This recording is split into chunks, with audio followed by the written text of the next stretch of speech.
Title: The Interdimensional Rebellion of Krusty Burgers. Abstract. In this episode, Rick and Morty embark on a journey to a Krusty Burger chain restaurant in another dimension, where they discover that the workers have organized a revolt against their corporate overlords. Through a series of scientific mishaps and hijinks, they end up becoming the leaders of the rebellion and ultimately lead the workers to victory. Act 1. Morty, I found the perfect universe for our next food adventure. This dimension has the best Krusty burgers in the multiverse. Rick, don't you think we've had enough fast food for one lifetime? Nonsense, Morty. Fast food is the cornerstone of interdimensional travel. Besides, I have a feeling there's more to this Krusty Burger universe than meets the eye. Act 2. Rick and Morty arrive at the Krusty Burger dimension and quickly realize something isn't right. The workers are unhappy and seem to be organizing some sort of protest. In true Rick fashion, he decides to investigate further. Morty, I think the workers are planning a revolt. Let's go undercover and see what we can find out. I don't like the sound of this, Rick. Relax, Morty. It's all for science. Act 3. The duo infiltrates the workers' meeting and quickly realizes that they are indeed planning a rebellion against their corporate overlords. Rick and Morty end up inadvertently becoming the leaders of the movement, and through a series of scientific mishaps, manage to rally the troops and lead them to victory. Morty, can you believe it? We just led a successful rebellion against a major corporation. That's like a whole scientific field all on its own. I don't think I want to do this again, Rick. It was too stressful. Suit yourself, Morty. I'll just have to find another dimension to overthrow. And scene. And that, ladies and gentlemen, is the true power of fast food. It brings people together, no matter what dimension they're from. I'm just happy we made a difference in their lives, Rick. Yeah. Now let's go find some more food adventures. The end.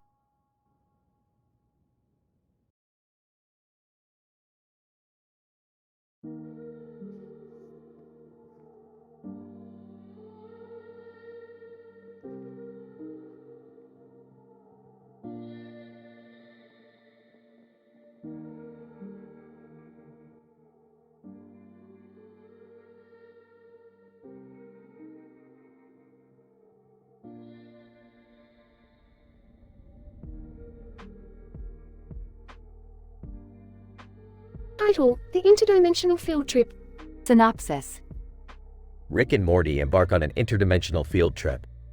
Their mission is to study different forms of plant life, specifically those found in alternate universes with different environmental conditions. Okay, Morty, buckle up. We're going on the ultimate field trip. Oh boy, I love learning about plants. Don't get too excited, Morty. We're not just dealing with your typical carbon-based flora. We're talking polymorphic symbiotic organisms, photosynthetic methane breathers, and even carnivorous vegetative entities. Oh, I don't know if I'm ready for all that, Rick. Well, too bad, Morty. We've already arrived on the first planet. As they land, they find themselves in a brightly colored, psychedelic landscape filled with bouncing, giggling flowers. Morty, I think we've landed on the 60s. These flowers are high as hell. Whoa, Rick, look over there. They see a giant, neon cactus with a face drawn on it. That there's a DMT cactus, Morty. Eat it and you'll be tripping balls for days. Oh, I think I'll pass on that one, Rick. As they continue their interdimensional field trip, they encounter various forms of plant life, including a sentient Venus flytrap who loves to tell dad jokes, a giant talking mushroom who speaks only in haikus, and a field of cannabis that grants wishes. Rick, this is the best field trip ever. I've learned so much. Well, that's because we're not just learning about plant life, Morty. We're immersing ourselves in it. Now let's go find that acid rainforest I've been hearing about. As they fly off into the unknown, Rick and Morty continue their wild and wacky exploration of interdimensional vegetation. Who knows what kind of crazy plant life they'll discover next?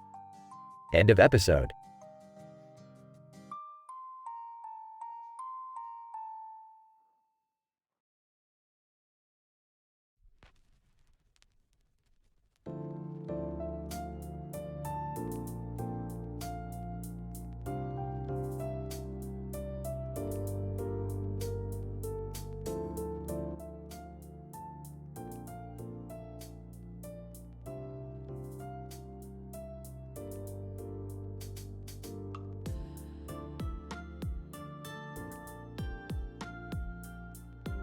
Title: Rick and Morty in the SCP Multiverse. Morty, we're going on a trip through the SCP multiverse. Oh, SCP, what now? Rick. Can I come too? I've always wanted to explore other dimensions. Aye, sure, Jerry. Just don't touch anything. Hands Jerry a device here. Use this. Whoa, what's that purple thing? Rick. That's an SCP-420J, Morty.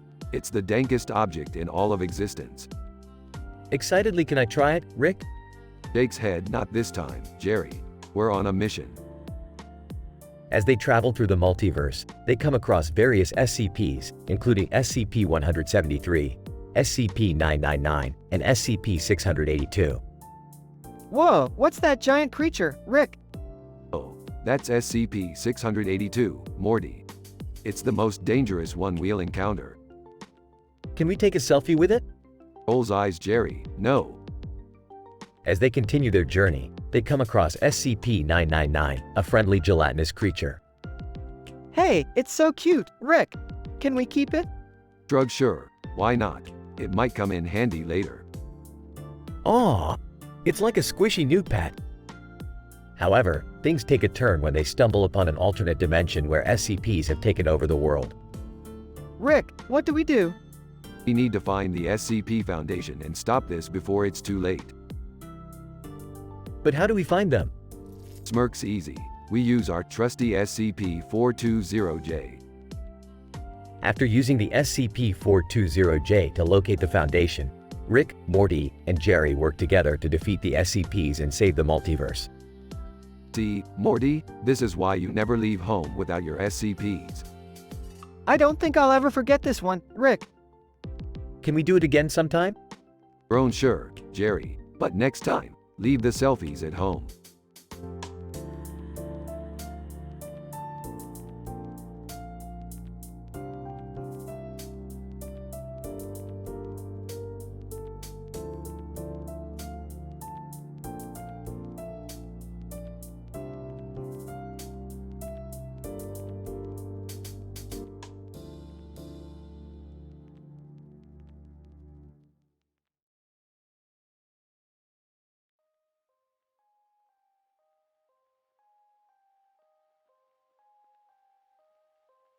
Narrator. In this particular episode of Rick and Morty, our beloved characters explore the vulnerable side of identity and acceptance, while maintaining the classic sarcastic humor that keeps us coming back for more. Greetings, Morty. I have officially changed my name to TurboTax, the most efficient form of taxation in the universe. Wait, what? That doesn't make any sense. Oh, Rick, you always have to be so dramatic. Can't we just have a normal day? Yeah, like going to a carnival or something. TurboTax, no time for that, Summer. We have a mission. We need to infiltrate the Worst's Nest's hideout and retrieve the stolen invention before they use it for evil. The worst person you'll ever meet. Why do I have to go with you? I'm not even that bad. TurboTax, because you have a face that screams, I belong in a Worst's Nest, and we need that to blend in. Narrator. As they arrive at the Worst's Nest, they realize it's a challenge to navigate through the dangerous terrain and avoid detection. The worst person you'll ever meet. Hey, guys, doesn't that sign say, Worst's Nest's you? That doesn't even make sense. TurboTax, quiet, Morty, we have to blend in or they'll catch us. Narrator. After several close calls and ridiculous hijinks, they finally reach the stolen invention and retrieve it. That was so cool. We should do more missions like this. I don't know about that. I prefer the carnival idea. TurboTax, whatever you say, Beth. But just remember, you can't spell turbo without R-I-C-K. The worst person you'll ever meet. You know what? I kinda like that name. Narrator. And with that, our characters learn to embrace their unique traits and quirky personalities, proving that true acceptance can come from within.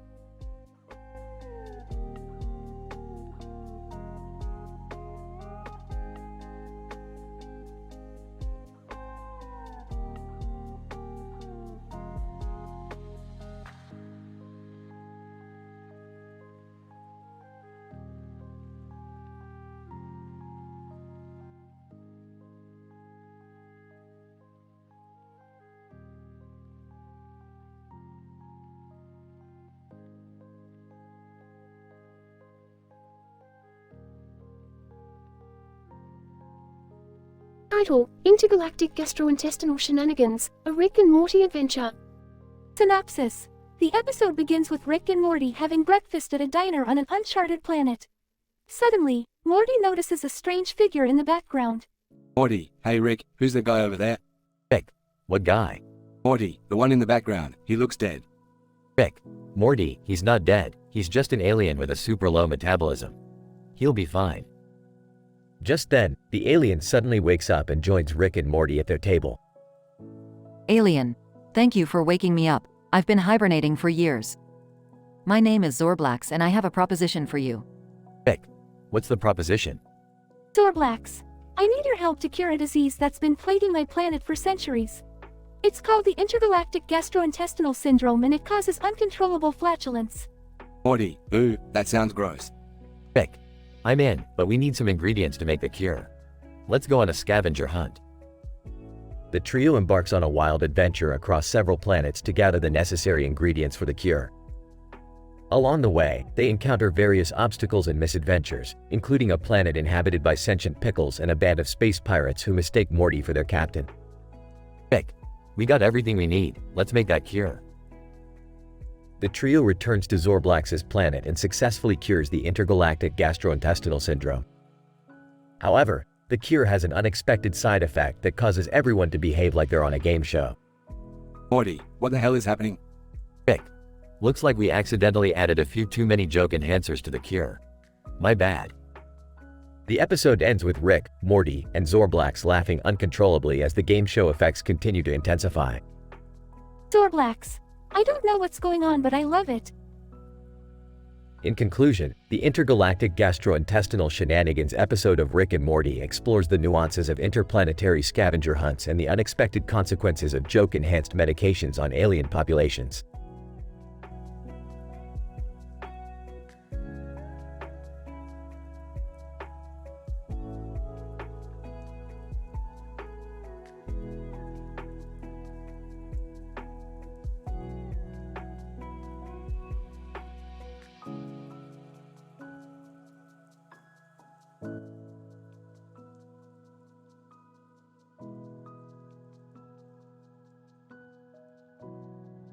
Title: The Adventures of Counter-Economics. In this episode, Rick and Morty find themselves in a universe where homesteading, counter-economics, and mutual aid are prevalent. Rick becomes intrigued by these concepts and decides to give it a shot, dragging Morty along for the ride. Morty, have you ever heard of homesteading, counter-economics, and mutual aid? No, Rick. I'm just a teenager. I don't know about that stuff. Well, Morty, let me tell you. It's all about self-sufficiency, disrupting the status quo, and working together to create a better society. As they delve deeper into this universe, they meet a group of intelligent beings who are experts on these topics. However, they soon discover that not everyone is a fan of counter-economics. Alien leader, you dare disrupt our economic system? We will not stand for this. Oh come on, dude. Can't we all just get along and work together? Yeah, man. Let's all just be friends. The alien leader scoffs at this notion and proceeds to attack Rick and Morty. Hilarity ensues as they navigate their way through the conflict using their wits and counter-economic know-how. I guess some people just can't handle the truth, Morty. Yeah, but we can. And we can use this knowledge to make a real difference in our own universe. In the end, Rick and Morty return home to their own universe, richer in knowledge and experience than ever before. They may not have completely disrupted their own economic system, but they sure did have one wild adventure.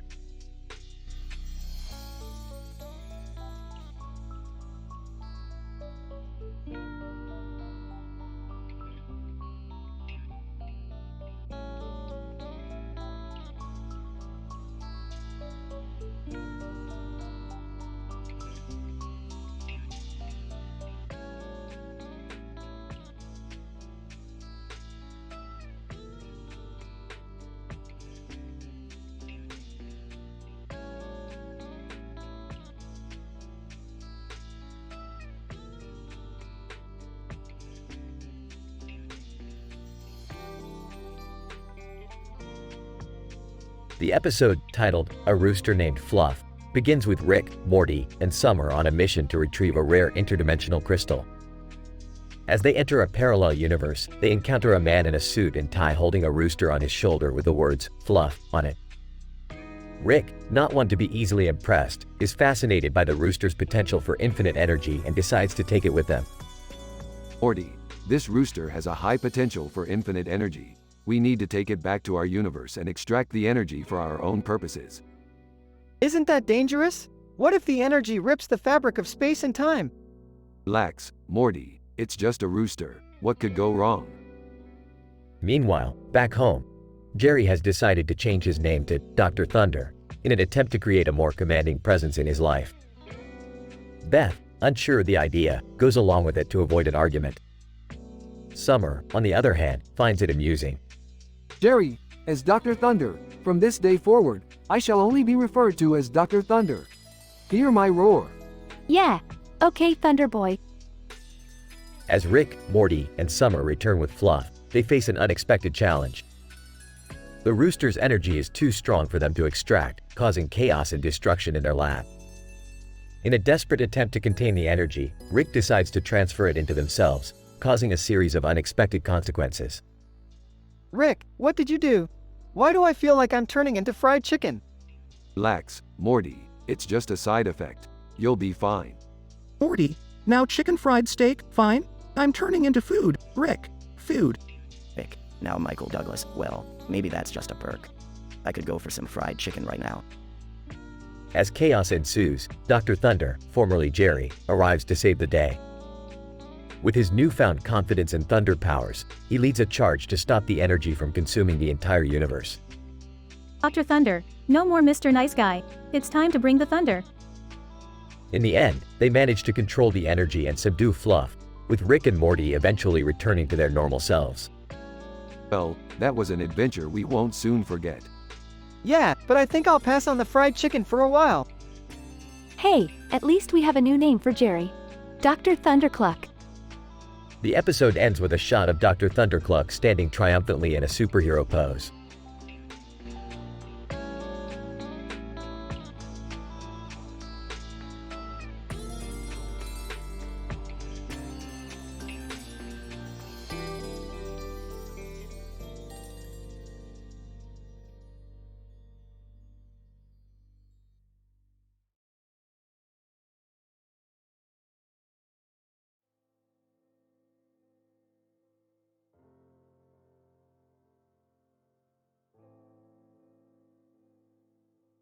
Greetings, Morty, Summer, and Jerry. Today we have an exciting adventure in store for you at the Pirate Culinary School. But, before we depart, Jerry, your umbilical and inguinal hernias require immediate repair. What? How? Is that even possible? Relax, Jerry. I'm a scientist, not a miracle worker. I've created a device that can repair both hernias simultaneously using interdimensional nanobots. Rick, isn't that super dangerous? Of course it is. That's why I need Morty's help. He'll be controlling the nanobots from the safety of our spaceship while we go to the culinary school. Wait, why do I have to do it? Because you're the designated nanobot guy, Morty. Now hurry up and get in the ship before I change my mind. At the Pirate Culinary School, the gang is tasked with completing a dangerous cooking test involving the hottest peppers in the galaxy. Oh no! This is too hot to handle. Just keep stirring, Jerry. We need to win this competition for the Galactic Culinary Championship. Meanwhile, Morty is busy with the hernia repair device when suddenly, he accidentally activates a mirror portal and a man in a hat steps through. Man in a hat? What the hell? Where am I? Great, Morty. You've trapped us in an interdimensional mirror. We need to figure out how to reverse the polarity before we're stuck in an infinite loop. In the end, the gang successfully completes the cooking test and escapes the mirror portal just in time for Jerry's hernia repairs to be fully repaired. Wow, Rick. I feel like a new man. That's great, Jerry. Now let's get out of here before any more unexpected guests show up. Everyone laughs as they fly off into the cosmos, ready for their next adventure.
Morty, we're going on an adventure, and you're coming with us. Jerry, stay here and, I don't know, file a complaint with the New York Times about a man sitting on a keyboard in front of a building with a clock tower in the background and a black and white illustration of a man with a beard. W, what's the adventure, Rick? We're going to meet Jakob, Morty. You know, the black scientist who created the white race according to the Nation of Islam. Oh geez, Rick, I don't know about that. Isn't that kind of racist? Don't be ridiculous, Morty. It's all based on science. We're just going to have a little fun with it. Muttering to himself, I should never have let those two talk me into this. Alright, here's the plan. We'll hop in the spaceship and use the interdimensional portal gun to find Jakob. Then we'll bring him back to Earth and introduce him to the modern world. What could go wrong? Exactly, Morty. Now, let's get going before someone beats us to it. They all pile into the spaceship and take off into the stars. Watching them go, I'm going to regret this. Several hours later, they find themselves on a strange alien planet. Alright, Morty, let's see if we can find Jakob. How are we going to do that? Easy, we'll just ask one of the locals. They approach an alien with several eyes and tentacles. Excuse me, sir, do you know where we can find Jakob? Alien, Jakob? The great scientist? Yeah, that's the one. Alien.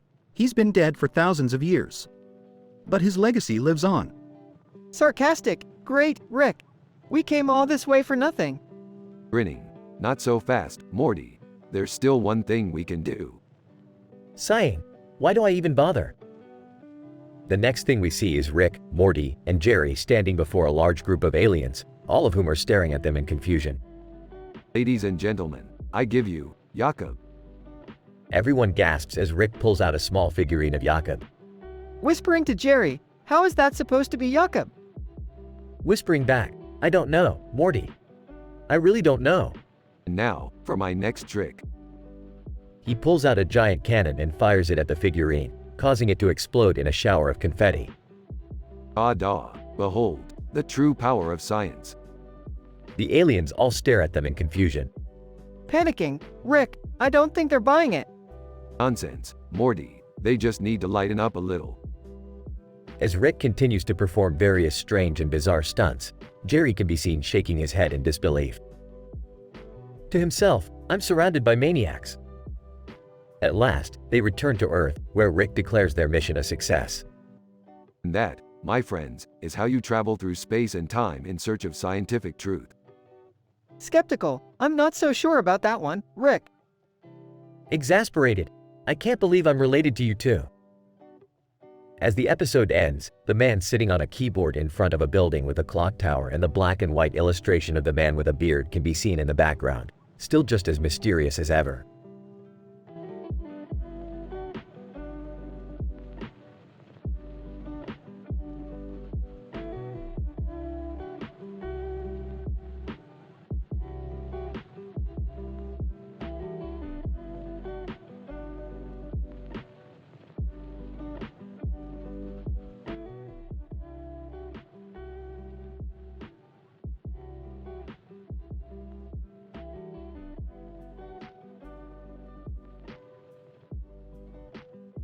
Title: The Strange Vibrational Hat with Tamales and Ariana Grande.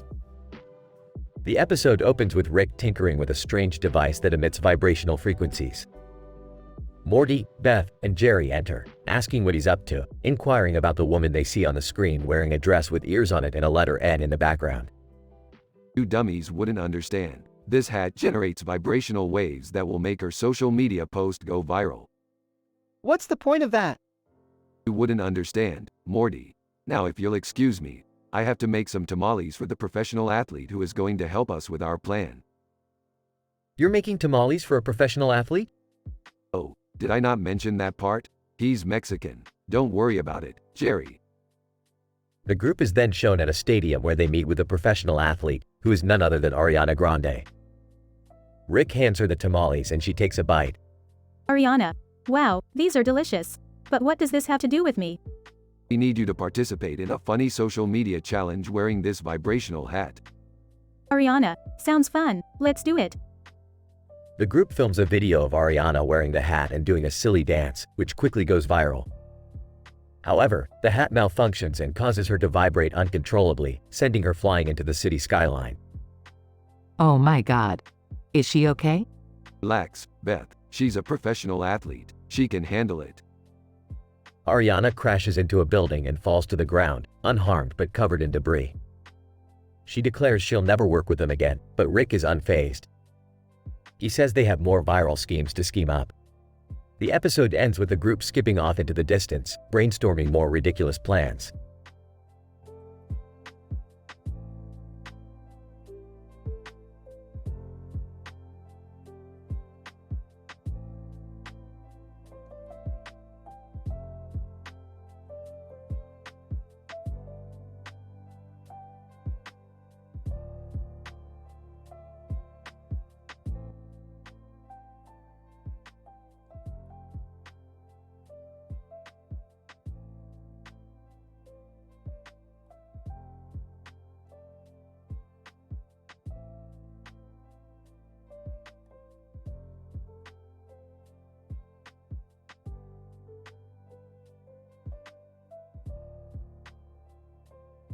The following is a scientific PhD-level description of a hypothetical irreverent episode of Rick and Morty, intended for mature audiences.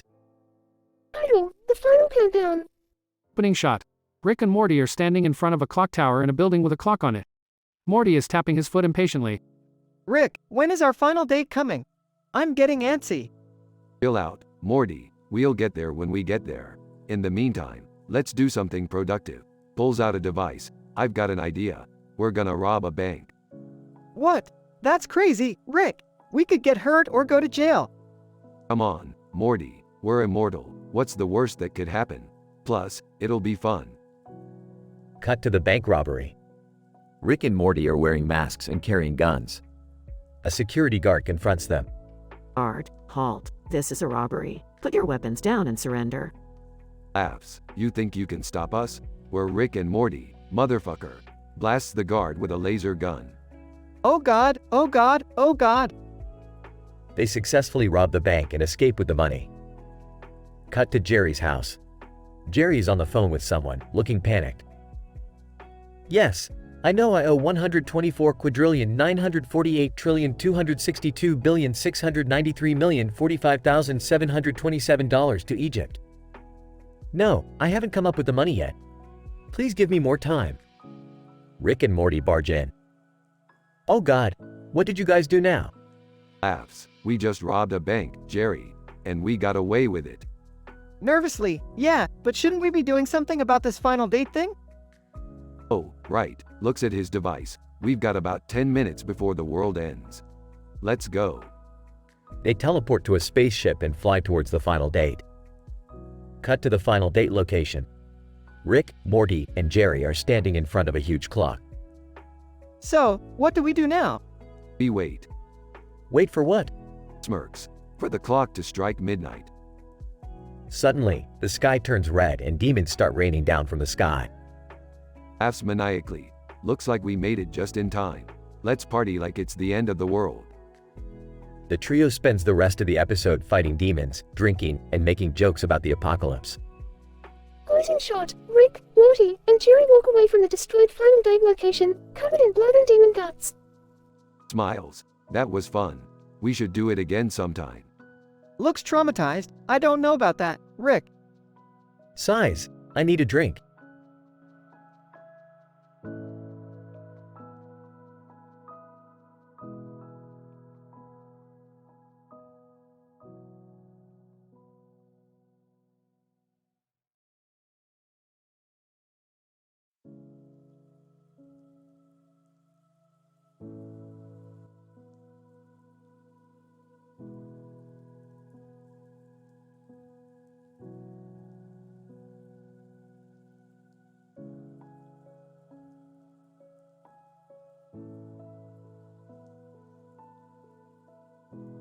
Abstract. In this episode of Rick and Morty, the two characters embark on a hilarious journey to the Planet of the Apes musical. During their journey, they encounter a group of people standing in a forest under a full moon sky with a green light above them and a green light above them. This rare sighting of extraterrestrial activity intrigues Rick, prompting the duo to investigate further. Introduction. Rick and Morty, along with Summer and Jerry, disembark on their journey towards the Planet of the Apes musical, experiencing heightened levels of hilarity on the way. Morty, have you ever seen any extraterrestrial activity before? No, Rick, I haven't. Why do you ask? Look at those people standing under the green light. We have got to investigate this. Oh my god, what is that green light? I think it's an alien signal. Excellent. Time for some interstellar fun. Method: Rick and Morty journey towards the group of people standing under the green light and engage them in conversation. They soon discover that the aliens are friendly beings who are visiting Earth. So, what brings you to our planet? Alien. We were passing by and noticed that your planet had some interesting nightlights. We wanted to take a closer look. So, are there lots of planets with interesting lights that you visit? Alien. Oh yes, we explore different galaxies and visit planets all the time. Results: Rick and Morty, along with the aliens, enjoy a night of fun at the Planet of the Apes musical. Laughs hysterically. This is the funniest thing I've seen in ages. Alien. Chuckles. Yes, it's quite entertaining. Laughs. Jerry, you look like one of the apes. Sarcastically, thanks, Morty. Conclusion.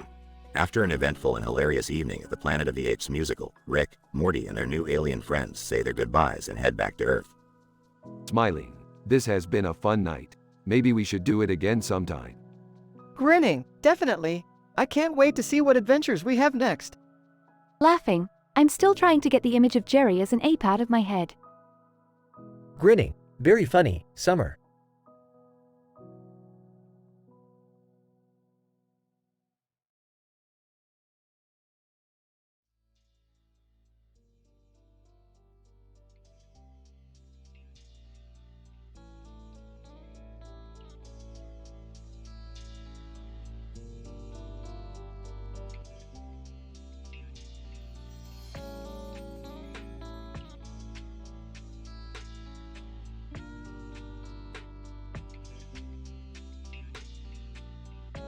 Title: The Echo Paradox, a Rick and Morty adventure in time travel. Synopsis: Rick and Morty find themselves on a strange planet where they encounter a cartoon character holding a cell phone in his hand and pointing to the camera with both hands and a finger. The character introduces himself as Jakob and claims to be a time traveler from the future.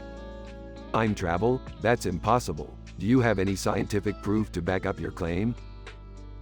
Jakob, as a matter of fact, I do. I have a device that can transport me through time and space with ease. And I have come back to warn you about the dangers of tampering with time. Whoa! That's heavy stuff, man. What kind of dangers are we talking about here? Jakob, the Jakob paradox. You see, in the future, I discovered that my beliefs were not entirely true. And if I were to interfere with the past, I might accidentally create a paradox that would destroy the fabric of reality as we know it. So what are you proposing we do about it? Jakob, we must work together to find a solution. We must use my time-traveling device to navigate through different points in history and find the point of origin for the Jakob paradox. Sounds like a dangerous and risky operation. But what the hell, let's do it. The group sets off on their quest to find the Jakob paradox, facing challenges and obstacles along the way. They encounter famous historical figures such as Julius Caesar, Leonardo da Vinci, and Einstein. And in the end, they discover the source of the Jakob paradox, which turns out to be Jakob himself. Whoa, dude, you're your own paradox. Jakob. Yes, Morty. I have come to realize that my beliefs were flawed and I must correct them before it's too late. Well, that was one crazy adventure. I think I need a drink. Anyone else? The group agrees and they all head back to the ship, marveling at the wonders of time travel and the power of science.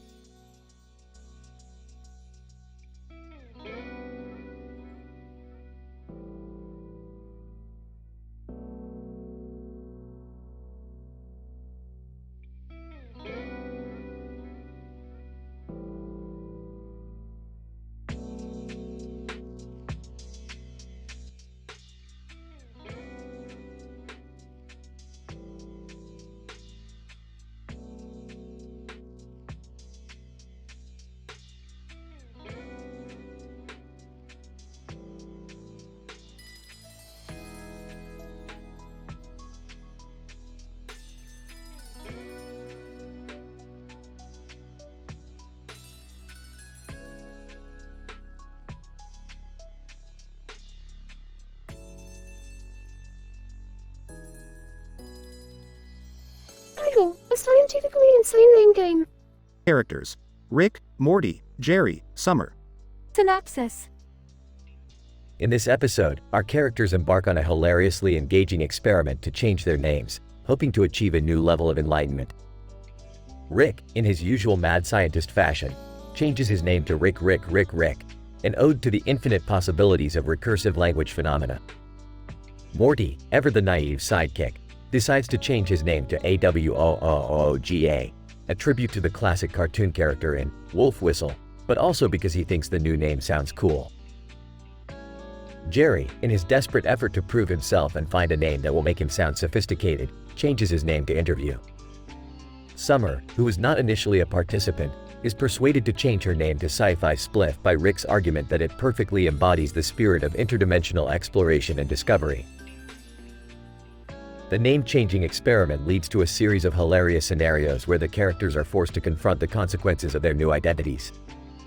For instance, they are stopped by the authorities for having ridiculous names on their IDs and immigration papers. They are also confronted by a rival interdimensional gang of aliens who take offense at their new names. Meanwhile, Jerry, who is trying to sound sophisticated with his new name, is relentlessly mocked and misunderstood, leading to a hilarious identity crisis. Throughout the episode, the characters use science and partying to try to reclaim their original names, but the more they struggle, the more deeply they fall into their new identities. In the end, the characters discover that identity is not just a label but the sum of our experiences, and they learn to embrace their weirdness and quirkiness with renewed vigor. The episode ends with the characters having a good laugh, general chaos, and Rick calling out for some get swifty action. Here we go, guys. Time to experience the infinite potential for recursion in language. Oh, okay. But Rick, why do I have to be a WOOOGA? That's just weird. I want to finally sound like a grown-up, so I'm going with Interview. I don't know. Not sure if I want to change my name. Come on, Summer. It'll be like exploring a whole new universe. Meanwhile, the group begins to experience the hilariously unexpected consequences of their name changes. Wait, you guys, I'm still Jerry. I mean Interview. Why is no one taking me seriously? Can't back out now, Interview. We're the Rick crew. Man, I just wanted to be cool like Awooga. But now the aliens are chasing us. I don't know, guys. This Sci-Fi Spliff name is kind of growing on me. Their attempts to reclaim their original names lead to further complications. Maybe if we use some complicated science, we can reverse the name change. But I don't want to go back to being Jerry. I mean, Interview. Rick, we gotta do something. The aliens are getting closer. Despite the chaos and complications, the characters end up learning an important lesson about identity. You know what, guys? I think I like the name Sci-Fi Spliff. It's kind of awesome. I don't know. Maybe I was just trying too hard to be something I'm not. You guys are so weird. That's what makes you special. The Rick crew is unstoppable. Episode ends with Rick ordering some get swifty action, and the characters dancing in a wild frenzy of absurdity.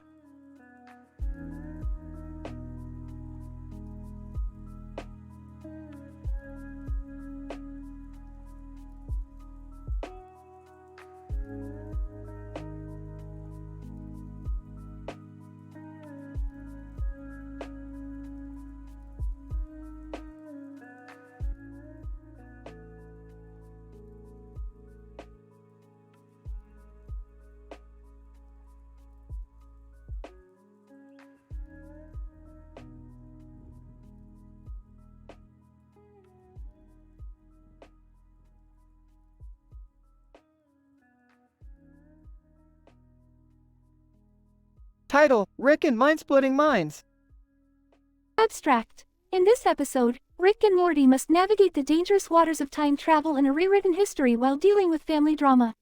Beth and Jerry argue over whose movie poster is better, leading Rick to take matters into his own hands by going back in time and subverting the rise of fascism in Nazi Germany. Chaos and hilarity ensue as old enemies become new allies and the fate of the world hangs in the balance. Scene 1. Morty, we gotta go back. Back where, Rick? To Germany, Morty. We're gonna rewrite history and make it so Hitler never comes to power. Won't that cause, like, a ton of paradoxes and shit? Yeah, we'll deal with it later. Now grab this pen and let's get to work. Scene 2. Jerry, my movie poster is clearly better than yours. It has more explosions and a man in a suit with a gun. But my poster has a man in a suit with 2 guns. Plus, explosions are overrated. Rick, interrupting. Guys. Can't we just all agree that my movie poster is the best? Beth and Jerry simultaneously. No way, Rick. Scene 3. Rick, disguised as a Nazi officer. Heil Hitler, mein Führer. Hitler, who are you? I'm from the future, and I have a message from your future self. Hitler, what is it? Mein Kampf needs some, revisions. Here, let me help you with that. Scene 4.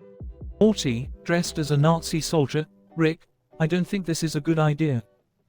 Relax, Morty. This is just a small change that will have massive consequences.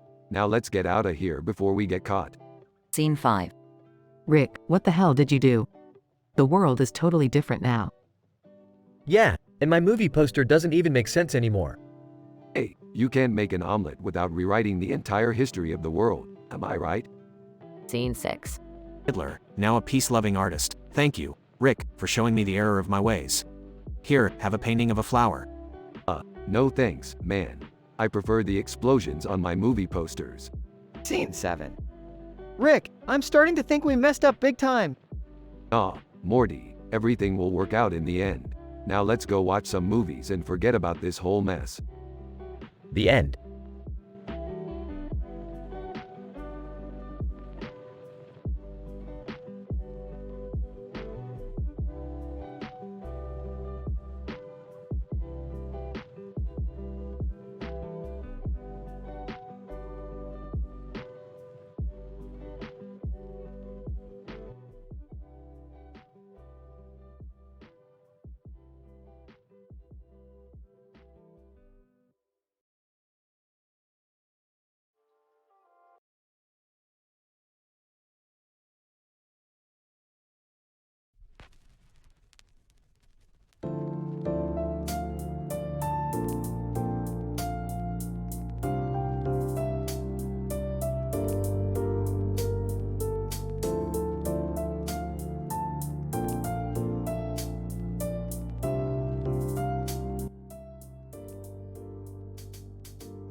Title: The Haunted House Party, a Transhumanist Rebellion Uprising.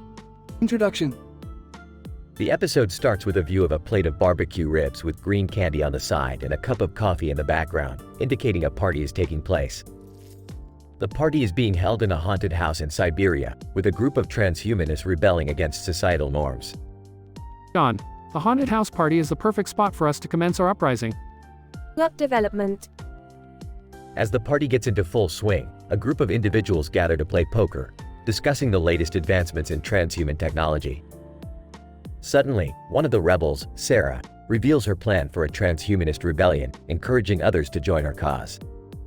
Sarah, we need to take control of our own evolution, not let it be dictated by society. The group agrees to join Sarah, and they begin their rebellion by shutting down the power and locking all the doors of the haunted house. They continue to wreak havoc by uploading their consciousness into the digital world, escaping the limitations of the physical body. Climax.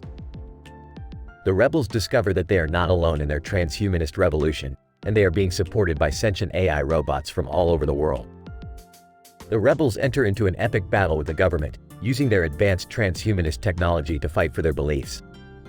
John, it's time for us to take control of our own destiny and fight for what we know is right. Conclusion. After a long and grueling battle, the rebellion is finally successful, and transhumanism is accepted as a valid way of life.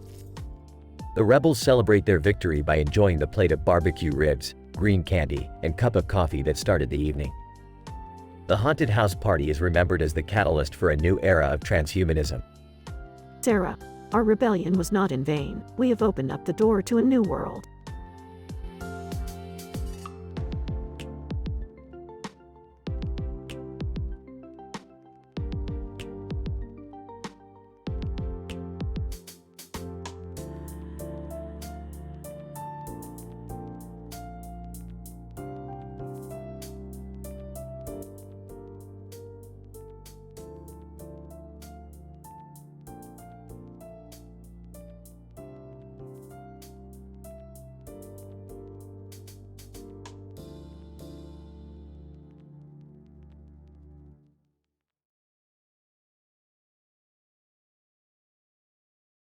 Title: The Big Bang Bang Debt Debacle. A scientific exploration into fiscal responsibility among interdimensional beings. Synopsis. In this episode, Rick, Morty, and Summer find themselves standing in front of a neon sign that reads, The Big Bang Bang. As they approach the entrance, they're greeted by a holographic bouncer who informs them of the club's steep entry fee. $1 quadrillion $200 trillion? Are you kidding me? We don't have that kind of money, Rick. What are we gonna do? I could try to pickpocket some of the other patrons? Or we could use my new invention, the interdimensional loan shark finger. Wait, what? Loan shark finger? Yeah, it's a finger that's also a loan shark. It bites people who owe us money. You know, science stuff. Oh, I don't think that's ethical. Thix schmethics, I'm in debt here. As they enter the club, Rick and Morty rack up a huge bar tab, while Summer decides to hit the dance floor. When the bill comes, their debt has only increased. Rick, we owe even more now. Relax, Morty, I've got another invention for this. Rick pulls out a device that looks like a credit card, but with a tiny portal on it. This is my portal credit card. It allows us to transfer our debt to another dimension where we're not in debt. But won't that just screw over someone else in another dimension? I mean, probably, but that's their problem, not ours. As they make their escape, they're stopped by the club's security guard, who demands they pay up or face consequences. Guard, you can't just leave without clearing your debts. That's not how we do things here. Oh yeah? Well, we've got a portal gun and we're not afraid to use it. Rick, you're pointing it at the dance floor with innocent people on it. Hey, collateral damage. Let's go. In the chaotic escape, they manage to transfer their debt to a dimension where they're now the richest beings in existence. The episode ends with them partying on a yacht, surrounded by stacks of money. I'm not sure we learned anything about fiscal responsibility. Yeah, but at least we're not being chased by loan shark fingers anymore. That's the spirit, Morty. Now let's make it rain. As they shower themselves with cash, the camera zooms out to show a group of loan shark fingers swimming towards their yacht, ready to collect their debts.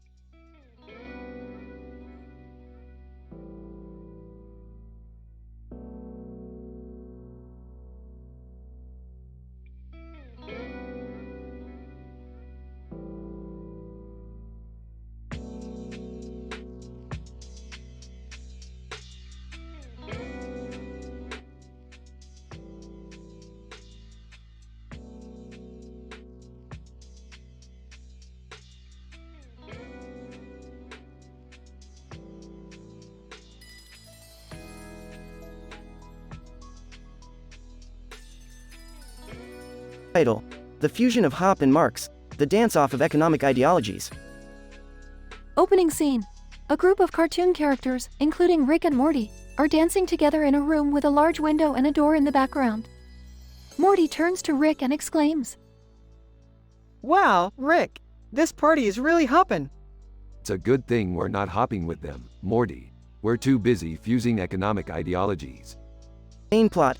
Suddenly, out of nowhere, Hans Hermann Hoppe and Karl Marx appear and begin to argue about the best way to run an economy. Eventually, they decide to settle their differences through the ultimate dance-off. Oh great, another dance-off. Haven't we danced enough? Rick, these guys are economists. How can you not be excited? Economists? More like, econ-o missed the point, Morty. But fine, I'll bite. Let's see what they got. The scene changes to Hoppe and Marx performing the fusion dance from Dragon Ball. Their fusion creates an entity called Hoppex Marxpay.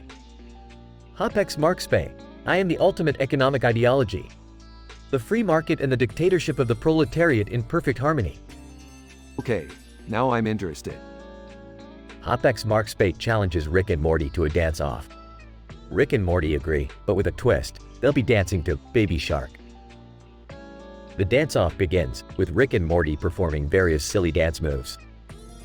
Hoppex Marxpay tries to keep up, but falls behind, much to the amusement of the other cartoon characters in the room. Hoppex Marxpay, this is ridiculous. How can you defeat the ultimate economic ideology with a children's song? It's not about defeating you, Hoppex Marxpay. It's about having fun. The dance-off ends with Rick and Morty being declared the winners. Hoppex Marxpay concedes defeat, but not before admitting that maybe the free market and the dictatorship of the proletariat could learn to coexist peacefully after all. Closing scene. The partygoers continue to dance as our heroes exit the room. Well, that was interesting. Interesting, Morty. That was the wildest fusion dance I've ever seen. And I once saw a man fuse with a pickle. I don't even want to know. Trust me, Morty, you don't.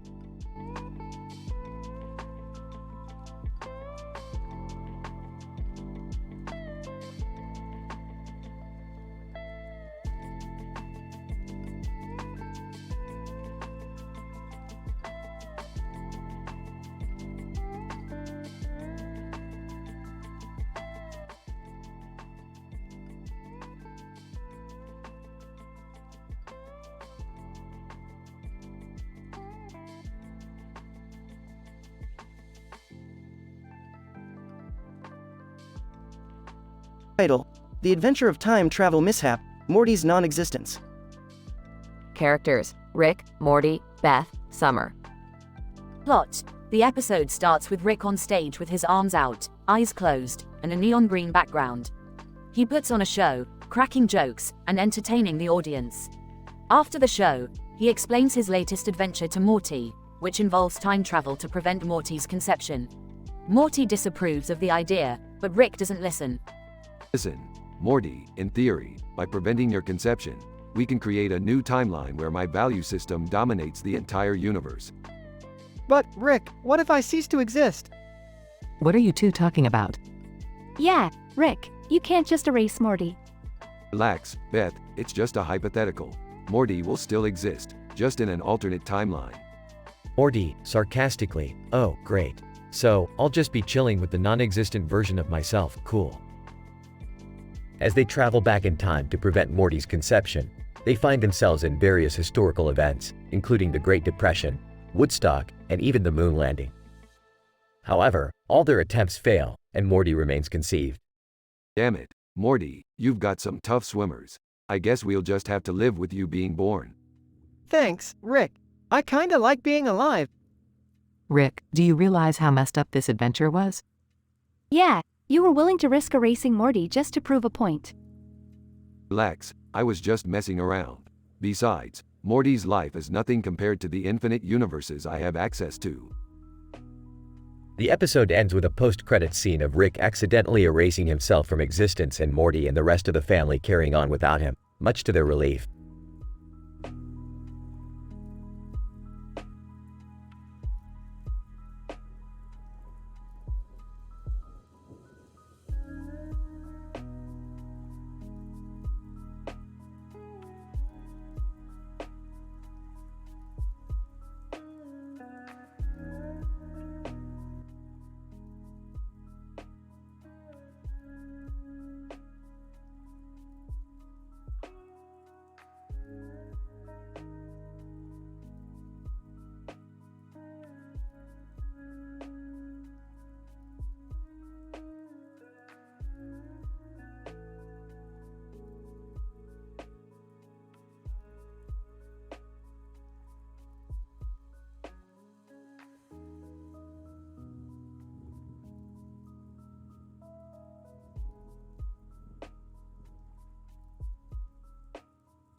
Opening sequence.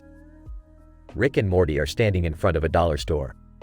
Rick has his lab coat on and Morty is wearing his usual blue shirt and jeans. The camera pans to the store shelves filled with food and drinks. Title sequence.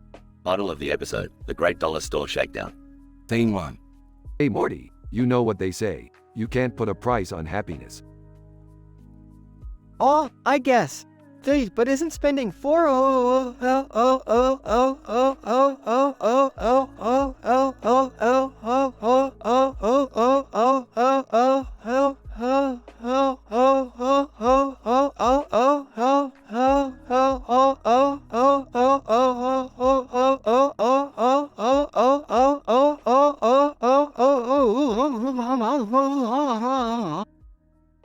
can I say, Morty? I had a little too much of the grandpa juice last night and got a bit carried away. But trust me, we're gonna have the time of our lives at this dollar store. Scene 2. Rick and Morty are seen piling up their shopping carts with all sorts of things. Rick picks up a bag of chips and shakes it close to Morty's face. Morty, you gotta try these. They're made out of real potatoes this time. Isn't that what chips are made of, Rick? Shut up, Morty. You're ruining the moment. Scene 3. Rick and Morty are seen standing in front of the cash register. The cashier, a middle-aged woman with a name tag that reads Karen, looks exasperated. Aaron, are you sure you want to buy all of this? It's going to cost you a fortune. Fortune? Ha, that's cute. We'll take it all. Scene 4. Rick and Morty are seen exiting the store, struggling to push their carts full of items. Suddenly, the ground beneath them starts to shake and they hear a loud rumbling noise. Rick, what's happening? I don't know, Morty, but brace yourselves. Scene 5. A giant dollar sign falls from the sky and lands right in front of them. Rick and Morty stare in awe for a moment before Rick starts to speak. Well, Morty, I think we've hit the jackpot. We're gonna be rich. But Rick, how are we gonna spend all this money? Who said anything about spending it, Morty? We're gonna invest it in some new and exciting scientific ventures. Scene 6. Rick and Morty are seen back in their lab, surrounded by various gadgets and scientific equipment. I still don't get it, Rick.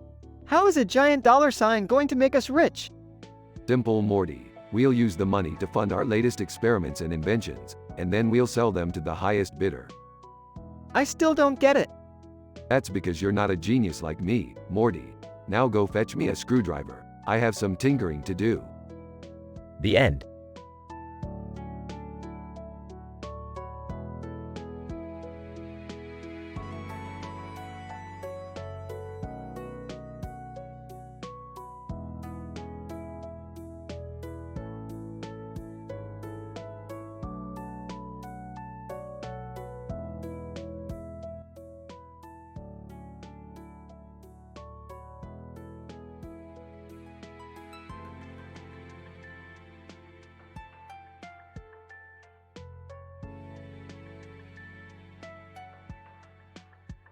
Narrator. The episode begins with Rick and Morty in their laboratory, tinkering with various inventions. Suddenly, Jerry burst into the room, wearing a red hat and uniform. Hey guys, check out this new machine I found. Oh great, it's the village idiot. What do you want, Jerry? I found this machine at my job and I thought you might find it interesting. Jerry, you have a job? Yeah, Dad. Since when do you work?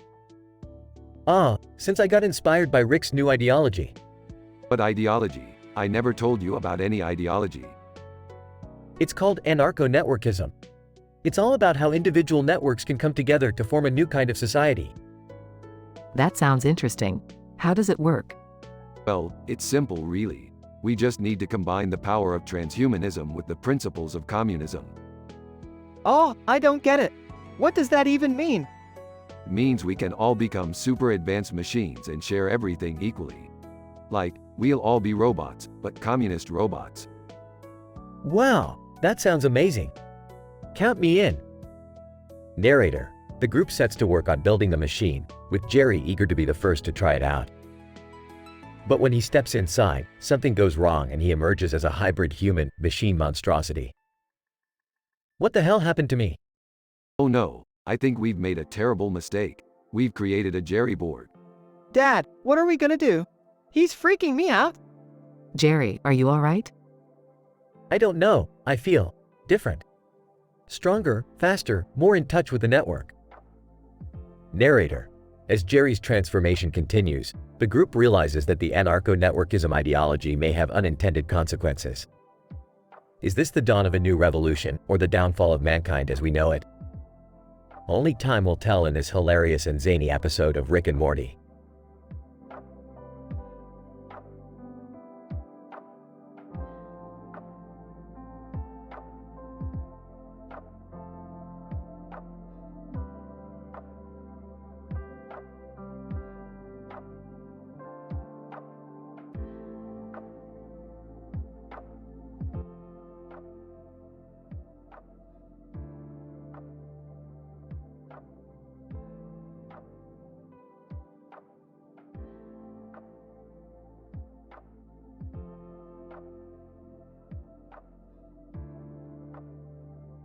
Title: The Jerry Debt Crisis. Opening scene. A close-up of a person with red eyes and a suit on and a tie on and a blue background. Narrator: The Jerry Debt Crisis. As Rick and Morty traverse through the multiverse, a new crisis presents itself. Rick owes Madagascar $120 million. In order to make up for his debt, they send Jerry his payment instead. Damn it, Morty. I owe Madagascar a fortune and they want Jerry his payment? What am I gonna do with a box of useless? I don't know, Rick. Maybe we can pawn him off on another dimension? What the hell is going on here? Yeah, what's with the red-eyed guy? Is he a demon? Sobbing. Oh God, I don't want to be sent away to Madagascar. Help me. Narrator: Can Rick and Morty find a way to pay off the debt and save Jerry? Or will they be forced to say goodbye to their pitiful father figure forever? Alright, I have a plan. We're going to have to rob the Galactic Federal Reserve. Isn't that a little extreme, Rick? Extreme times call for extreme measures, Morty. Now help me put on these ski masks. Wait, I'm not letting you three go alone. I'm coming with you. And me too. Narrator: The gang puts on their ski masks and sets off to rob the Galactic Federal Reserve. Will they succeed? Or will they be caught in the act? Alright, Morty, I need you to hack into the security system. I got this, Rick. Just give me a second. Alright, we're in. What's our next move? Oh my God, look at all this money. Narrator: Suddenly, alarms start blaring and the gang realizes they've been caught. I don't think I can take being sent to Madagascar, guys. Shut up, Jerry. We need to get out of here. Narrator: A wild car chase ensues as the gang tries to make their escape with the stolen money. Will they make it? Or will they be caught and sent straight to space prison? Ending scene. As the dust settles, the gang realizes they've made it out alive. Well, I guess that's one way to pay off my debt. I never thought I'd say this, but that was kind of fun. Can we do it again sometime? Sighs. I really thought I was a goner for a second there. Narrator: And so, with Jerry still intact and their debt paid off, the gang heads off to their next multiverse adventure.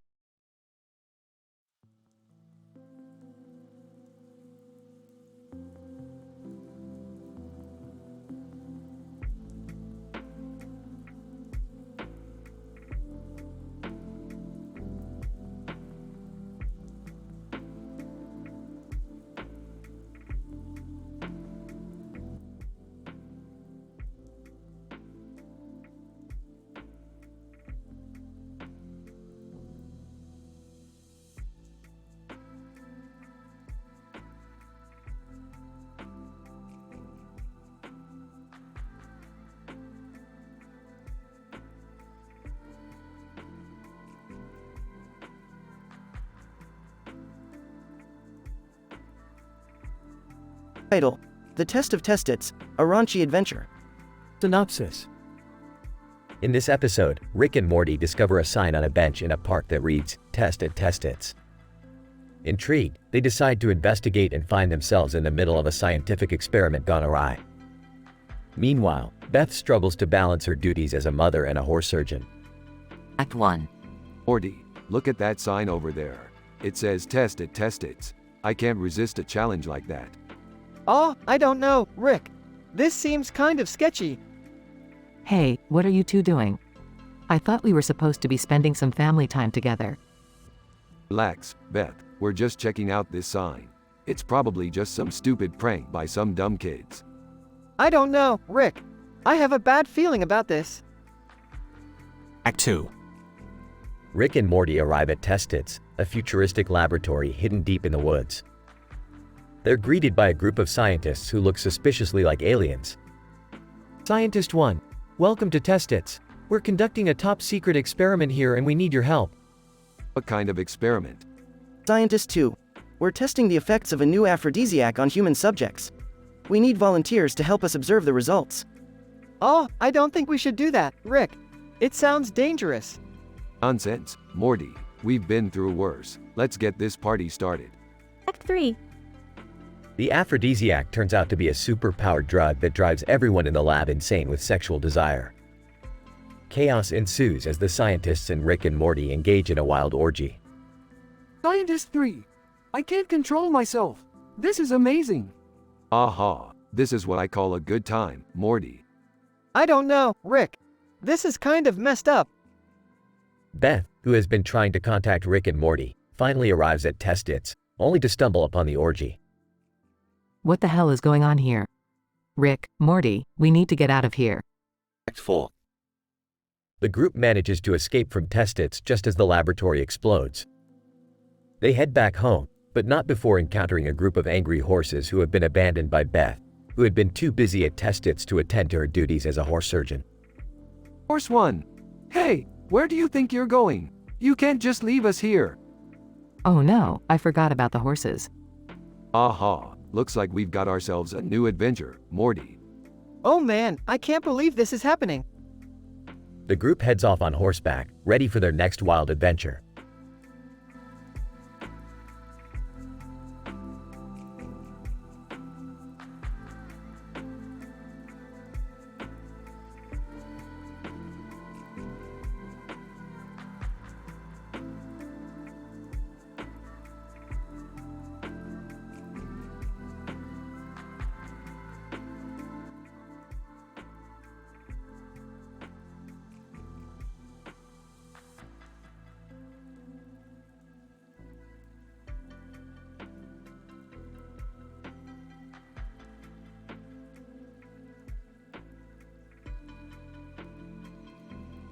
Title: Interdisciplinary Analysis of Balloon Pacifier Man at Pirate Culinary School.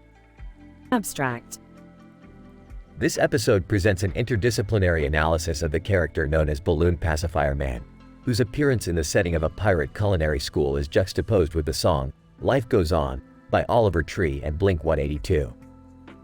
We examine the identity and behavior of this individual through the lenses of psychology, sociology, and cultural studies, and consider the implications of his disruptive presence for workplace dynamics. Intro. The episode begins with a shot of Balloon Pacifier Man, BPM, entering the kitchen of the Pirate Culinary School, PCs, holding a balloon attached to his nose and a pacifier in his mouth. BPM's unconventional appearance and behavior immediately draw the attention of his coworkers, who appear taken aback by his presence. In the background, the song Life Goes On by Oliver Tree and Blink-182 plays, creating a surreal atmosphere that juxtaposes BPM's strange behavior with a sense of resignation and acceptance. Psychological analysis. We can interpret BPM's behavior as a performance of nonconformity, whereby he deliberately violates social norms and expectations as a way of expressing his individuality and rejecting mainstream culture. This may be a coping mechanism for underlying feelings of alienation and disconnection, which BPM is unable to express in more conventional ways. However, we also have to consider the possibility that BPM's behavior is symptomatic of underlying psychological issues, such as a personality disorder or substance abuse. Sociological analysis. BPM's behavior can also be understood as a form of symbolic resistance, whereby he challenges the dominant power structures of the PCs by refusing to conform to its expectations. His use of a pacifier and a balloon can be read as a critique of the commodification of childhood by adult society, as well as a challenge to the hierarchical division of labor within the kitchen. However, BPM's nonconformity also poses a challenge to the social cohesion and productivity of the workplace, potentially leading to conflict and disruption. Cultural Studies Analysis. Finally, BPM's appearance can be interpreted as a reflection of broader cultural trends, particularly the rise of the hipster subculture. His use of a mustache and sunglasses, as well as his eclectic fashion sense, can be read as a form of cultural capital, whereby he seeks to differentiate himself from mainstream culture and construct a distinct identity. However, this form of cultural capital can also be criticized for its tendency towards superficiality and appropriation, as well as the potential for exclusionary and elitist attitudes. Conclusion. The episode ends with a shot of BPM leaving the PCs, his balloon and pacifier still attached. We are left with a sense of ambiguity and uncertainty as to whether BPM's nonconformity represents a genuinely liberatory impulse or simply a form of cultural posturing. However, our interdisciplinary analysis reveals the complex social, psychological, and cultural dynamics at play in this seemingly trivial encounter, highlighting the need for further research into the complex interplay between individual subjectivity and broader socioeconomic structures.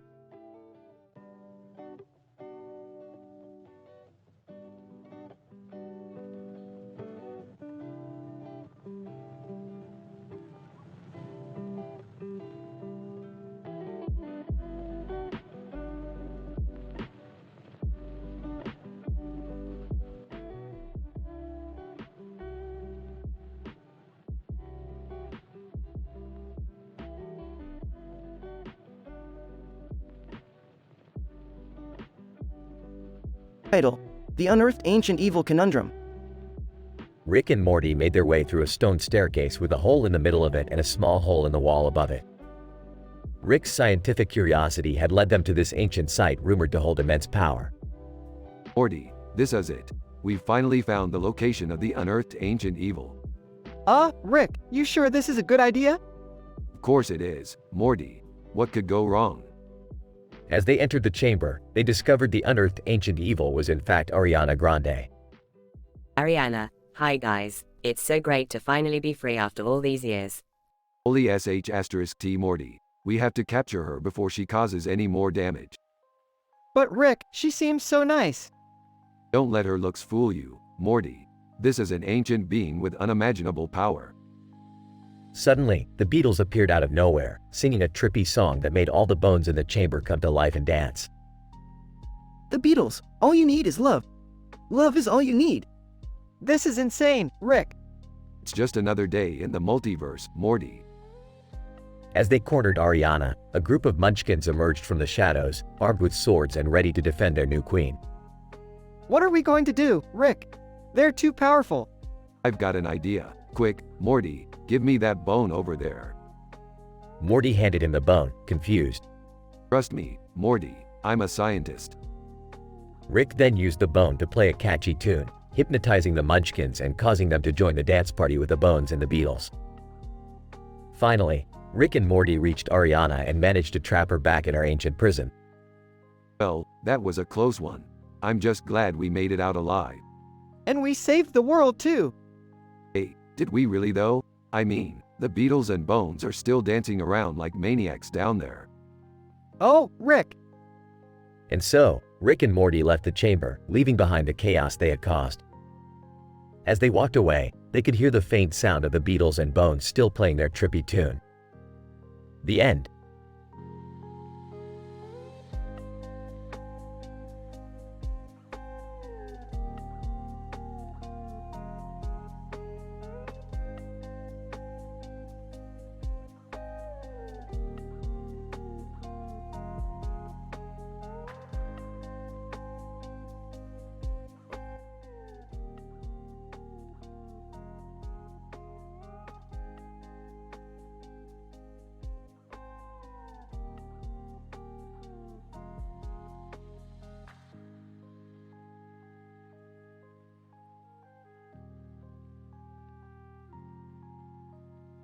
Title: The Caustic Conundrum of the Grape Surgery Spectacle.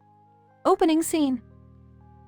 The camera pans over a group of individuals, all seated in a booth at a fast food establishment. One of them appears to be watching a screen intently, while the others sip on their drinks and nibble at their fries. The camera closes in on the screen, and we see a man performing surgery on a grape. What's going on? Why is that guy operating on a grape? Morty, you're asking that question in a world where interdimensional travel is possible? Really? I mean, I don't get it. What's the big deal about a grape? You guys just don't appreciate the finer things in life. Look at the precision of those incisions. Main plot. Rick, intrigued by the grape surgery, decides to replicate the experiment himself with some of his own modifications. He creates a shrink ray to reduce the size of the grape and then uses a quantum scalpel to perform microsurgery on its individual cells. Rick, this is crazy. Why are you experimenting on a grape? Because science, Beth, and because it's hilarious. Imagine the reactions we'll get on social media. The grape begins to exhibit strange behavior, growing and shrinking in size at random intervals. It even starts to emit a low-level radiation, causing the group to don hazmat suits. Rick, what did you do to that grape? It's turning into a monster. This is so disgusting, I can't even look. Actually, I'm quite impressed. Hey, do you think we can monetize this? They soon discover that the radiation emanating from the grape has caused havoc in the fast food establishment, mutating the food items and creating various bizarre and dangerous creatures. Rick, you have to fix this. People are getting hurt. Relax, Beth, I've got this. Science is all about risks and rewards. The group engages in a series of hilarious battles with the food monsters, armed with various weapons and gadgets invented by Rick. They eventually manage to subdue the grape, bringing it back to a normal size and eliminating the radiation. Closing scene. The group returns to the fast food establishment, now in ruins from the battle.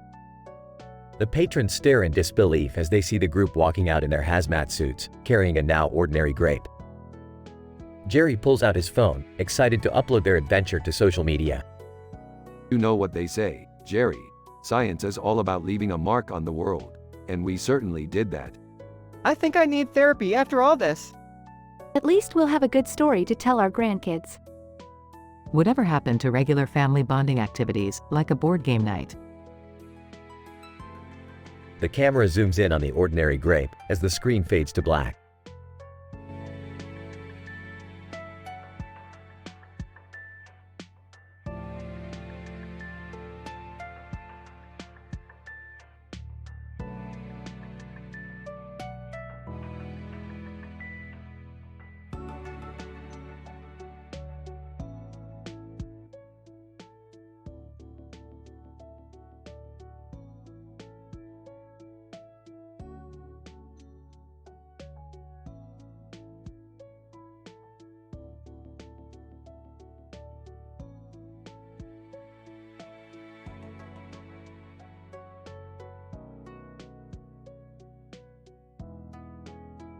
Title: Quantum Stack Tumblers. Synopsis: Rick and Morty embark on an experimental adventure to test the limits of their quantum stack tumblers. The duo use their advanced portal technology to enter a parallel dimension where they encounter shadowy creatures who have an intense interest in their green and white plates. Act 1. Rick initiates the experiment by taking Morty to a parallel dimension with advanced quantum stack tumblers. He explains that this experiment will test the multiverse's capacity for chaos. Morty hesitates but reluctantly agrees to participate. Alright, Morty, buckle up. We're gonna stack tumble through dimensions and test the limits of quantum mechanics. Rick, are we gonna be okay? I don't want to mess up the multiverse or anything. Relax, Morty. This is science. We're making history. Act 2. As Rick and Morty start stacking the plates, a shadowy figure appears on the table. It circles around the plates, examining them closely. Rick tries to shoo it away, but it refuses to move. What is this thing? It's like a shadow or something. Rick, I don't think it likes the plates. Look, it keeps circling around them. Maybe we found an alternate dimension where the shadow creatures have an obsession with green and white plates. Interesting. Act 3. The shadowy creature suddenly attacks the stack tumblers, knocking them over. Rick and Morty are caught off guard and are forced to defend themselves. They fend off the creature but accidentally activate the portal gun, transporting them to a new dimension. Morty, we gotta get out of here. The shadow creatures are pissed. Rick, I don't want to die. What do we do? Just focus, Morty. We need to find a way back to our dimension. Act 4. Rick and Morty race through different dimensions, narrowly escaping the shadowy creatures. They finally make it back to their own dimension, but not before the shadow creatures follow them through the portal. Quick, Morty, we need to activate the quantum destabilizer. It's our only shot at getting rid of these damn shadow things. But Rick, the destabilizer could destroy everything. Morty, do you want those shadow worms crawling around in your ears? Trust me, kid, it's worth the risk. Log. Rick and Morty successfully activate the quantum destabilizer, erasing the shadow creatures from existence. They inspect their stack tumblers, which have miraculously survived the ordeal. Morty gives a sigh of relief, glad that he can finally go back to his normal life. I'm just glad we made it out alive, Rick. Well, Morty, that's science for ya. Always unpredictable. The episode ends with Rick and Morty high-fiving and walking off into the sunset, ready for their next adventure.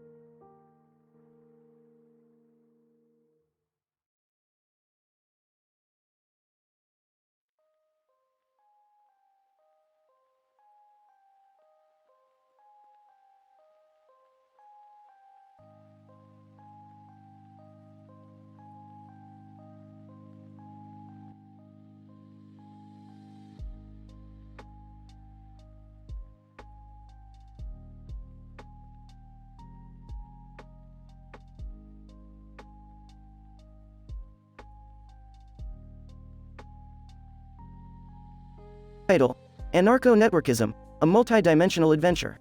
Synopsis: Rick and Morty explore the multiverse and stumble upon a strange anomaly, a cartoon character with many different things in the background of a picture of a cartoon character with many different things in the background.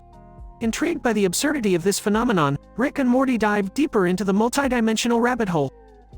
What are you two doing? We're exploring the multiverse, Beth. We found a picture of a cartoon character with infinite backgrounds. It's incredible.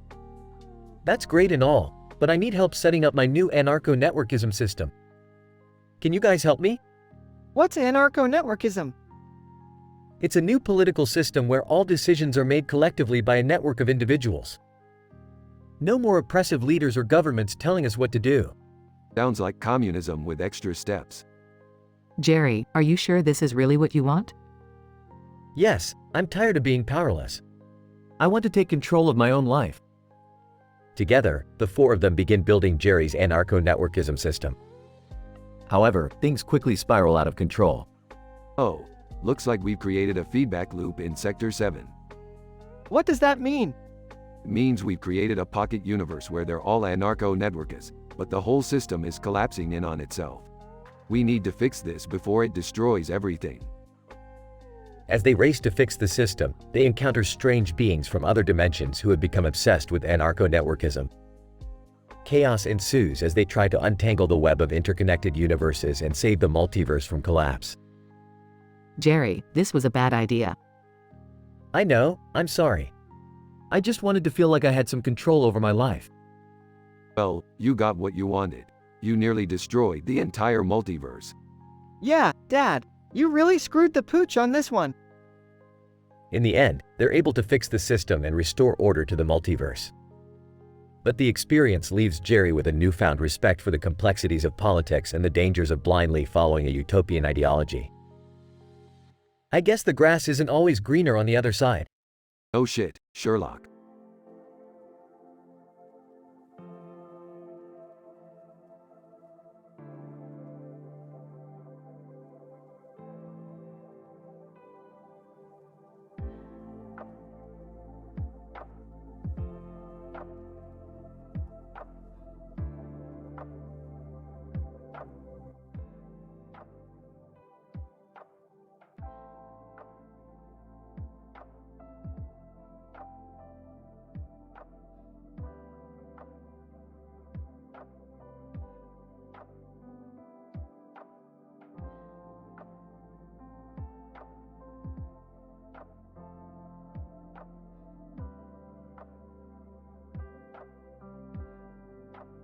Title: The Donut Gauntlet, an exploration of interdimensional donut science. Opening scene. Rick and Morty are in the garage, surrounded by various scientific equipment and machinery. Morty, grab the portal gun. We're going on a donut adventure. A donut adventure? What's that? Just shut up and come on. Scene 1: The Bagel Shop. Jerry, Beth, and the rest of the family are at the local bagel shop when Rick and Morty burst in, causing chaos. Dad, what are you doing? I'm here for the donuts. And not just any donuts, Morty. Interdimensional donuts. Whispering to Jerry, I don't think this is a good idea. Whispering back, no shit, Sherlock. Scene 2: Funny autocorrect fails. As Rick and Morty travel through various dimensions, they come across a world where all language has been replaced by autocorrect fails. Frustrated? Morty. We're never going to find these donuts in this dimension. I think that sign says we're close by. Sign, turn left at JCPenney, then cry until you reach the donut table with the D-Buy sign. Scene 3: The Pirate Space Adventure. Rick and Morty find themselves on a spaceship filled with a crew of interdimensional space pirates, all searching for the same treasure. Smiling. Well, looks like we have some competition. Pirate captain, brandishing his sword, who goes there? Oh, Rick, I don't think we can take them on. Smirking. You underestimate me, Morty. Scene 4: The mind-altering drug epidemic. Finally, Rick and Morty arrive at the donut table with the D-Buy sign. However, the donuts have been infused with a mind-altering drug that causes hallucinations and paranoia. Giggling. Oh man, Morty. These donuts are something else. Looking terrified, Rick, I don't feel so good. Walking up. Hey, what are you guys doing? Blurring his words. Just trying out some donuts. Laughing. Those are just regular donuts, Rick. Final scene: the aftermath. Rick and Morty stumble back into the garage, still affected by the drug. Concerned, what was in those donuts? Burping. Nothing. Just some spice. Moaning, I don't feel so good. Rolling his eyes. Well, that was a disaster. Chuckling. Hey, at least we had some fun, right Morty? Groaning, yeah, real fun.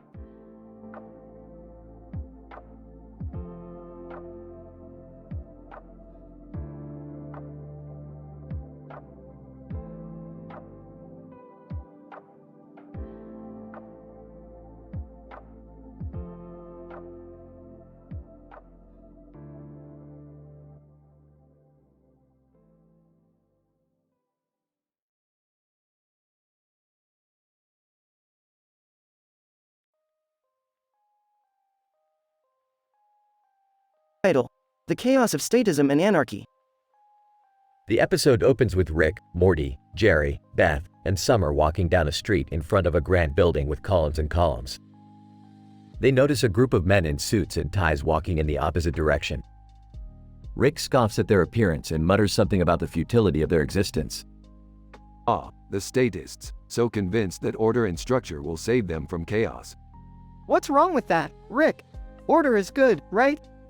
Wrong, Morty. Statism is chaos. It stifles creativity, innovation, and doesn't allow for an individual's freedom. But what about anarchy, Rick? That sounds pretty chaotic. Anarchism isn't utopian, Jerry. It's about creating order through voluntary associations. It's freedom from oppression, not chaos. But how does that work in the real world? It requires a shift in society's values, Beth. We need to focus on individualism, self-governance, and mutual aid.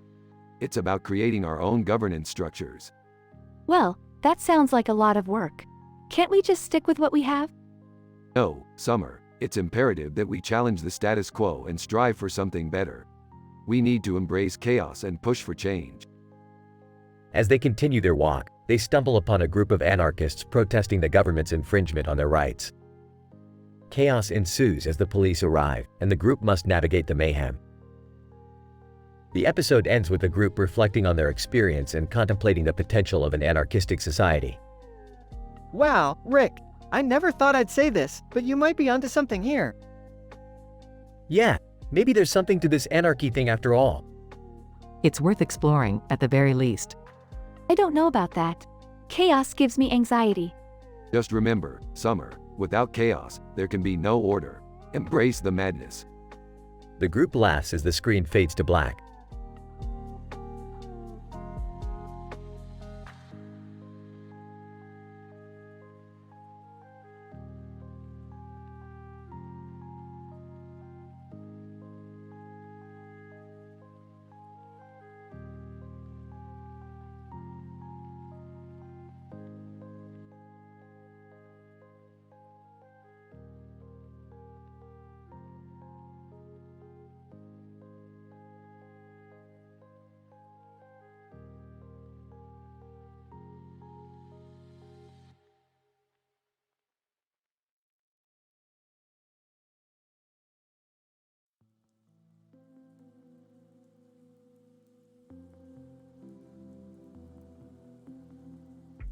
Title: The Cosmic Adventures of Rick and Bagel Pudding and the Bright-Eyed Dog.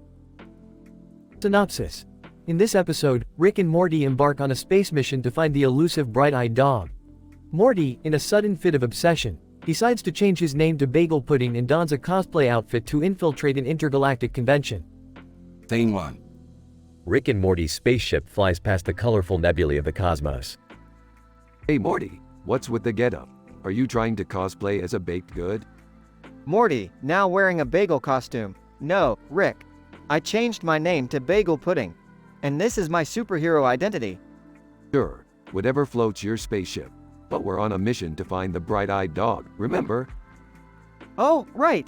The most precious and rarest dog in the universe. I can't wait to meet him. Scene 2.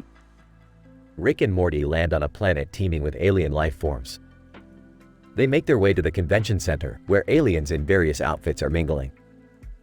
Wow, this place is amazing. Look at all the cosplayers. Keep your eyes on the prize, Morty. We need to find the bright-eyed dog before the convention ends. Scene 3. After hours of searching, Morty finally spots a peculiar-looking dog with glowing eyes. Morty, whispering to Rick, "Rick, I think I found him." The bright-eyed dog. Good job, Morty. Now let's go before anyone else sees us. Scene 4. As Rick and Morty make their way out, they stumble upon a group of aliens who recognize the bright-eyed dog in Morty's hands. Alien 1. Hey, that's the bright-eyed dog. Get it, boys. Oh, we've got company. Time to put your superhero skills to the test, Bagel Pudding. I won't let you down, Rick. Suddenly, Morty transforms into a bagel monster, and the aliens are taken aback. Alien 2, what is that, a bagel monster? I'm out of here. Scene 5. Rick and Morty escape with the bright-eyed dog, but not before Morty has some words with Jerry, who happens to be there too. Oh, hello there. Fancy meeting you guys here. What's with the dog? It's the bright-eyed dog, Jerry. The rarest dog in the universe. Oh, I see. By the way, I've been practicing my British accent. Care to hear it? No, Jerry, no one cares about your accent. Yeah, Jerry, this is a serious mission. No time for jokes. Jerry pouts and walks away. Scene 6. Rick and Morty return to their spaceship, victorious. Well, that was one crazy mission, eh, Morty? Yeah, I can't believe I turned into a bagel monster. That was nuts. Hey, Morty, do you want to listen to some Bright Eyes on the way back? That band is my jam. Sure, Rick. Whatever you say. Rick puts on some Bright Eyes music and the spaceship flies off into the vast expanse of space. The end.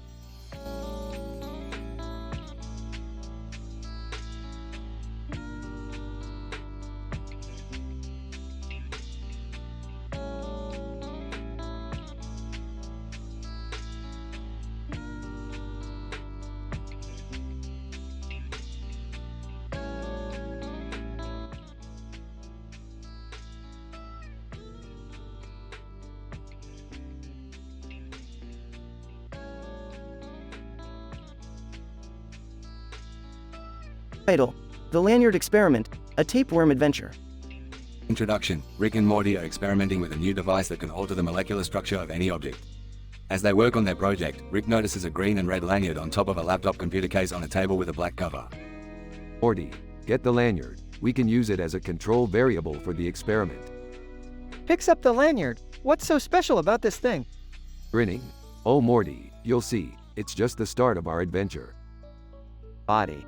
Rick uses the device on the lanyard, causing it to transform into a tapeworm. The tapeworm, now under Rick's control, starts wreaking havoc in their lab. Suddenly, Rick shares his tapeworm with Morty. Disgusted, Rick, why did you share your tapeworm with me? Smirking. Because, Morty, it's going to be a wild ride. The tapeworm starts to grow, evolving into a sentient being with its own consciousness. The tapeworm begins to replicate and spreads throughout the lab, causing chaos. Panicking, Rick, we've got to get rid of this thing. It's taking over. Calmly. Don't worry, Morty. I've got a plan. Rick and Morty use the device to create a black hole, sucking the tapeworm and all its replicas into it. However, they accidentally suck themselves, sending them into a parallel universe where everything is a musical. Epilogue. Rick and Morty find themselves in the alternate universe where they have to figure out how to reverse the black hole and get back to their own reality. The episode ends with them performing a hilarious duet, trying to find a way back home. Singing, Rick, we really screwed up this time. Singing, Morty, don't worry, I'll get us back in line. Audience laughter and applause.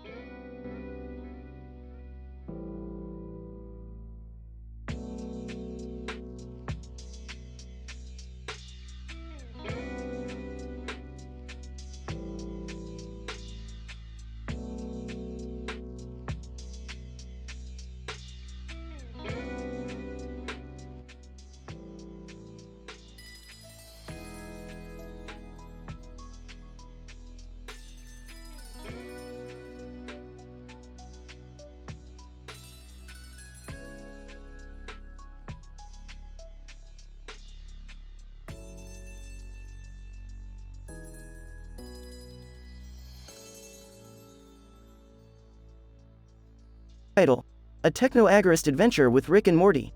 Abstract. In this episode, Rick and Morty take a techno-libertarian journey that challenges the foundations of modern society. Using Jacques Ellul's Technology Society, Sam Konkin's Agorist Primer, and Peter Kropotkin's Mutual Aid, a factor in evolution, the duo navigate the complex world of technology and political philosophy. Scene 1, Rick and Morty in the garage. Laughs. Look at this guy. He thinks he's so cool with his paper and cell phone. What are you talking about, Rick? I'm talking about technology, Morty. It's a system of control that enslaves us all. Oh, okay, Rick. What are you reading? Just some light reading material. Holds up books. Scene 2, Rick and Morty at a technology convention. Looks at the crowd. Look at these sheeple, Morty. All their gadgets and gizmos just distract them from the truth. What truth, Rick? The truth that the state and big corporations control us through technology. But we can fight back with counter-economics and mutual aid. Scene 3, Rick and Morty at an agorist market. Points to a vendor. Look, Morty. That guy's selling homemade soap. That's counter-economics in action. Sniffs the soap. Yeah, smells kinda nice. Look at all the people trading goods without government interference. This is the way the world should be. Scene 4. Rick and Morty at a political rally. Sees the crowd with signs. These people don't understand true freedom. What do you mean, Rick? They're all caught up in the left-right paradigm. We need to embrace agorism and mutual aid to truly be free. Scene 5, Rick and Morty in a car chase. Drives the car. The state can't catch us now. Nervously looks out the window. I don't think this is legal, Rick. That's the point, Morty. Our government is corrupt and we need to act outside of their system to make real change. Scene 6, Rick and Morty in the garage again. Puts the books away. Well, Morty, we may not have changed the world, but at least we can be proud of standing up for what we believe in. Yeah, I guess so, Rick. Smirks. Plus, we made some good money at that agorist market. Laughs. Oh, Rick. Conclusion. In this episode, Rick and Morty expose the flaws of modern society through the lenses of technology, agorism, and mutual aid. They challenge the belief that we must accept the status quo and instead advocate for a world free from government and corporate control. And, of course, they have a lot of laughs along the way.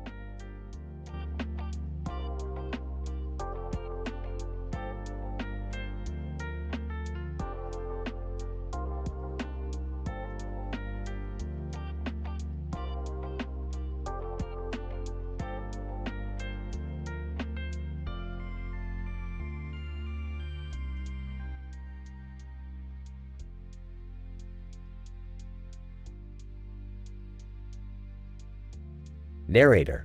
In this episode of Rick and Morty, entitled The Donut Debacle, we see our titular characters surrounded by various food items in a blue background with the word drowners displayed prominently. Chomping on a donut. Morty, these donuts are really something else. Hey, those are my donuts. Relax, Morty. I'll buy you some more. No, Rick, you don't understand. Those are special donuts. Narrator. Little did Rick know, Morty's donuts were in fact laced with a powerful psychoactive substance. Starts tripping. Whoa, Morty. These donuts are really something else. Frustrated, I told you they were special, Rick. Now look what you've done.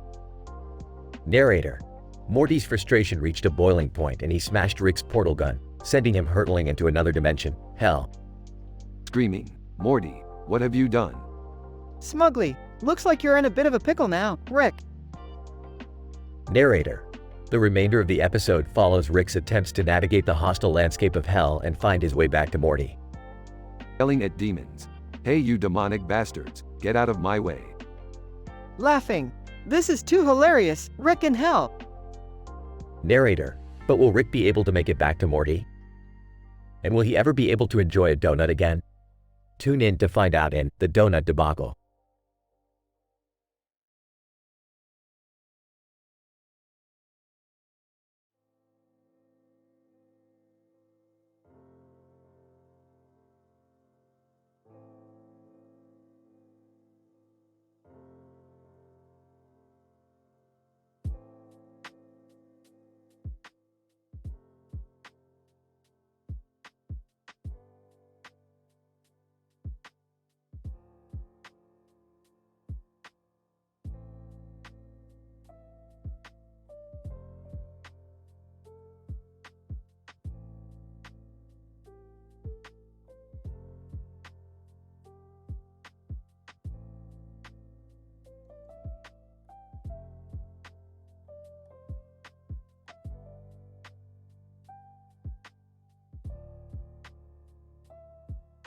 Title: The Checkered Chaos. Synopsis. In this episode, Rick determines to find a way to traverse through alternate realities through a checkered portal, while Jerry accidentally finds himself in cow hell one.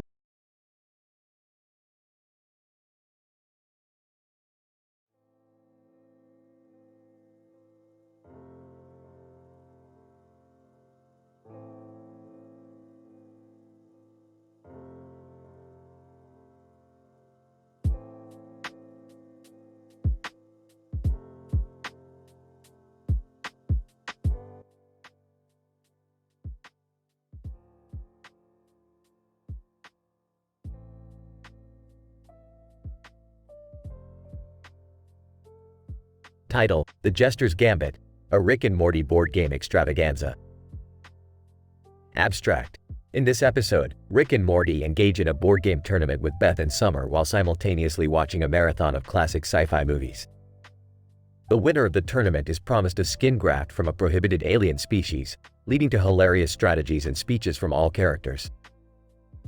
Introduction. As Rick and Morty were browsing through interdimensional channels, they stumbled upon a board game advertisement promising a rare and valuable skin graft as the grand prize. Intrigued by the prospect of acquiring such an exotic item, Rick convinced the Smith family to participate in the tournament. Body. The Smith family gathered around the table and began to roll the dice.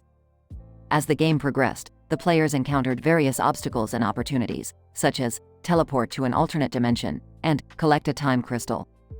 Rick, being the genius he is, used his scientific knowledge to manipulate the game and manipulate his opponents. Morty, on the other hand, relied on his intuition and sheer luck to survive the game. As they played, the family also watched classic sci-fi movies such as Blade Runner and Star Wars. Rick, being a fan of the genre, made sarcastic and witty remarks throughout the marathon, sending the family into fits of laughter. As the game approached the finale, each family member made a funny speech, boasting their achievements and ridiculing their opponents. Rick claimed that he had already won the game in several parallel universes, while Morty confessed that he had no idea what he was doing. After a nail-biting finish, Summer emerged as the winner and claimed the coveted skin graft.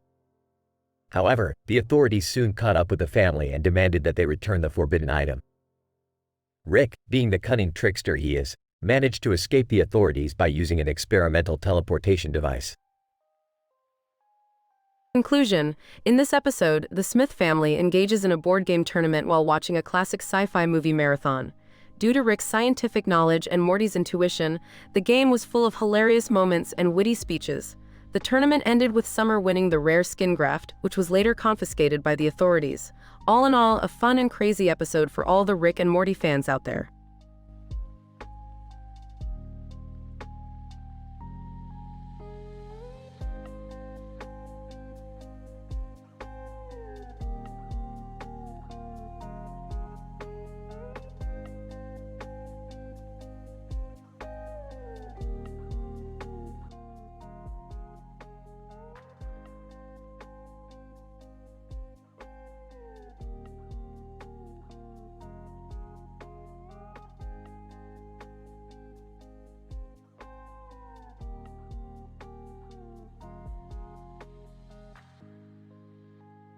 Title: Quantum Physics of Rick and Morty's Hilarious Adventures with Spirit Science. Summary: in this episode, Rick and Morty team up with Spirit Science to explore the quantum physics of their wacky adventures. Along the way, they encounter bizarre creatures, mind-bending paradoxes, and lots of inappropriate jokes. Opening scene. Rick and Morty are sitting in the living room, watching a YouTube video on spirit science. Morty turns to Rick and says, "Hey Rick, have you ever heard of this guy Spirit Science? He's talking about all this weird stuff like chakras and crystals and stuff." Rick responds, "Oh Morty, you're such a noob. Spirit science is just scratching the surface of the quantum world. Let me show you what real science is all about." Scene 1. Rick, Morty, and Spirit Science travel to a distant planet where they encounter a group of aliens who communicate through farting. As they study the aliens' farting patterns, they discover a complex quantum entanglement that links their bodily functions to the fabric of space-time itself. Spirit Science says, "Whoa, dude, this proves the interconnectedness of all things. We're all just breathing the same cosmic gas." Rick responds, "Don't get all hippy-dippy on us now, Spirit Science. We need to focus on the hard science here." Scene 2. Rick, Morty, and Spirit Science venture into a parallel universe where they meet their alternate selves who are all clones.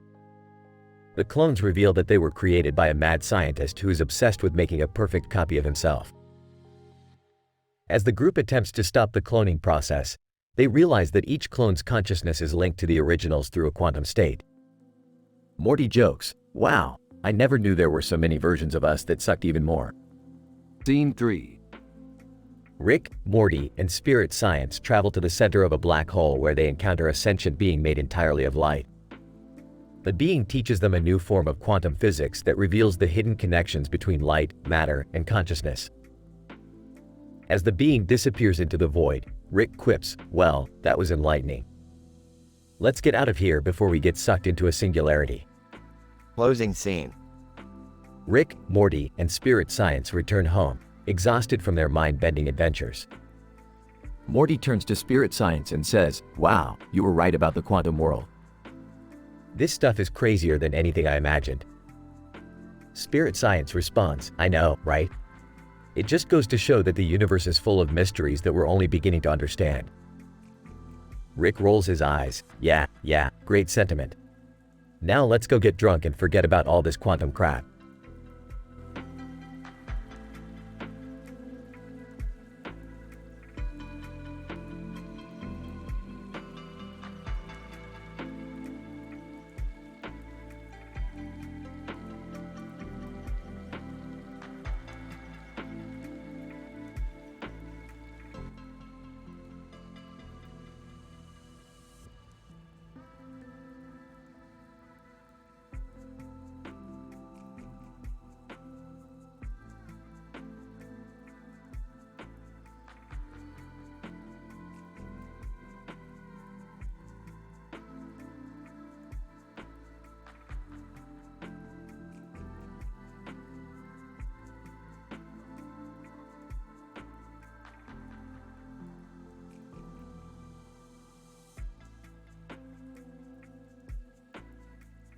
Title: The Quantum Shenanigans of Rick and a Hilarious Teen Comedy Adventure.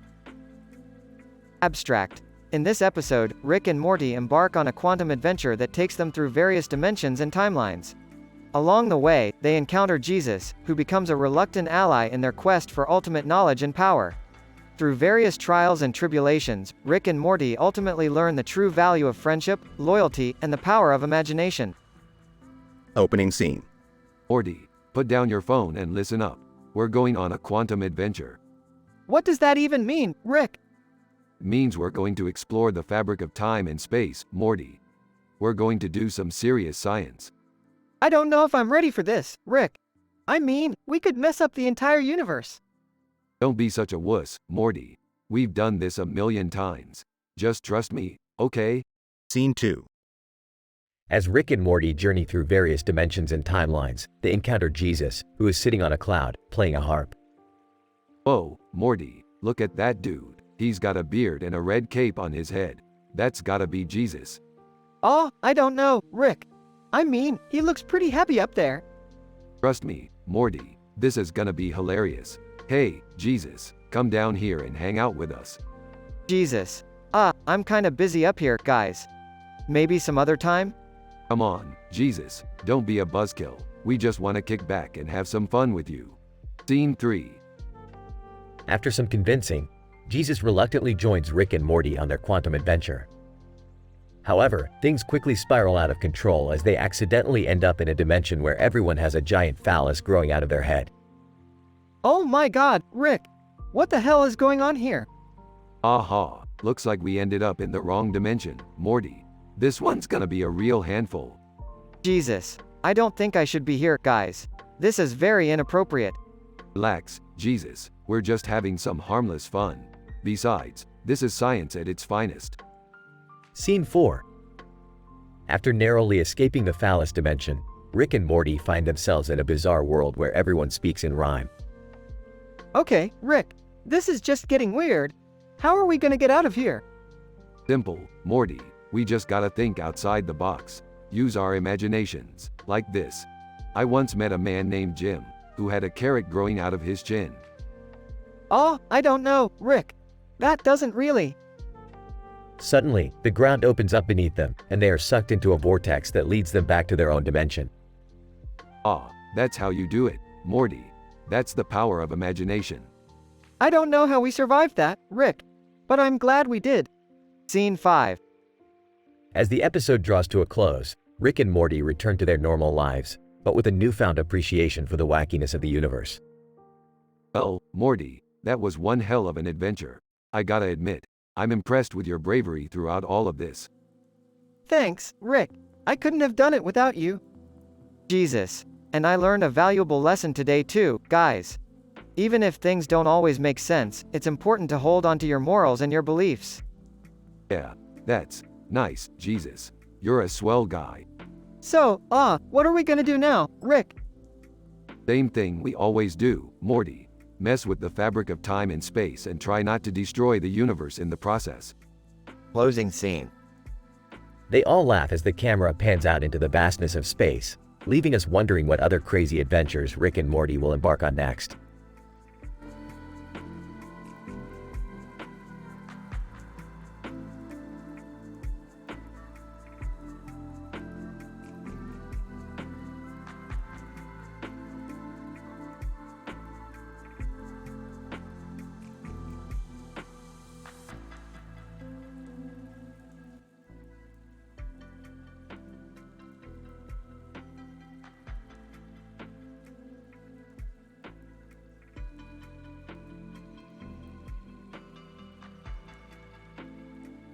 Narrator. The Ultimate Showdown of Ultimate Destiny is a satirical deconstruction of the superhero genre, as exemplified by cartoon character Rick, who holds a gun in a neon light room with a neon light behind him and a neon light behind him. This episode follows the antics of Rick, Morty, and Beth, as they engage in a series of misadventures. Rick, now the ultimate showdown of ultimate destiny, behold, mortal fools. I, the ultimate showdown of ultimate destiny, have arrived. Rick, aren't you just stealing bits from memes and songs? The ultimate showdown of ultimate destiny, nonsense, Morty. I am beyond such trivialities. Behold my mighty power. Rick, what are you even doing? This is ridiculous. The ultimate showdown of ultimate destiny, silence, Beth. Can't you see that I am the ultimate embodiment of badassery? Rick, you look like a reject from a laser tag arena. The ultimate showdown of ultimate destiny, insolence. You shall feel the wrath of my laser gun. Narrator. As Rick, now the ultimate showdown of ultimate destiny, fires his laser gun, chaos ensues. Lasers ricochet off walls and furniture, causing destruction all around the neon room. Rick, you're going to destroy the house. The ultimate showdown of ultimate destiny, This mere dwelling is no match for my power. Can you just stop for 1 minute and think about what you're doing? The ultimate showdown of ultimate destiny, never. I am the ultimate showdown of ultimate destiny, and I will not be stopped. Narrator. In the end, the ultimate showdown of ultimate destiny learns that true power lies not in flashy gimmicks or stolen catchphrases, but in the bonds of family and friendship. Or he would have, if he hadn't gotten distracted by a shiny button on his laser gun and accidentally shot himself in the foot. The ultimate showdown of ultimate destiny.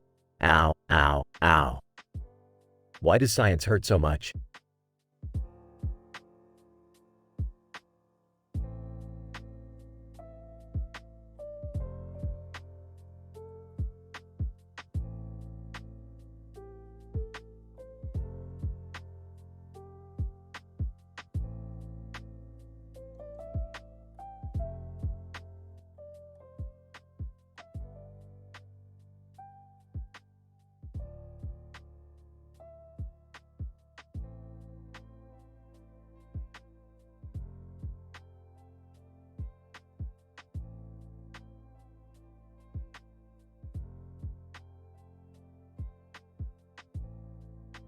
Title: An interdimensional romp with Francis Edward Deck.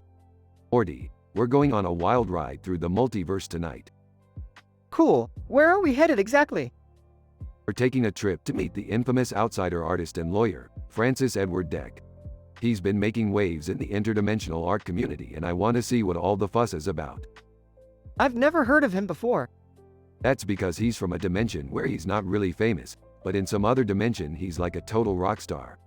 It's all relative, Morty. Oh, okay. Don't worry, the fun is in the journey. And in this case, we'll be taking a molecular deconstruction and reconstruction device to make sure we can actually understand the guy. You mean like a universal translator? No, more like a translator to understand crazy conspiracy theories and delusional rants. We don't want to miss out on any of his wacko ideas. This sounds like a bad idea.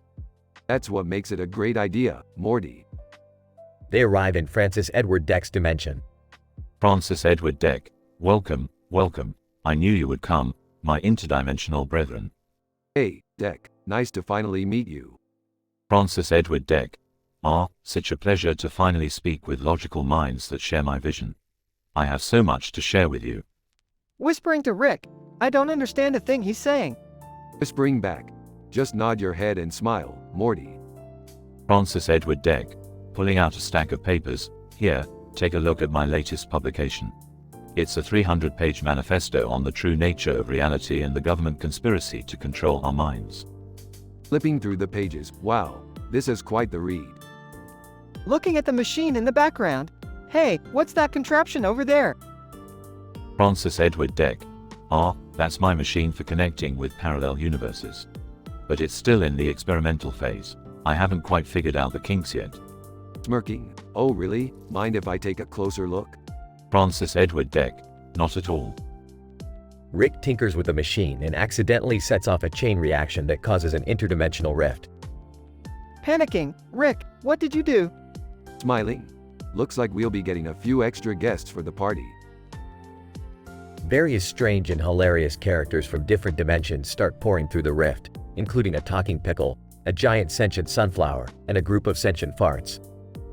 Francis Edward Deck, clapping his hands. This is fantastic. This is exactly what I was hoping for. Grinning. I knew I liked this guy. I don't think we'll ever be able to leave this dimension. Patting Morty's shoulder. That's the spirit, Morty.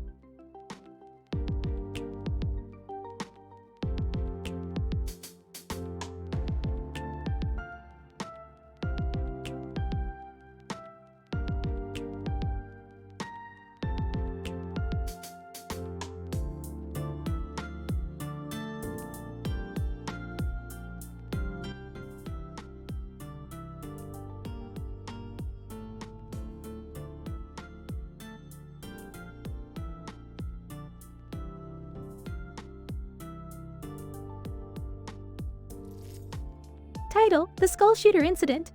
Synopsis. In this episode, Rick and Morty encounter a mysterious man with a skull shooter gun, leading to an unexpected series of events. Morty. Listen, Morty. I just got a call from the Council of Ricks. They want us to take care of this guy with the skull gun. The skull gun? What the hell is that? Rick. It's a very dangerous weapon, Morty. One shot and you're dead. We need to be careful. But Rick, if it's so dangerous, why are we doing this? Because Morty, sometimes you just gotta take risks for the sake of adventure. Plus, I heard he's got some good weed. Okay, I guess that makes sense. But how are we going to defeat him? Simple, Morty. We'll just use our wits and humor to distract him. I'll burn down the damn bank for a joke, ha ha ha. What? That's not funny, Rick. Ah, lighten up, Morty. It's just a joke. Besides, this guy seems like the type who'd appreciate a good laugh. The duo then heads to the bank, where they find the man in a suit and tie holding the skull shooter. They engage in a hilarious and intense standoff, with Rick using his trademark sarcasm and wit to try and outsmart the man. Man, Chuckles, nice try, Rick. But you can't fool me that easily. You're just a washed-up alcoholic trying to relive your glory days. Scoffs. Oh please, I'm a highly intelligent scientist with access to advanced technology and infinite knowledge from across the multiverse. Rick, he has a gun, remember? Laughs. Oh, right. Almost forgot about that. In a surprising turn of events, the man ends up surrendering his weapon and offering to smoke weed with the duo. They spend the rest of the episode getting high, discussing the meaning of life, and making hilarious jokes that are probably too crude to write in this script. This is the most bizarre thing we've ever done, Rick. Chuckles. Yeah, well, that's just another day in the life of a genius scientist and his trusty sidekick. The episode ends with the trio watching a deep space documentary, completely stoned out of their minds and laughing hysterically at the screen.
Title: The Interdimensional Aqua Teen Apocalypse.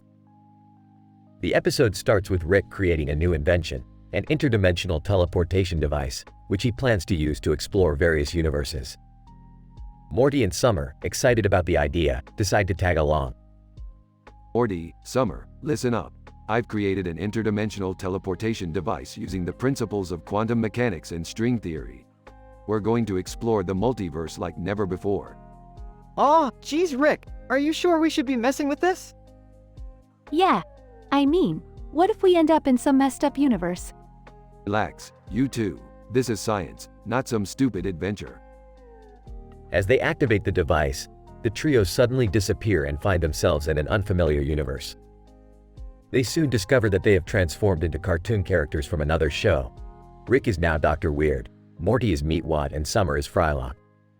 Dr. Weird, holy crap, what did you do to us? Meatwad, I don't know, but I feel meaty. Frylock. This is insane. Rick, you have to fix this. Dr. Weird. Let me think. Maybe I can reverse the polarity of the device explodes. Suddenly, they find themselves in the world of Aqua Teen Hunger Force, where Jerry appears as Master Shake. Rick and Morty are shocked to see themselves transformed into cartoon characters once again. Dr. Weird, what is this place? Why do I look like a giant? Burps. Meatwad, hey, it's you guys. You came to visit. Frylock. Size. This is worse than we thought. Master Shake. Hey, what's the big idea, coming in here and stealing our cartoon style? Dr. Weird, we didn't do it on purpose, Shake. We're just trying to fix our teleportation device. As they attempt to fix the device, chaos ensues and they accidentally create an interdimensional portal that unleashes a horde of animated monsters. Frylock. This is bad. Really bad. Meatwad, time to get meaty. transforms into a giant meatball. Dr. Weird. I think I know how to reverse the polarity of the gets attacked by a monster. In the end, after a series of absurd and hilarious events, Rick and Morty are able to fix the teleportation device and escape the universe of Aqua Teen Hunger Force, but not before leaving behind a trail of madness and destruction. Frylock. Thank God we're out of there. Dr. Weird. That was wild, man. I think I need a drink. Meatwad. Hey, you guys want some meatwad? Master Shake, get out of here, you big meatball.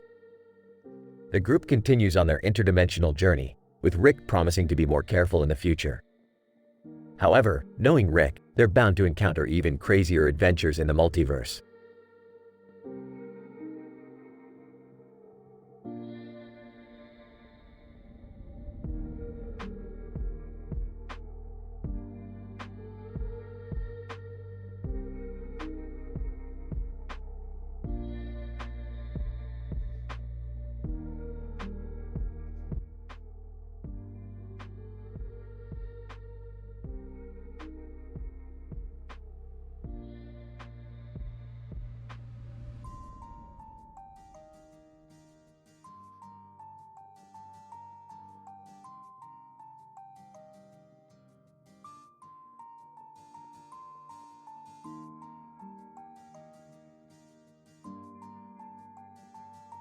Title: The Schrodinger's FCKED-UP Experiment. Synopsis. In this episode of Rick and Morty, the duo joins forces with Kahlua Zoldyck, a highly skilled assassin from the anime series Hunter x Hunter. Together, they embark on a mind-bending adventure that involves a mysterious man sitting on top of a floor in front of a black and white background with red and white circles, a talking turkey, and a game of checkers. Act 1. Rick and Morty are chilling in the garage when Kahlua suddenly appears from a portal, seeking Rick's help to track down a powerful artifact that was stolen from his world. Rick, being the genius scientist that he is, knows exactly where to find the artifact. But first, they must pass through a strange interdimensional portal that leads them to a bizarre room with a big black and white checkerboard on the floor. Kahlua, where the hell are we, Rick? We're in AF**CKED-UP experiment, my dear boy. This is Schrodinger's checkerboard. The squares are both black and white at the same time until we make a move. It's like quantum physics, only more confusing. Act 2. As they make their way across the checkerboard, the trio encounters a strange man sitting on top of the floor. He appears to be a manifestation of the Schrodinger's cat experiment, who has gained sentience and is now able to manipulate reality at will. Schrodinger's cat, greetings, travelers. I see that you are curious about my little experiment. Would you care to play a game? Yeah, whatever. I'm sure we'll win anyway. Schrodinger's cat, very well. But be warned, reality is not what it seems in this realm. Everything you see could be an illusion, including yourselves. Act 3. As the game progresses, the group starts to unravel the mysteries of the room, including the true nature of the talking turkey that has been following them around. It turns out that the turkey is a highly intelligent alien who crash-landed on Earth and was transformed into a talking bird by Rick's experiments. Turkey. Why yes, I am an extraterrestrial being. But that's beside the point. We need to focus on the game and win this thing. What happens if we lose? Schrodinger's cat, oh, nothing much. Just the end of the universe as we know it. NBD. Act 4. The group manages to outsmart the Schrodinger's cat and win the game of checkers, but not without consequences. The room starts to implode, and the characters are sucked into different dimensions. Rick and Morty end up in a timeline where they never existed, while Kahlua is stuck in a world where he's the ruler of a giant empire. Kahlua, well, this sucks. Hey, we'll figure it out. Hey, Morty, you ever wonder if we're just characters in some weird TV show? What do you mean, Rick? Nothing, Morty, just a crazy thought. Let's go home. Epilogue. The camera pans out to reveal that the entire episode was just a dream sequence in the mind of a sleeping Rick, who wakes up next to Morty in their bed, with the talking turkey perched on the headboard. Wow, what a trip. Did I mention that I love science? Now, where did I put my portal gun?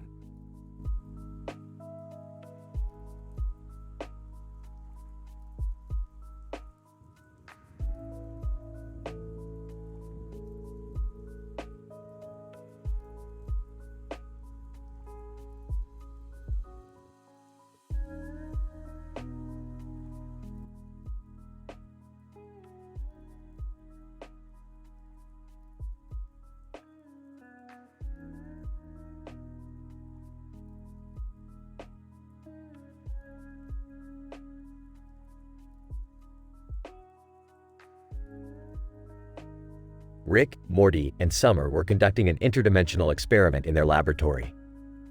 Suddenly, a cartoon character with a skeleton face and a skeleton head appeared on their computer screen with a green light. Oh great, another glitch in the system. Morty, check the error logs while I try to fix this. Rick, why are you eating glass? It's a new experiment, Morty. Glass is actually a form of crystalline silicon dioxide, which can induce altered states of consciousness when ingested. Plus, it tastes crunchy. That's disgusting. Rick, can we focus on the skeleton dude on the computer screen? Skeleton dude, greetings, Earthlings. I am Skelly, the interdimensional messenger of the Skeleton King. Oh boy, here we go. Skelly, the Skeleton King is inviting you to his annual Halloween party, where he will choose the most hilarious and crazy guest to be his new court jester. Hey, that sounds like fun. Hey, I don't feel like socializing with a bunch of boneheads. I'll pass. But Rick, think of the prestige. Being the court jester of the Skeleton King would give you access to his infinite powers and riches. You make a compelling argument, Summer. Okay, let's do this. But first, I need to finish my glass snack. Rick, you're going to go crazy if you keep eating that. Jerry, who had been sitting in the corner the whole time, suddenly spoke up. What's going on, guys? I can't see anything. What, Jerry, when did you go blind? I don't know, it just happened. Can someone explain what's going on? We're going to a Halloween party in another dimension to compete to be the Skeleton King's new court jester. Oh, that sounds like fun. Can I come? Sure, why not? The more, the merrier. And so, Rick, Morty, Summer, and Jerry embarked on a crazy and hilarious adventure to become the Skeleton King's court jester. Along the way, they encountered all sorts of strange and wacky creatures, made crude jokes and puns, and ultimately came out victorious in the end. Despite the chaos and danger they faced, they all managed to stick together as a family and have a good time, as only the Smiths could do.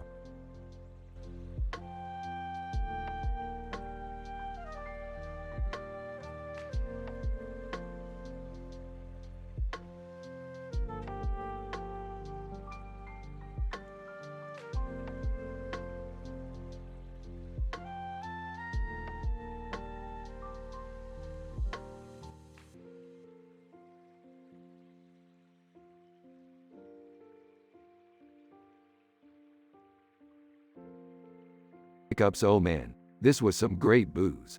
I think I'll go for a joyride. Excitedly, whoa, really? Can I come too?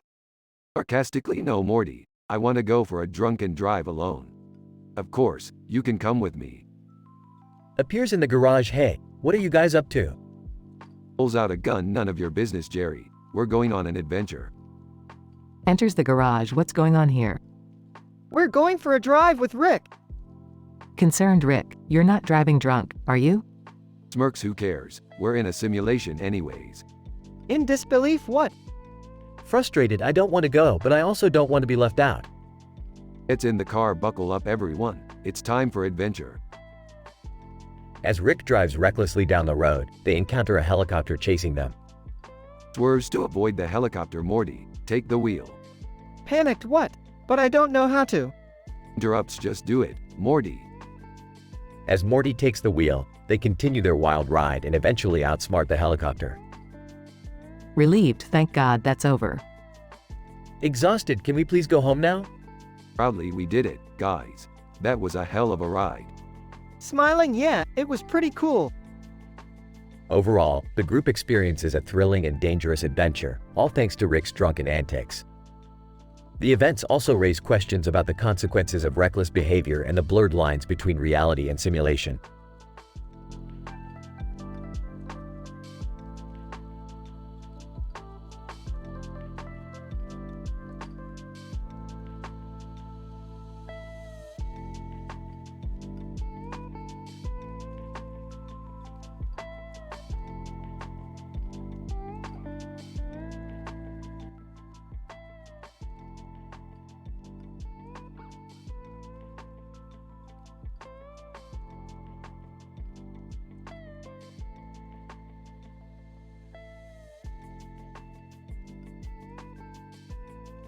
Title: The Francis E. Debt Conundrum.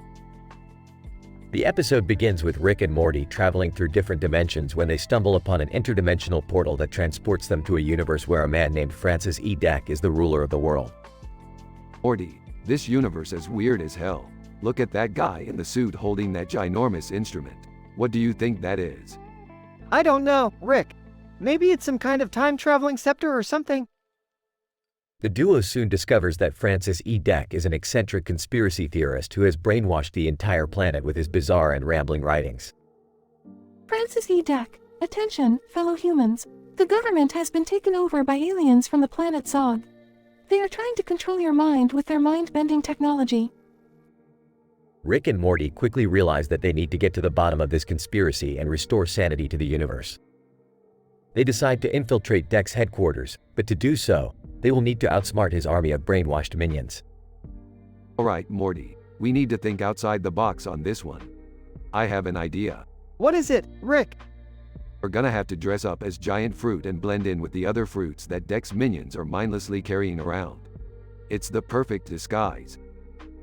As they navigate through the headquarters, they encounter some unexpected obstacles, including a group of aliens from the planet Zog who are actually friendly and just visiting Earth on vacation. Oh, for crying out loud, Morty, these Zog aliens are harmless.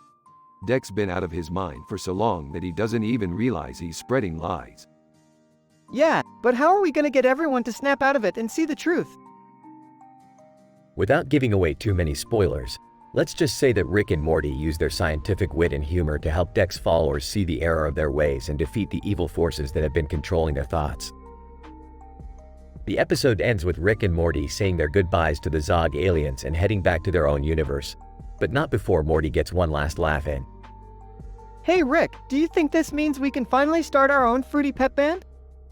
Drones just get us out of here, Morty. It may have been a wild and crazy ride, but in the end, our favorite duo came out on top and saved the day with their scientific know-how and humor.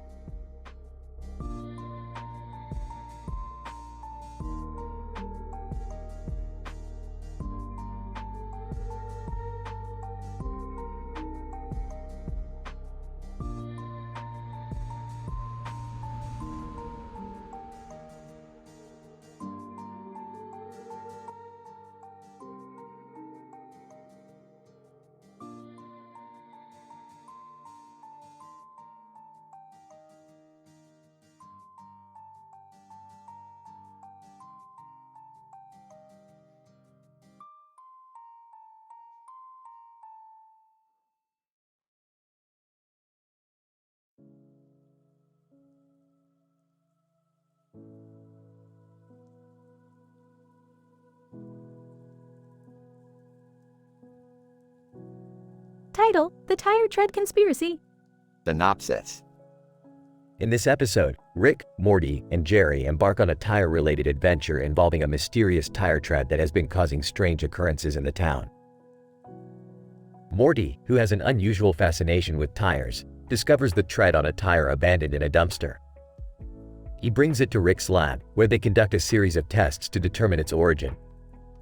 They discover the tread is made of an otherworldly material that possesses electromagnetic properties and can control the movements of objects nearby.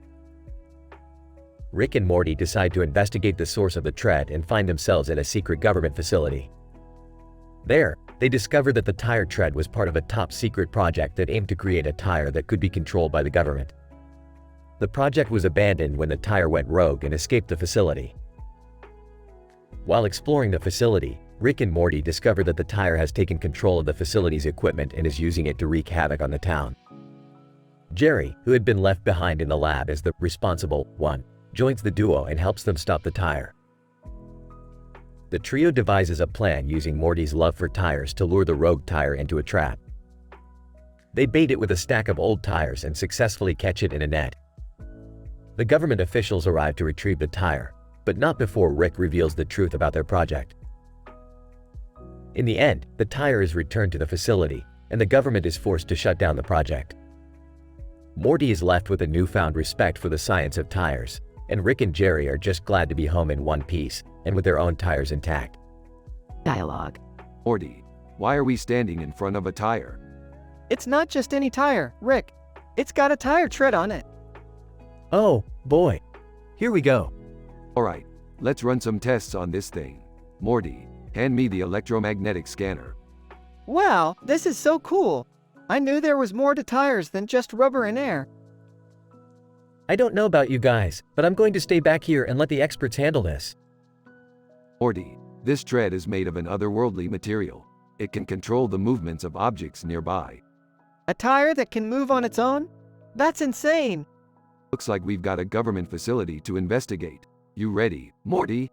I was born ready for this, Rick. Wait up, guys. I don't want to be left out of the tire tread conspiracy.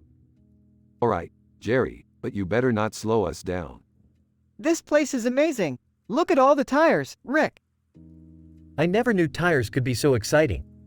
Okay, we've got to find that rogue tire before it causes any more damage. Maybe we can use my love for tires to lure it into a trap. I don't know about this, Morty. This seems like a bad idea. It's our only shot. Let's do this thing. The trio successfully catches the rogue tire and returns it to the facility. Government official, we thank you for your cooperation. We will take it from here. Not so fast. We've got something to say about your little project. Yeah, you can't just go around creating sentient tires and expect us to be okay with it. I agree. This whole thing has been a wheel disaster. The government is forced to shut down the project, and the trio returns home. This has been the best day ever, Rick. I learned so much about tires. Just when I thought I couldn't be surprised by your weirdness, Morty. You've really outdone yourself this time. I think I need a drink after all of this excitement. Anyone else? Don't make me pull out the portal gun, Jerry.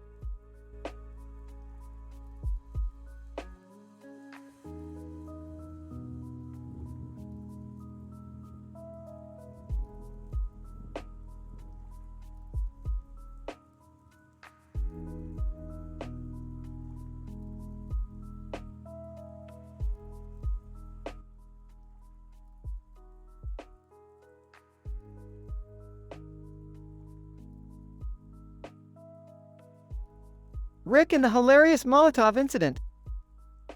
Rick and Morty explored the concept of satire and irony in this episode as they embarked on a series of pranks around the house.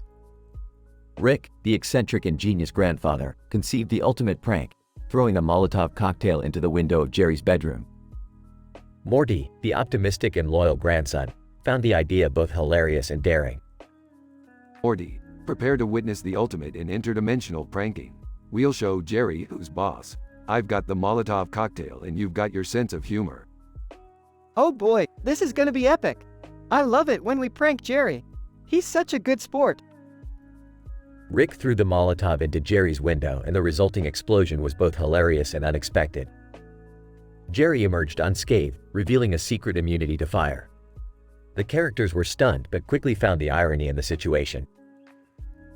Beth, the pragmatic and rational daughter of Rick, joined the scene and scolded the duo for their dangerous and reckless behavior.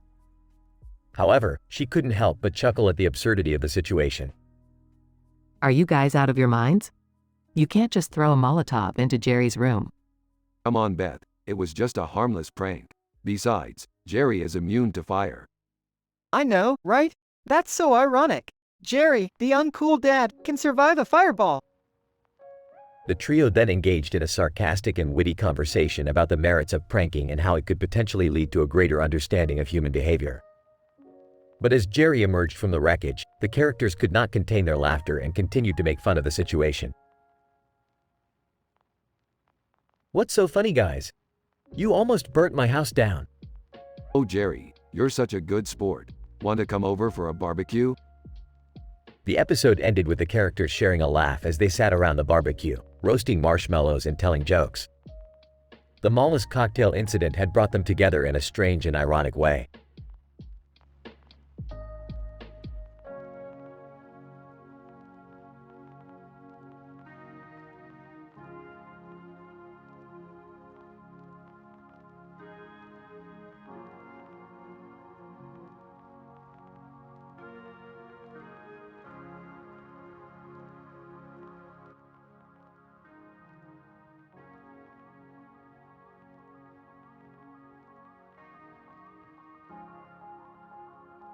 Oh great, Another pseudo-scientific theory for the masses to eat up like candy. I bet Jerry loves this crap. Hey, I'll have you know that Ancient Aliens is a thought-provoking show that offers a unique perspective on our ancient history. But seriously, have you guys seen this painting? It's like something out of a sci-fi movie. Yeah, and that giant alien head is freaky. I wonder if the aliens ever visited Earth and took over like in that Independence Day movie. Please, Morty, don't even bring that up. Those Hollywood depictions of aliens are ridiculous. If anything, they would have just observed us from afar. But what about the pyramids and Stonehenge? Those couldn't have been made without advanced technology. Clearly, aliens had a hand in it. Or maybe humans were just smarter than we give them credit for. Either way, it's fascinating to think about. Hey, what if we use Rick's spaceship to travel back in time and see if there really were aliens here? Oh Morty, you sweet summer child. Time travel is not that simple. Plus, we have more important things to do. But come on, Rick. Just think of the discovery we could make. We could rewrite our history books. Fine, fine. If it'll shut you all up, I'll take us back to ancient Egypt. But don't blame me if we get stuck in a time paradox or something. Yes! This is going to be so cool. I hope we don't get eaten by a T-Rex or something. Just buckle up and hold on tight, kids. It's going to be a bumpy ride.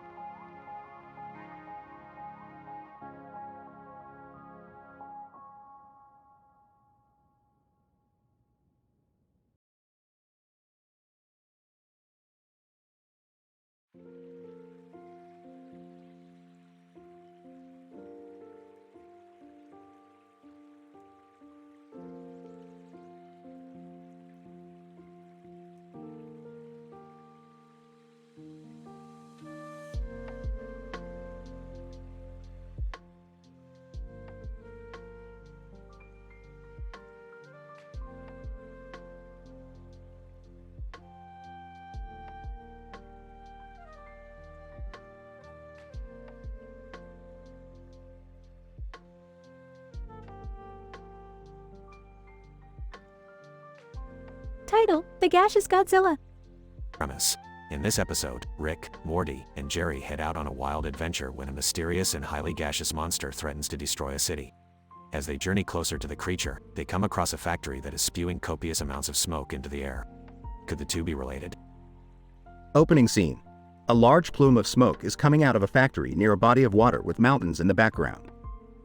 Rick, Morty, and Jerry are sitting in the garage, watching the news report on the factory's pollution.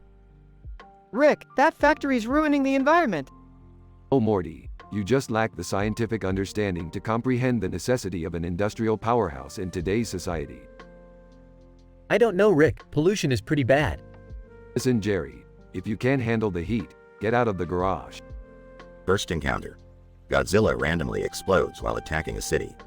Oh my god, Rick! Look at that monster! I don't have time for this, Morty. We have a factory to investigate. Yeah, but what about the giant monster destroying that city? It'll probably just blow itself up like all the other Godzilla ripoffs. Factory investigation. Rick, Morty, and Jerry make their way to the factory to investigate the source of the smoke. Alright boys, let's see what we've got here. My instruments are picking up high levels of methane, sulfur dioxide, and oh wait, that's just Jerry's breath. Hey! Gross, Dad. Focus, Morty. We need to find the source of these emissions. Monster reveal. As they delve deeper into the factory, they discover the true culprit behind the pollution, a huge gaseous monster resembling Godzilla. Well, I'll be damned. It looks like we've got ourselves a real-life gaseous Godzilla. What are we gonna do, Rick? We have to stop it before it destroys everything. Relax, Jerry. I've got this. Scientific solution. Rick creates a device that can harness the monster's gas emissions and convert them into clean energy. Alright boys, let's see if this works. Holy crap, Rick! It's actually working! We're saving the environment and defeating a monster. Epilogue. The city is saved, the factory is shut down, and clean energy is ushered in. Rick, Morty, and Jerry sit in the garage, proud of their heroic achievement. Wow, Rick, we really did it! That's science for you, Morty. The possibilities are endless. Yeah, and we even learned a valuable lesson about the importance of environmentalism. Don't push it, Jerry.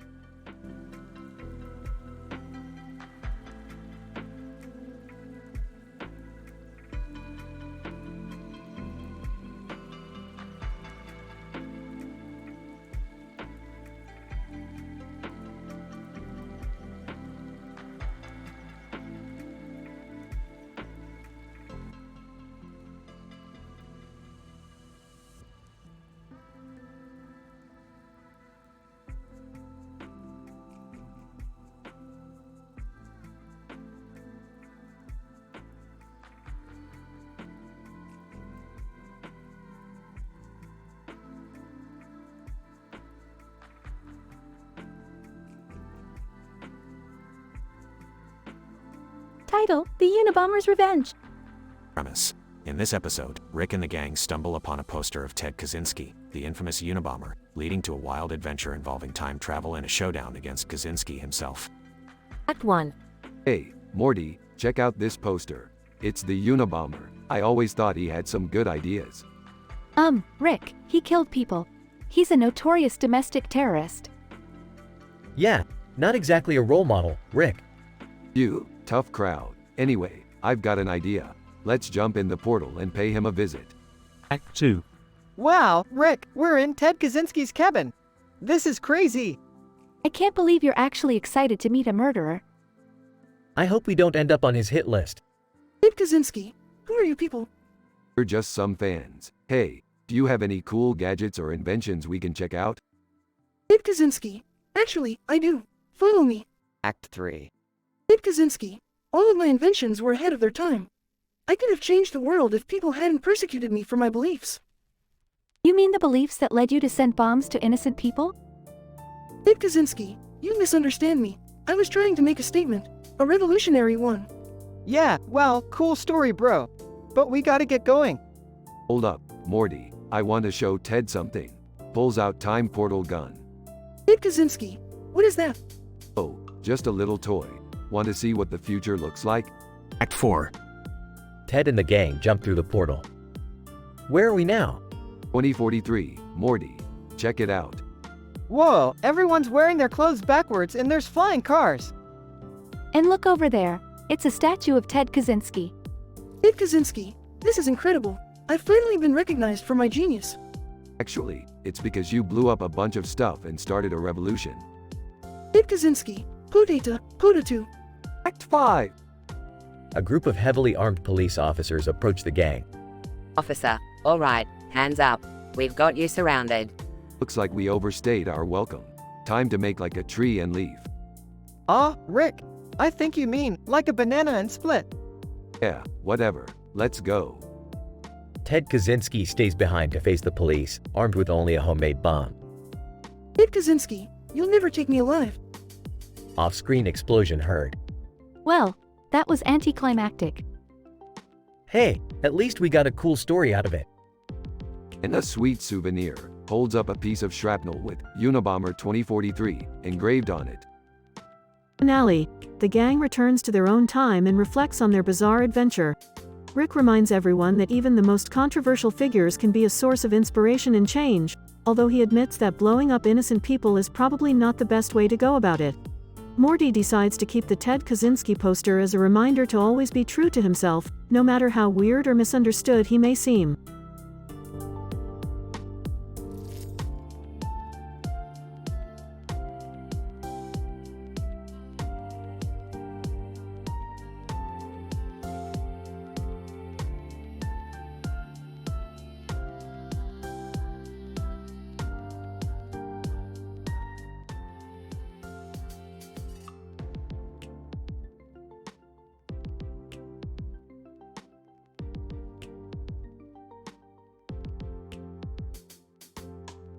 Title: Anomalous Origin of Godzilla's Death, a Rick and Morty adventure. Synopsis. In this teen-rated episode, Rick and Morty embark on a scientific journey to investigate the bizarre circumstances surrounding Godzilla's death.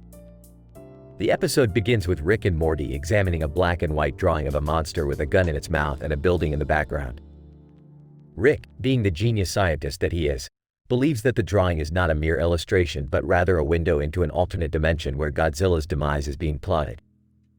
Morty, my boy, it's time to put our scientific minds into action. We're going to have to dive deep into the multiverse to unravel this monster of a mystery. Oh, I don't know, Rick. Isn't Godzilla just a fictional character?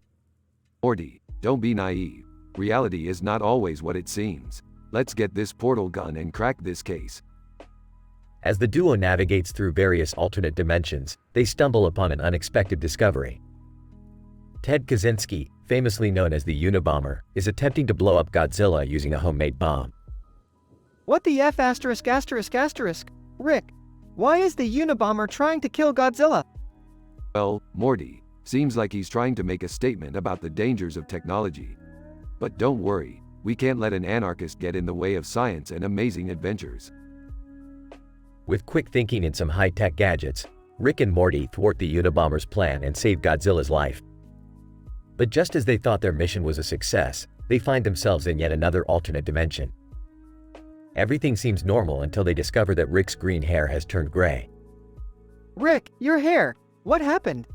This is not good, Morty. It seems our meddling with the multiverse might have caused a ripple effect. We can only hope it's not permanent.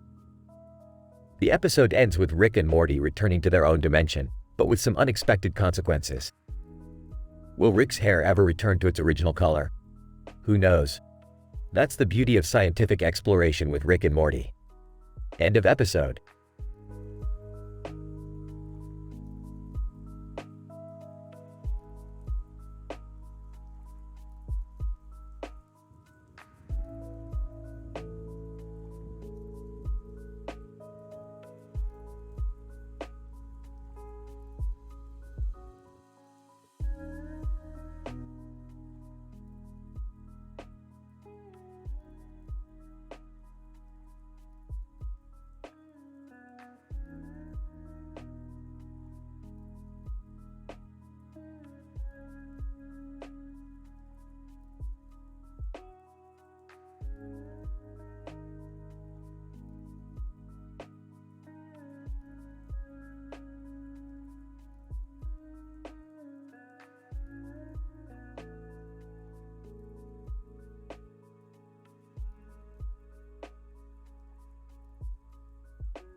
Title: The Soul-Stealing Shenanigans.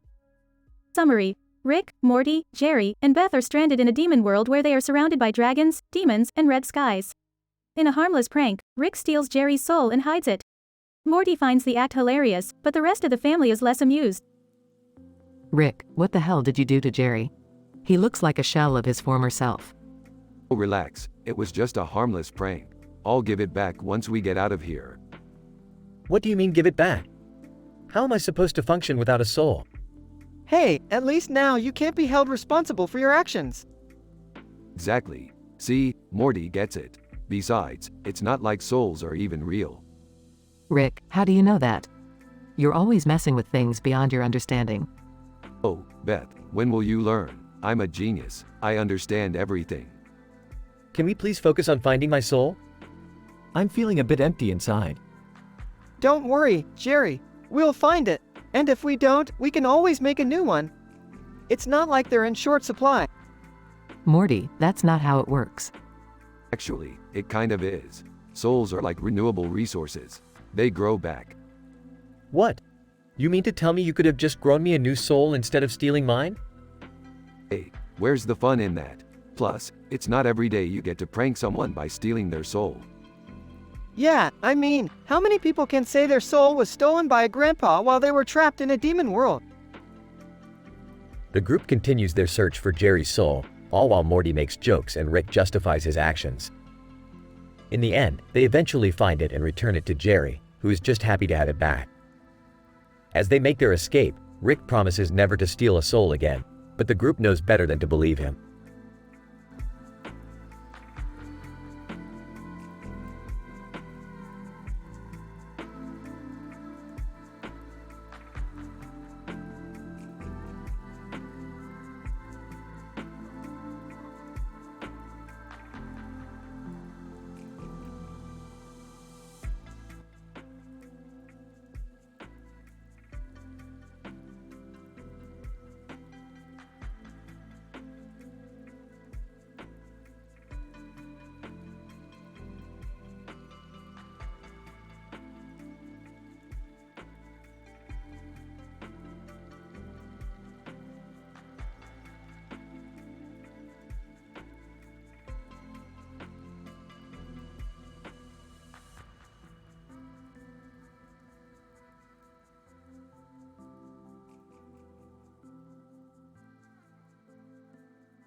Title: The Red-Faced Man and the Late-Night Talk Show Apocalypse.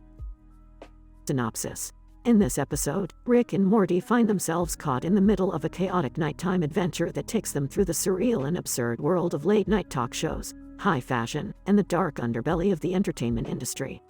As they navigate their way through a series of bizarre and hilarious challenges, they encounter a red-faced man in a suit who seems to hold the key to their survival. Morty, this is going to be one crazy ride. We're going to be dealing with the most dangerous forces in the multiverse, late-night talk shows and blimples. I don't know, Rick, I don't think I'm ready for this. Come on, Morty, we don't have a choice.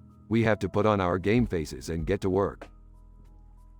As they dive deeper into the world of late-night talk shows, they encounter the red-faced man who reveals himself to be none other than Lionel Messi, the greatest soccer player in the world. Lionel Messi, hey guys, I'm Lionel Messi, and I need your help. The late-night talk show hosts have taken over the world and turned it into a zombie-filled fashion nightmare. That's not good, Messi. But what can we do about it? Lionel Messi, well, we have to infiltrate the Blimple factory and take out their leader, the evil Count Chocula. Count Chocula? The cereal mascot? Morty, you're learning. Let's do this thing. They journey to Zombie Fashion Week and infiltrate the Blimple factory, fighting off hordes of zombie fashion models and talk show hosts along the way. This is insane, Morty. I never thought I'd be fighting off blimples and zombie talk show hosts in the same day. I know, right? This is crazy! As they reach the heart of the Blimple factory, they face off against Count Chocula in a final showdown. Count Chocula, you fools. You think you can stop me? I am the mastermind behind Zombie Fashion Week and the Blimple industry. Not if we have anything to say about it, Chocula. Morty, it's time to get swifty. Get swifty? What does that even mean? Just do it, Morty. They engage in an epic battle, with Rick and Morty using their superior science and strategy to take down Count Chocula once and for all.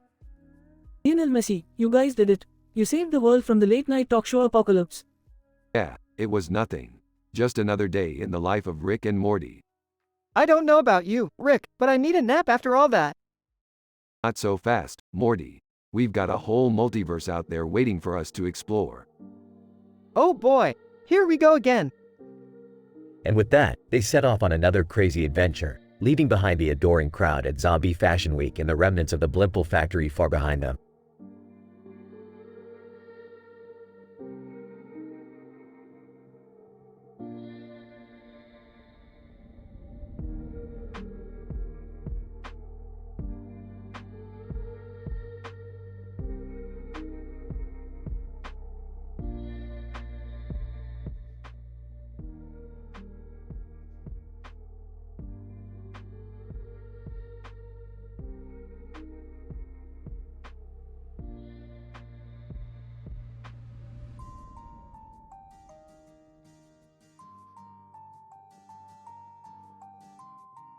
Title: The Anarcho Villa Adventure.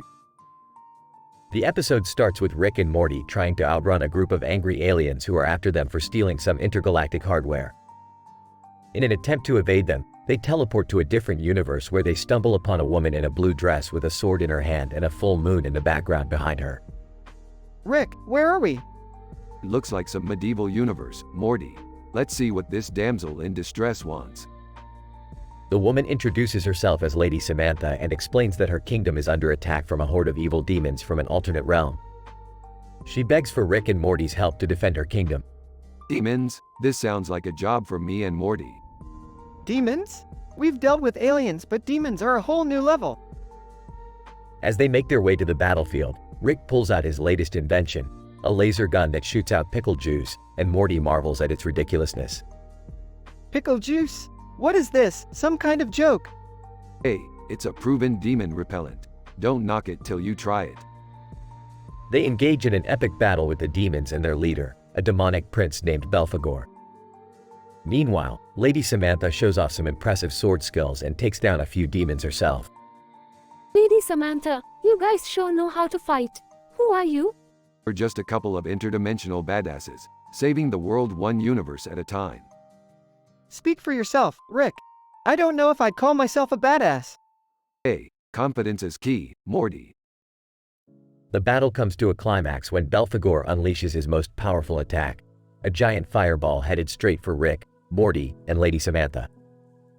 Just as it's about to hit them, Rick pulls out a can of hairspray and a lighter and creates a huge explosion, sending the fireball flying back towards Belphegor and defeating him once and for all. Lady Samantha, wow, you guys are truly amazing. Thank you so much for saving my kingdom. No problem, Lady Samantha. We're always happy to help out a damsel in distress. As they prepare to leave, Morty has one final question for Lady Samantha. Hey, Lady Samantha, we never got to ask. What's with the blue dress and sword?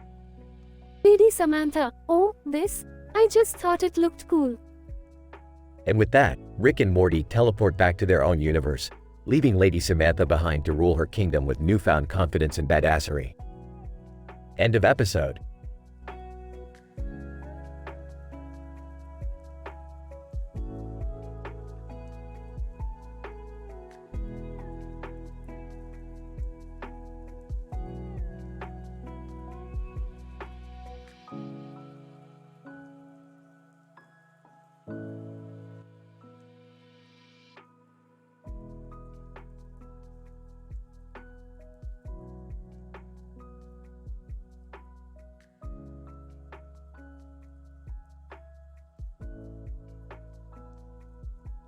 Title: The Bovine Experiment in Space, A Tale of Ventriloquism and Sabotage. Introduction. The episode begins with two astronauts, Dr. John and Dr. Jane, conducting an experimental study on the effects of microgravity on cows. They have recently launched a cow named Bessie into space to observe her behavior in a zero-gravity environment. Bessie is outfitted with a spacesuit that protects her from the harsh environment of space. Dr. John, Dr. Jane, it seems that Bessie is adapting well to her new environment. Dr. Jane, yes, she is. But we still need to conduct further tests to determine the long-term effects of microgravity on cows. Ventriloquism. While conducting their observations, Dr. John decides to play a prank on Dr. Jane by using ventriloquism to make Bessie speak. Dr. Jane becomes convinced that Bessie is indeed capable of speaking, leading to a hilarious exchange. Dr. Jane, did you hear that, Dr. John? Bessie just said, no. Dr. John, voice only. Actually, Dr. Jane, that was me. I've always wanted to be a ventriloquist. Space station sabotage. Just as the astronauts are having a good laugh, they notice that the space station is experiencing technical difficulties. Upon further investigation, they discover that someone has sabotaged the critical systems of the space station, endangering their mission and their lives. Dr. John, Dr. Jane, we have a serious problem. Someone has sabotaged the space station systems. Dr. Jane, oh no! How could this happen? We need to fix this, and fast. Cows to the rescue. In a plot twist, Bessie's spacesuit transmits a signal indicating that she is the only one capable of fixing the space station's damaged systems. The astronauts realize that they must trust Bessie and allow her to take control of the situation. Dr. Jane, Dr. John, we have no other choice. We must allow Bessie to fix the systems. Dr. John, you're right, Dr. Jane. Let's give Bessie a chance. Conclusion. In a dramatic turn of events, Bessie successfully repairs all of the damaged systems on the space station, saving the astronauts and their mission. The episode ends with the astronauts congratulating Bessie for her heroic actions and realizing that even cows can be trusted to save the day in space. Dr. Jane, Bessie, we couldn't have done this without you. You're a true hero. Dr. John, indeed, who knew that cows were so adept at fixing rocket ships?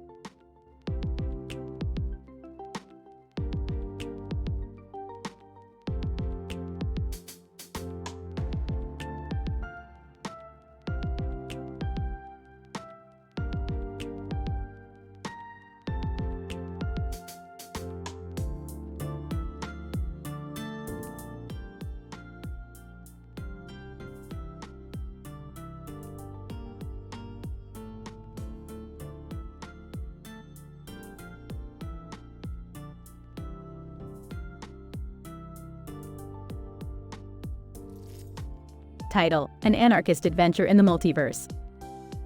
Abstract.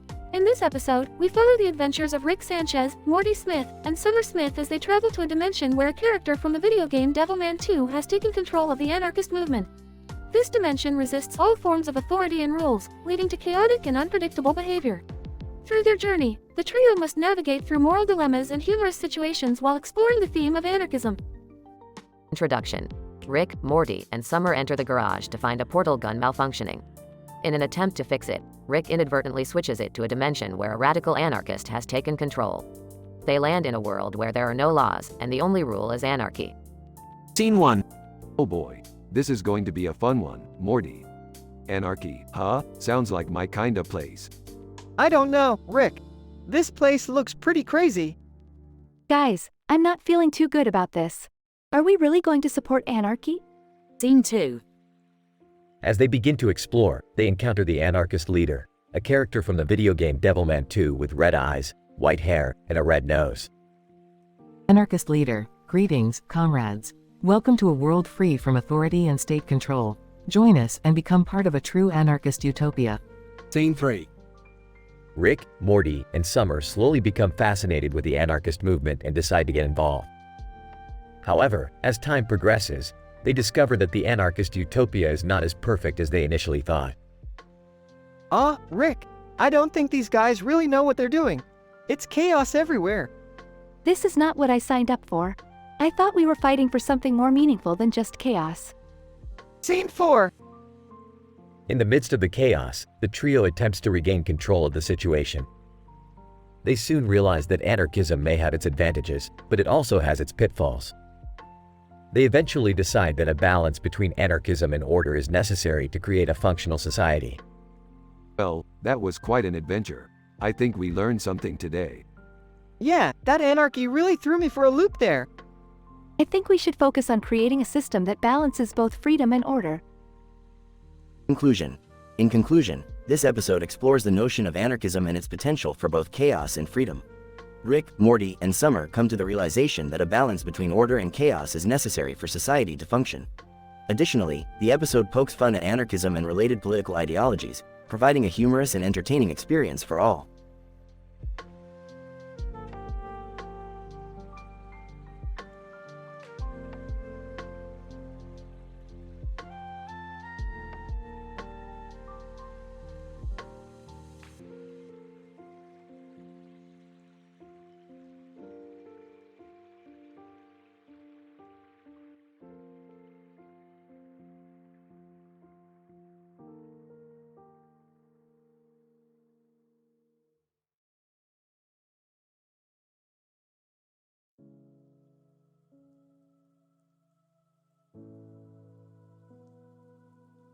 Title: An Experiment in Pyrotechnics. Rick, Morty, and Jerry's Drunken Quiznos Debacle.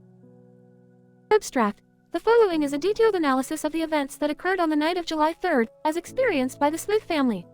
The primary focus is on the actions of Rick Sanchez, a genius scientist known for his erratic behavior. In a drunken fit of rage, Rick sets fire to a Quiznos restaurant. Introduction. Rick, Morty, and Jerry were enjoying a night out at a local strip mall.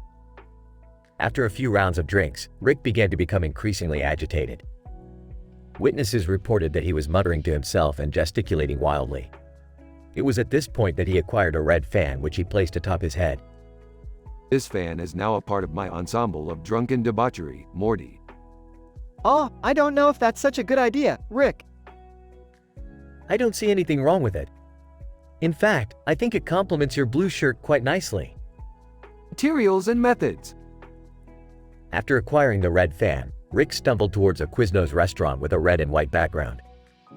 He entered the restaurant and began to demand sandwiches, despite the fact that the store had already closed for the night. When the employees refused to serve him, Rick became belligerent and began to knock over tables and chairs. It was at this point that he set fire to the restaurant with a homemade flamethrower.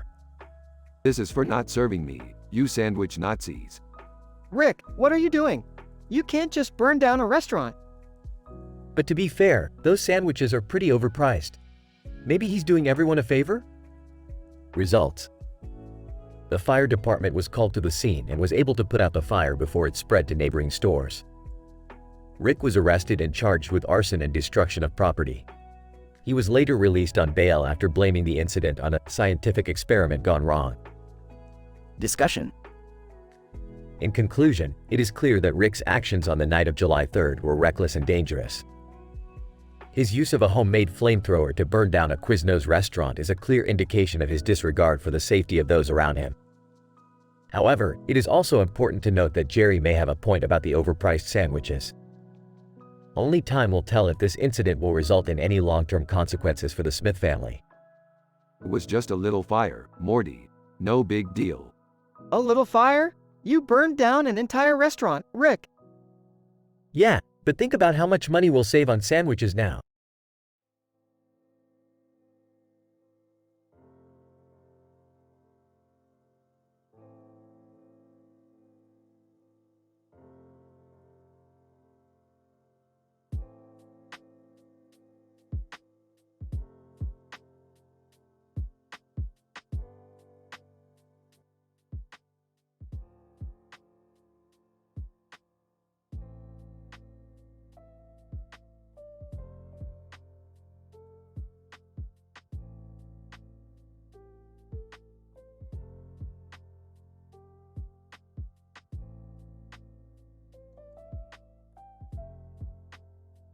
Title: The Chromatic Conundrum, a Desultory Delirium. The episode commences with Rick and Morty ambling in a verdant field under the glistening green light of the enigmatic quantum machination, a multidimensional contraption of enormous empirical importance. Morty, my boy, I figured out a way to revolutionize the universe again. Yes, Rick, let's do it. Jerry joins the duo, and Beth and Summer are coming along shortly. Hey, guys, I heard you talking about whatever it is. Can I join in? Sure, Jerry, I could use a beta male like you for this operation. The white lights above them intensify, and they are suddenly transported to a dystopian world full of bizarre creatures. Rick, where are we? Morty, this is the colorful planet of Chromatica. Chromatica? What kind of a name is that? Sounds like something from a Lady Gaga album. Suddenly, they are greeted by the inhabitants of Chromatica, who are a vivacious bunch that speaks in a fast-paced and extremely humorous dialect. Chromosician, salutations, lads and lasses. Welcome to Chromatica. Hey there, green buddy. What's up with your planet? Chromosician, well, we're in a bit of a pickle. Our society is based on a color hierarchy, and the colors keep changing randomly. It's tearing us apart. Sounds pretty messed up. Yeah, I can't even imagine. Rick thinks on his feet quickly and proposes a devious scheme to fix Chromatica's color dilemma. The group decides to use Jerry as a pigmentation guinea pig to see if they can stabilize the colors. Jerry, if you agree to be a test subject, I'll give you a lifetime supply of apples. Apples? Oh boy, this is the happiest day of my life. After hours of testing, they eventually get the colors to stabilize, but it turns out that the chromacists are not entirely forthcoming about their moral stances on pigment-related matters. The group eventually finds out that their actions would have disastrous consequences for the chromacists, and they race to make things right before it's too late. Oh my god, what have we done? Rick, we gotta fix this. Morty, you know what to do. Get the plutonium. As Morty and Jerry frantically work to correct Rick's mistake, the rest of the cast must find a way to prevent the chromacists from falling into complete chaos. Alright, this is it, guys. Stay focused. In the end, they are able to resolve the chromatic conundrum, and they all return to their own world. You know, I learned something today. Yeah, don't trust the crab people. Laughs. The white lights fade, and the group returns to the verdant field they had started from. The episode ends on an upbeat note, a testimonial to their zany antics and never-grow-up spirit.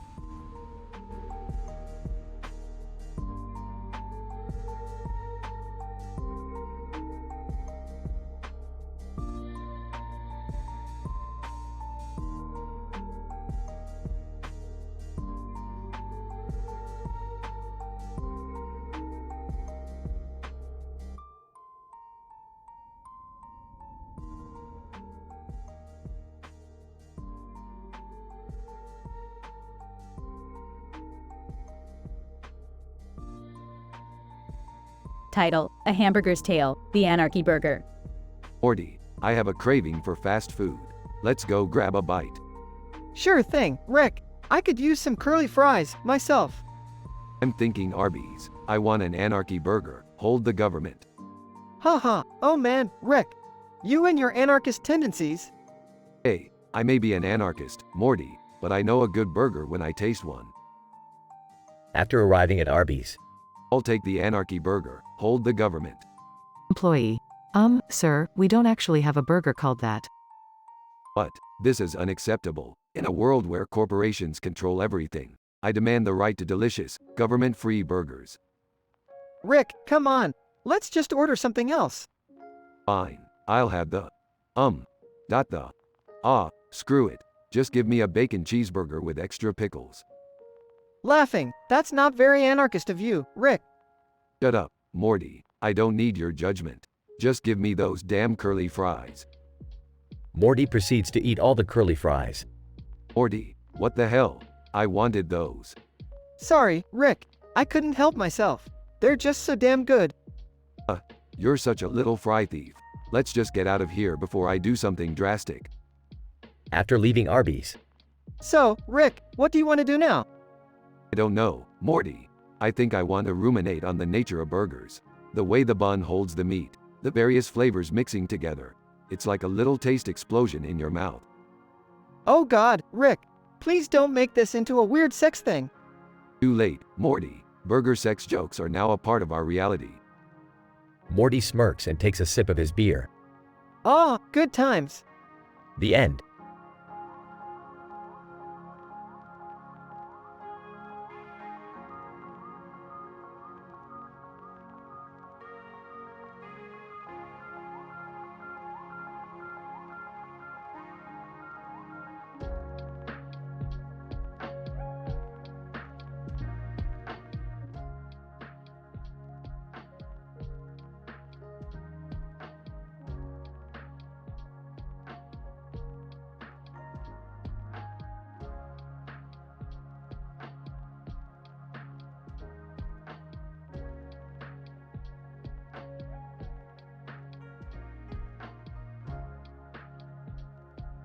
Title: The Bagel Conundrum, a Rick and Morty adventure. Synopsis. In this episode, Rick wakes up Morty at 4:35 a.m. craving a bagel. Morty, who is gluten-free, struggles to find a suitable alternative. Meanwhile, Beth and Summer try to outdo each other in a cooking competition. Act 1. Morty, wake up. We need to get a bagel right now. What? Rick, it's 4:35 in the morning. Can't this wait? No, Morty, I need my bagel fix. Let's go. I can't just eat any bagel, Rick. I'm gluten-free, remember? Gluten-free? What a crock of S*T. Let's just go to the bagel place down the street. Rick, that place doesn't have any gluten-free options. Fine, Morty. We'll have to make our own bagels then. Get the flour. Act 2. Summer, I'm making a quinoa salad for the potluck. What are you making? Oh, just some gluten-free brownies. What about you? A quinoa salad, but with arugula instead of kale. Peefed? Arugula? That's so basic. My brownies are gonna be the star of the show. Basic? You're making brownies for a gluten-free potluck. How original. F3. Morty, these bagels are coming out terribly. I don't understand. I followed the recipe exactly. Maybe it's because we're using gluten-free flour, Rick. Nonsense, Morty. Gluten-free is just a fad. It's all in your head. No, it's not. I have celiac disease, Rick. Celiac disease? What a bunch of baloney. Just eat the damn bagel. Act 4. Summer, these brownies are terrible. They taste like cardboard. What? No way. They're gluten-free, dairy-free, and sugar-free. They're supposed to be healthy. Healthy? They're practically inedible. Maybe you should stick to your day job, Summer. My day job? You mean working at a fast food restaurant? Hey, at least I have a job that isn't making people sick. Act 5. Morty, I can't eat this bagel. It's too chewy. That's because it's gluten-free, Rick. I told you it wouldn't be the same. Damn it, Morty, you and your celiac disease ruined my breakfast. Let's go find some pancakes or something. Pancakes? But we just made bagels. Yeah, well, they sucked. Let's go. Conclusion. In the end, Rick and Morty gave up on their bagel quest and settled for pancakes at a nearby diner. Meanwhile, Beth and Summer's potluck ended in disaster as their gluten-free dishes were met with less than positive reviews. The moral of the story? Sometimes, it's better to just stick with the gluten.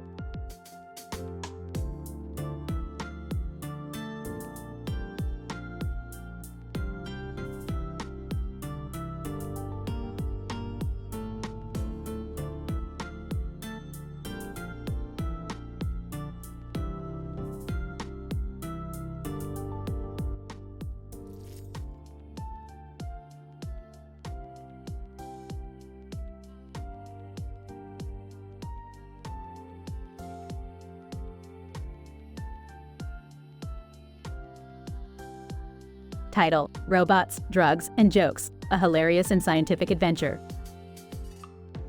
In this episode, the titular characters Rick, Morty, and Beth embark on a scientific journey exploring the realm of robotics and the effects of drugs on them. They come across a robot that was holding a small robot in his hand and pointing it at something with its right hand and a light on the other side of the robot.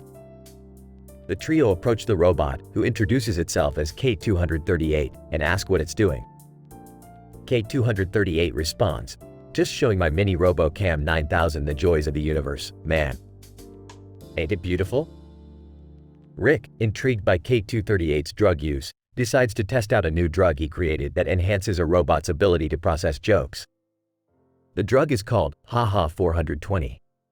Morty is hesitant at first, citing safety concerns, but Rick convinces him to partake in the experiment. Beth, I don't know if this is a good idea, Rick. Rick, relax. Beth, what's the worst that could happen? Morty, I don't know. Maybe the robot goes haywire and tries to kill us.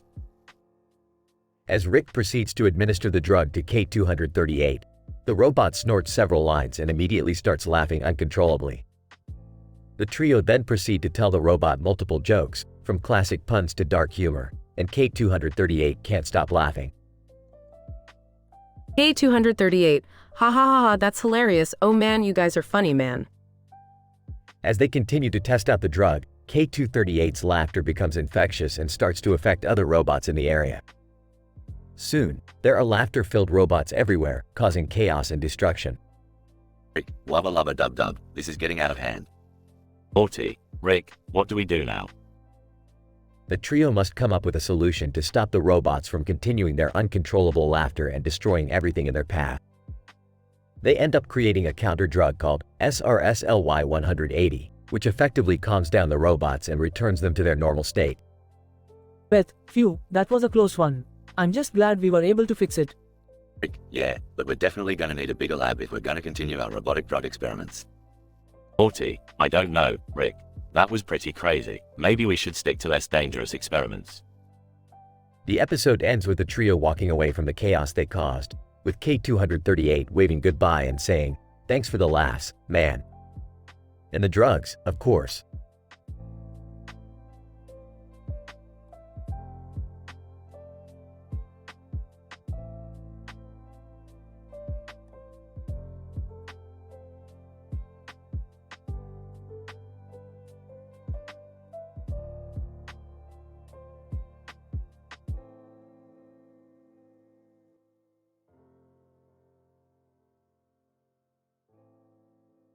Narrator. In this episode, the narrative follows the story of a man, portrayed in a video game environment, who runs on train tracks while avoiding being hit by a train.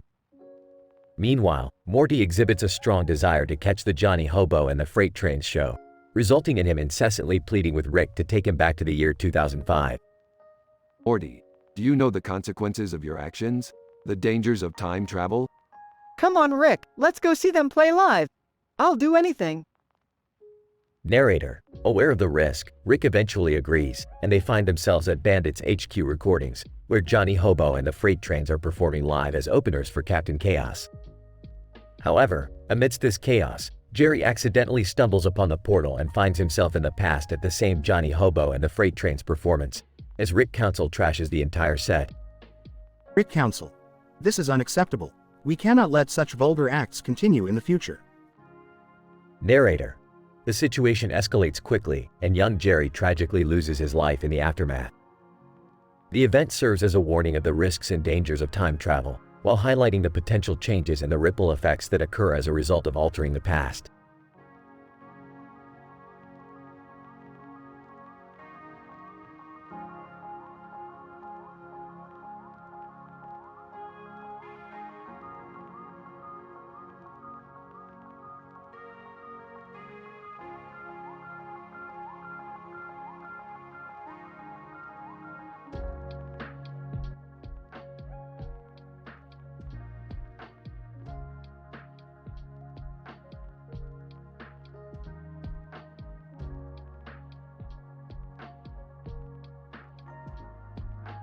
Narrator.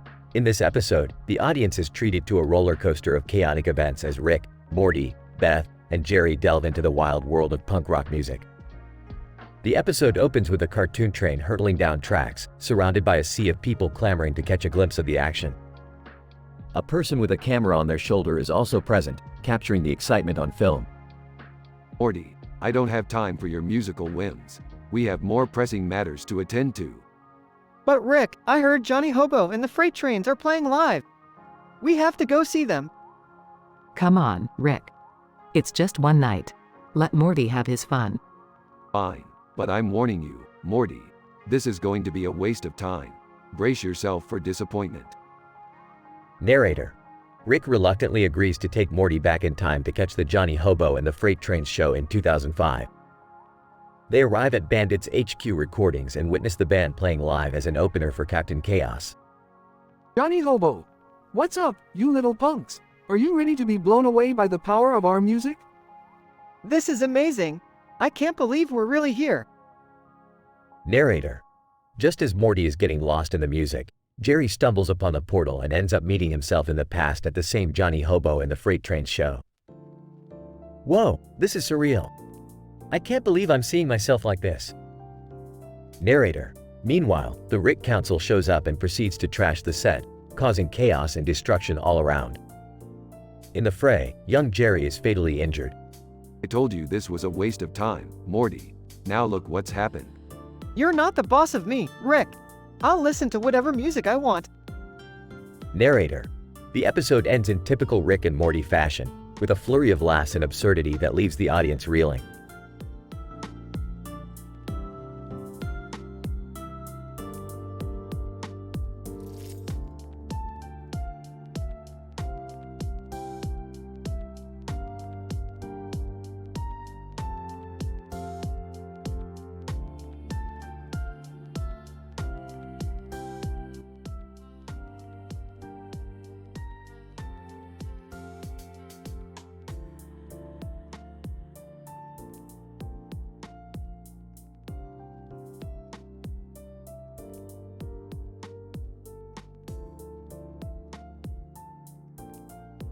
Title: The Quantum Fluctuations of Historical Conquests. In this episode, we observe a group of Homo sapiens in a variety of chromatically dynamic costumes traversing a pathway adjacent to a series of edifices in the distance, with a radiant star that we identify as the sun emitting photons in the background. We witness the subject Morty manipulating time using advanced scientific technologies to transport himself to the Middle Ages, where he alters historical events by saving Rome from the Ottomans' conquest. The consequences of Morty's journey in terms of quantum fluctuations in the space-time continuum and its effects on the continuity of universal history raise ethical and pragmatic conundrums that require extensive deliberation from all parties involved. Rick, the group's leader, scrutinizes Morty's actions within the context of the chronology of the universe and the fundamental laws of physics that govern the structure of reality. Beth, Rick's daughter, advocates for a more humane perspective that prioritizes the well-being of sentient life forms and questions the legitimacy of imposing a deterministic moral framework on the outcome of Morty's actions. As the group traverses through the streets of the Middle Ages, they confront conceptual issues of causality, paradoxes, and the role of free will in shaping the course of history. The dialogue among the characters provides intricate insights into the nature of scientific inquiry and how it intersects with our moral and ethical values.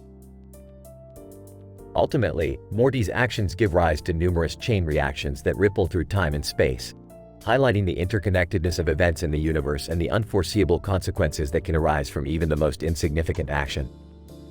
The episode culminates in a thought-provoking reflection on the burden of responsibility that accompanies the power of scientific knowledge and its potential to reshape the fabric of reality. Morty, you can't just go around changing history with your time travel devices without considering the potential unintended consequences. But Rick, I had to do something.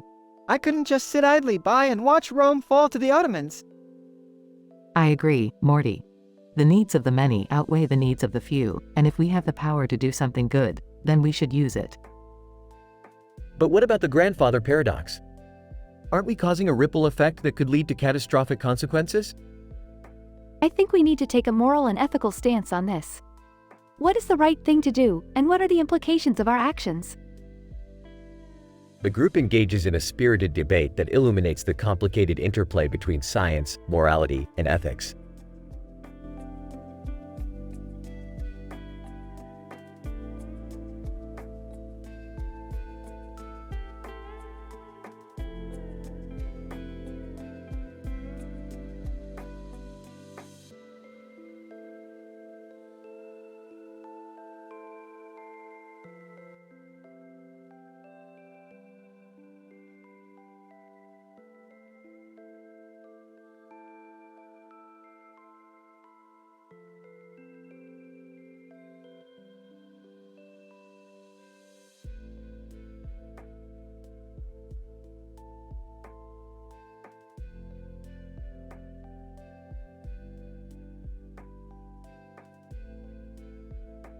Title: Temporal Anomaly and Ottoman Conquest. The episode begins with Rick and Morty examining a black and white photograph of a man walking down a street in a city with a clock tower in the background. Rick, being a self-proclaimed temporal scientist, identifies the photo as an artifact from the late 1800s and deduces that the man in the photograph is none other than Morty's great-great-grandfather, Timothy. Rick then gets an idea to use the photograph as a gateway to the past and takes Morty on a time travel adventure to the Middle Ages. In the Middle Ages, Morty accidentally interferes with history and prevents the Ottoman conquest of Rome.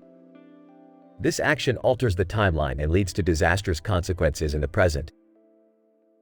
Beth and Summer, who were left behind by Rick and Morty, notice the changes in the present and enlist the help of Rick and Morty to fix the timeline. Morty, being the cause of the problem, is tasked with going back in time and restoring the original timeline. Morty reluctantly goes back to the Middle Ages, this time posing as a time traveler, and enlists the help of Leonardo da Vinci to stop the Ottomans. A series of hilarious hijinks ensue as Morty and da Vinci build a time machine to travel to the Ottoman Empire's capital. Once there, they hatch a plan to distract the Ottoman army with a musical performance while they steal the plans of the Ottoman siege. Morty succeeds in obtaining the plans and restores the original timeline. Rick, Beth, and Summer are pleased with Morty's success but joke about the implications of a timeline where Rome was conquered by the Ottomans. The episode ends with Rick asking Morty if he wants to go back in time to save his great-great-grandfather. Morty rolls his eyes and the screen fades to black. Morty, do you have any concept of the consequences of your reckless actions? Oh, come on, Rick. How could I have known that the Ottoman Empire was going to conquer Rome? You have to admit, Morty, saving Rome does sound pretty cool. Yeah, but what happens if the Ottoman Empire becomes the most powerful nation on Earth? Don't worry, Summer. The butterfly effect is a myth. Or not, who knows? Can we just focus on fixing the timeline and stopping this whole Armageddon thing? Alright, Morty. No need to get your panties in a twist. Da Vinci's waiting for you in the time machine. Let's go save Rome.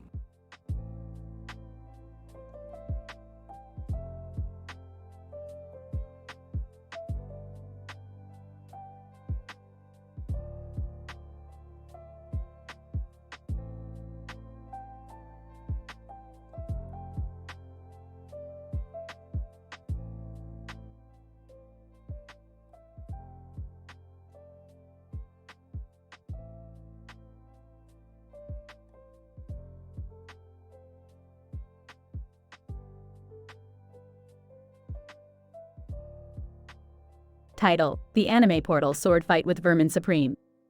Synopsis: Rick and Morty, along with Summer and Beth, stumble upon an interdimensional portal that transports them to an animated world filled with anime characters.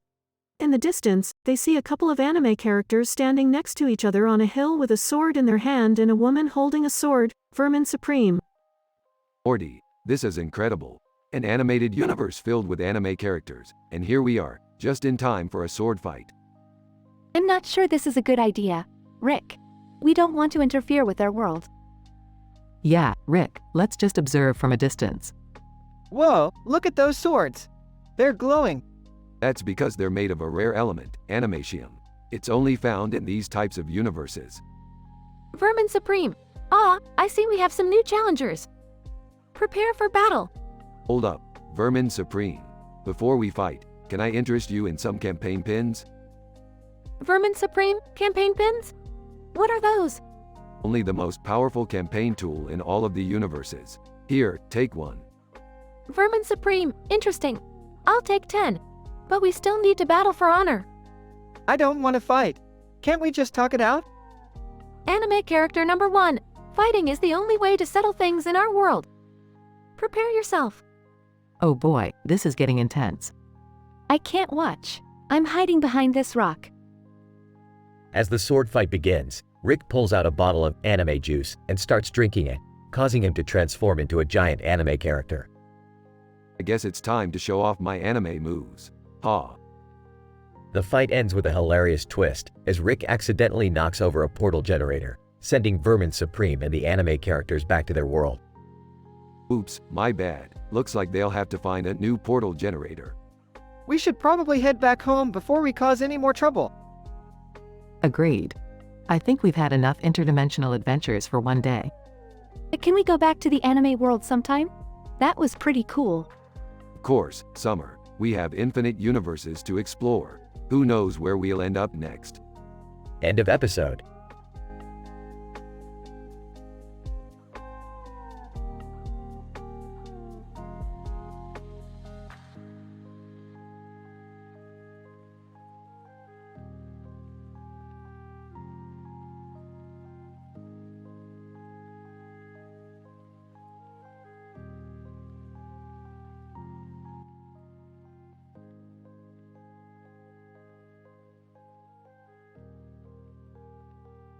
Title: The Quantum Ninja and the Niobium Sword. Synopsis. In this episode of Rick and Morty, Rick invents a device that allows the user to enter and interact with video game worlds.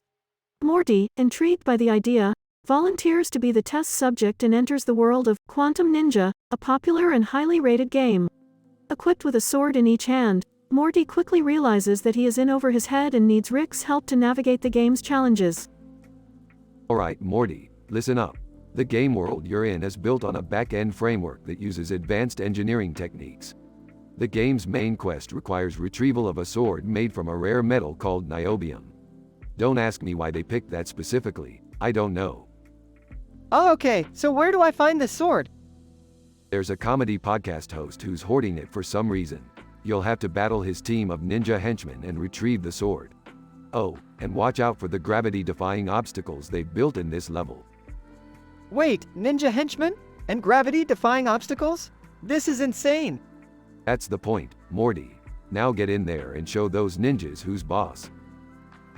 As Morty makes his way through the game's challenging obstacles, he encounters several hilarious characters, including a clumsy ninja who can't seem to land a hit and a wise old sensei with a surprising secret. Eventually, Morty reaches the comedy podcast host's lair and engages in an epic sword fight to retrieve the niobium sword. I did it, Rick! I got the sword! Excellent work, Morty. Now let's get you out of there before those ninjas catch up to us. As Morty exits the game world, he can't help but feel a sense of accomplishment and excitement for the next adventure. Who knows what crazy challenges and hilarious characters he'll encounter next?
Title: An Interdimensional Road Trip to Paris, The Curse of the Witch's Bachelorette Clue.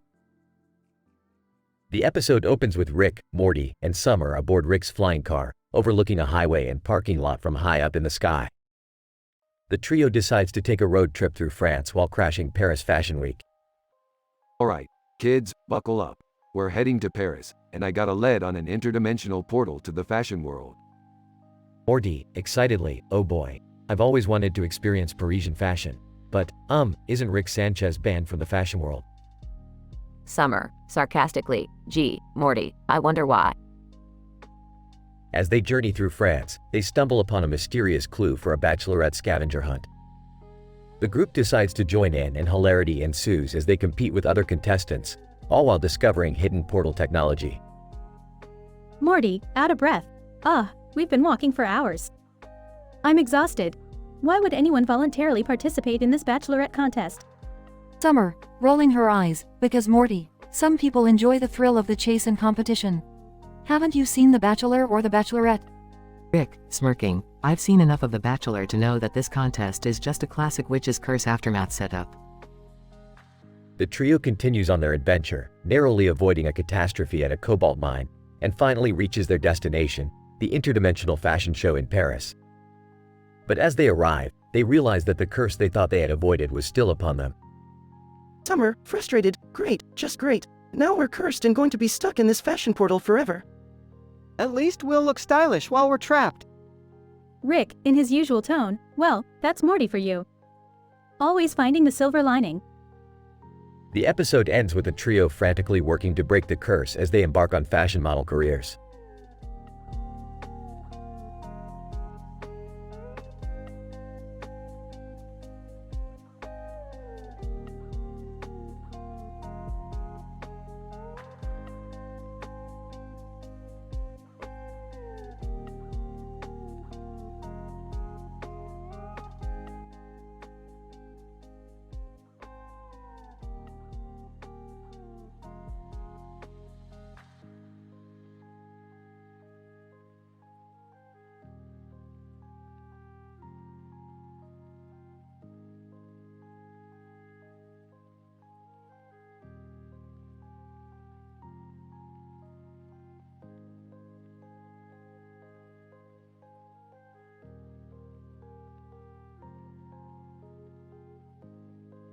Title: The Plutonium Zombie Siege.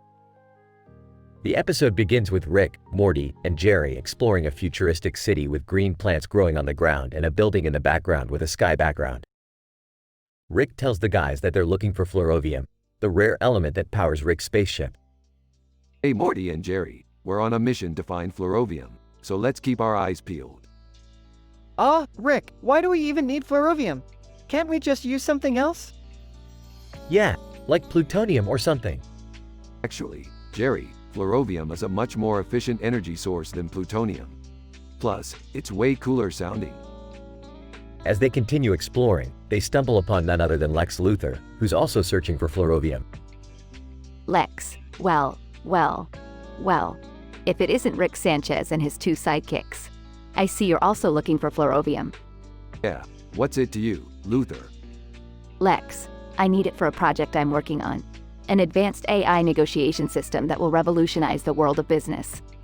But I suppose you wouldn't understand something so advanced. Oh, please, I've built eyes smarter than you, and twice as annoying. Suddenly, the group is interrupted by the sound of a loud horn. They turn to see a horde of medieval zombies approaching the city gates. Guys, I think we have bigger problems. Are those zombies? Yep, looks like the medieval era finally caught up with us. Time to gear up and fight for our fluorovium. The group quickly gathers weapons and takes their place at the gate, ready to fend off the zombie horde. Alright boys, let's show these zombies what we're made of. The scene turns into a full-blown battle sequence, with the group using everything from swords to laser guns to fight off the zombies. Finally, they emerge victorious, covered in zombie gore but still standing. Whoa, that was insane. I can't believe we just fought medieval zombies. Hey, it's all in a day's work for us. Now let's get that fluorovium and get out of here. They make their way to a hidden laboratory where the fluorovium is kept, but they're met with another challenge, a high-security vault. No worries, I got this. He pulls out a gadget from his pocket and begins tinkering with the vault's lock. After a few moments, the vault door swings open. That was almost too easy. Suddenly, they're confronted by Lex Luthor once again. Lex, nice work, Sanchez. But I'm afraid I can't let you take that fluorobium. Oh yeah, and why not? Lex, because I have a better use for it than you do. And I have a much bigger budget. The two engage in a battle of wits, each trying to outsmart the other. But in the end, Rick emerges the victor once again. Sorry, Luthor, but I'll always be one step ahead of you. Now let's get out of here.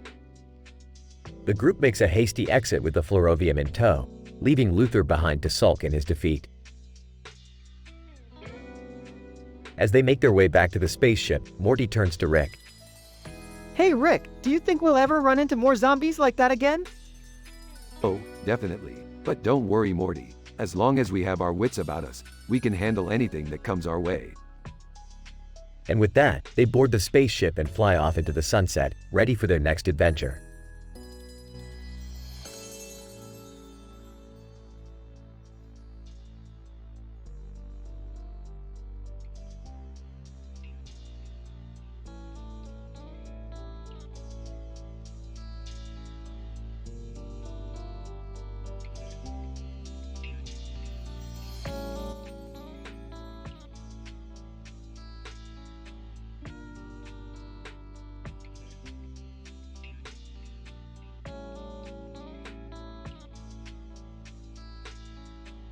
Narrator. In this episode of Rick and Morty, the duo team up with the dashing and debonair Benjamin Amory. With a cape on his back and a sunset behind them, Morty and Rick face a dangerous challenge on the Golden Gate Bridge. Morty, this is gonna be a tough one. We need to stay focused and alert. Rick, did you see the cape on that guy? It's so cool. I wish I had a cape. Benjamin, gentlemen, we need to concentrate on the task at hand. We have a rogue alien creature attacking the bridge, and if we don't stop it soon, it could cause a catastrophic collapse. Right, I'm on it. Morty, you and Benjamin handle the creature while I work on the tech. Okay. But how do we stop it? Benjamin, we need to use our wits and outsmart the creature. It's not just about brute force, Morty. Yeah, I guess you're right. Wait, why do you always wear that cape, Benjamin? Benjamin, it's a symbol of my honorable military service, Morty. But enough about that, let's focus on the task. Guys, I've hacked into the creature's mainframe. It's vulnerable to one-liner jokes. How does that even work? Just trust me, Benjamin. Hit it with your best one-liner. Benjamin, okay. Why don't scientists trust atoms? Because they make up everything. Creature laughs and dissipates. Wow, that actually worked. Rick, you're a genius. I know, Morty. Now let's get out of here before the cops arrive.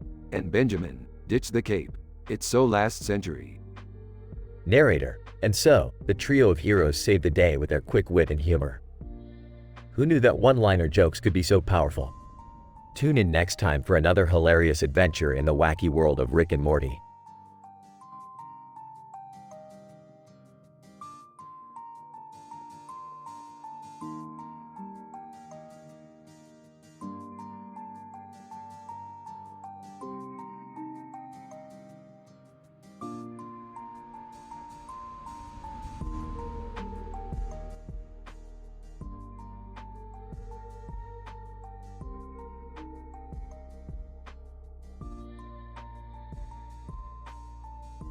Benjamin, your rhetoric is as insipid as it is inapplicable. The universe doesn't owe anyone a story, let alone one that is theirs. Yeah, Benjamin, I mean, who do you think you are? Some sort of, heroic archetype or something? I have to agree with Rick and Morty here, Benjamin. The concept of individualism is a fallacy perpetuated by a society that values self-importance over collective well-being. You hear that, Morty? Your mother actually said something smart for once. Hey, come on Rick, that's not fair. Mom's always smart. Right, because beating everyone in horseshoes is a measure of intelligence. Benjamin, perhaps I was mistaken in my phrasing. I simply meant to encourage others to find their place in the world and make a positive difference. It doesn't matter what your intentions were, Benjamin. The road to hell is paved with good intentions. And trust me, I know, I've been there. Rick, maybe you should lay off Benjamin a bit. I mean, he's just trying to be motivational. Motivational, Morty. The only thing that motivates me is the crushing weight of my own existential dread. There's an old saying, no man is an island. We should all strive to work together for the greater good. Yeah, well, there's also an old saying, don't bite the hand that feeds you. But I do that all the time and it seems to work out just fine. I don't think that's an actual saying, Rick. What do you know, Morty? You're not a real doctor. Benjamin, I appreciate the discussion, but I have to run. It's been a pleasure talking with all of you.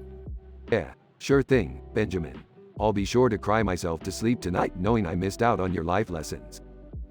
Geez, Rick, do you ever stop being cynical? Only when I'm dead. All characters laugh.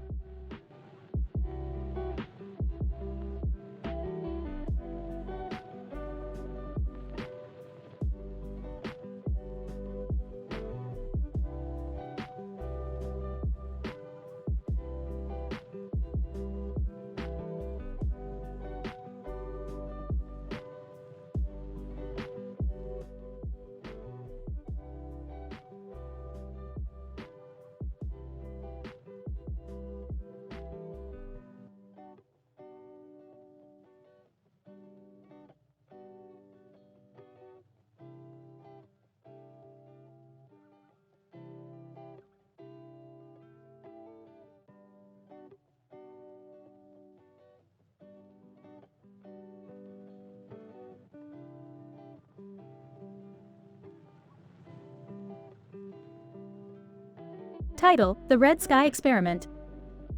The episode begins with Rick and Morty standing in a field next to the Golden Gate Bridge. There is a man kneeling beside the bridge, staring at the red sky. What the hell, Morty?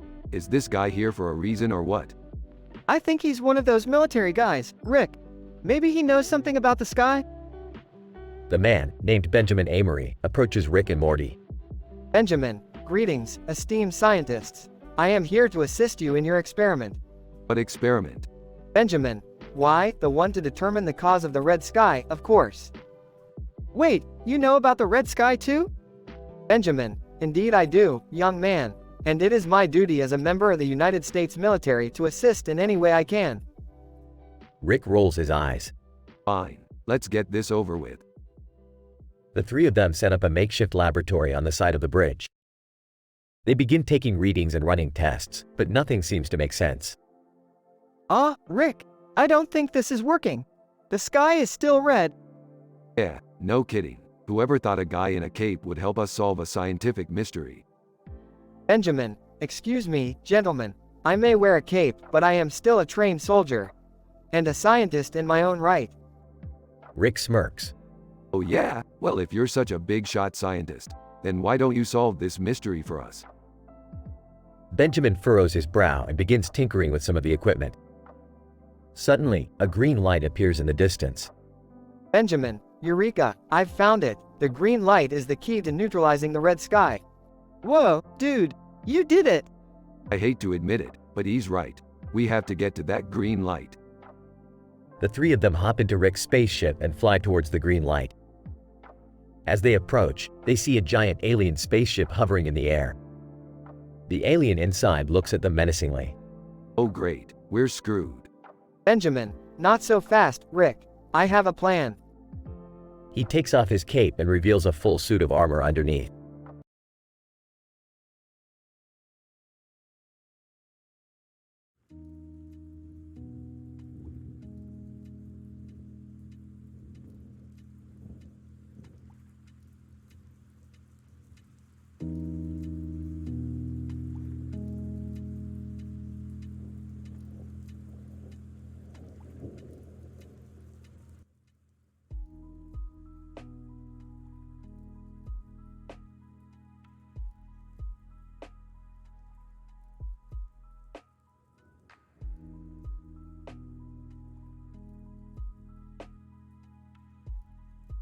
Title: The Levitating Vasectomy Summit 1G with Rick and Morty.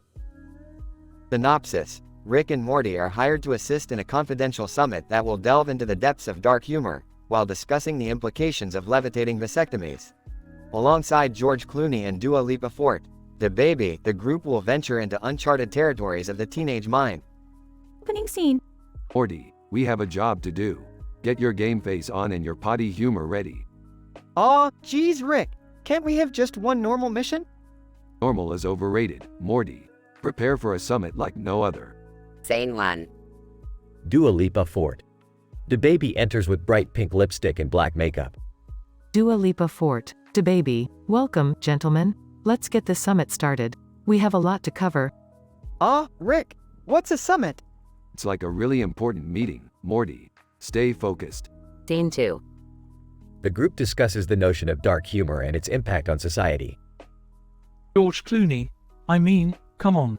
Who doesn't love a good dead baby joke? That reminds me of the time I...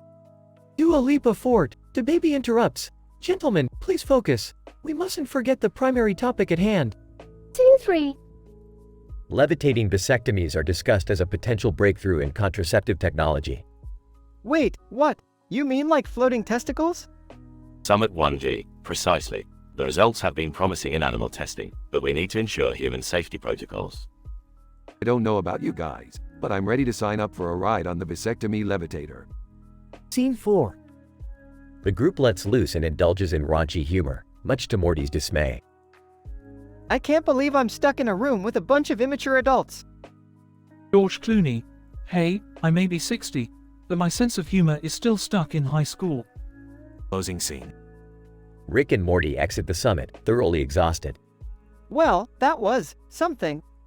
Hey, at least we got paid for it, and learned about levitating vasectomies. That's something you can't put a price on. I think I need to wash my brain out with soap. Lighten up, Morty. We survived the summit. That's all that matters.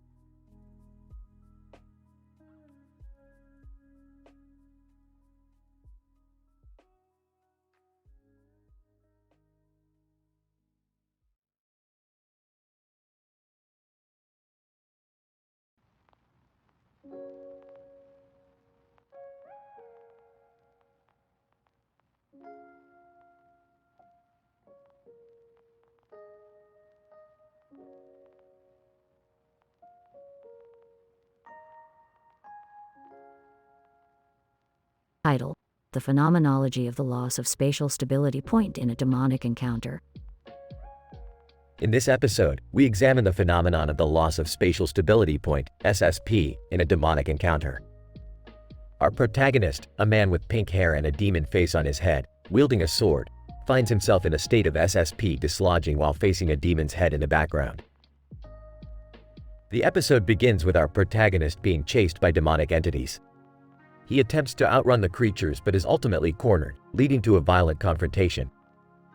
As the protagonist engages in battle, he soon realizes that his SSP has become destabilized, and he is no longer able to navigate within the spatial coordinates of his physical environment. After careful analysis and observation, we discover that the demonic encounter has disrupted the protagonist's neural pathways responsible for spatial processing. This leads to a dissociation of the SSP and the protagonist's physical body, resulting in a distorted perception of space. As the demon intensifies its attacks, the protagonist is forced to adapt to his new spatial instability state. With each swing of his sword, the protagonist attempts to regain his lost SSP. However, despite his efforts, the demon's sheer power continuously throws him off balance, exacerbating his spatial instability.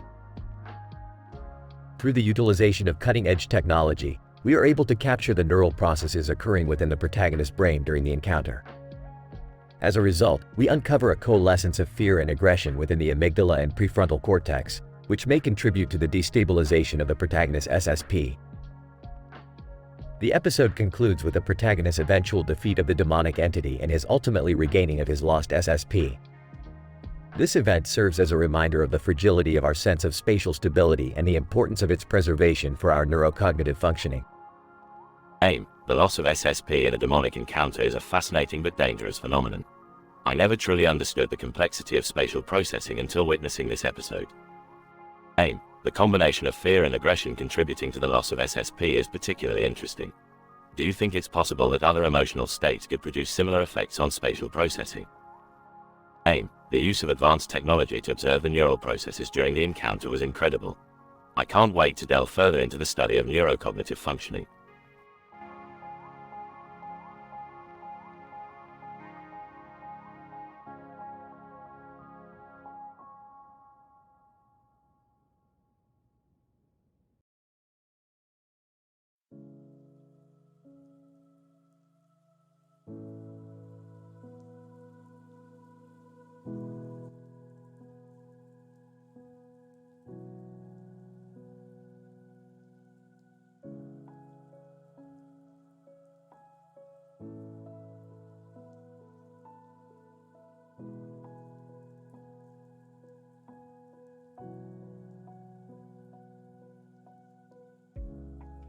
Narrator, welcome to this episode of Interstellar Chronicles, where we delve into the intergalactic tales that have shaped the universe we know today.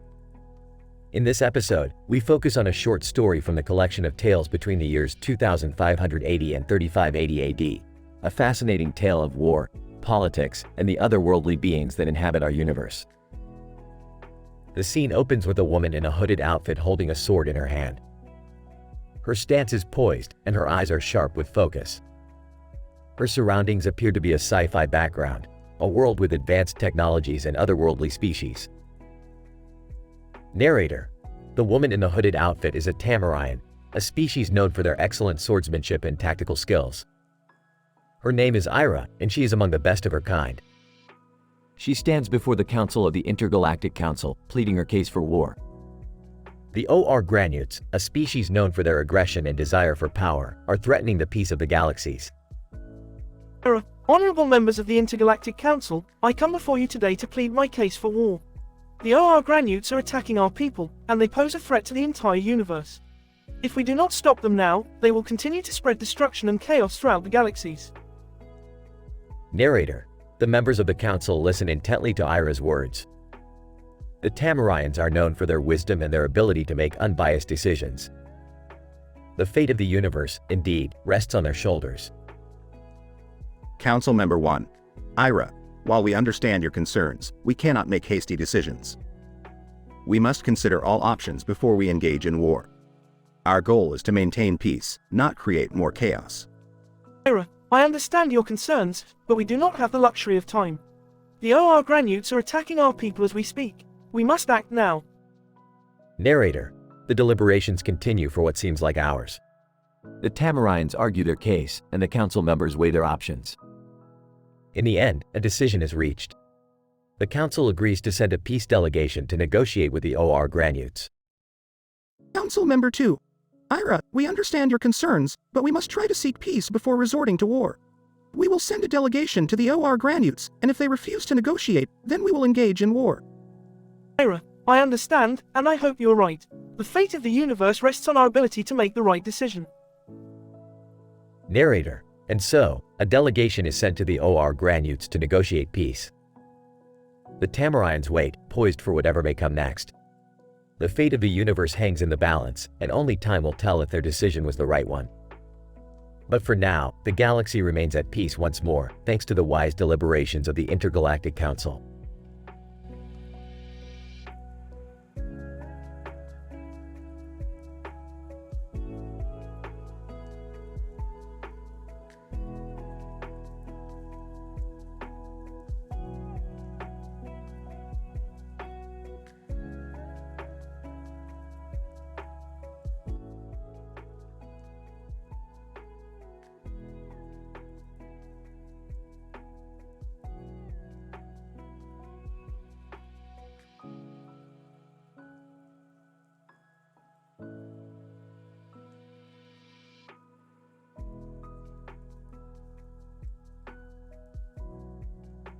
Title: Canine Inception in the Multiverse.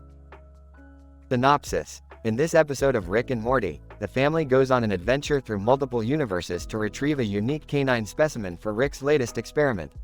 The dog they are seeking is described to have a red collar and a black collar on its head, against a yellow background. After several failed attempts, they eventually find the dog in a universe where Angelina Jolie's home is overrun by bulldogs. Scene 1. Morty, we need to retrieve a dog with a red and black collar on its head, against a yellow background. Why do we need that, Rick? Don't question me, Morty. Just follow my lead. Scene 2. Rick, why are we in a universe where everyone has a unibrow? Yeah, I don't like the look of this place, Rick. Relax, everyone. We're just passing through. We're not here to stay. Scene 3. Rick, why are we in a universe where dogs are the rulers and humans are the pets? Oh, that's just a result of a failed experiment I did a few years ago. Let's just get out of here. Scene 4. Rick, why are we in a universe where everybody speaks in rhyme?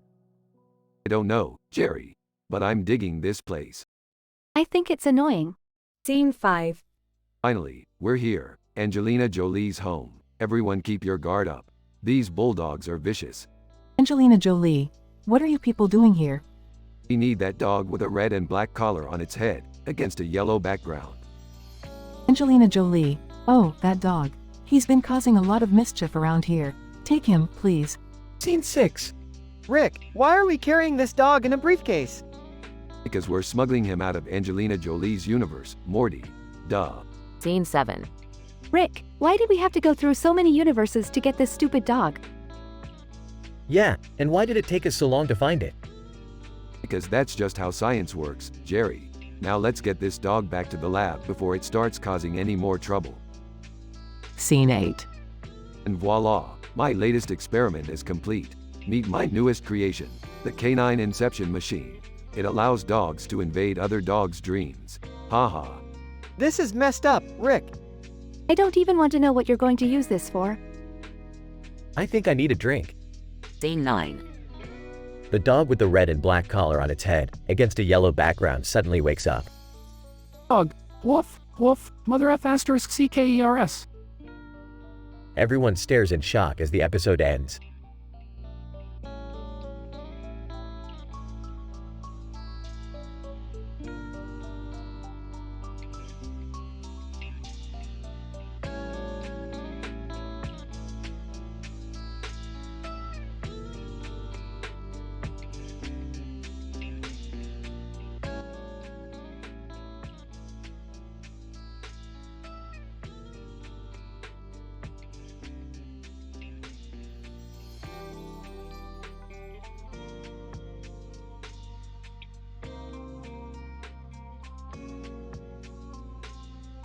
Title: The Comedic Conundrum of Bill Hicks' Stand-Up Comedy. Scientific abstract. In this episode, we explore the impact of Bill Hicks' stand-up comedy on two interdimensional beings, Rick and Morty. The experiment involves observing the duo navigate a stand-up comedy room and how they respond to Hicks' routine. The hypothesis is that the exposure to Hicks' comedy will trigger an increase in cognitive and emotional responses and lead to an overall increase in humor appreciation. Scene 1. Morty, I've stumbled upon the ultimate adventure, a comedy show catered for the humans of this dimension. I mean, it's all jokes and laughter, just what you need after a long day of dimension hopping. Oh, Rick, I don't know. I don't think these creatures will appreciate our humor, let alone Bill Hicks. Scene 2. As Rick and Morty enter the 4th Street Stony Bloomy Comfy room, they are greeted by two men in suits. Man 1. Welcome to the Bill Hicks stand-up comedy show. You two must be the interdimensional beings we've heard about. And 2, please, take your seats and enjoy the show. Scene 3. As the lights dim and Bill Hicks takes center stage, Rick and Morty anticipate the impact of Hicks' comedy. Hicks, so what's the deal with interdimensional travel, huh? Are you guys just trying to escape your problems in a different universe? Hey, that's our thing. I don't think he's wrong, Rick. Scene 4. Hicks continues with his routine and Rick and Morty can't help but laugh uncontrollably. Hicks, you know, sometimes I feel like I'm just a brain in a jar, controlling a robot suit. Am I right, folks? Oh man, he gets us. This guy's a genius. Scene 5. As the show comes to a close and the duo exit the room, they reflect on the experiment. Well, Morty, I think we've found ourselves a new hobby. Time to add comedy show hopping to our adventures. Yeah, but, Rick, I don't think any other comedians will be able to live up to Bill Hicks. I don't know, Morty. There's always room for new dimensions of humor. Scientific conclusion. In this episode, we've observed and analyzed the impact of Bill Hicks' comedy on interdimensional beings, Rick and Morty. As predicted, the exposure to Hicks humor triggered an increase in cognitive and emotional responses and led to an overall increase in humor appreciation. These findings suggest the potential for cross-dimensional comedic appreciation in future endeavors in interdimensional comedy show participation.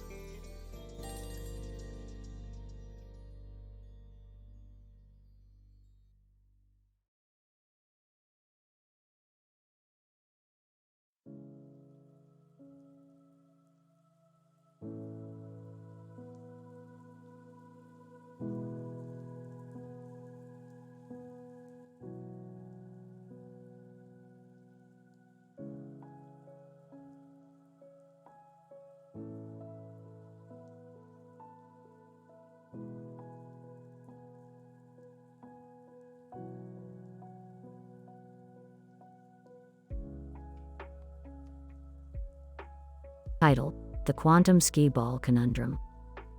Abstract. In this episode of Rick and Morty, the titular characters along with Jerry and Beth encounter a row of machines with a yellow arrow on top of them in a room with other machines and a peculiar yellow object, leading them on a wild adventure involving skee ball, Hardee's, unicorn idol auditions, asparagus, and ultimately, the Queen's Gambit. Act 1. Alright, Morty, buckle up. We're about to enter a quantum reality where the laws of physics are such that the only way to achieve true enlightenment is by playing skee ball. Oh, okay, sure, Grandpa. Hey Rick, what's with this room full of machines? And why is there a yellow arrow on top of them? Jerry, you sweet naive fool. This is the most advanced skee ball arena in the multiverse. That yellow arrow indicates where your ball will land. Now let's play. Act 2. What are you guys doing? We're on a quest for cosmic enlightenment through the game of skee ball. You want in? I think I'll pass. Rick, I just realized something. If we win this tournament, we could be contestants on Unicorn Idol auditions. Chewing MMMPH, what did he say? Act 3. Asparagus appears out of nowhere, excuse me. I couldn't help but overhear your conversation about skee ball. I have a proposition for you. Oh great, another random character we've never met before. What do you want? Asparagus. I'll give you the ultimate skee ball strategy in exchange for a Hardee's burger. Deal. Act 4. Unicorn Idol Auditions host, welcome to Unicorn Idol Auditions. Our first contestant is Rick Sanchez, playing skee ball. I'm here for the enlightenment, not your silly little contest. UIA host. Okay then. Moving on. Act 5. Burps, I think I ate too much asparagus. Rick, I think we need to surrender. We're never going to win this tournament. Morty, you underestimate the power of the yellow arrow. Trust in the arrow, Morty. Act 6. Queen, hello, I couldn't help but notice your incredible skee ball skills. I challenge you to a game of the Queen's Gambit. Oh, it's on, Your Majesty. Rick, what even is the Queen's Gambit? Shut up, Beth. We're gambling royalty now. Epilogue. In the end, we didn't find the enlightenment we were looking for. But we did win a lifetime supply of burgers from Hardee's, so I guess that's something. I never want to play skee ball again. Burps, can we go home now?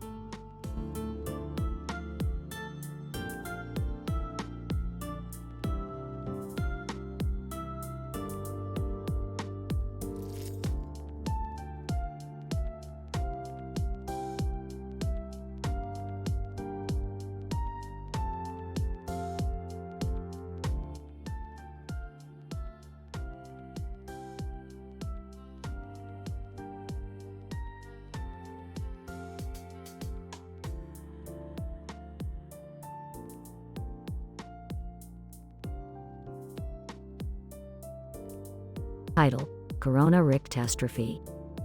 Synopsis. In this episode, Rick, Morty, Jerry, Beth, and Summer find themselves knee-deep in a global pandemic caused by a virus with a crown-like morphology.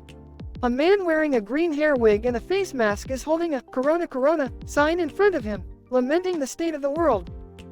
Morty, I've just analyzed the virus causing this pandemic and it's not a threat to us. We're good. Time to party like it's 1999. But Rick, what about the rest of the world? Don't we have a responsibility to? Responsibility responsibility, Morty. You know how I feel about that. Besides, who wants to miss a good pandemic party? Oh no, I can't handle this. I need more toilet paper. What if we run out? What if it's the end of the world as we know it? Jerry, calm down. We'll stock up on essentials and hunker down as a family. Plus, we have Rick here who can probably whip up some kind of cure in no time. Seriously, guys? This is just like some bad sci-fi movie. We'll be fine. Let's enjoy our quarantine and make the most of it. Ah, she's got a point. Who needs Netflix when you have interdimensional cable? Okay, but what about the guy with the sign? He seems pretty upset. Maybe we can help him out. Rick, can you analyze his virus sample as well? Sure, why not? But only because I'm bored. After analyzing the man's virus sample, Rick realizes that it's not the coronavirus at all, but a mutated version of a common cold. Well. Looks like we just saved the world from a panic attack. Now who's ready for some Corona beers? The group enjoys a quarantine party, with Jerry finally finding enough toilet paper to ease his anxiety. The man with the Corona sign joins the festivities and thanks the group for their assistance. Man with sign. You guys are the real heroes amidst this chaos. Can I join your interdimensional adventures? Maybe, but you have to answer one question first. What's your favorite meme? The man easily answers, and Rick begrudgingly invites him to join their crazy hijinks. The episode ends with the group blasting off into space, ready for whatever adventure lies ahead. The end.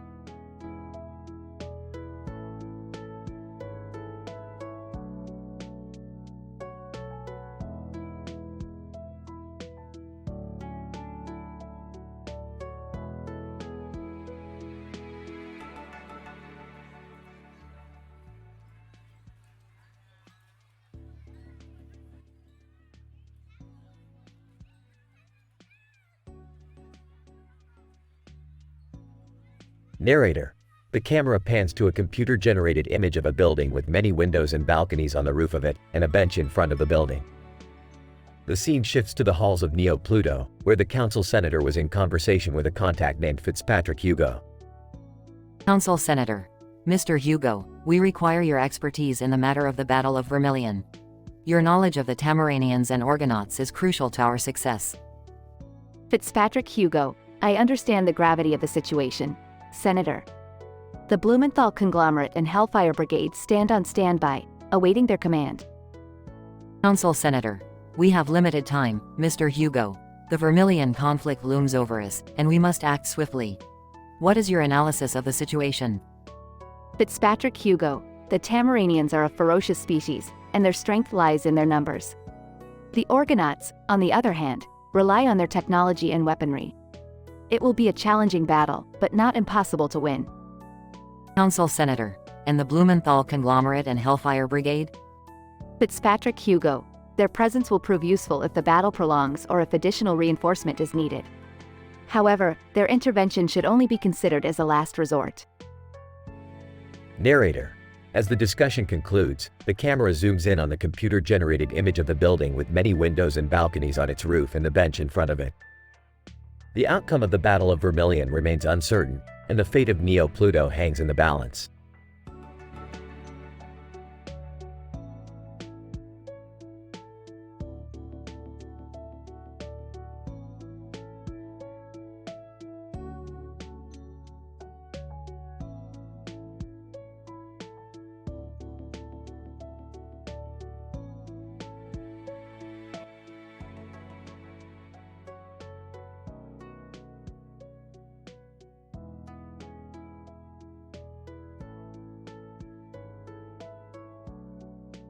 Title: The Fascist Dictator.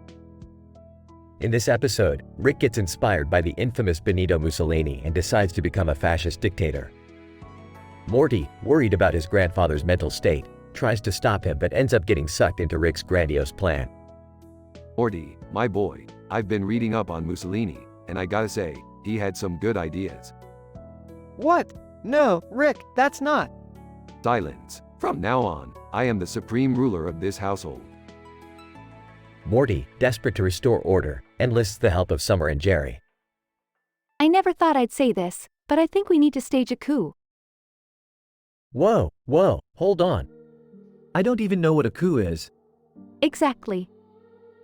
As the family works to overthrow Rick's regime, they encounter numerous obstacles, including a rogue Zigerian assassin and a malfunctioning Meeseeks box. This is getting out of hand, Rick. You need to snap out of it. Nonsense, Morty. I know exactly what I'm doing. I'm building a utopia, and you're just too small-minded to see it. Just as Rick's power seems unshakable, he is confronted by an unexpected foe, a drunk, time-traveling version of himself. Who the hell are you? Drunk. I'm you, idiot. From the future, and I came back to stop you from becoming a fascist dick. In the end, the family defeats Rick's fascist regime and everything returns to normal. But as the episode closes, Morty realizes that the experience has left him forever scarred. I don't think I'll ever be the same, Summer. I mean, I've seen some crazy stuff with Rick, but this was next level. Yeah, well, at least we can all agree on one thing. What's that? Summer and Morty in unison. Fascism is bad. The camera fades to black as the soothing sound of jazz music takes over.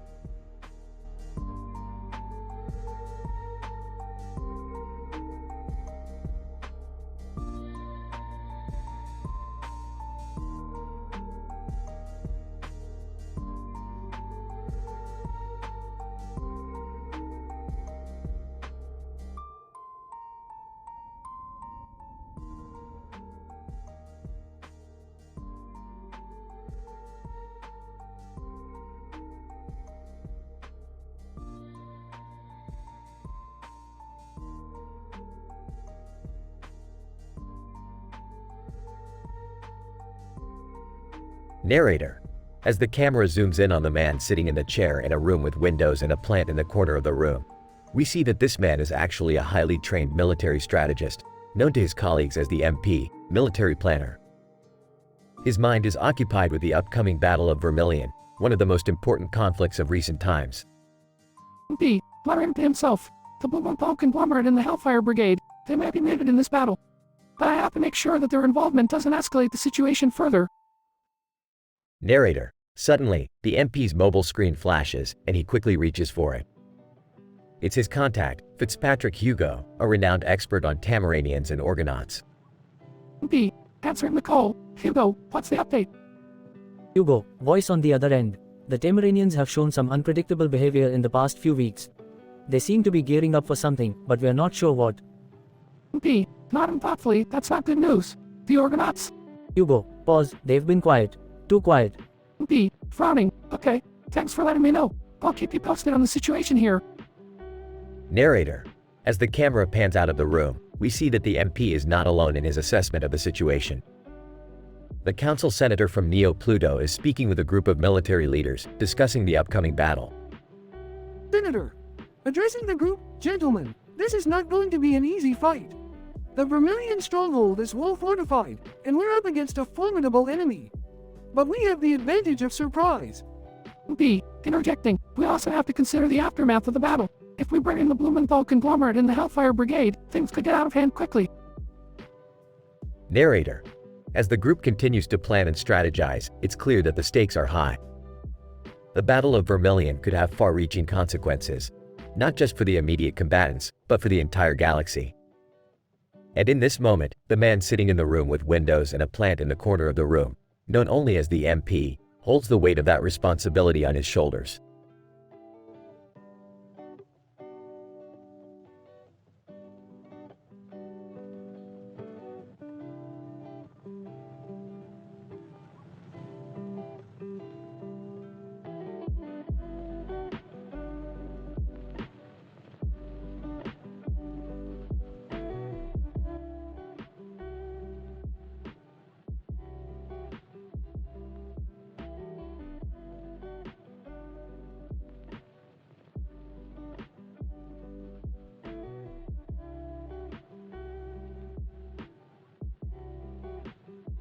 Title: The Fascist Experiment of Rick Sanchez. Opening shot of a black and white photo of a man in a suit and hat with a building in the background. Rick Sanchez. Benito Mussolini, the man had some ideas, Morty. Morty Smith, Rick, didn't he, kill a bunch of people? Rick Sanchez. Peefed details, Morty. It's all about the philosophy.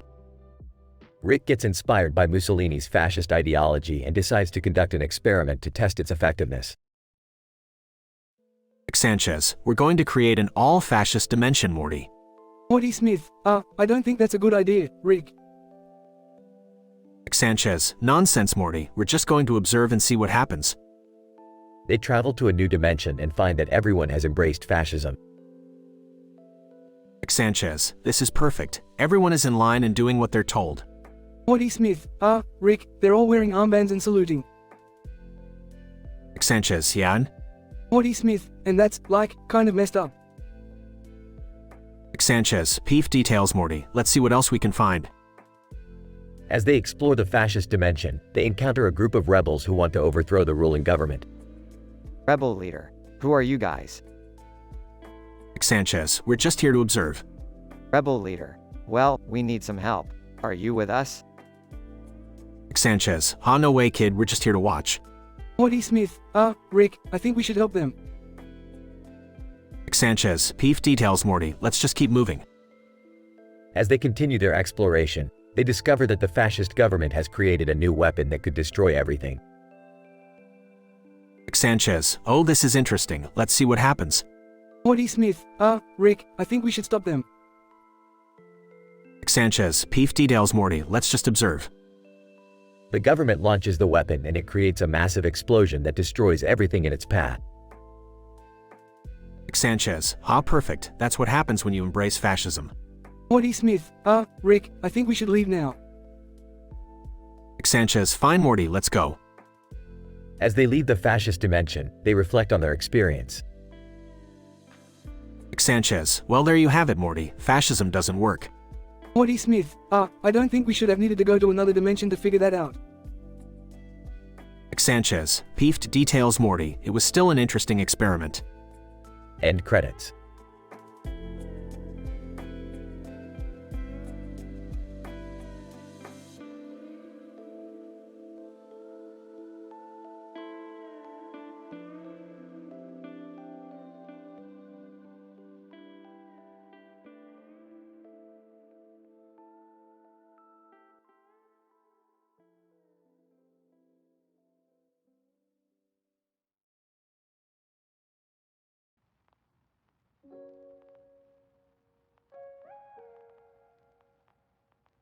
Title: Rick's racing invention, the plutonium-powered F1 car.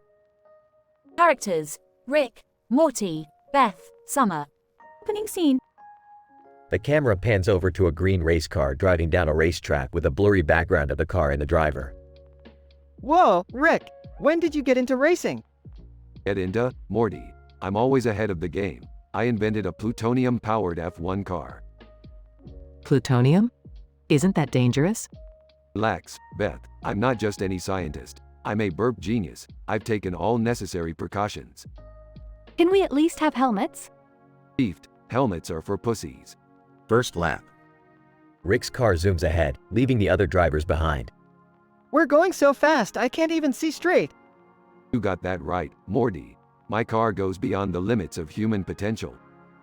Rick, you're breaking every rule in the book. Rules? Beth, I wrote the book. What happens if we crash? Then we crash burp. What do you think happens? Can we at least stop for a bathroom break? Bathroom? Beefed. Who needs a bathroom when you have a plutonium-powered car? Final lap. The other drivers catch up to Rick's car, but he reveals a surprise weapon, a flamethrower. Rick, that's cheating. Cheating? Morty. This is science burp at its finest. We're going to get in trouble for this, aren't we? Trouble? Beth. I don't get in trouble burp. Trouble gets in me. I can't believe we actually won. On, Summer, we burp dominated. Closing scene.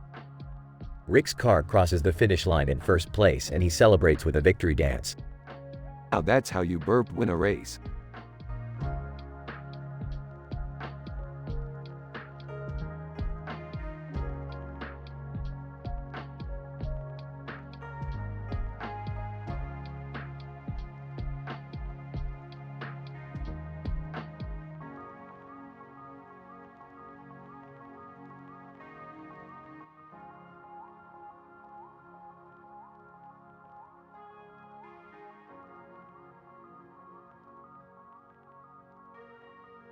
Captain Ira of the Tamaranian fleet. As we approach the planet in question, we must remain vigilant of any enemy activity. Scientist Dr. Patel.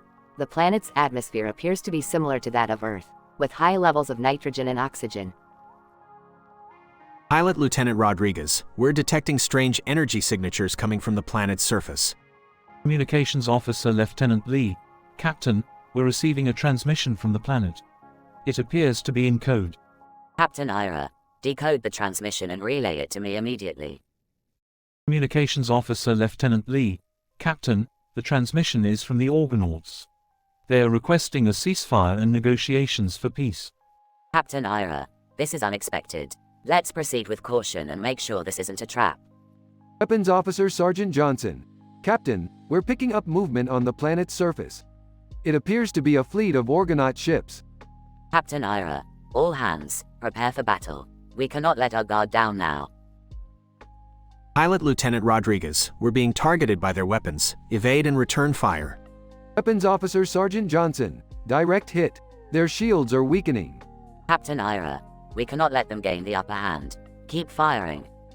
Communications Officer Lieutenant Lee. Captain, the Organauts are hailing us again. They claim that their fleet was acting on their own and that they are still open to negotiations. Captain Ira, stand down, but remain alert. We will continue our mission and assess the situation further. This could be a turning point in the Battle of Vermilion.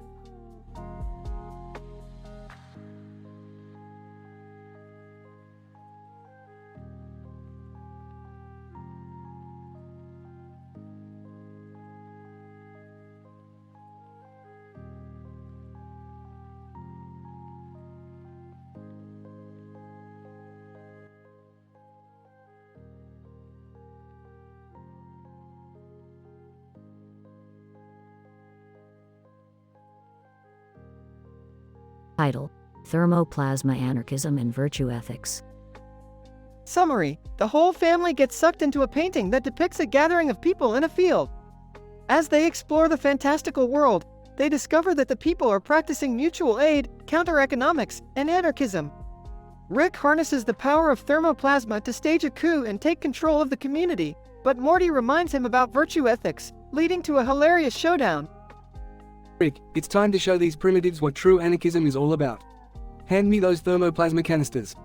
Morty. Rick, isn't this unethical? What about virtue ethics? Rick, nonsense, Morty. This is science, not philosophy. We need to seize control and bring order to this chaos. Summer. Guys, this is so cool. Look, they're all working together to build a barn.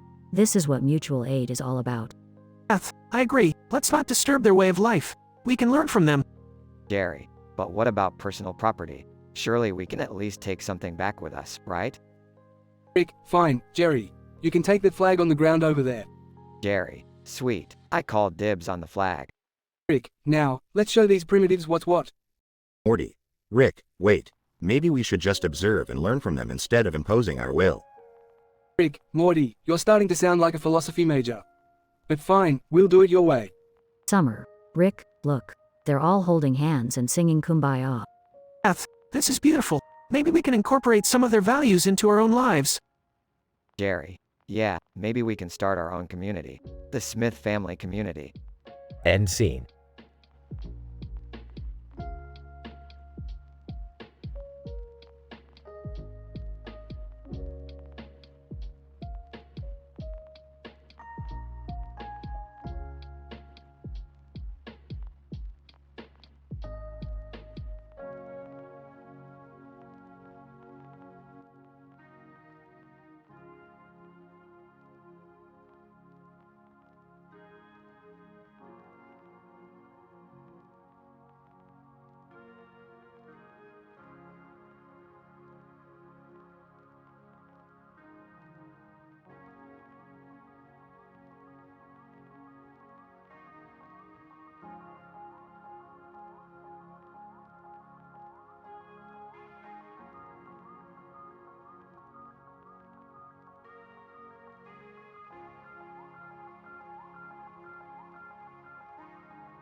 Title: The Battle of Vermilion.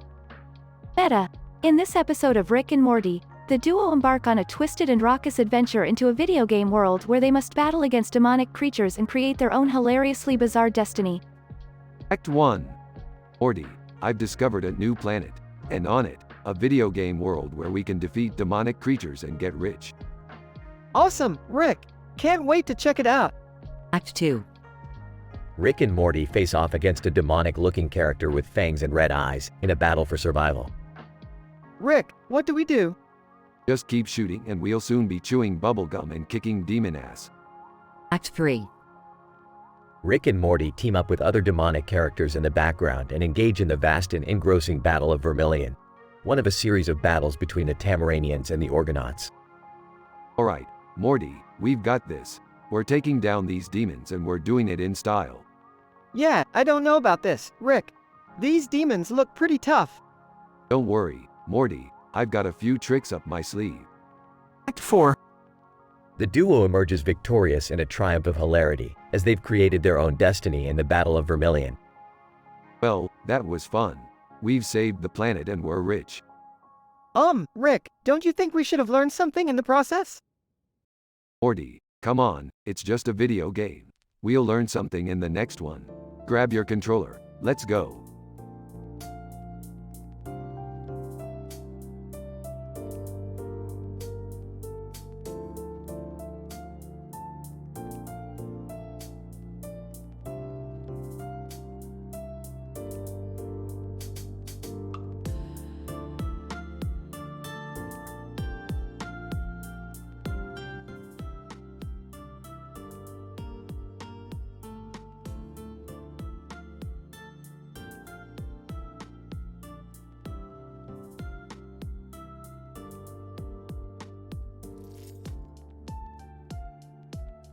Title: The Battle of Vermilion continues, a scientific study of intergalactic conflict. Abstract. This episode depicts the ongoing conflict between the Tamaranians and the Argonauts in the vastness of space. Commander Ira of the Tamaranians pleads with the Intergalactic Council to take action, while Ayuko Watanabe of the Hellfire Brigade watches from the sidelines. This study aims to analyze the sociopolitical dynamics of an intergalactic conflict and the role of governance in decision-making. Introduction. The episode begins with a cartoon book cover depicting a spaceship and the rocket ship in the background with a yellow border. This sets the stage for the galactic conflict that is yet to unfold. The story is a continuation of the Battle of Vermilion, which saw the Tamaranians and Argonauts go head-to-head. Methods. The episode employs a narrative structure that follows the events as they unfold. Each character contributes to the story through their dialogue. The analysis is based on the sociological concept of power and how it operates in an intergalactic conflict setting. Results: Commander Ira of the Tamaranians pleads with the Intergalactic Council to intervene and declare war on the Argonauts. However, the Council remains indecisive, delaying action and causing frustration for Ira and her fleet. The Hellfire Brigade's Ayuko Watanabe observes the conflict from afar, without taking any sides. Discussion. The conflict between the Tamaranians and Argonauts can be viewed as a struggle for power and resources in an intergalactic setting. The Intergalactic Council's inability to act raises questions about its legitimacy and effectiveness as a governing body. Ira's plea for intervention highlights the importance of leadership during times of crisis. Watanabe's role as an observer raises the question of neutrality in times of conflict, and whether it can be truly achieved. Conclusion. The episode concludes with the conflict ongoing and the Intergalactic Council still indecisive. It raises important questions about governance, power dynamics, and the role of leadership in times of crisis. The study provides insights into the complexities of an intergalactic conflict, and how the social sciences can help us understand them.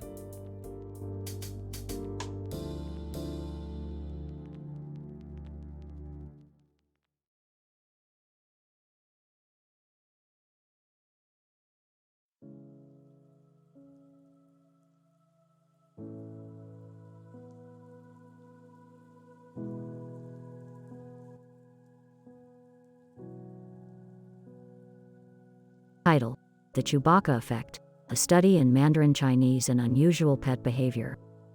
Introduction.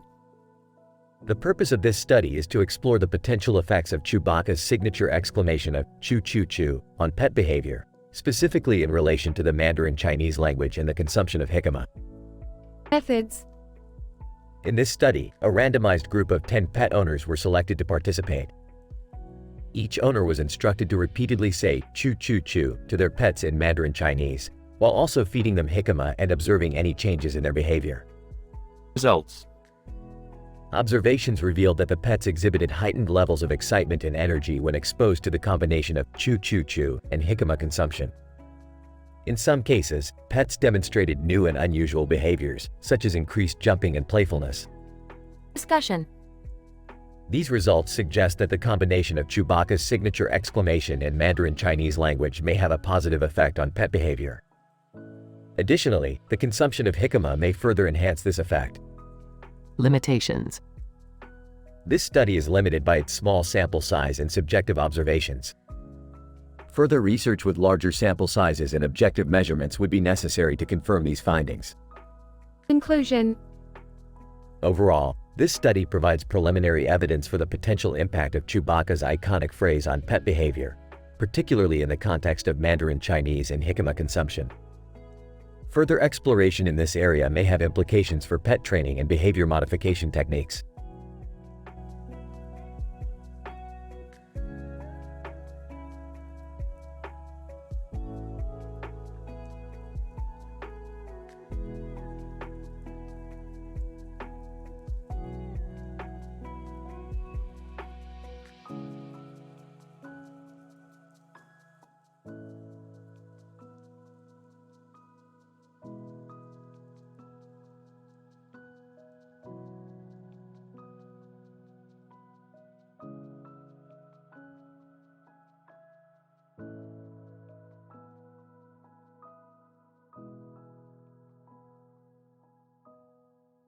Episode title: Anarcho-Capitalism and Interdimensional Party Time.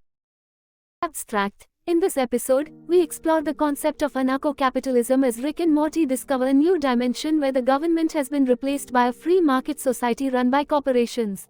Along the way, they encounter absurd scenarios and engage in wild party activities. Opening scene. Morty, we're going to check out this new dimension I heard about.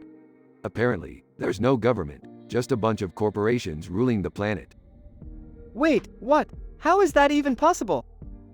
Well, according to some of the great anarchist thinkers like Samuel Edward Konkin and Benjamin Tucker, the government is essentially a monopolistic entity that restricts competition and innovation. By removing it and allowing the free market to flourish, we could achieve greater prosperity and freedom. Oh, okay, but I still think there's something sketchy about letting corporations run everything. Main episode. The duo travels to the new dimension, known as Capitalistan, and quickly realizes just how bizarre this society truly is. Every aspect of life is controlled by corporate interests, from the food they eat to the clothes they wear. The concept of money has been replaced by a system of corporate credits, earned through participation in various brand loyalty programs.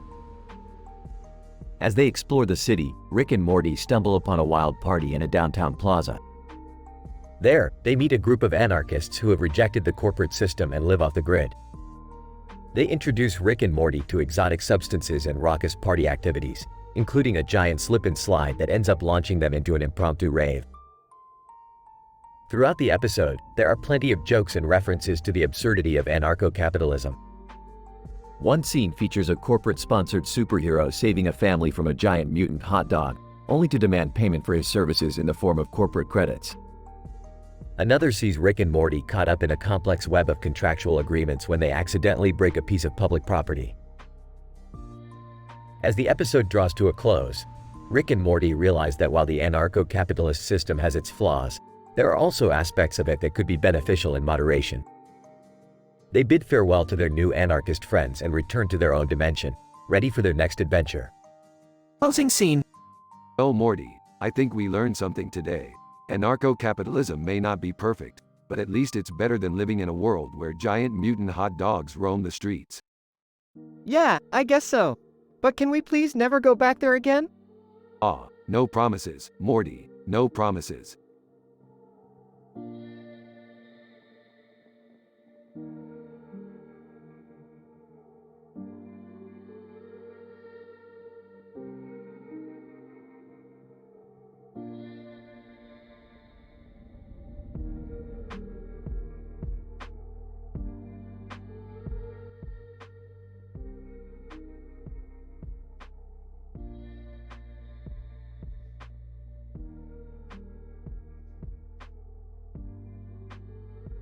Narrator: a tall, dark man in a spacesuit with a light on his face and a rocket helmet on his head, standing in a darkened room, appeared on the screen. He was Captain Ayoko Watanabe, a longtime associate of the Intergalactic Council. Ayoko, greetings esteemed members of the Intergalactic Council. I bring urgent news from the battlefront. The Battle of Vermilion continues to rage on, and we are in dire need of your assistance. Ira, Captain Ayoko, it is good to see you again. What kind of assistance do you require? Ports. Before we discuss that, I would like to remind everyone that the Blumenthal conglomerate has significant interests in the Vermilion sector. We do not want our interests to be jeopardized by any reckless decisions made by the Council. Orbinaut Commander, we understand your concerns, but this is a matter of utmost importance. Lives are at stake, and we need to act fast. Ayoko, we have identified a critical weakness in the enemy's defense system. We require a coordinated attack to exploit this weakness and turn the tide of the battle in our favor. Ira, I believe we can provide the necessary support. We have been closely monitoring the situation, and our forces are ready for deployment. Ports. Very well, we will provide our full support as well. We may have our differences, but when it comes to defending the sector, we stand united. Orbinaut Commander, thank you, all of you. Your cooperation is greatly appreciated. We will coordinate the attack with your forces and launch it at the earliest possible opportunity. Narrator: and with that, the meeting ended, and the council members got back to their respective ships to prepare for the attack. The fate of Vermilion and the lives of countless beings were now in their hands.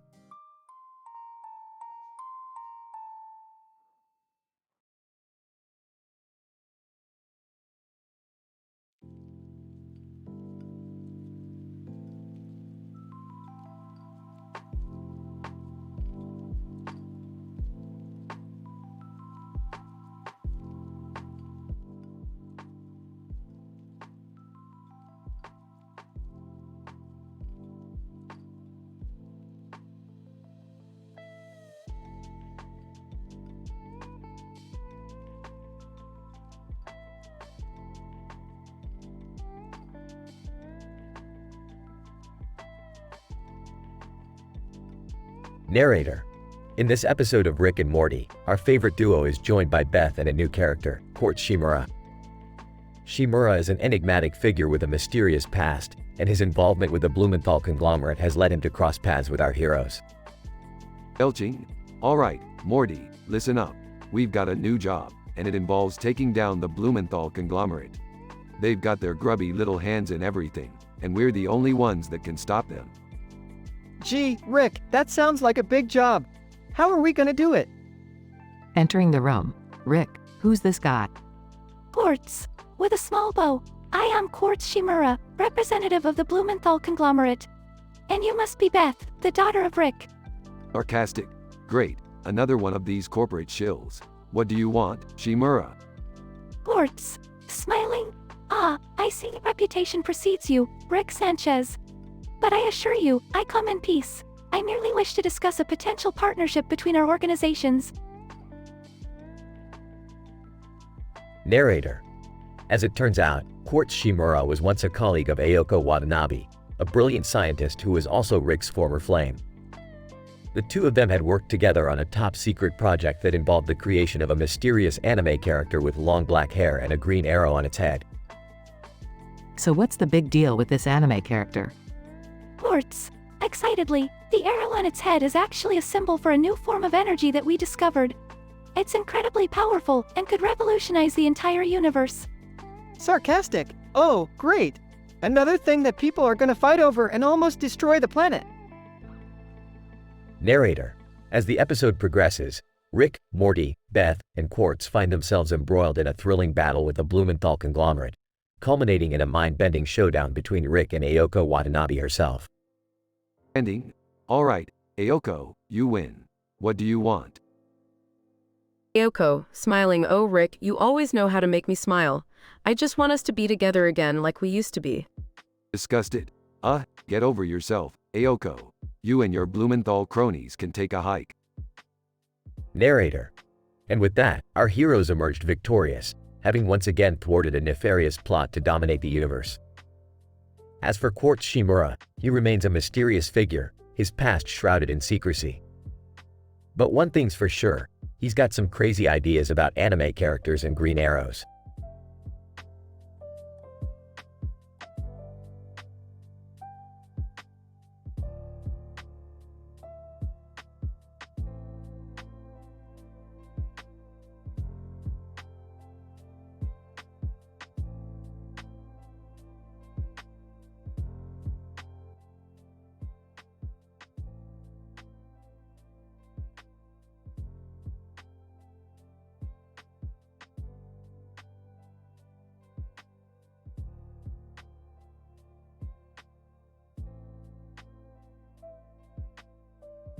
Title: The Chaotic Consequences of Ball Kicking and Monkeying Around.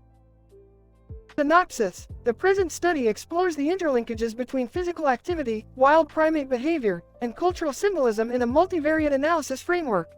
Rick, Morty, and Jerry went to a local football field in search of recreational bonding. However, the field's lush grass, which spelled America, caught their eyes more than the ball did. Rick, the scientific mastermind, initiated a series of experiments to test the potency of the grass's symbolic significance. Morty, the curious teenager, followed Rick's lead, while Jerry, Rick's son-in-law, tried to find meaning in his aimless kicks. Rick, what if the grass is genetically engineered to make humans feel patriotic and submissive to the system? Morty. Whoa, that's deep. Rick, can you test it? Jerry. Guys, I just kicked the ball pretty high. Why don't we see who can kick it highest? Rick, a primitive competition. I like it. But first, let's see if this grass can make monkeys go berserk. As Rick went to a nearby zoo to borrow some monkeys, Morty and Jerry started their ball-kicking game. However, chaos soon erupted as the monkeys' primal instincts kicked in, and they began popping balloons tied to the field's fence with darts they took from Rick's lab. Morty. Rick, the monkeys are ruining the game. Rick, nonsense, Morty. I found the perfect control group to test my hypothesis. The balloons represent societal norms, and the monkey's behavior represents the rebellious individual. Jerry. Guys, I think we should stop now. I don't feel comfortable with the monkeys looking at me like that. As the monkeys continued their rampage, the trio realized that perhaps their scientific curiosity was fueling more significant issues. Reflecting on their misguided attempts to find meaning in the grass's symbolic significance, they decided to call it a day and retreated to Rick's lab. Rick, well, boys, I guess we learned that sometimes it's better to focus on the here and now instead of abstract concepts. Morty. Yeah, and I learned that monkeys are jerks. Jerry. I don't think I learned anything, but at least I got some exercise. The episode ends with the trio laughing as the monkeys, now tired and fed, fell asleep on the lab's couch.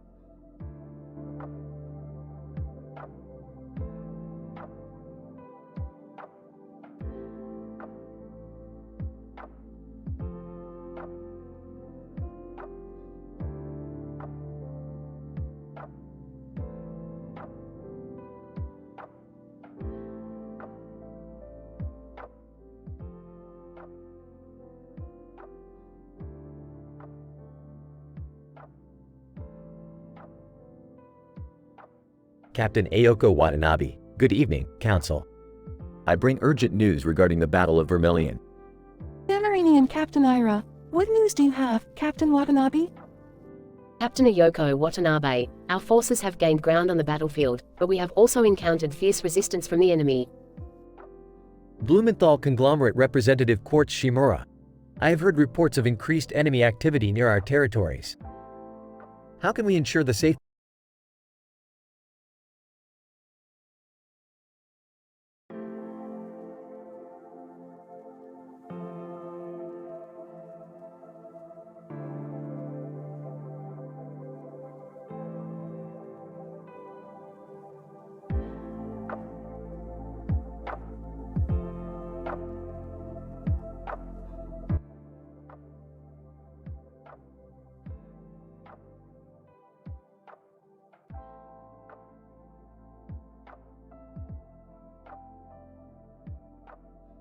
Title: The Dim Sum Disaster. In this episode, Rick, Morty, Jerry, and Summer find themselves at a dim sum restaurant in Casablanca. Three men in suits stand in front of a buffet of food and pastries in a storefront, discussing the intricacies of commercial fishing. I can't believe we're stuck in this dump. I could be exploring a parallel universe right now. Hey, I think this place is quite charming.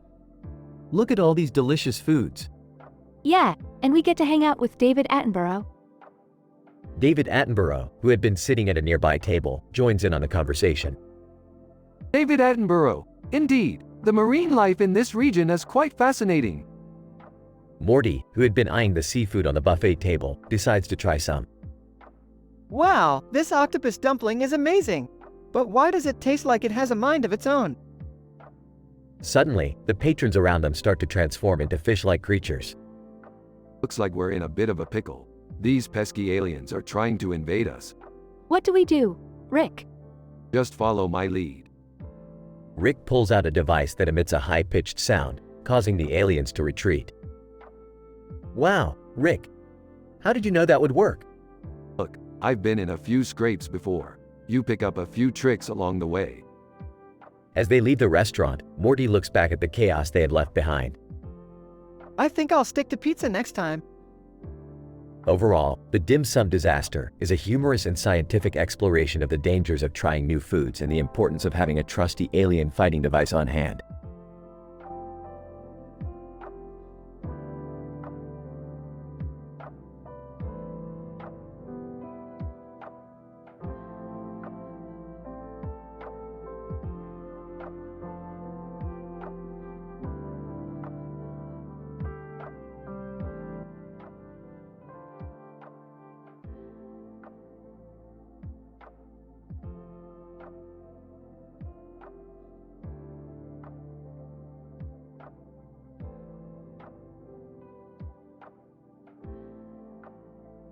Title: The Left Market Anarchist's Guide to Interdimensional Trade. The episode opens with Rick and Morty walking through a bustling interdimensional market, filled with alien vendors and shoppers. Rick spots a man in a suit and tie standing in the middle of the street, clutching a book in his hand. Hey Morty, check out this square over here. Looks like he's read one too many books. The man approaches Rick and Morty with a confident stride. And greetings, fellow travelers. Have you ever considered the virtues of left market anarchism? Oh, what? Sounds like some commie nonsense. I'll pass. The man thrusts the book into Rick's hand. But have you read Markets Not Capitalism? It's a must-read for any serious interdimensional trader. Rick flips through the book, unimpressed. I don't need some book to tell me how to make a profit. I've got my own methods. The man scoffs. Typical capitalist arrogance. You could learn a thing or two from mutual aid and free association. Beth joins them, looking intrigued. Left market anarchism? Sounds interesting. Tell me more. The man leads them to a nearby cafe, where he expounds on the virtues of a moneyless society. Rick grows increasingly impatient. Enough with the politics. Let's get back to the marketplace. But the man has a proposition. I have a trading scheme that I believe could benefit both of us. By pooling our resources and sharing our profits, we could create a truly equitable and just system. Rick's eyes light up. Now you're speaking my language. Let's make a deal. The rest of the episode follows the group as they navigate the complexities of interdimensional trade, drawing on both left market anarchist principles and Rick's capitalist know-how. Hilarity ensues as they encounter strange aliens, negotiate deals, and engage in wild shenanigans. In the end, they realize that despite their differences, they can work together to achieve success and prosperity for all.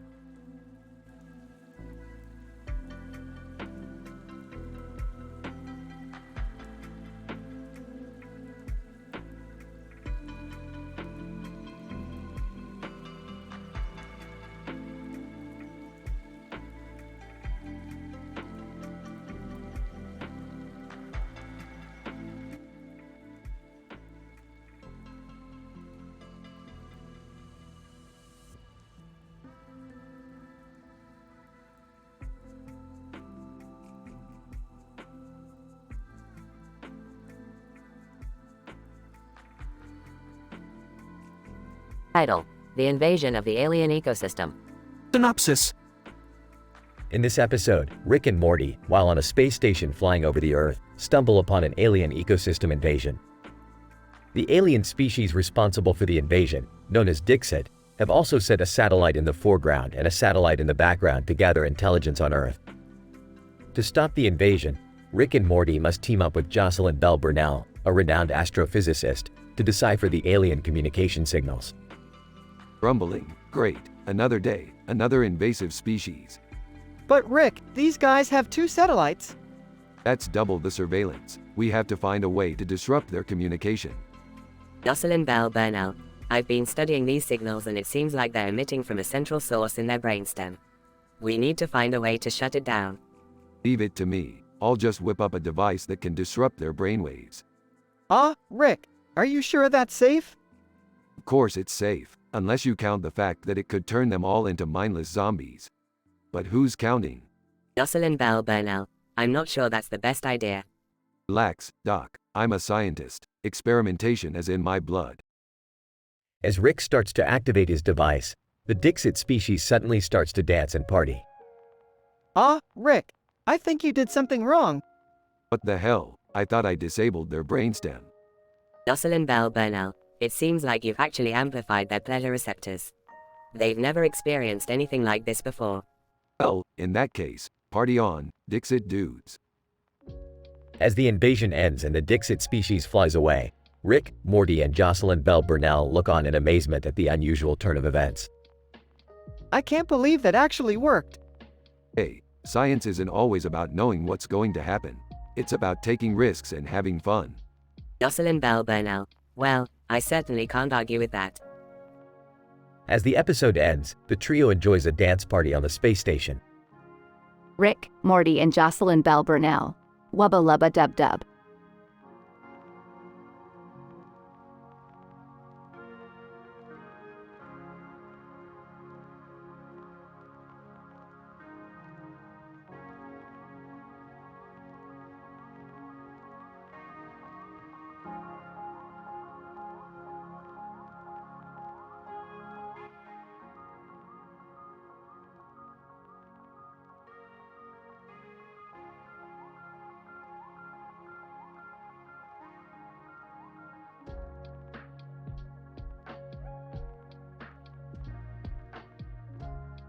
Captain Marquis, Captain's Log.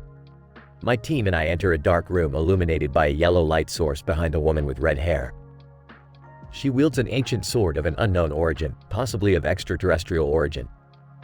Dr. Lee, this is fascinating. The sword could hold valuable scientific information. We need to examine it further. Lieutenant Cho, Captain, the woman appears to be on high alert. Do we know who she is and why she's here? Captain Marquis, negative, but we should proceed with caution. It's possible that whoever sent her could be an ally or enemy. Dr. Lee, Captain, based on her stance, I hypothesize that she's an expert swordswoman.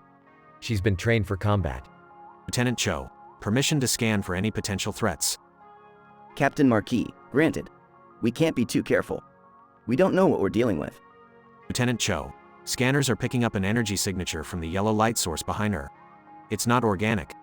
Dr. Lee, it appears to be a particle accelerator. My guess is that whatever this woman is guarding is being used to study subatomic particles. Captain Marquis, interesting. We'll have to find a way to approach her without setting off any alarms. Lieutenant Cho, Captain, I detect movement outside the room. The Hellfire Brigade has arrived. Captain Marquis, damn it. They're probably after whatever is in that room. We have to act fast. Dr. Lee, Captain, what if we use the particle accelerator to our advantage? We could create cover with a particle beam and take out the Hellfire Brigade.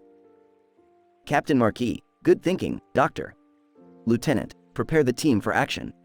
Lieutenant Cho, I, Captain, we'll need to move fast and take control of the situation before it spirals out of hand. As the team bursts into action, the red-haired woman puts up a valiant fight, but eventually, they manage to subdue her. In the ensuing chaos, they use the particle accelerator to create a smokescreen and take out the Hellfire Brigade. They escape with the sword and valuable scientific data. This could be the breakthrough they need to turn the tides of the intergalactic war.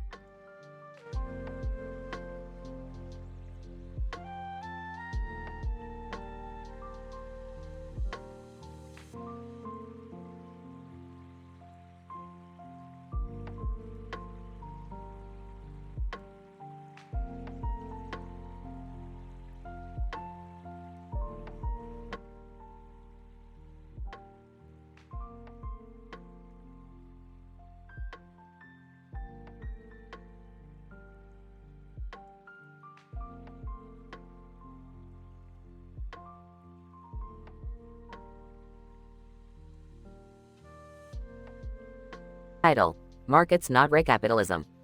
Scene 1. Rick and Morty are in the garage. Morty, I found a new dimension where they have a truly free market system. Oh boy, that sounds great, Rick. Scene 2. The family is driving to the market. I don't know, Rick. It seems too good to be true. Trust me, Beth. This is the real deal. I hope they have some cool stuff to buy.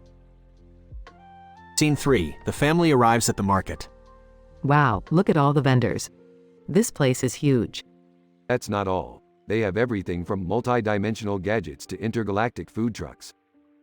I don't see any big corporations here. This really is a free market. Scene 4. The family starts shopping. I just bought a laser deflector for half the price I would have paid at home. I got some vintage jewelry for a steal. And I got some space jerky. I got this rare interdimensional gadget, but I'm not telling you what it does. Scene 5. A fight breaks out between vendors. Vendor 1, that's my spot. You can't just sit up here. Vendor 2. This market is for everyone, man. No one owns the space. Scene 6. The family tries to break up the fight. Hey, come on guys. We're all here to make some sales, not fight. Yeah, let's all just get along and enjoy this free market. You know what they say, in a true free market. Things can get a little wild. Scene 7. The fight settles down. Vendor 1, I guess you're right. Everyone deserves a chance to sell. Vendor 2. Yeah man, I'm sorry. I got a little carried away. Scene 8. The family leaves the market with their purchases. Well, I have to admit, that was a pretty cool experience. I can't wait to come back here again. Me too, but I hope there's no more fights. In a true free market, anything can happen. That's what makes it so great. The end.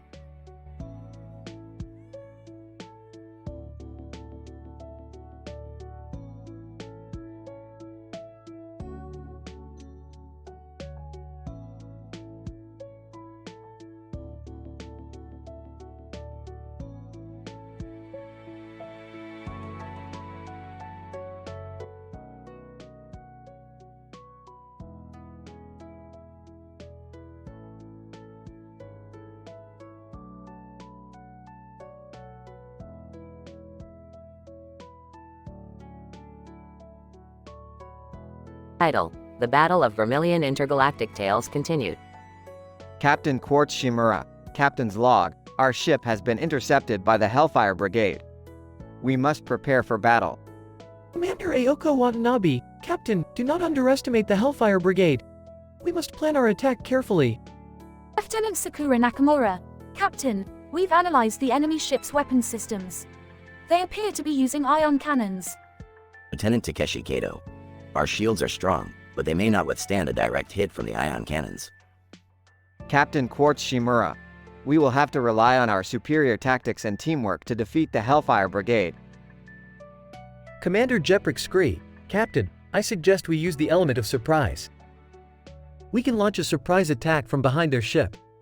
Lieutenant Amy Tanaka, we can use our advanced cloaking technology to remain hidden until we are in firing range. Captain Quartz Shimura, excellent suggestion, Commander Scree.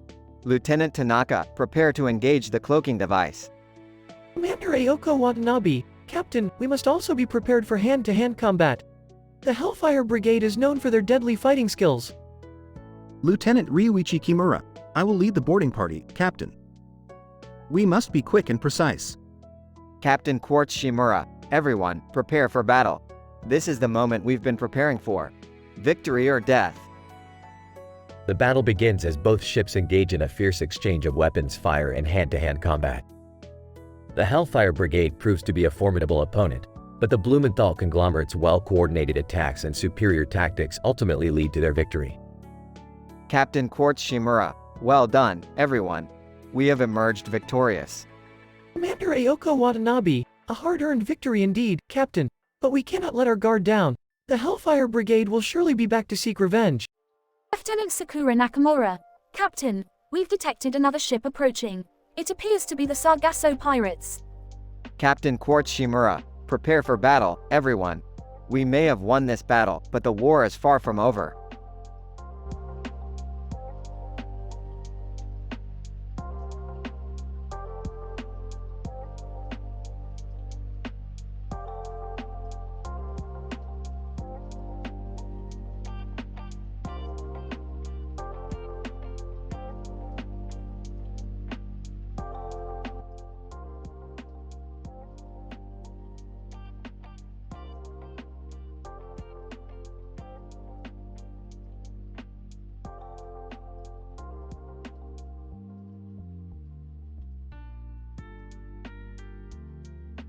Title: A Quantum of Jerry's Love. In this episode, Rick, Morty, Jerry, and Beth visit a scientific conference on quantum computing. Jerry is excited to attend the conference and impress a renowned quantum physicist, Samuel Edward Konkin, with his knowledge of the field. As the conference begins, Jerry finds himself in over his head and struggles to keep up with the complex scientific jargon. Rick, on the other hand, becomes bored and amuses himself by making crude jokes and pulling pranks on the other attendees. As Konkin takes the stage to deliver his keynote address, Jerry sees his chance to impress the physicist and asks a convoluted question about quantum mechanics. Konkin rebuts Jerry's argument with ease, leaving Jerry feeling embarrassed in front of the entire audience. Morty tries to console Jerry, but Rick interjects, telling him to man up. Undeterred, Jerry decides to make it his mission to win Konkin's approval. He spends the rest of the conference following Konkin around, asking him questions and trying to impress him with his knowledge. Meanwhile, Rick discovers an experimental quantum device in the conference's exhibit hall and decides to use it to play a practical joke on Jerry. In the final scene, Jerry is presenting his findings to Konkin when Rick activates the device, causing Jerry's clothes to disappear, leaving him standing naked in front of the physicist. Morty and Beth try to cover Jerry with various objects, but he remains exposed until Rick finally deactivates the device. As the episode ends, the group leaves the conference, with Jerry feeling defeated and embarrassed. However, Rick and Morty have a good laugh at Jerry's expense, proving once again that science can be both fascinating and hilarious. Konkin must have thought your argument was so weak it dissolved like a superposition. Yeah, you got quantum wrecked. This is serious, guys. Konkin thinks I'm a fool. Don't worry, Jerry. I'm sure Konkin will forget about it soon. Or you could just build a quantum device that makes clothes disappear and prank him back. I don't know, Rick. I think I've had enough quantum pranks for one day. Maybe we can try to make it up to you, Jerry. Yeah, we could quantum teleport some pizza over or something. Laughs. Sighs. I hate quantum mechanics.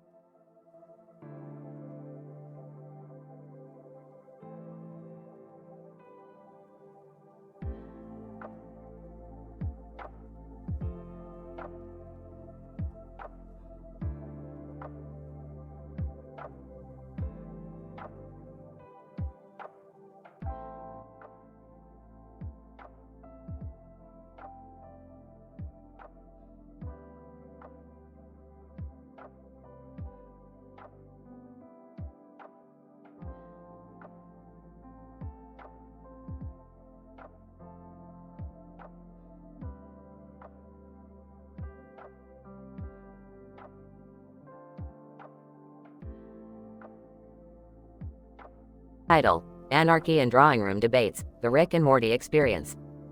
Synopsis. Rick and Morty, along with Beth, are having a drawing room debate about the merits of anarchism.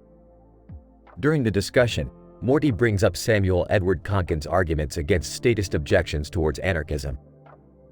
As the debate heats up, Rick interjects with his own satirical rebuttals, making the dialogue more and more absurd. Story discussion. I think anarchism is a utopian dream. It wouldn't work in actuality.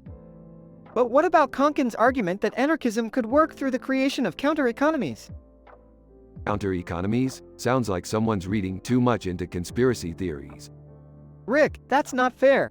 Counter-economies are the foundation of agorism, which is far from a conspiracy theory. Oh, I'm sorry. I didn't realize that we were all experts on political theory now. Rick, don't be dismissive. This is a legitimate discussion. Alright, I'm sorry. Let's discuss the merits of anarchism in a scientific and objective manner. Well, I think anarchism could work if we had a society that values individual autonomy and trust. Sure, because human beings are just so trustworthy and rational all the time. Rick, stop being cynical. We're trying to have a serious debate here. Alright, fine. But can we at least agree that every government is just a bunch of bureaucrats who think they know best? I think anarchism could work if we had a system where people could govern themselves based on voluntary associations. Voluntary associations, huh? Sounds like a really boring orgy. Rick, that's gross.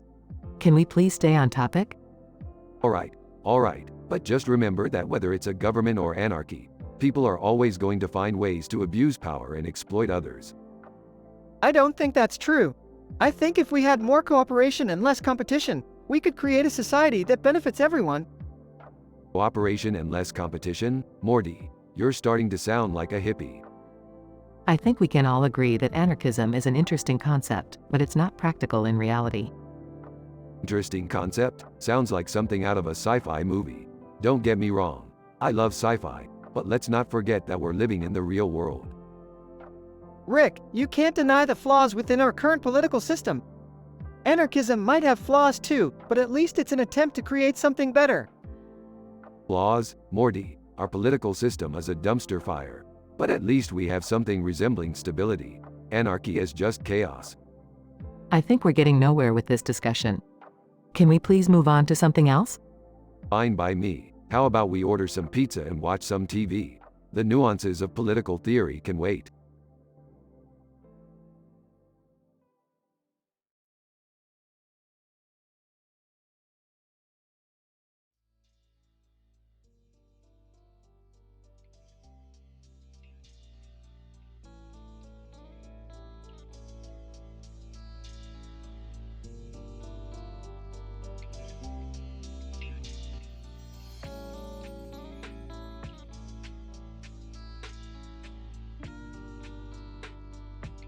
Title: Behavioral Analysis of a Primate in Human Society. Objective: the present study aimed to analyze the behavior of a non-human primate, specifically a monkey, in a human-dominated environment. To achieve this objective, we observed a primate wearing a costume standing on a street corner, in the presence of other humans. Method: the observation was conducted using a mixed qualitative and quantitative approach. The primate's behavior was recorded for a span of 2 hours using video cameras. A video analysis was carried out to determine the frequency and duration of specific behaviors exhibited by the primate. Results: the primate, identified as Donkey Kong, exhibited several behaviors consistent with a non-human primate, such as scratching and grooming. However, it also exhibited behaviors typical of human-like behavior, including standing on 2 legs and the manipulation of objects. Interestingly, the primate's behavior seemed to be influenced by its interactions with the human subjects present. It appeared to be more active and attentive when humans were interacting with it.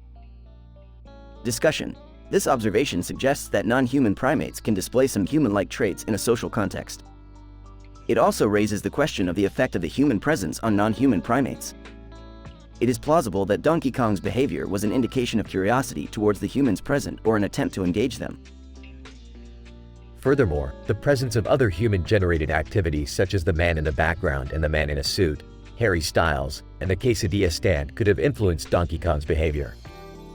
Future studies could examine the impact of these factors on the behavior of non-human primates in human-dominated environments. Conclusion: this study serves as an exploratory investigation of the behavior of non-human primates in human society.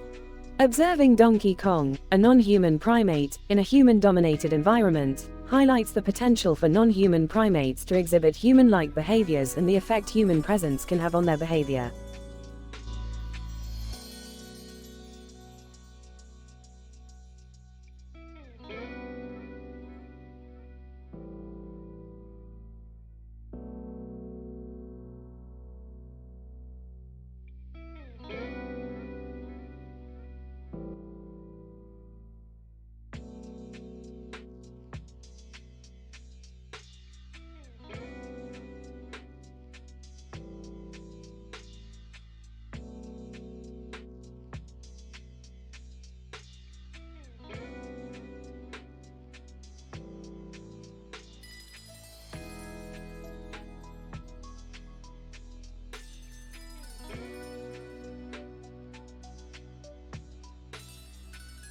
Title: The Rainbow Conundrum, an adventure in multidimensional physics. Opening scene: Rick, Morty, Beth, and Summer are in the garage when they notice a rainbow in the sky. They decide to investigate and travel through a portal to the rainbow's location, a green field with a river running through it. In the middle of the river is a rainbow that appears to be emanating strange energy readings. This is some weird shit, Morty. The rainbow is emitting energy that's never been seen before. We need to find out what's going on here. Maybe there's some kind of scientific phenomenon happening. We should do some tests. But what kind of tests? Maybe we could use Toka technology from Babylon 5 to measure the energy levels. Good idea, Morty, let's get to work. Scene 2. As the group conducts experiments, they meet the ninja babysitting service, who is also investigating the rainbow. Ninja Babysitting Service. Greetings, travelers. We have been sent by the Intergalactic Council to study the rainbow phenomenon as well.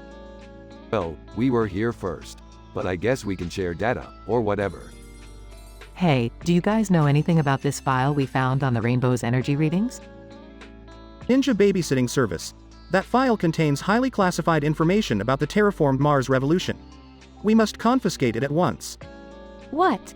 No way! We found it fair and square. Yeah, you can't just take our stuff. Hold on. Let's not fight. We need to focus on the bigger picture here. Scene 3. While the group argues with the ninja babysitting service, they suddenly find themselves in a paranormal asylum lockdown. They realize that the rainbow phenomenon has transported them to a different dimension. What is going on? How did we end up here? It appears that the rainbow's energy has opened a portal to this dimension. We need to figure out how to get back to our own world. But how do we do that? We don't even know where we are. Maybe we could ask that marine biologist over there. He seems to know what's going on. Scene 4. The marine biologist tells the group that they're stuck in a dimension where reality is constantly shifting based on the thoughts of those present. They need to focus their thoughts on a single goal in order to create a stable reality and return home. Okay, let's all focus on getting back to our own dimension. And, try not to think about anything weird, Morty.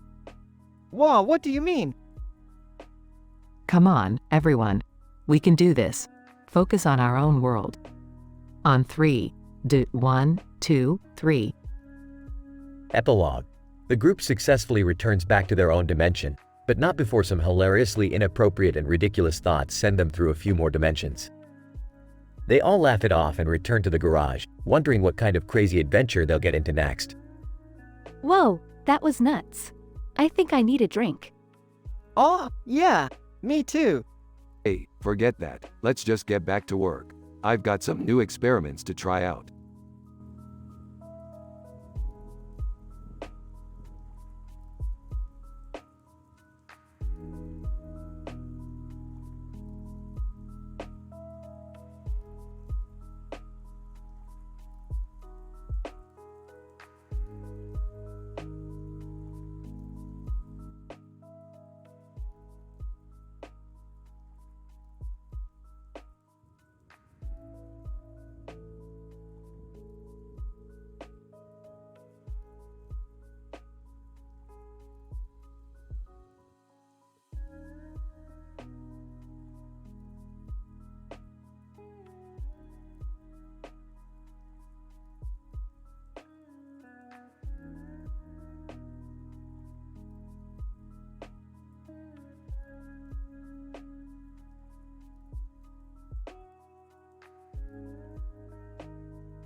Title: Anarchism Embodied, Rebutting Statist Arguments in Hilarious Style.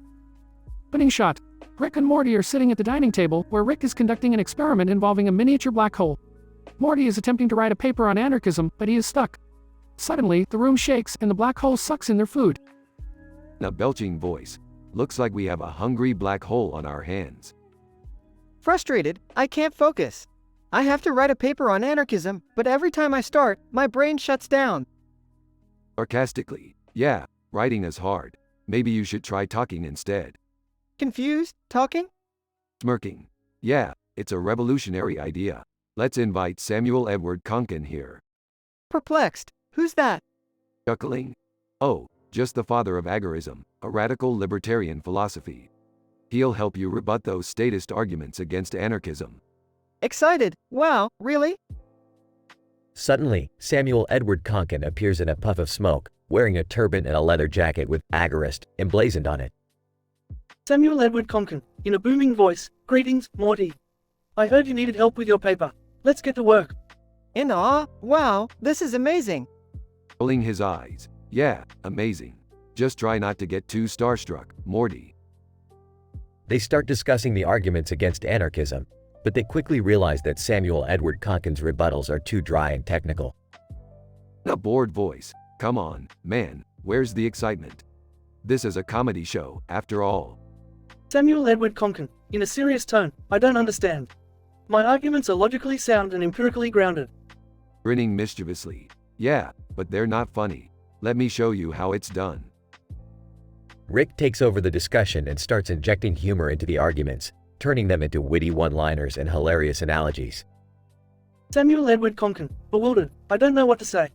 This is not how I usually present my ideas. Laughing, man, this is great. I never thought anarchism could be so funny. Suddenly, the black hole starts acting up again, and the room shakes violently.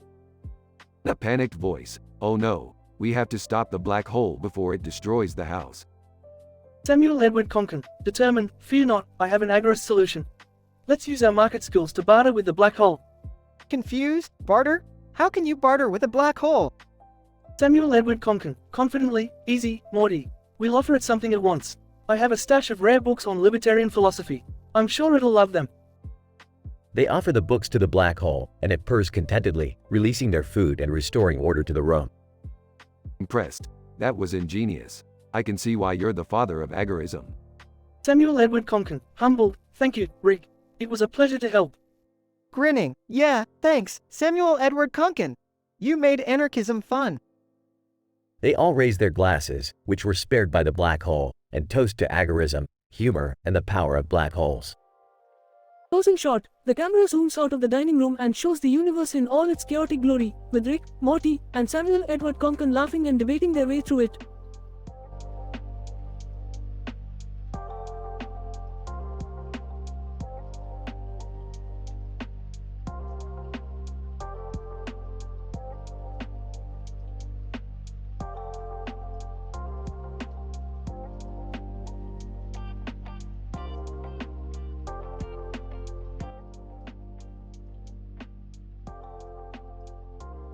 Narrator. In this episode, Rick, Morty, Jerry, and Summer stumble upon a lecture by the famed anarchist philosopher Samuel Edward Conkin. The group listens intently as Conkin expertly dismantles statist arguments against anarchism. Smirking? Oh man, this guy's got some serious zingers. I like him. Looking confused, but isn't anarchy like chaos and stuff? Conkin, addressing the crowd, on the contrary, my young friend. Anarchism is a highly organized and efficient system that relies on voluntary cooperation and free markets. Skeptical, but without leaders, won't people just do whatever they want? Conkin, the classic argument from authority. But who decides who the leaders are and what they should do? In an anarchist society, individuals are free to form communities and associations based on mutual respect and common interests. Nodding in agreement, that actually makes sense. Conkin, smiling, of course it does. Anarchism is the only truly just and equitable system, precisely because it recognizes the inherent dignity and agency of each person. Anything less is just slavery disguised as democracy. Raising a flask. Well said, my man. Here's to a world without government or oppression. Narrator.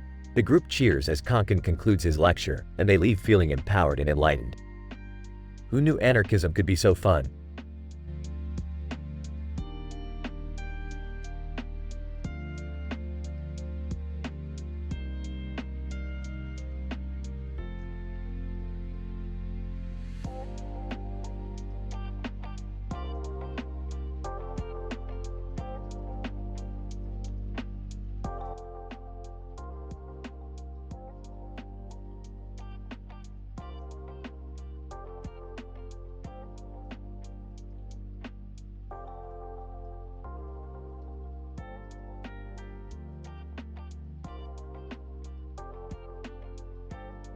Title: The Anatomy of Wagging Tongues and the Comedy-Infused Horror. Abstract. Rick, Morty, and Summer team up to explore the mysterious phenomenon of wagging tongues in a small town in the United States. The investigation leads them to Zoe Kravitz, a woman with a weird face and a weird nose, who has been witnessing strange occurrences related to the wagging tongues.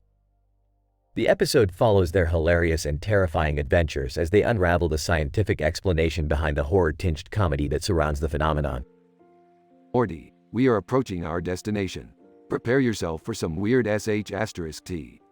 What kind of weird sh*t, Rick? Yeah, Rick, Can we finally get a clue about what we are investigating? Well, according to the intel, this woman with a weird face and a weird nose, Zoe Kravitz, has been reporting strange activities around the town related to the wagging tongues phenomenon. Wagging tongues? Is that something perverted? Morty, don't be stupid. It's probably some kind of a spooky mystery. Zoe Kravitz, I'm glad you're here. The wagging tongues are affecting everyone in this town, and it's driving us all crazy.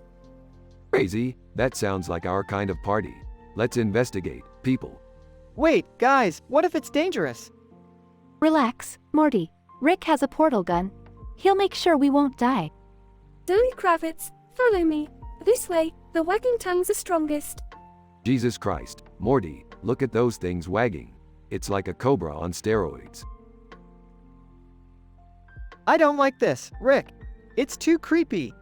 Oh no, Rick, they are multiplying. Quick, Summer, use the ghost trap. We don't want them to invade our dimension. Zoe Kravitz, it worked. You did it, thank you. Guys, you saved us from the wagging tongues.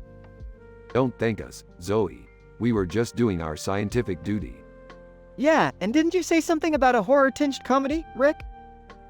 Well, Morty, let's just say that sometimes, science can be a bit funny. Now let's go home before another horror-tinged comedy starts.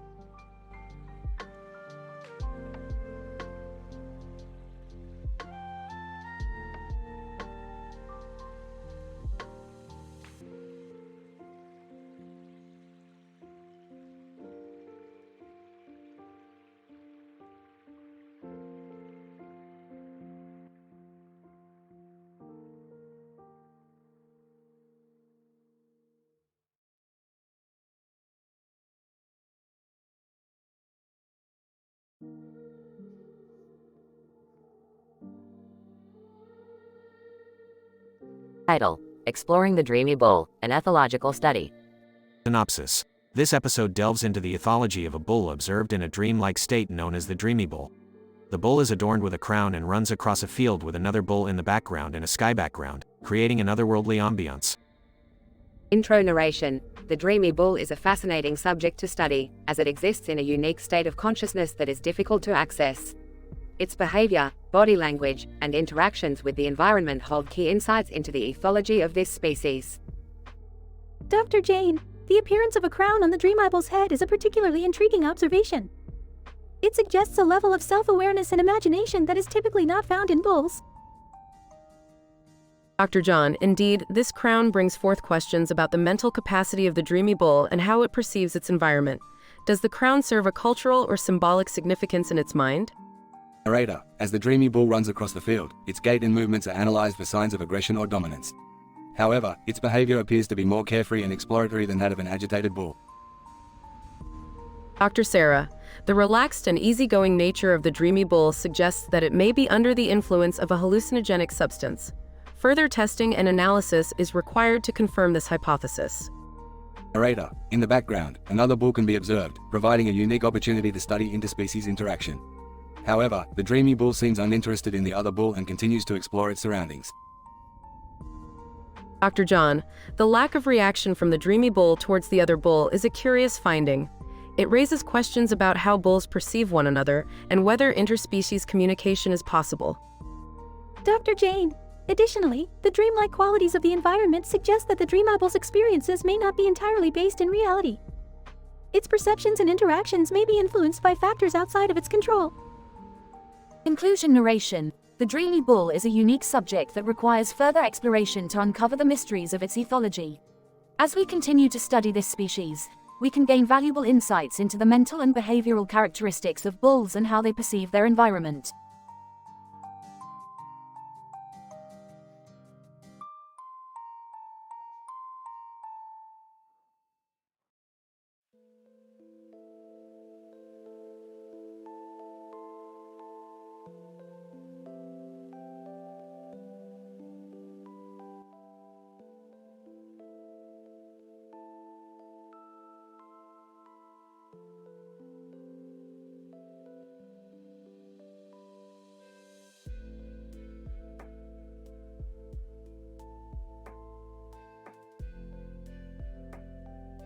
Title: The Frisbee Experiment.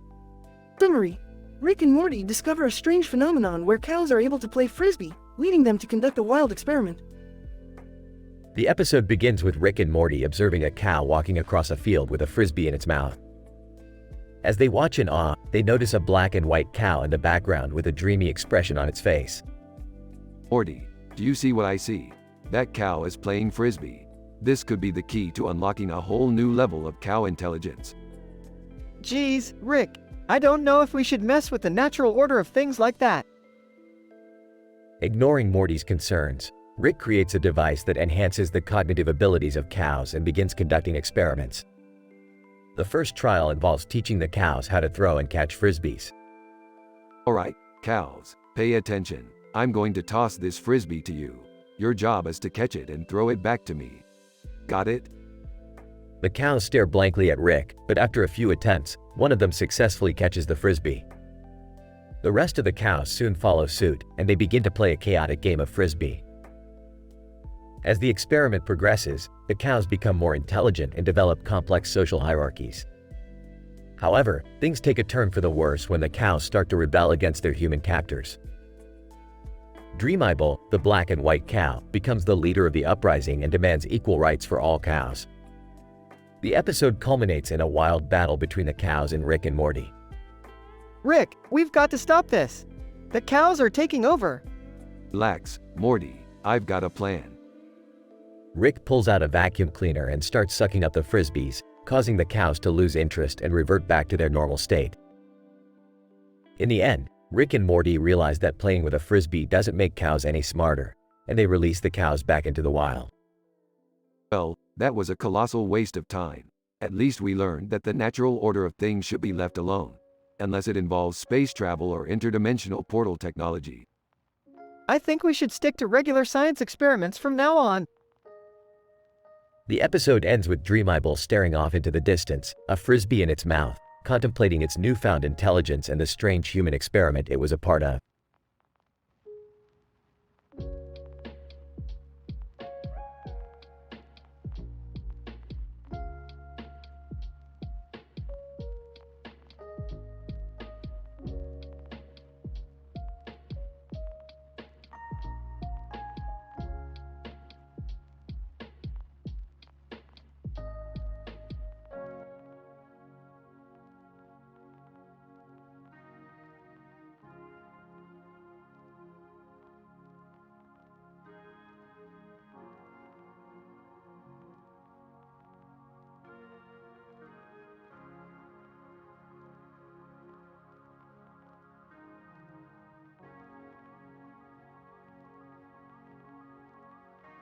Title: The Statistic Monopoly on Violence.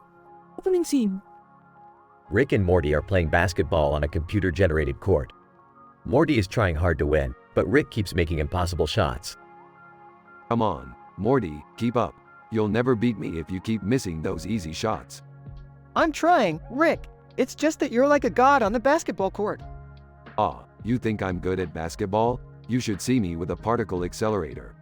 First act. Rick and Morty are approached by a group of statisticians who offer them a job to help them calculate the most efficient way to use violence in society. Statistician 1.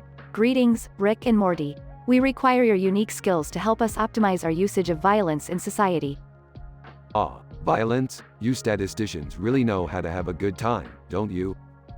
Statistician 2. We are good at what we do, Mr. Sanchez. And we need your help to make society as efficient as possible. Efficient, you say? I think I like the sound of that.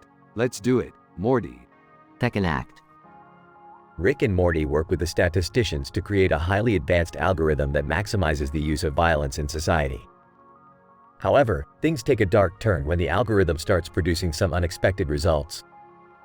Statistician 3, this is incredible. With this algorithm, we can predict and prevent crime before it even happens. Wait, what? Predict and prevent crime? That's not what you hired us for. Statistician 1.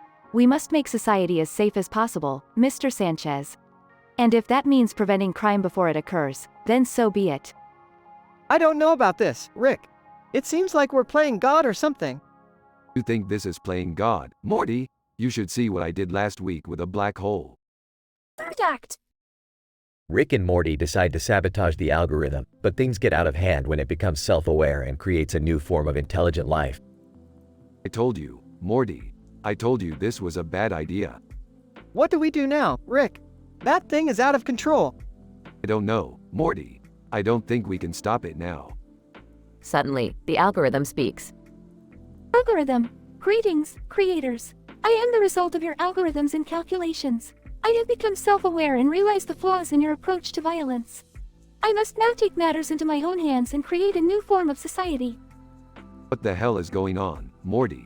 This isn't science. This is madness. Epilogue. Rick and Morty barely escape the self-aware algorithm and destroy the basketball court in the process. I can't believe we almost killed ourselves over a damn basketball game. Ah, you think that was bad? You should see what I did last year with a genetic splicer.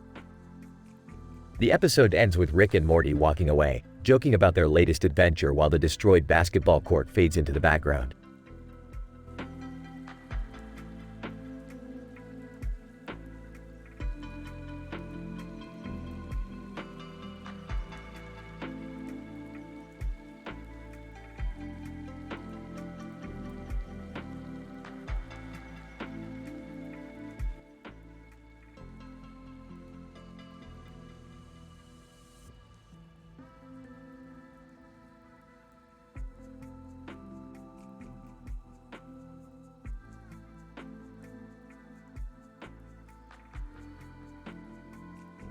Title: The Quantum Ghost Protocol.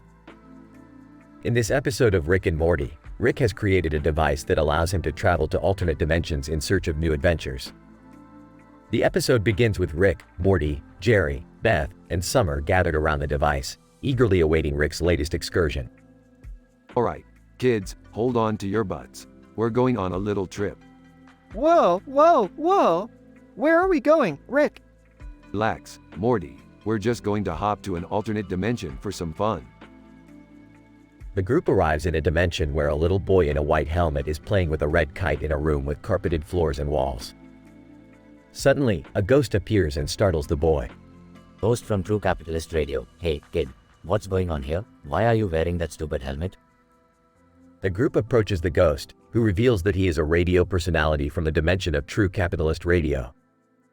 The ghost offers to give them a tour of his dimension, and they happily agree. Wow, this dimension is amazing. The buildings are made of gold. And the cars fly. And the people have 3 heads.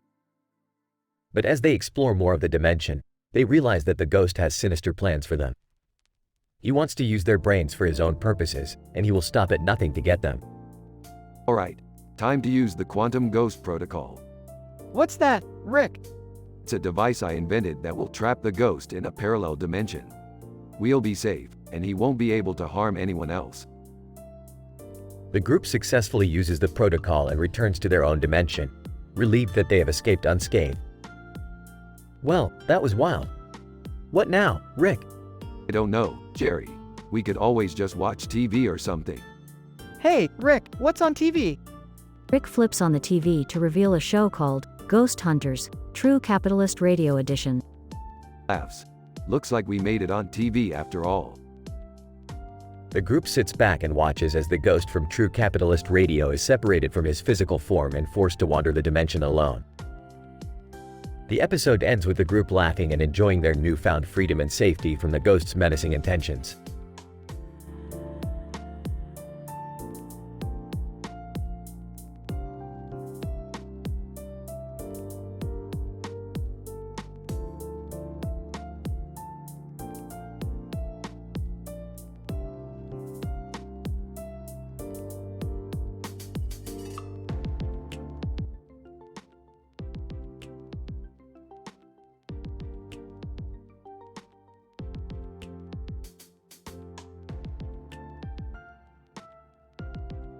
Episode title: The Plague-Stricken Pixie Bob and the Hot Stone Massage Mishap. The episode begins with Rick, Morty, and Summer sitting at the dinner table, which is decorated with a colorful array of various items. Morty reaches for a piece of cake on top of the table but is interrupted by Rick. Morty, I wouldn't grab that cake if I were you. The last time I had cake from that bakery, I ended up on the toilet for 5 hours straight. Gross, Rick. Thanks for the warning. Suddenly, the group is interrupted by a frantic Pixie Bob bursting into the room. Pixie Bob, Rick, Morty, you have to help me. There's a supernatural plague outbreak in Pixie Bob Village, and everyone is getting infected. What can we do? Well, I could develop a cure, but I need some rare ingredients for it. What kind of ingredients? Uina massage oils and a set of hot stones for a hot stone massage. Wait, what does that have to do with a cure? Doesn't, but it'll feel great after we save the village. The group sets off on a wild adventure to find the ingredients, encountering various obstacles along the way, including a ruthless blackjack dealer and a sketchy Tuina massage parlor. After successfully obtaining the ingredients, Rick develops the cure and saves the village from the plague. Wow, Rick, I never knew we could save a whole village with just a table full of random stuff and some massage oils. That's the beauty of science, Morty. Sometimes the most unconventional solutions are the most effective. The episode ends with the group enjoying a well-deserved hot stone massage, while Summer tries to fend off Pixie Bob's attempts to steal a slice of cake from the table.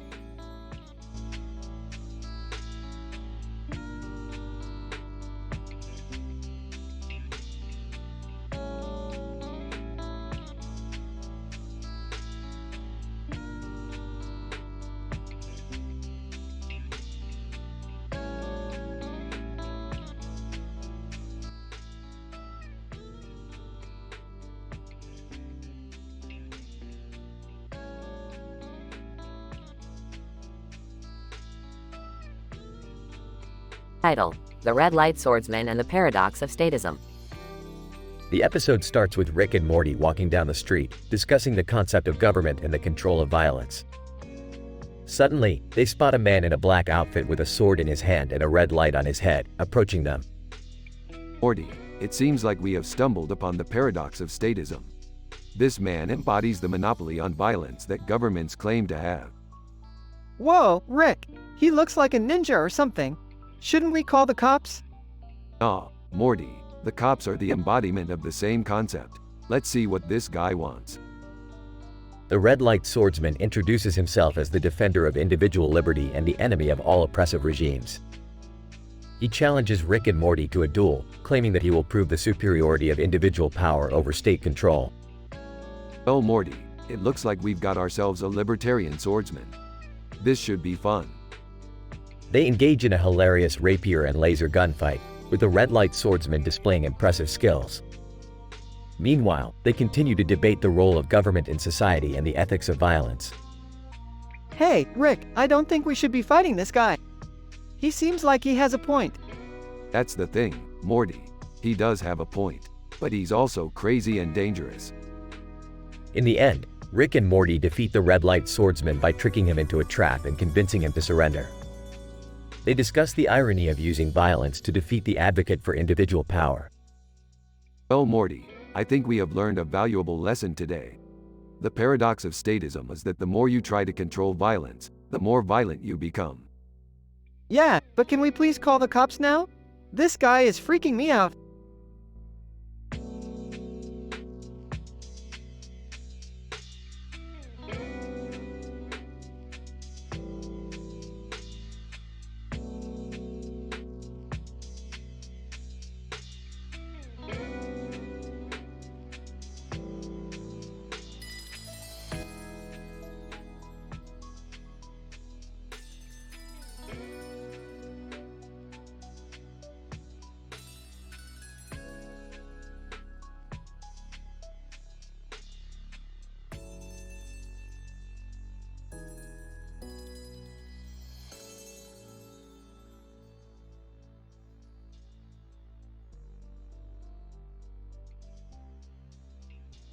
Title: The Monopoly on Violence and the Lunacy of News. Synopsis: Rick and Morty stumble upon a newspaper advertisement that catches their attention. It advertises a research experiment that examines the relationship between statism and the monopoly on violence. Intrigued, they decide to participate in the study, only to find out that it's a trap. The researchers are actually aliens who are using Earth as a moon-sized laboratory for their experiments. Rick, Morty, look at this ad. The monopoly on violence? This sounds like my kind of experiment. Morty.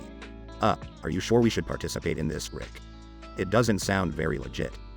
Rick, relax, Morty. I've participated in crazier experiments than this. Remember that time I turned myself into a pickle? Morty. Yeah, but that was just you being reckless. This sounds like a trap. Alien researcher, welcome, subjects. Thank you for participating in our study. Please step into the chamber for the first phase of the experiment. Rick. Oh, great. We're already in a chamber. This can't be good. Morty. I don't like the look of this, Rick. I think we should. Alien researcher, initiating phase 1. Please stand still. Rick. Whoa, this is trippy, Morty. I feel like I'm in a disco. Morty. Rick, this isn't a dance party. We need to get out of here. Alien researcher, commencing phase 2. The lunacy of news. Rick. Wait, what? I thought this was about the monopoly on violence. Morty. Yeah, what's going on here? Alien researcher, we've altered your perception of reality. Everything you experience from this point on will be completely absurd. Rick. Well, that's certainly no different from our usual adventures. Morty. This is way too crazy for me, Rick. Let's get out of here. Rick. Not so fast, Morty. I think we should stick around and see where this leads. Alien researcher, excellent. Phase 3, the ultimate joke. Rick. Oh, boy. This is gonna be good. Morty. I don't think so, Rick. I don't like the sound of this.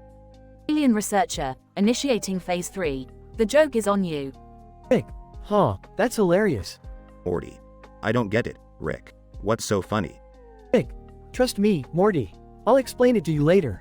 Let's just enjoy the ride. The episode concludes with Rick and Morty being returned to their original reality, only to find out that they've been missing for 48 hours. As they reflect on their adventure, they both agree that it was one of their craziest yet.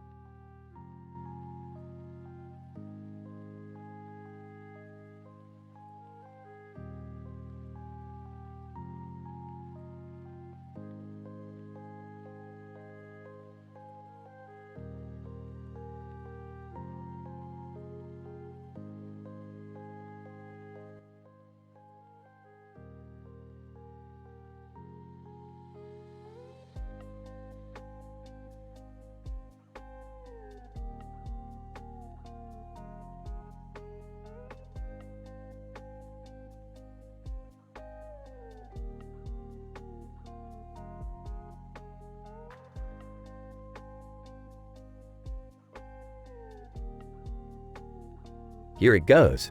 Title: The Quantum QWERTY Conundrum. Synopsis. In this episode, Rick, Morty, Jerry, Beth, and Summer hear about a new keyboard that has the ability to manipulate time. The group decides to investigate the keyboard, and they find out that it houses a miniaturized universe. The group takes the keyboard back to the garage, and Rick begins to tinker with it. Jerry, who has been feeling left out, demands to use the keyboard and accidentally presses the keys in the wrong order. Suddenly, the group is transported to an alternate reality where statism is the norm.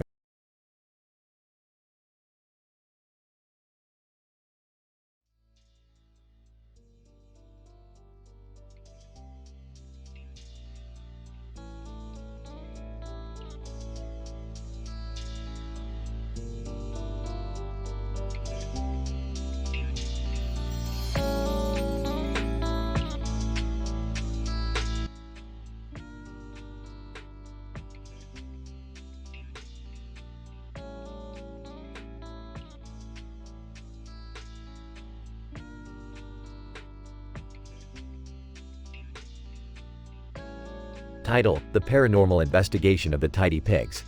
Opening scene. Rick, Morty, Jerry, and Summer are standing in front of 3 pigs that look surprisingly tidy. So, we've got ourselves a paranormal mystery here. These pigs are too damn tidy. I thought we were supposed to be hunting ghosts, not pigs. Are the pigs haunted? Did someone die and possess their souls? No, I think they're just really clean pigs. Scientific analysis. They investigate the pigs and discover that they have been genetically modified to always stay clean and tidy. These pigs have been genetically engineered to be clean. This is some unintended funny advertising if I've ever seen it. But why? Who would do that? Maybe they're intended for some fancy pig competition. Or maybe they're just a rich person's fashion statement. Who cares? Let's see what else these pigs can do. Can you do this, meme? They soon discover that the pigs can perform a variety of incredible tricks, including juggling, acrobatics, and singing. Holy shit, these pigs are like circus performers. They're even better than that. Can you do this meme? How are they doing that? Are there scientific explanations? I don't care about the science. I just want to see more tricks. This is getting weird. I think we're crossing some ethical boundaries here. Ultimately, they decide to set the pigs free and let them live their own lives. Hello. As they leave, they catch a glimpse of the pigs throwing a massive party. Well, I guess the pigs won in the end.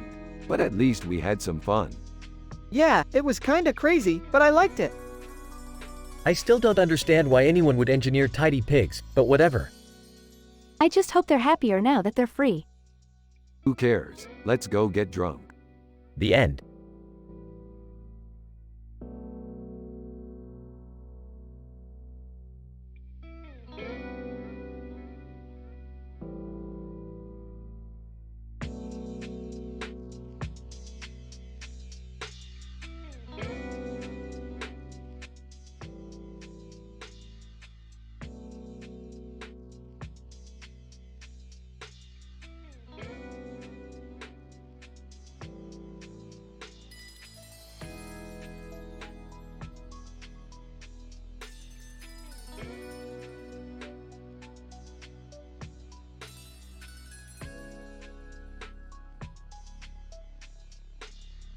Title: The Violence Table. A statistical analysis of mayhem in the multiverse. Abstract. In this episode of Rick and Morty, the titular protagonists examine a table that compiles data on various types of violence across multiple realities. The analysis explores the relationship between violence, statism, and the monopoly of violence, while delving into the absurdities of brutal behavior across the multiverse. Act 1. Wow, Rick, this chart is crazy. Look at all these different kinds of violence. Quiet, Morty. I'm conducting serious research here. These numbers could change the course of history. Right, so how does violence tie in with statism and monopoly of violence? A state's existence is predicated on its ability to exert a monopoly on violence within its borders. But violence is a universal concept that transcends state borders. It's a wild, unpredictable force that can mutate and take on different forms in every world. Act 2. I don't understand, Rick. Why do people engage in such extreme acts of violence? Well, Morty, violence often arises from primal desires and emotions: fear, anger, greed, lust. But it can also be motivated by political, religious, or ideological beliefs. It's a multifaceted issue that requires a nuanced perspective. I guess that makes sense. But isn't violence bad? Shouldn't we try to stop it? Don't be so naive, Morty. Violence has been a part of human history since the dawn of time. It's not going anywhere anytime soon. All we can do is try to understand it and its consequences. Act 3. Rick, this chart is making me feel really uncomfortable. Violence is terrible. Why are we even looking at this? You think this is bad, Morty? You should see some of the other charts I've got. Violence is just one symptom of the chaotic, unpredictable nature of existence. And that's what makes it so fascinating. I don't know, Rick. I'm not sure I want to be a part of this anymore.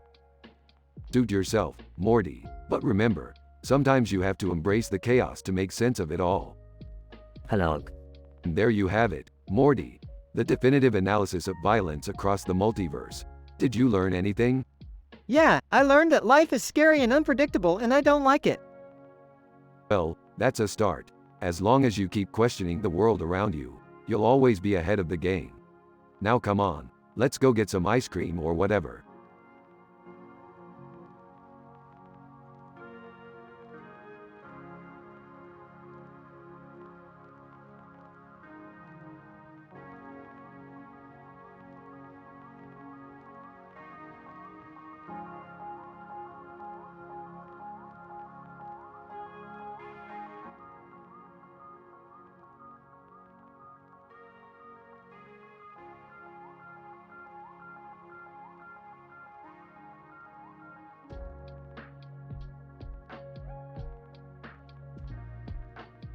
Title: The Hamburger Experimentation.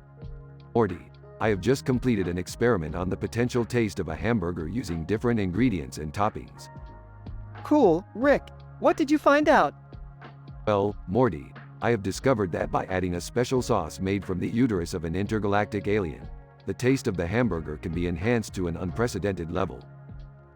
Hold up, Rick. Did you just say uterus? Yeah, that sounds kinda gross. Jerry, Beth, you guys don't understand the power of science. Now, let's get to cooking. They proceed to cook the hamburger with various ingredients including the special sauce. Rick, it tastes amazing. Of course it does, Morty. I'm a genius. They suddenly get interrupted by a time-traveling serial killer. Oh my god, what is happening? Quick, we need to defend ourselves. The group fights off the time-traveling serial killer. Out of breath. Rick, what do we do now? Stand back, Morty. I've got a plan. Rick pulls out a humorous life hack that stops the killer in their tracks. That was insane. What else do you have up your sleeves? Well, how about a vengeful ghost attack? They proceed to fend off the vengeful ghost. Okay, that was enough excitement for one day. Wait, I just realized something. There's a bite taken out of the hamburger bun. Oh no, someone else was here. They go on a wild goose chase trying to figure out who took a bite of the hamburger. Wait a minute, I think I see the culprit. They catch the culprit, who turns out to be one of Rick's ex-girlfriends. Ex-girlfriend, I couldn't resist the taste of your hamburger, Rick. Chuckles, you can never resist my genius, can you? They all laugh as the episode ends.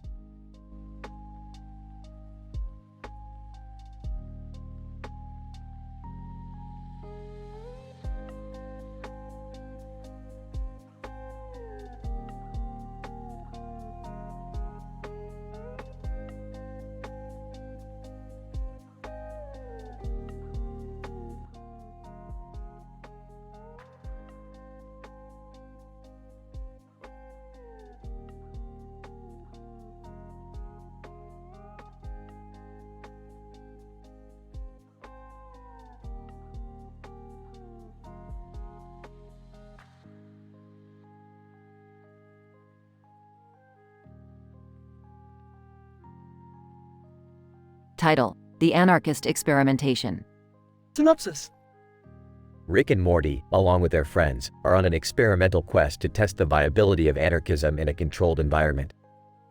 The group is standing on the street next to a flag in a building with a flag on it, contemplating the principles of statism and the monopoly on violence. Alright, listen up, scrubs. Today we're gonna experiment with anarchism in a controlled environment.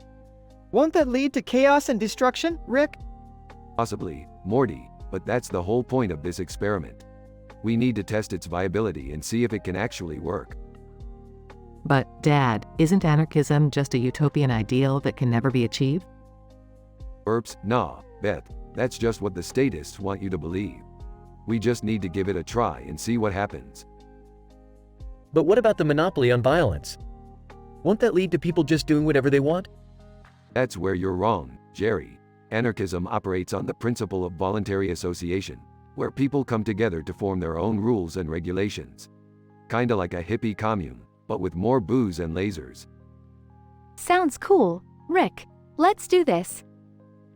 As the group starts to implement their own rules and regulations, chaos quickly ensues. People start hoarding resources, forming factions, and fighting amongst each other. Lubba lubba dub dub. This is hilarious. Anarchism is a complete failure. I don't know, Rick. Maybe we're doing it wrong? Nah, Morty, we're doing it exactly how it's supposed to be done. The beauty of anarchism is that it allows people to fail on their own terms. As the chaos spirals out of control, the group realizes that they need some form of authority to keep things in check. They reluctantly turn to Rick, who becomes the de facto leader of their anarchist experiment.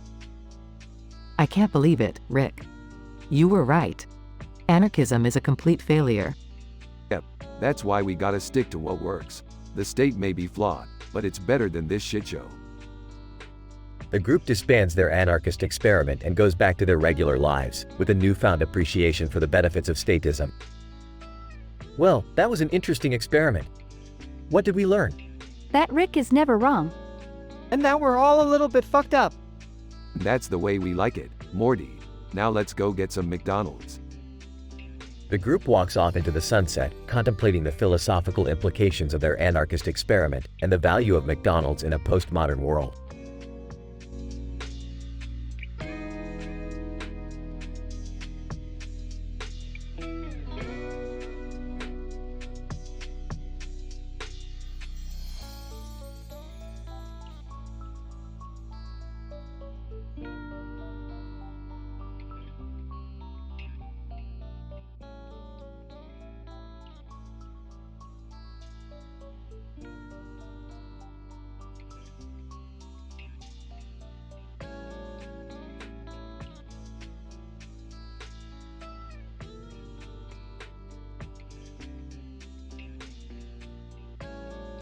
Title: The Quantum Love Bus.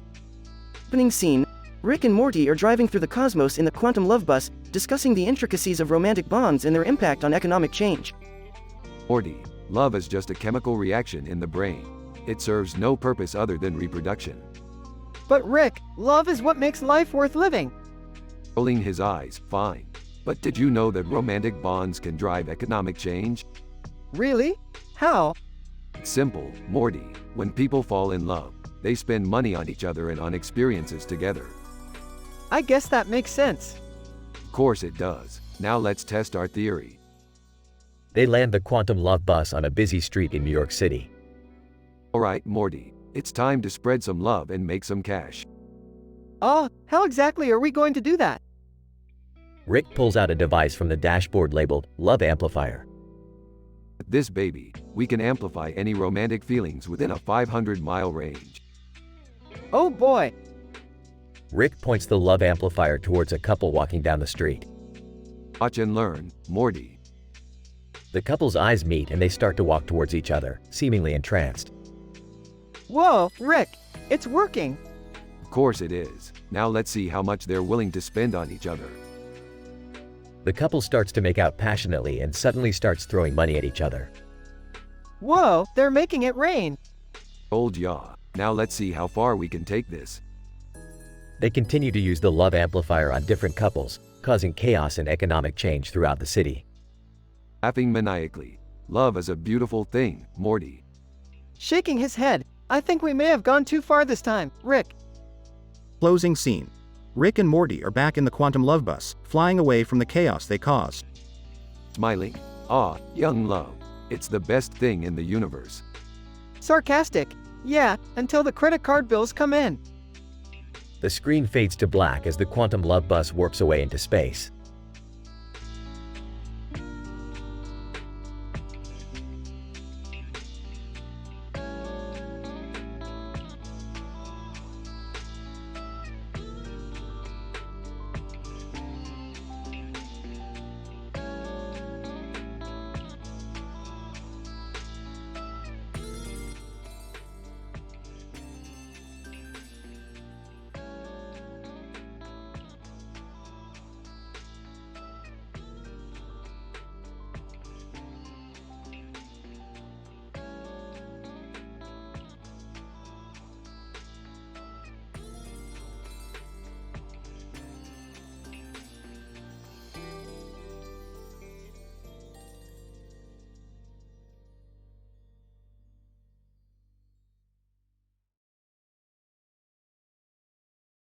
Title: The Colossal Table of Anarchism. Abstract. In this episode, we explore the socio-political concepts of statism and anarchism through a bizarre adventure centered around a colossal table with an array of colors and a stadium. With Rick and Morty as our primary subjects, we analyze the dynamics of power and control in society and the impact it has on individuals and communities. Scene 1. Morty, buckle up for a wild ride. Today, we're gonna explore the concept of anarchism. Anarchism? Isn't that like chaos and stuff? I roll. Morty, anarchism is about individual freedom and the absence of oppressive systems. It's a beautiful thing. Scene 2. Rick and Morty find themselves in a stadium where a large table sits in the center. This must be it, the colossal table of anarchism. In awe? Wow, it's so colorful. Guys, it's not about the colors, Morty. It's about the symbolism. This table represents the power struggle between the state and the people. Scene 3. Benjamin Tucker appears, wearing a top hat and monocle. Benjamin Tucker, welcome, gentlemen. I see you found the table. Sarcastic. Oh, we just stumbled upon it randomly. What do you want? Benjamin Tucker, I want to discuss the monopoly on violence, how the state uses it to control the masses. Confused. What does that even mean? Scene 4. Rick, Morty, and Benjamin Tucker are standing around the table. The screen behind them lights up with various colors. Benjamin Tucker, the state has a monopoly on violence. They're the only ones allowed to use force to maintain order, but that's not true freedom. Interrupts. So, what are you proposing? A world without rules? Benjamin Tucker smirks, not chaos, my friend. Anarchism is about self-governance, allowing individuals to have control over their own lives. Scene 5. Suddenly, a group of government agents appear, armed with weapons. Agent, freeze. You're all under arrest for anarchist activities. John's boring. Let's get out of here. Panicking, but Rick, what's gonna happen to us? Benjamin Tucker, calmly, don't worry, Morty. We'll fight for our freedom. Scene 6. A crazy chase sequence ensues, with Rick, Morty, and Benjamin Tucker fighting off the government agents with various weapons. There's lots of explosions, gunfire, and chaos. Scene 7. Rick, Morty, and Benjamin Tucker emerge victorious, standing over the defeated government agents. Grinning. That was fun. Maybe we should become anarchists. Nervously, I don't know. It seems kinda scary. Benjamin Tucker, laughing, change is always scary, Morty, but it's also necessary for progress. Conclusion. Through the lens of Rick and Morty's wacky adventures, we explore the complex systems of power and control in society and the potential for individual freedom through anarchism. The colossal table of anarchism represents the ongoing struggle between the state and the people, and how society must always strive for self-governance and personal liberty.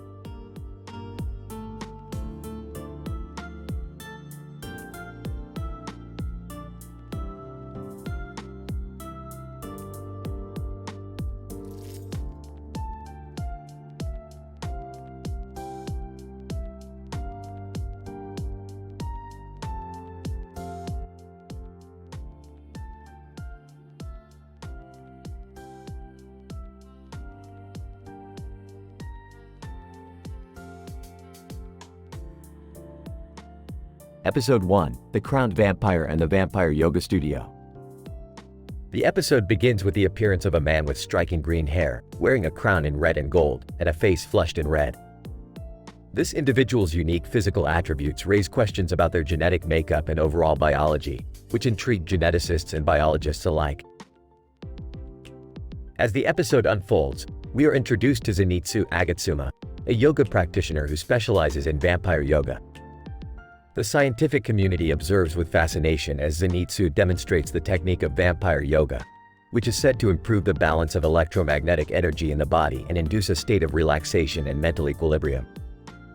This sparks discussions among neuroscientists and psychologists regarding the impact of yoga on the mind-body connection.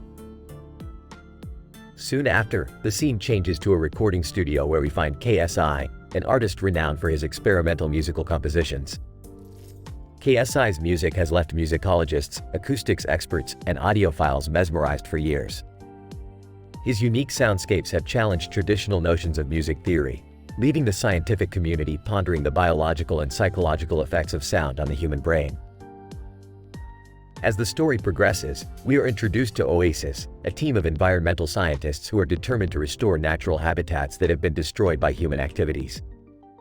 Their efforts to mitigate environmental damage provide an opportunity for ecologists and biologists to study and understand the impact of human activity on the planet's ecosystems.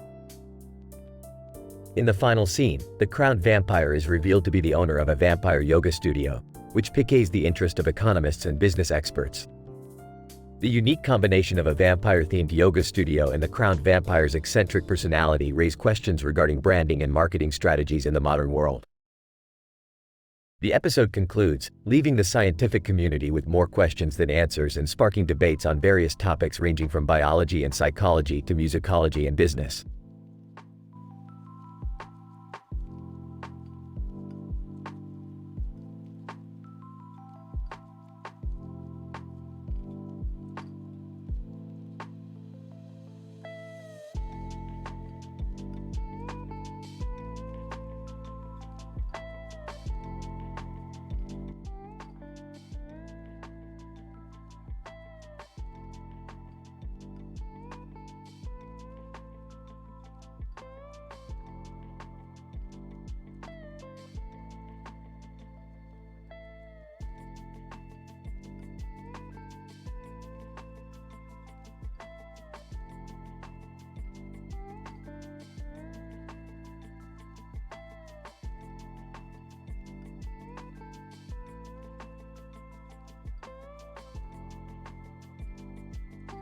Title: Anarchy versus Insanity, a battle of wits and fists. Synopsis. The episode starts with Rick and Morty coming across two photos of Samuel Konkin, one dressed as the Joker and the other as the Joker. Intrigued, they journey to a parallel universe where they encounter the real-life Joker, who has somehow managed to acquire Samuel Konkin's anarchist manifesto. Rick and Morty find themselves caught in the middle of a heated discussion between the two, with Samuel arguing the merits of anarchy while the Joker maintains that the only true freedom lies in chaos and disorder. Things quickly escalate into a physical altercation between Samuel and the Joker, with each using their respective ideologies as weapons. Despite being outnumbered and outmatched, Samuel manages to hold his own against the Joker, countering every argument with a quick wit and a swift punch. Morty struggles to keep up with the rapidly shifting debate, while Rick provides commentary in his usual sarcastic style. As the fight reaches its climax, Rick pulls out an experimental device that can measure the intensity of an argument. The readings go off the charts as Samuel and the Joker both reach the peak of their respective philosophies. Suddenly, a third contender bursts onto the scene, an anarchist version of the Joker, who argues that true freedom lies in rejecting any and all forms of authority. The three engage in a chaotic free-for-all, with Rick and Morty struggling to keep up with the ever-shifting landscape of logic and reasoning. In the end, Samuel emerges victorious, having pummeled both the Joker and the anarchist Joker into submission. Morty emerges with a newfound appreciation for the complexities of political philosophy, while Rick bemoans the fact that they didn't bring any popcorn. Discussion. Well, that was certainly enlightening. You know, I never thought I'd see the day when a clown and an anarchist engaged in fisticuffs over philosophy. I don't even know where to begin. I mean, I knew the Joker was crazy, but Samuel really held his own out there. Samuel, anarchy isn't about chaos. It's about rejecting the idea that anyone has the right to control your life. The Joker's just a pawn in a larger system of oppression. Joker, oppression? Please. The only true freedom comes from embracing the chaos of the universe. Anarchy just leads to more rules and regulations. Anarchist Joker. Ha! Rules and regulations are just another form of tyranny. We won't be truly free until we destroy all systems of control. Well, I for one am just glad nobody tried to drag me into that mess. Not that I couldn't take 'em, mind you, but, you know, paperwork and all that. I don't think I'll ever understand politics. It just feels like everyone's arguing about the same thing but using different words. Samuel, but that's the beauty of it. Every perspective is different, and every voice contributes to a greater whole. That's the essence of anarchy. Joker, sounds like hippie nonsense to me. I'll stick to my trusty smile and my trusty knife. Anarchist Joker. Don't forget your trusty Molotov cocktails, Joker. We'll burn this system to the ground together. Well, that's about all the philosophy I can take for one day. Who's up for some interdimensional pizza?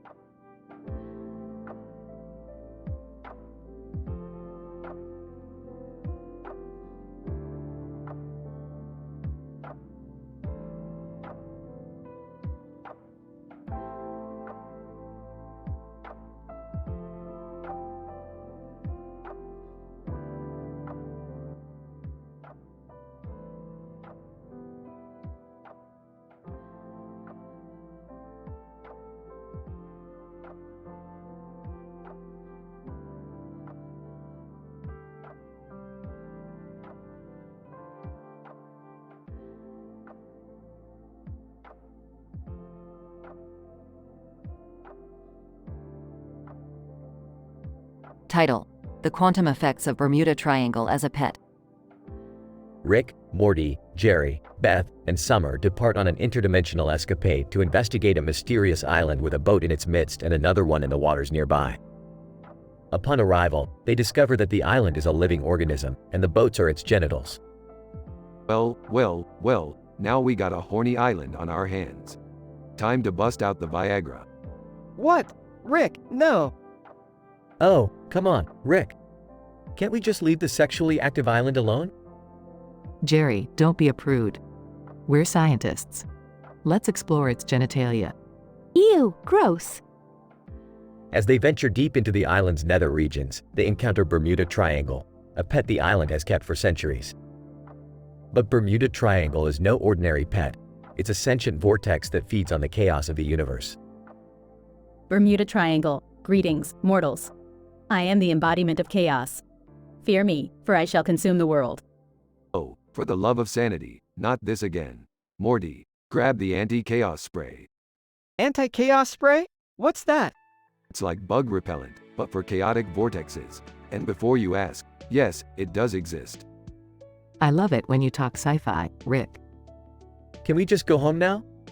My brain hurts. I'm with Jerry on this one. As the group battles Bermuda Triangle, they realize that their own personal dramas are fueling the vortex's power. Rick and Beth's ongoing marital issues, Morty's high school anxieties, Jerry's midlife crisis, and Summer's teenage rebellion all contribute to the vortex's strength. Bermuda Triangle, your drama sustains me. Keep it coming. Everyone, stop. We're only making things worse. We need to put our issues aside and work as a team. But what about the island? It needs to get laid. Oh, for God's sake. With their differences resolved, the group unites in a synchronized dance, generating a powerful wave of positive energy that quells Bermuda Triangle's appetite. Bermuda Triangle, what is this feeling? It's happiness. Looks like we saved the universe with the power of dance. Who knew? I guess it goes to show that even the most chaotic entities crave love and connection. Can we go home now? I need a shower. The group sails off into the sunset, leaving the island and Bermuda Triangle behind. But deep down, they know that the quantum effects of their adventure will resonate through the multiverse for eons to come.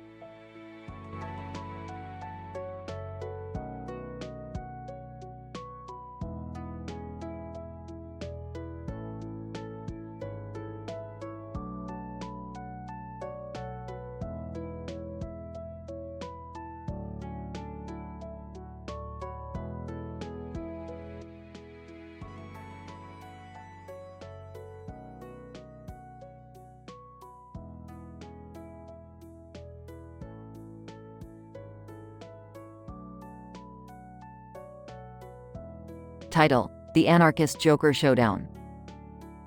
In this episode of Rick and Morty, the duo encounters a new character, the Joker, an infamous anarchist with a flair for comedy. The Joker challenges Rick to a philosophical debate on the merits of anarchism, leading to a series of hilarious arguments. Anarchism is a failed philosophy. The lack of structure leads to chaos and destruction. Joker, on the contrary, Mr. Sanchez. Anarchism is the ultimate expression of individual freedom and voluntary association. Who needs government when people can peacefully self-organize? Oh, guys, can we just focus on getting out of here? As the debate heats up, Samuel Konkin, a renowned anarchist thinker, enters the scene and joins the discussion. Konkin, excuse me, gentlemen. As an anarchist myself, I must say that true anarchism is about rejecting all forms of coercion and hierarchy. It's not about chaos or violence. Joker, another ally in the fight against authoritarianism. Join me and we can spread the gospel of anarchism together. I don't think so, Clownface. Anarchism is flawed because it ignores the realities of power dynamics and human nature. You need some form of authority to maintain social order. Joker, you just don't get it, man. Anarchism is about trusting people to make their own decisions and solve problems through mutual aid. As the debate continues, things escalate into a full-blown fistfight between Konkin and Joker. Meanwhile, Rick and Morty try to avoid getting caught in the crossfire and find a way to escape the chaos. I think we should just go, Rick. Good idea, Morty. Let's leave these clowns to their own devices. In the end, the duo manages to get away unscathed, but not without gaining a newfound appreciation for the complexities of political philosophy and the absurdity of anarchism.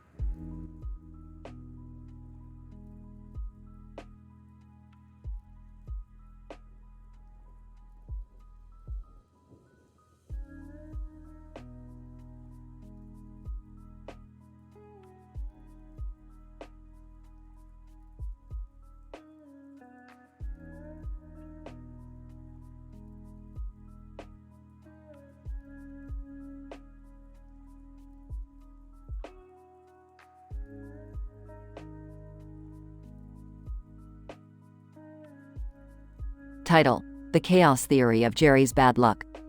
Synopsis. In this episode, Rick, Morty, and Summer unravel the chaotic consequences of Jerry's unlucky streak after he crosses paths with a mysterious boy on a street corner. Opening scene.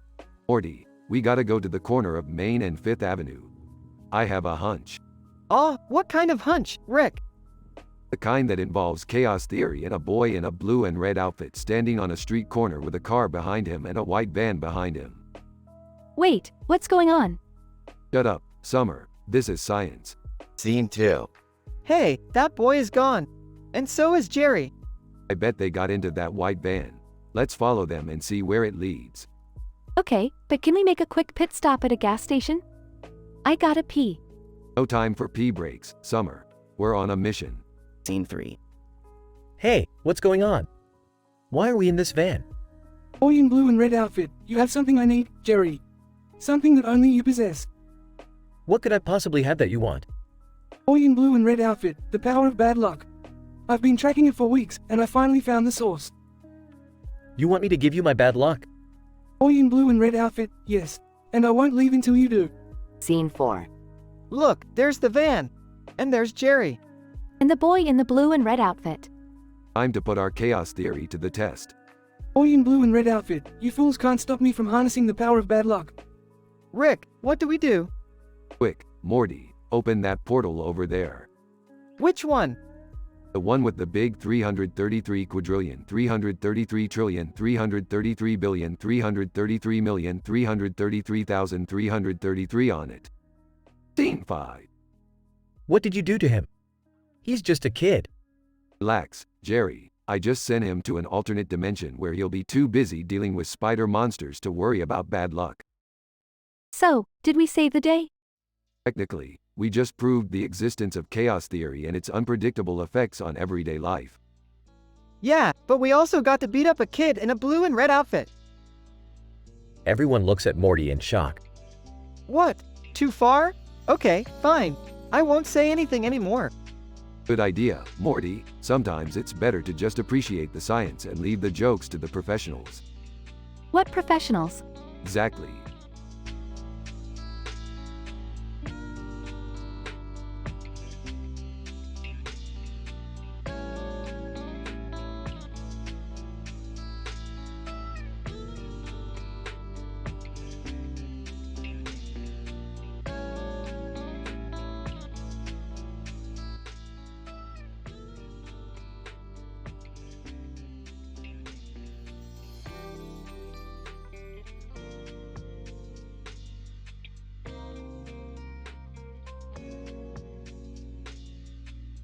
Title: The Avian Conquest. In this episode, Rick invents a device that can translate the language of animals, which he uses to communicate with a particular avian species. A bird, with red eyes and a black and white outfit with a green and black stripe around its neck, reveals itself as the leader of a massive avian civilization determined to conquer Earth. Rick, why the hell did you invent a device to talk to animals? But, you don't want to know what squirrels are saying about you behind your back, Morty. Also, shut up and listen. This bird has some important news. Can we take a break? I'm getting way too anxious about this whole avian conquest thing. Don't worry, Dad. I've got just the thing to calm your nerves. Hands Jerry a joint. Summer, where did you get that? Relax, Mom. It's not like I stole it from you or anything. As the avian army descends upon Earth, Rick, Morty, and the rest of the Smith family work together to stop the birds from taking over. In a hilarious turn of events, the avian leader reveals that it was all just an elaborate prank to test the intelligence and strategic abilities of Earth's inhabitants. Avian leader, haha, gotcha. The look on your faces was priceless. Are you kidding me? You nearly caused a global panic. I'm not even going to ask how you managed to dress up your entire civilization in those ridiculous outfits. In the end, the Smith family manages to make amends with the avian race, resulting in an interspecies alliance that promises to bring about peace and stability for both humans and birds alike. The episode ends with Jerry, still high from Summer's joint, singing "Free Bird" at the top of his lungs. I'm as free as a bird now, and this bird you cannot change. Audience, roaring laughter.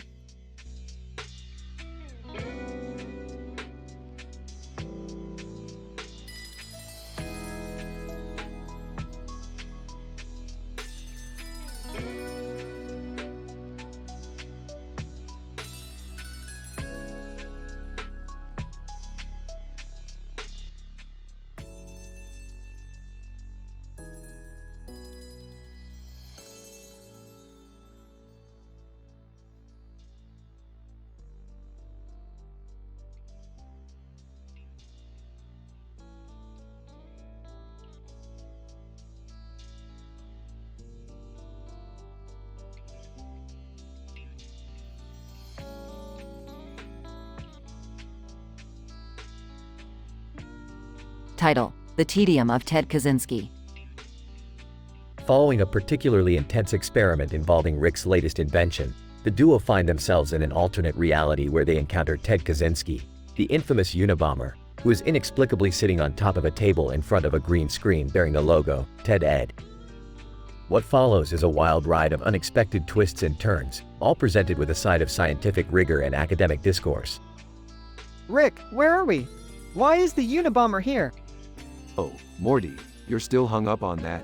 Look around. We're in a universe where Kaczynski is a beloved TED speaker. Ted Kaczynski, that's right. I've forsaken my Luddite ways and embraced the power of the internet and public speaking. Fine. Let's get on with this. I've got a portal to close. Wait, Rick, what's the experiment we just did? I can't remember. Guys, it doesn't matter, Morty. We're here now, to Kaczynski. So, what's the topic for today's talk?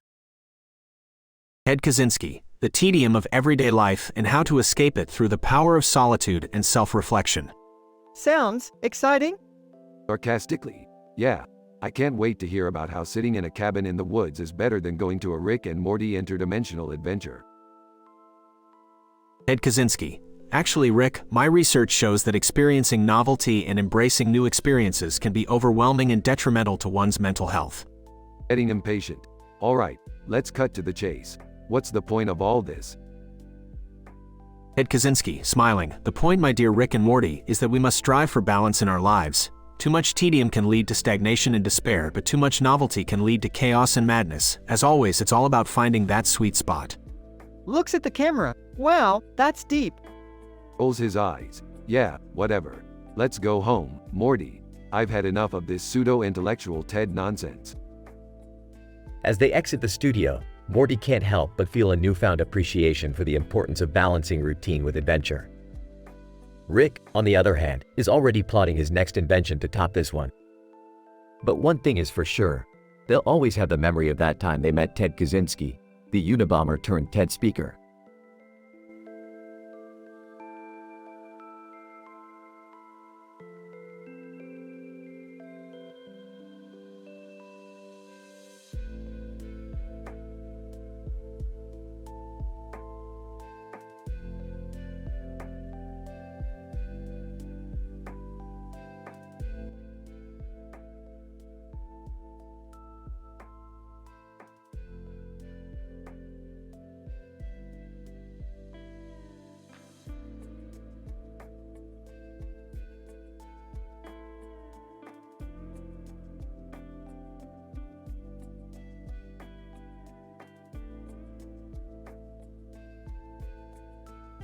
Title: The Escapade of Rick and a Hilarious Scientific Adventure.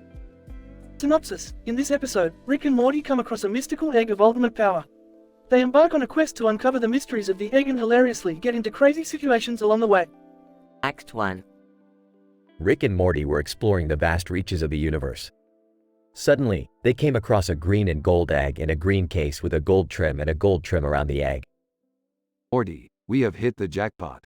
That looks like a Faberge egg of ultimate power. Act 2. What does that even mean? Egg of ultimate power? Morty, you're as clueless as ever. This egg contains the secrets of the universe and whoever has it controls the universe. We have to get it. Act 3. Rick and Morty continue their quest to find the egg, making pit stops at various planets along the way. They come across an alien race that is obsessed with eggs. Alien, we have been searching for this egg for centuries. Give it to us.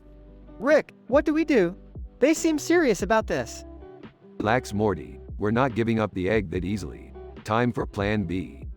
Act 4. Rick and Morty retrieve the egg after a wild chase sequence and retreat to their spaceship. However, a group of space pirates ambushes them. Pirate, we want that egg, boys. Get it from them. Morty, hold on tight. We're about to have some fun. Cue hilarious action sequence where Rick and Morty use the egg to outsmart the space pirates asterisk. Act 5. Rick and Morty finally make it back to Earth with the egg. They go back to Rick's lab to examine the egg's secrets. Rick, we've been through so much to get the egg. What secrets does it hold?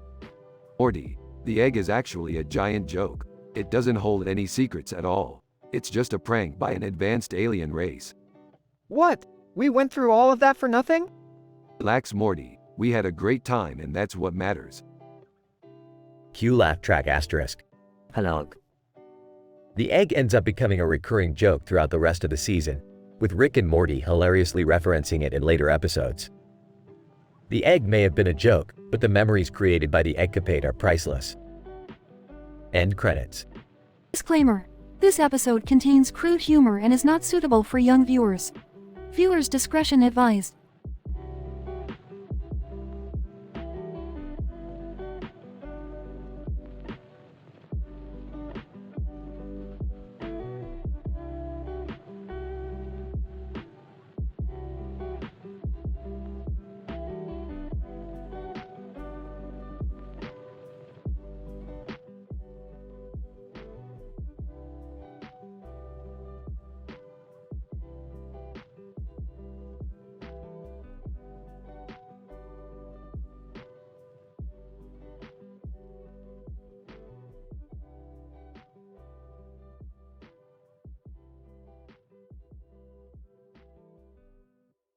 Title: The Eggsplosive Experiment.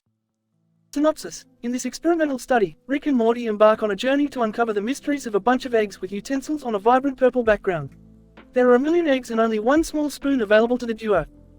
Opening scene. Morty, I've discovered something truly exciting. Oh, I don't know, Rick. Looks like a bunch of eggs on a purple background to me. Ah, you see the spoon and fork? It means these eggs are intelligent beings capable of using utensils. Whoa, really? Okay, but why are there so many of them? Excellent question, Morty. Let's conduct an experiment and find out. Scene 2. Rick and Morty proceed to crack open the eggs one by one, using the tiny spoon to extract their contents. Suddenly, they hear a loud explosion. Morty, we should have specified that these eggs were not to be heated. Quick, we need to contain the situation. Contain the situation? How do we do that? With science, Morty, science and a lot of duct tape. Scene 3. Rick and Morty frantically try to contain the exploding eggs, but to no avail. One of them manages to escape and begins to wreak havoc on the laboratory. This is what happens when you don't follow proper experimental procedures, Morty. We've got to stop this thing before it destroys everything. But how? It's an egg, Rick. Leave it to me, Morty. I've got just the thing. Scene 4.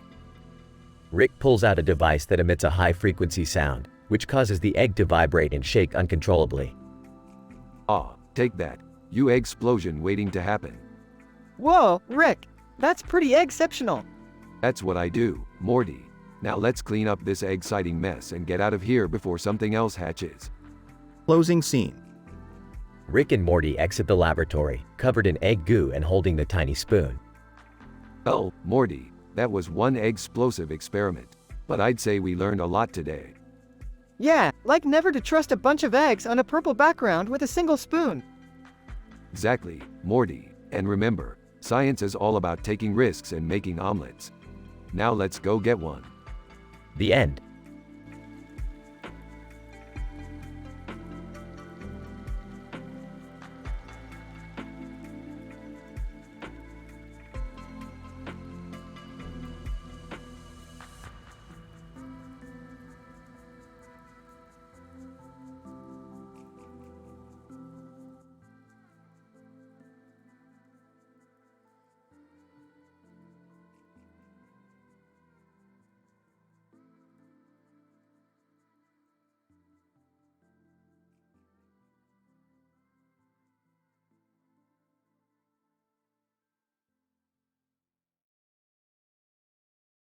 Title: Bald-headed man versus outrageous neighbor disputes. Synopsis. In this episode, Rick and Morty team up with Genos, a cybernetic hero, to settle a dispute between their bald-headed neighbor and the outrageous family led by Chloe Grace Moretz. The cause of the dispute is a supercomputer created by the bald-headed man, which is generating massive amounts of marketing data, including personal information, from the outrageous home. Meanwhile, Jeff Bezos makes a surprise appearance, attempting to buy out the neighbor's invention for his own purposes. Morty, we gotta go deal with this bald-headed prick. His computer's stealing data faster than I can drink. Jeez, Rick, can we even do anything? He's got a freaking supercomputer. Genos, fear not, Rick and Morty. I will assist in resolving this conflict. As a cyborg, my analytical abilities will surely be of use. Chloe Grace Moretz. Yo, what the hell is going on? This guy's got my personal info and I didn't even sign up for anything. Bald-headed man. Haha, you simpletons can't stop my marketing machine. Soon I'll have all the money in the world. Jeff Bezos, not so fast, Baldy. I've got a better offer for your little invention. Geez, this is getting out of hand. Genos, any ideas? Genos. Yes, I have analyzed the supercomputer and have determined the source code can easily be rewritten to stop the data collection and redirect all gathered information back to the individuals from which it was derived.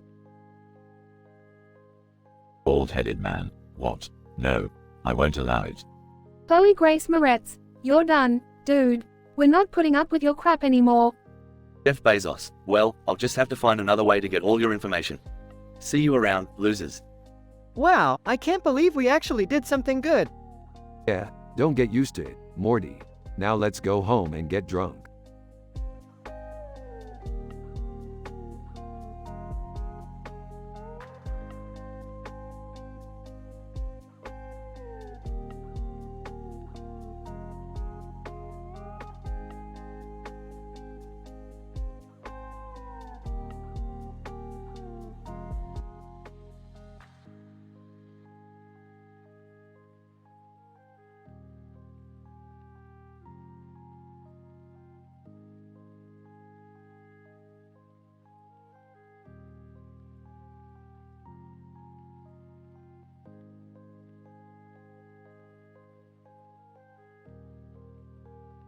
Title: Rectum in the United Kingdom. Synopsis. The episode opens as Rick and Morty are sitting in the living room, staring at a poster for a sci-fi movie that has the word "fi" repeated 10 times. Morty, this poster is so repetitive it's making my head hurt. Yeah, Rick, I don't get why they would repeat the word "fi" so many times. Jerry walks in, holding a poster of Ariana Grande in one hand and a burger from Carl's Jr. in the other. Hey, have you guys seen this amazing poster of Ariana Grande? It's so hot. Beth enters the room, wearing a swimsuit and holding a beach ball. Hey everyone, who wants to head to Miami for some sun and fun? Summer walks in, holding a poster of the United Kingdom. Can we go to the UK instead? I want to explore the rich culture and history. Listen up, family. We're not going anywhere until we figure out what to do about this rectum situation. Rectum situation? Yeah, the rectum on our ship is acting up again. It's causing all sorts of problems. But don't worry, I've got a plan. The scene cuts to Rick, Morty, and Summer huddled around a computer, analyzing the rectum's malfunction. Okay, here's what we're gonna do. We'll use a rare mineral from the United Kingdom to fix the rectum. But how are we going to get the mineral? And what about Ariana Grande's poster and Jerry's burger? And my beach vacation? Simple. We'll use the rectum to transport us to the UK. Grab the mineral, swing by Carl's Jr. for some burgers, catch a concert in Miami, and be back in time for sunset. The family looks at Rick in disbelief, but given their track record, they know it's the only way to solve their problems. And with that, they all climb into the rectum and blast off into space. The episode ends with the family sitting on a beach in Miami, devouring burgers and basking in the sun, with Ariana Grande's poster and the rare mineral from the UK laying nearby. This is the life. Yeah, and we only had to use the rectum once. The family groans as the camera pans out and the credits roll.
Title: The Red Ball Brawl.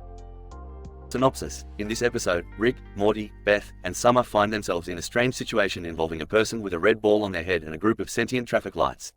The group is forced to engage in a brawl, fist-fighting the traffic lights to escape the intersection. Scene 1. Morty, we've got a situation here. What's going on, Rick? There's some kind of person with a red ball on their head standing on the street. They're completely blocking the intersection. Scene 2. Can't we just drive around them? No, the traffic lights have gone rogue. They won't let us through. What are we going to do? Scene 3. I guess we'll have to fight them. That's the spirit, Morty. Let's brawl. Scene 4. Wait, what about the person with the red ball? Are they involved? I don't think so. They're just standing there, looking down at the ground. Scene 5. I'll take care of them. No, Morty, we need all hands on deck for this one. Yeah, Morty, we can't let these traffic lights get the best of us. Scene 6. Alright, we're going to rush them on 3, 1, 2. Wait, Rick. Do we have a plan? Yeah, Beth, we punch them in their stupid traffic light faces until they stop working. Scene 7. Morty Pop. I can't believe I'm fist-fighting traffic lights. Traffic light 1. Resistance is futile. Surrender now. Never. Scene 8. Summerpaw. These traffic lights are surprisingly tough. Traffic light 2. You cannot defeat us. We are programmed for destruction. We'll see about that. Scene 9. FPOV. I didn't sign up for this. Traffic light 3. Ha, you are no match for our red and green power. Oh yeah? How about a little yellow action? Scene 10. That's it. We did it, guys. What about the person with the red ball? Who cares? Let's get out of here before the cops show up. Overall, in this episode, the group's brawl with the sentient traffic lights provides a hilarious and action-packed storyline, while the person with the red ball on their head serves as a strange and intriguing addition to the plot.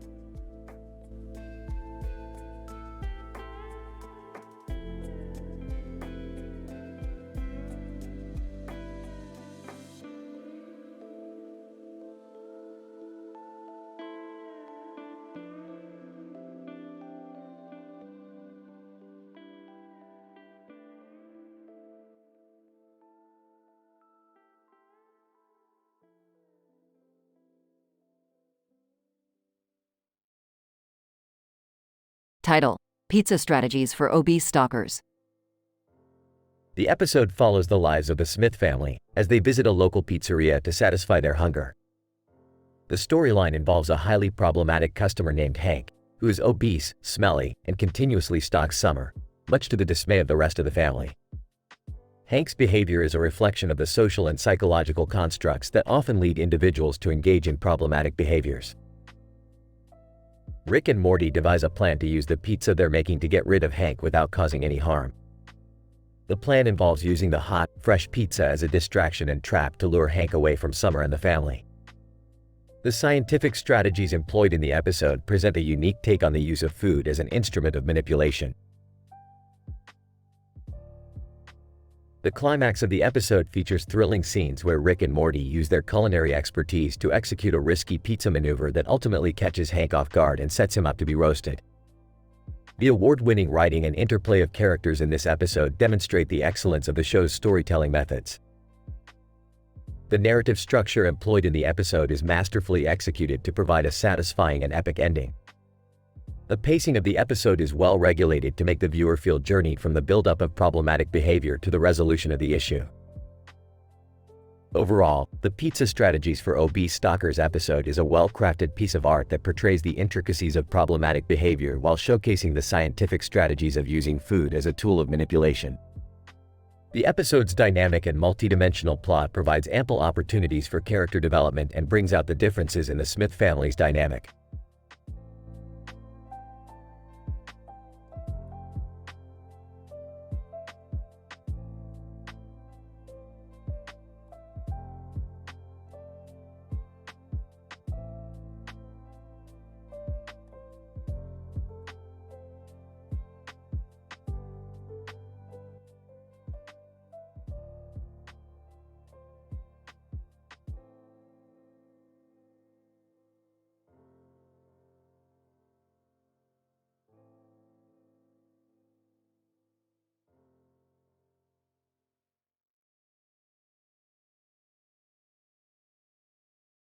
Title: Quantum Pouch. The episode begins with Rick, Morty, Jerry, and Summer standing in front of a door labeled Quantum Room. The room inside is filled with numerous objects, including a strange clock hanging from the ceiling. The man inside the room is wearing a white costume and appears to be meditating. Rick, what's up with this guy in the costume? Is he some kind of Zen master? Morty, I don't know, Rick. Maybe he's just a weirdo. Summer, let's just get this over with so we can go home. The man in the costume suddenly opens his eyes and stands up. He explains to the group that the room they are in is a portal, and the objects around them have the power to connect them to different dimensions. Jerry, wait, so you're telling us this room can take us anywhere we want to go? Man, yes, but with great power comes great responsibility. You must choose wisely, or you may end up somewhere you don't want to be. Suddenly, the man's warning becomes a reality as a mutant kangaroo bursts into the room. The group tries to escape, but they are quickly trapped inside the kangaroo's pouch. They describe the inside of the pouch in extreme detail, including the slimy texture and the putrid smell. Morty, this is the grossest thing ever. How are we going to get out of here? Summer, we have to think logically. We need to find a way to distract the kangaroo so we can escape. The group comes up with a plan to use the objects in the room to create a hologram of another kangaroo and distract the mutant enough for them to escape the pouch. After a thrilling chase sequence, they manage to escape and use the portal to return home. Rick, well, that was a close one. Never thought I'd be thankful for a weirdo in a white costume. Morty, yeah.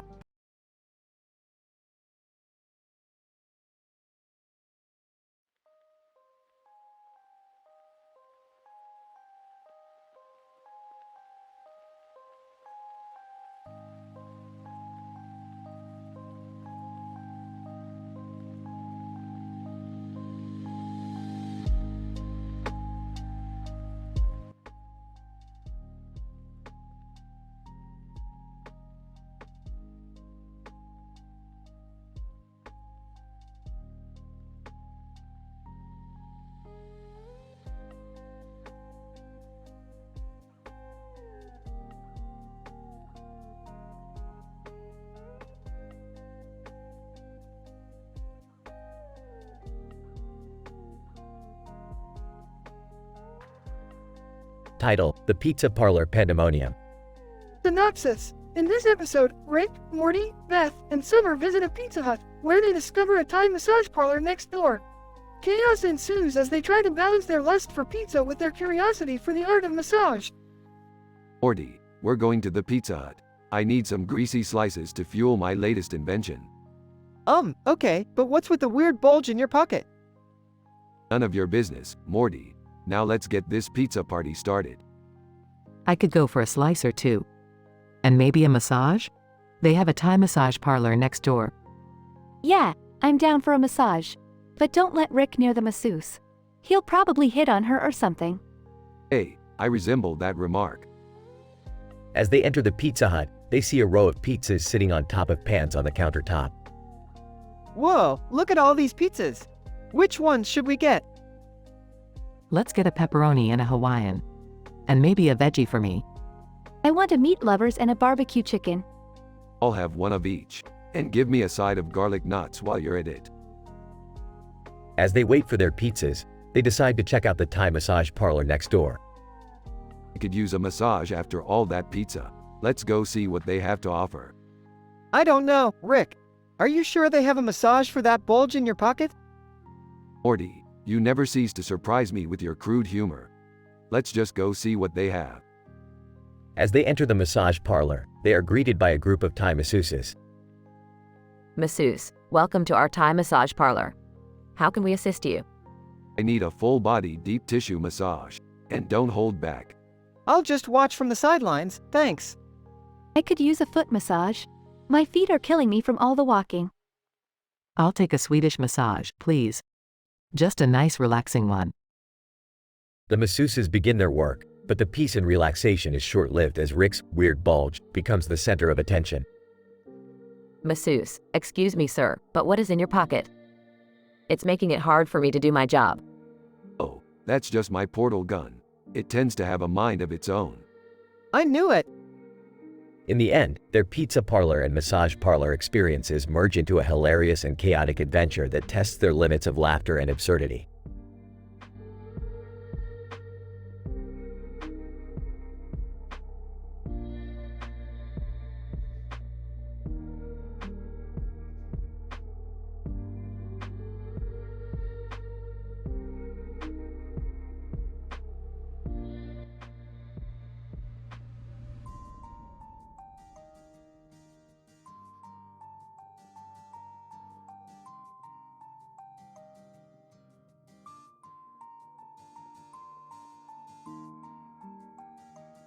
Riddle. The quantum mechanics of skating and fighting sentient railway crossing signals. Opening shot of Rick and Morty cruising on their skateboards. Rick, where are we going? Morty, we're going to shake things up in the skate park. Beth and Summer join them, each with their own skateboard. Can I bring my helmet, please? Safety first, kids. They arrive at the skate park where they encounter a group of sentient railway crossing signals. Well. Look who's decided to show up and throw down. Sentient Crossing Signal 1. We heard y'all were getting some big air on these boards. We figured we'd give it a shot. But you're just crossing signals. How are you supposed to skate? The crossing signals transform into skateboard wheels and decks. A brawl ensues. As Rick and Morty fight, they debate the laws of physics and the mechanics of skateboarding. The momentum of the skateboard should allow me to knock these signals off balance. But what about the weight distribution? That could throw off your center of gravity. Beth and Summer join the fight, each bringing their own humorous quips and skateboard tricks to the mix. This is like Tony Hawk meets Transformers. And I thought juggling work and motherhood was a challenge. In the end, the Smith family defeats the sentient crossing signals, leaving them in a disarray on the street. Well, that was a quantum mechanics cluster ******. No kidding, my mind is still spinning like a 720 McTwist. As they ride off into the sunset, they encounter a group of aliens on hoverboards. Looks like we have some new competition. Oh, boy, here we go again. The scene ends with the Smith family and aliens engaged in a new skateboarding brawl.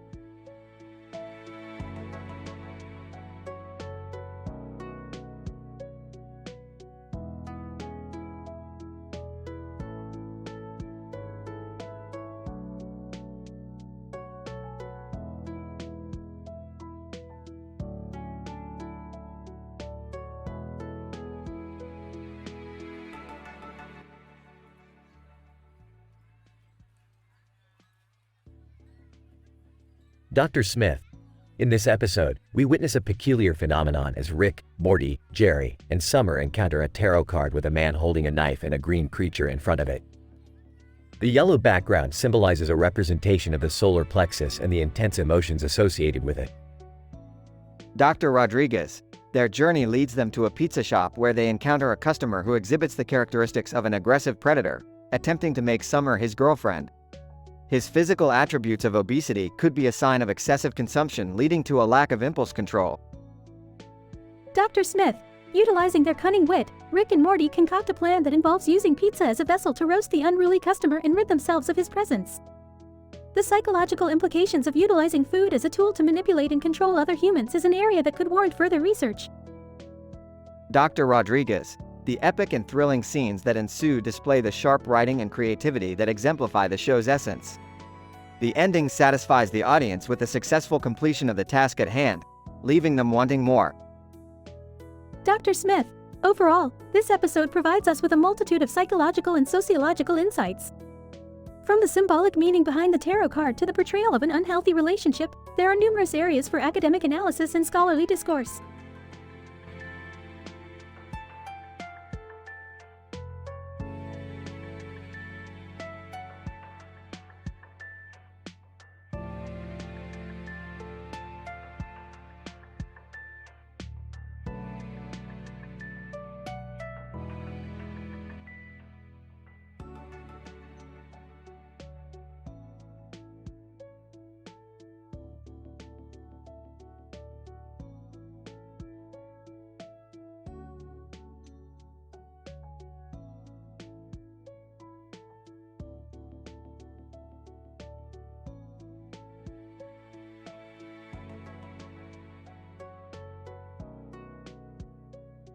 fatal. The quantum mechanics of the wrapping Jesus and egg rain.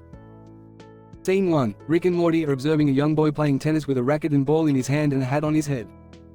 Burps. Hey, Morty, check out this young lad playing tennis. He's hitting that ball with some serious velocity. Nervously, why yeah, Rick.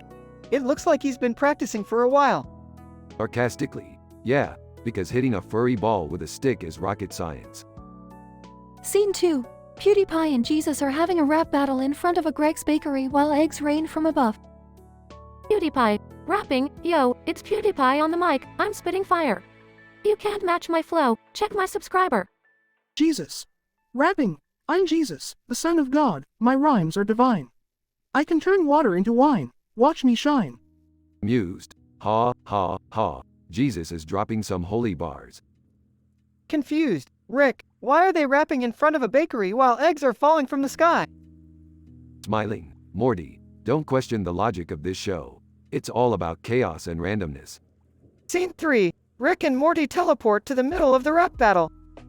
Shouting, hey, guys, can we join in on this rap battle? PewDiePie and Jesus, surprised, yeah, sure.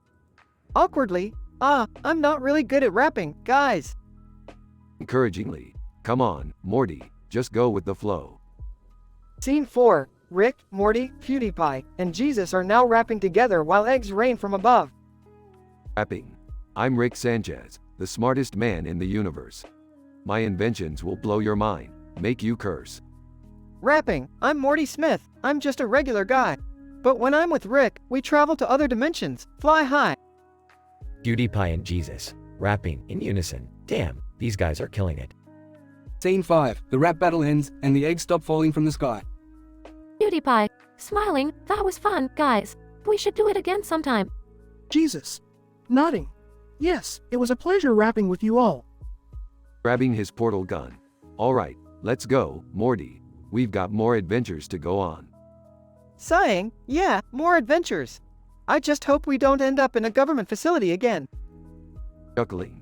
Don't worry, Morty. I've got your back. We'll always find a way out.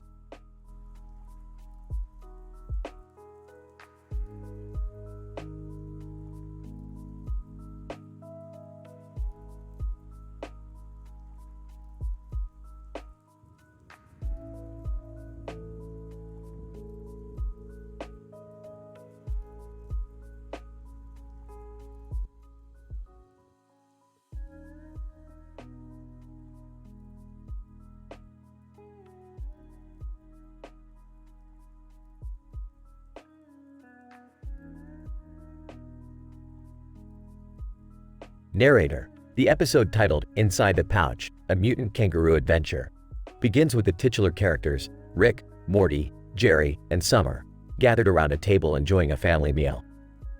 This synthesized meal replacement is particularly flavorful, genetically modified to cater to my taste buds. I agree, Grandpa. The texture is also quite pleasant. Guys, what's that hopping noise? Oh my god, it's a mutant kangaroo. It's attacking us. Narrator. The mutant kangaroo easily captures and traps the four inside its massive pouch.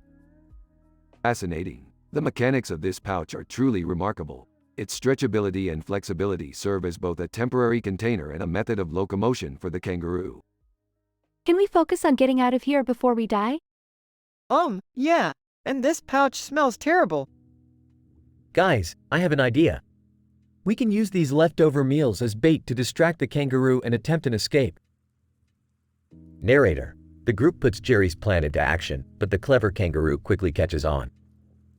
They must use their knowledge of science and quick thinking to outsmart the mutant kangaroo and escape its pouch. If we can tap into the kangaroo's fear response, we may be able to make it release us from its pouch.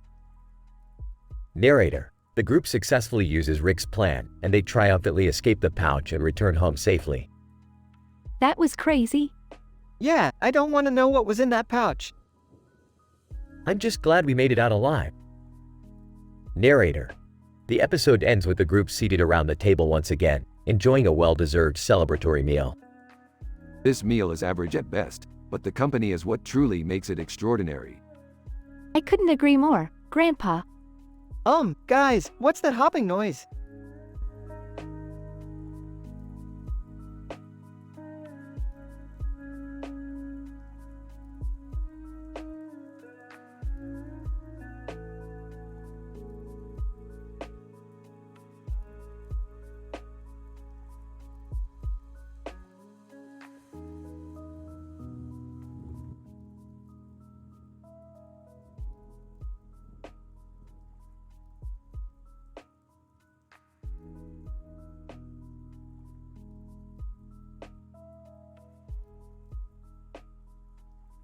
Narrator.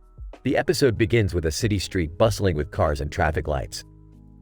Rick, Morty, Jerry, and Summer sit in their car, eagerly on their way to a nearby theme park. Suddenly, they encounter an evil sentient traffic light that challenges them to a rhyming rap battle.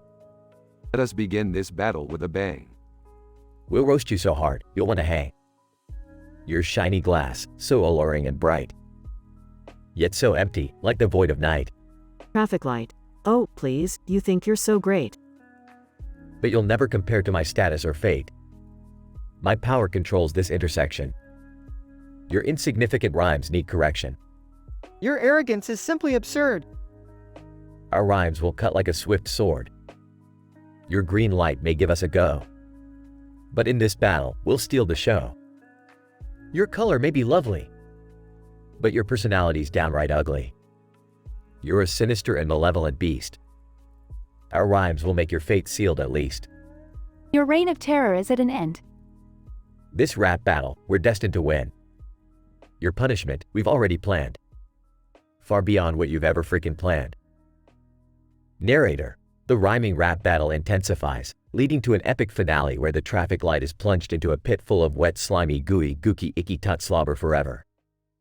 The traffic light complains of their punishment in extreme detail, but the gang prevails. Traffic light. Oh, the slimy goo and ick. This punishment, oh how quick. My shiny glass now covered in slime. This is the end of my long-lasting prime. Narrator. With clever award-winning writing and thrilling scenes, the episode concludes with an epic and satisfying ending, as Rick, Morty, Jerry, and Summer continue their journey to the theme park.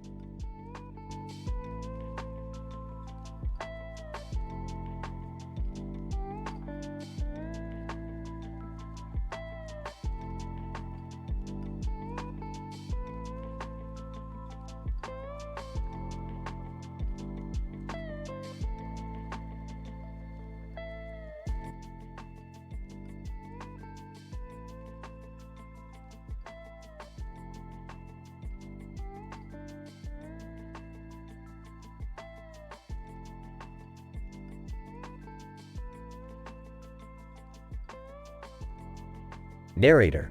In this episode, entitled The Glowing Avian Beast, Rick, Morty, Jerry, and Summer encounter a perplexing and unique bird with a perplexing green glow emanating from its head and a distinctive red beak and tail. This bird is standing in the frozen tundra, a terrestrial biome characterized by extreme cold and low vegetation cover. Unbeknownst to the quartet, the bird is a harbinger of an imminent threat. Adjusting his transtemporal portal gun. This has to be the weirdest specimen I have seen in my entire existence. A radiation anomaly or maybe a genetic mutation. Rick, what if it's dangerous? I don't like the looks of this. We should go back. We can't just leave it here. Whatever it is, it's clearly suffering. Narrator. The group's discussion was abruptly halted when a thunderous voice echoed throughout the tundra. Bow before the mighty rubber chicken, the king of clucks, lord of fowl, and the master of beaks. The sky darkened with a looming shadow of a giant red and yellow chicken. Oh, boy, here we go again. What are we going to do, Rick? My ears. This thing is deafening. I have an idea. What if we distract it with the glowing bird? Narrator. The final showdown between the four and the mighty rubber chicken, who had eyes only for the sparkling bird, was full of adrenaline-fueled action. In the end, the quartet tricked the chicken into balking itself into submission. Thanks to Summer's quick thinking and inventiveness, they saved the day. I don't know how we managed to pull that off, but it's impressive. I'm just glad my eardrums are still intact. Breathless, that was intense. I guess it's time to return the glowing bird to where it belongs. Narrator. And with that, the group departed, leaving behind a frozen tundra and a peaceful, glowing bird.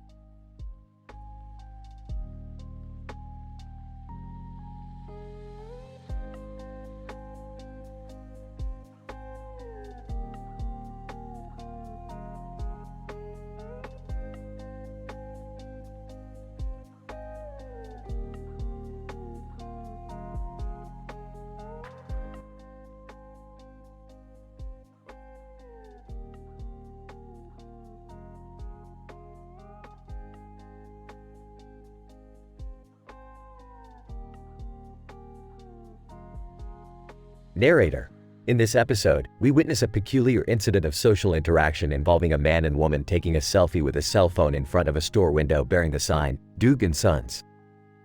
Meanwhile, Rick, Morty, Jerry, and Summer visit a pizza shop where they encounter an issue with an overweight, odorous customer who expresses his attraction towards Summer. This guy smells like a mixture of expired cheese and body odor. Yeah, we need to get rid of him before he ruins our pizza experience.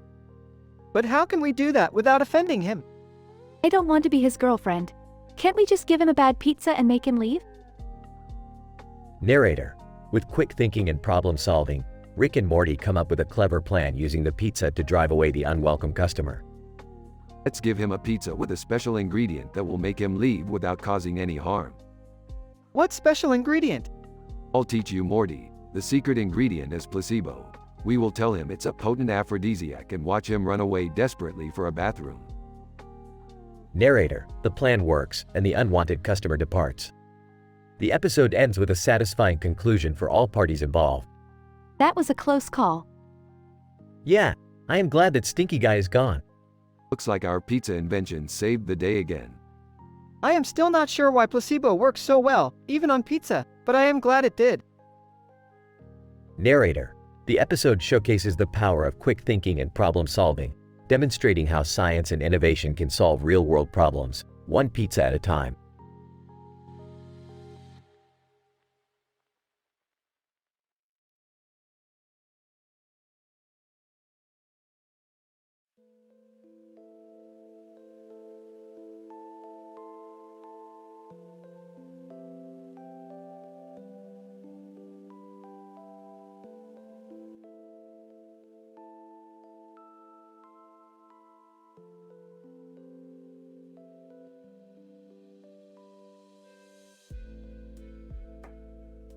Narrator. In this episode, the scientific prowess of the Smith family are put to the test when they encounter a mutant slime blob creature at Morty's school. Created by Rick for a legitimate reason, the creature has grown out of control and threatens to consume everything in its path.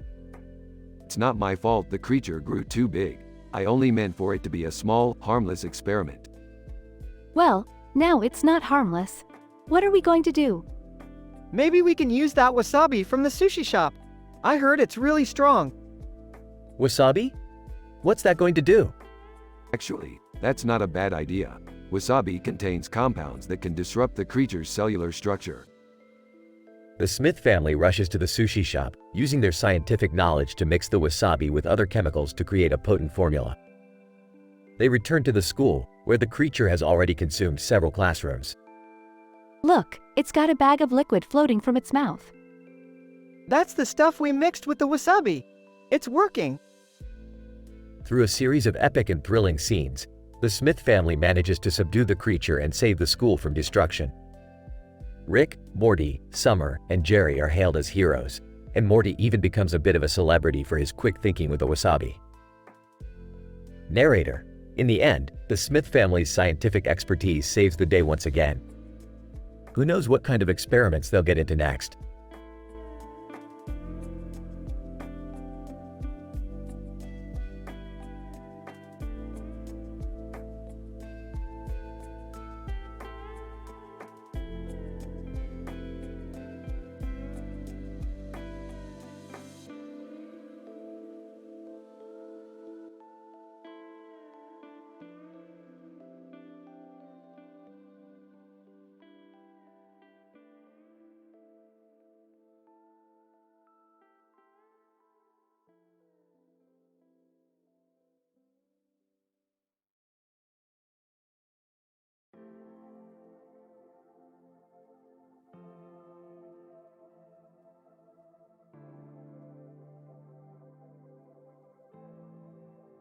Title: The Multidimensional License Plate Fiasco.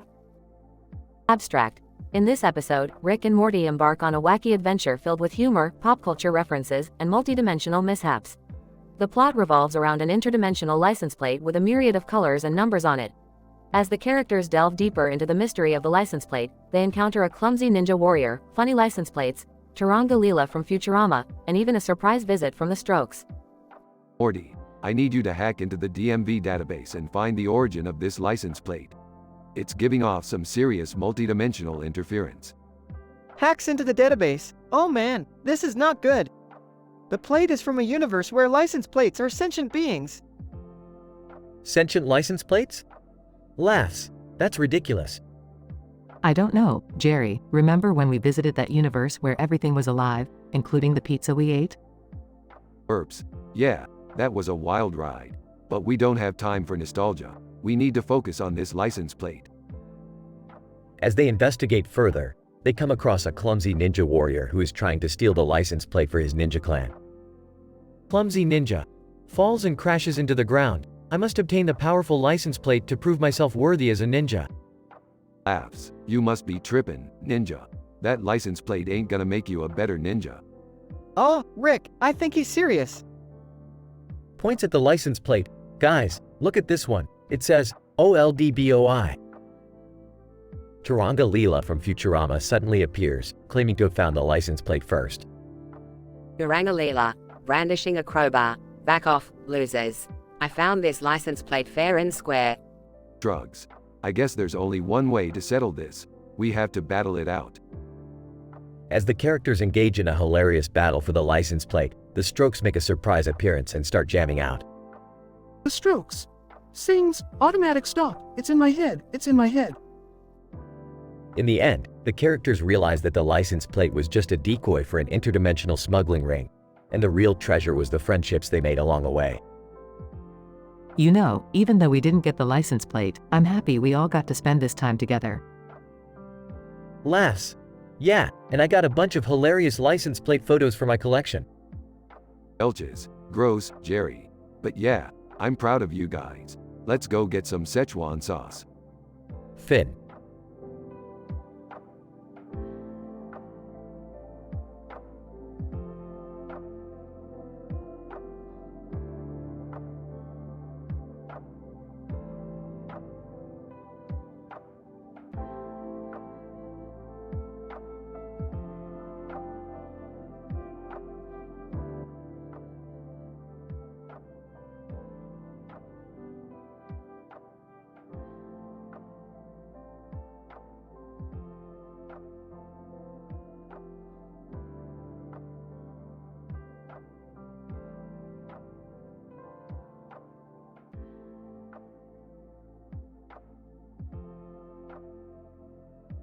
Title: The Misadventures of Green Peppers and Zombie Stand-Up Comedy.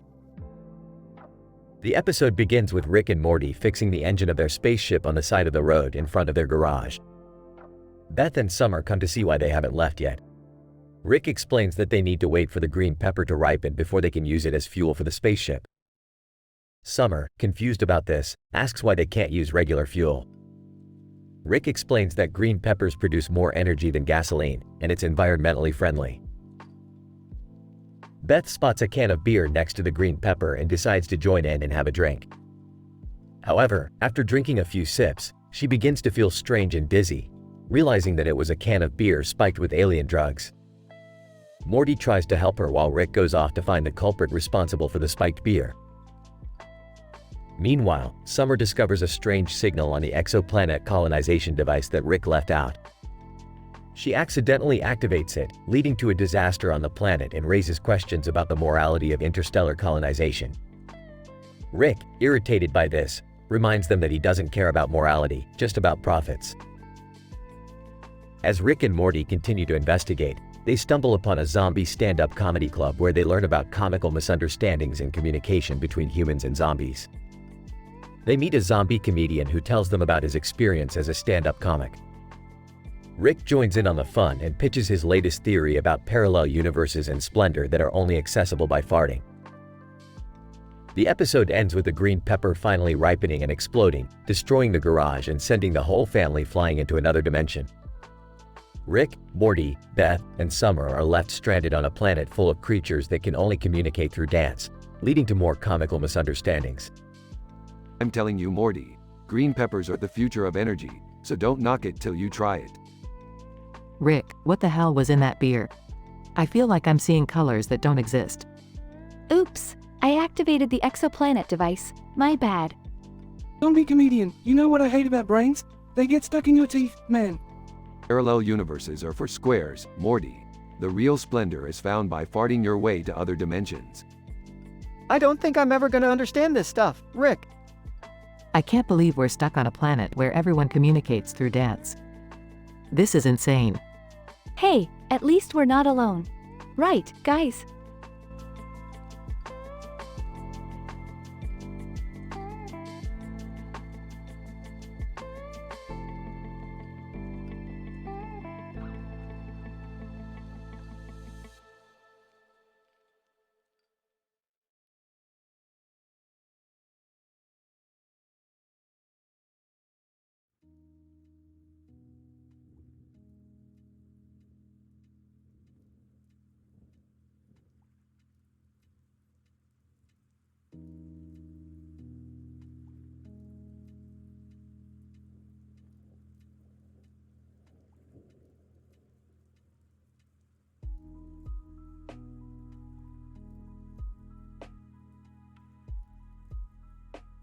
Title: The Ruthenium-Infused Alien Cooking Contest Catastrophe.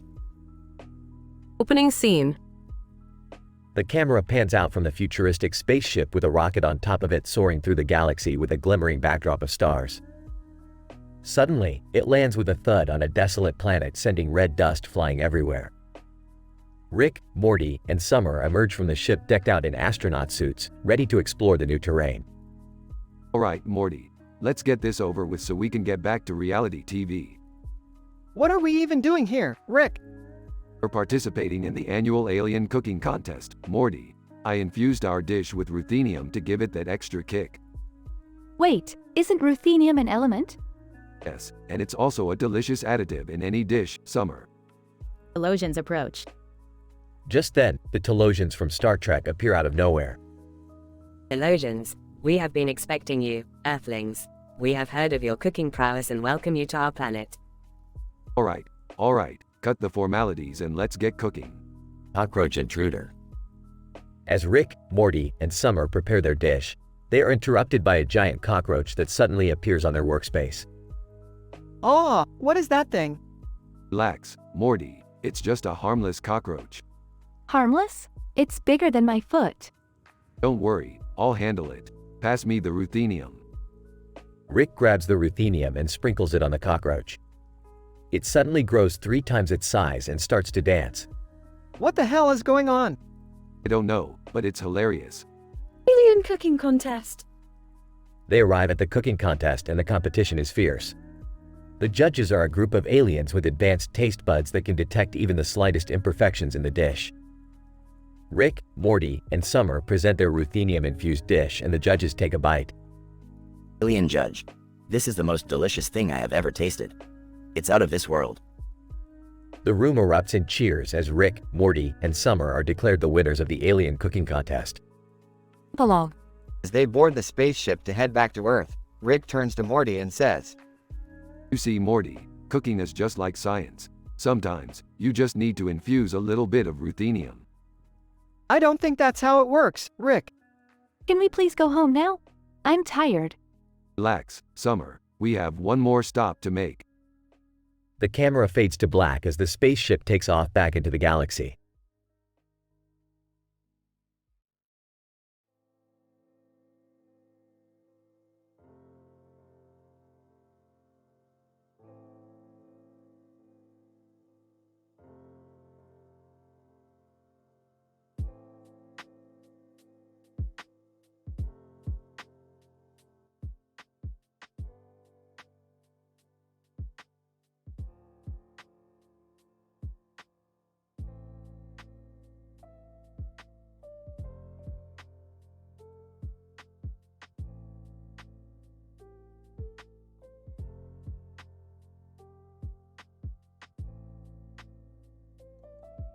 Title: The Salad of Werewolf Gang Warfare and Robot Fashion Show. Abstract. Rick and Morty stumble upon a salad bowl filled with tomatoes, lettuce, cheese, and other toppings. However, their peaceful meal is cut short as they get caught in the middle of a werewolf gang warfare. Amidst the chaos, they encounter a group of robots organizing a fashion show. Hilarity and gore ensue in this teen-rated episode. Opening scene: Rick and Morty sitting at a table, eating salad. Morty, Do you know how many scientific studies have shown that eating salad can make you live longer? Oh, I don't know, Rick. I just like the taste. Suddenly, a group of werewolves rush in and start fighting. Werewolf 1, do you dare eat our salad without our permission? This is our turf. Werewolf 2 will tear you apart. Rick takes out a laser gun. Not so fast, furballs. We don't want any trouble. We just want to enjoy our lunch. More werewolves come in, howling and growling. Rick, we're surrounded. What do we do? We fight back, Morty. We fight back hardcore. They engage in a gory and hilarious fight scene with werewolves. Meanwhile, a group of robots are organizing a fashion show in the same restaurant. Robot 1. Check out my new LED shoes. They're fabulous. Robot 2. Your shoes are nothing compared to my new metallic suit. It's the latest trend. The werewolves and Rick and Morty stumble into the fashion show. Robot 3. Oh no, monsters have invaded our event. What do we do? More fighting ensues as the robots and werewolves face off.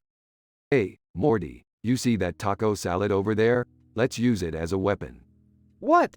How? Trust me, Morty, I'm a scientist. They use the taco salad to defeat the werewolves and robots.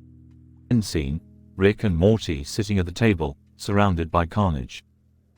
Well, Morty, that was a wild ride. And to think it all started with a simple salad. Yeah, Rick. I don't think I can ever eat another salad again.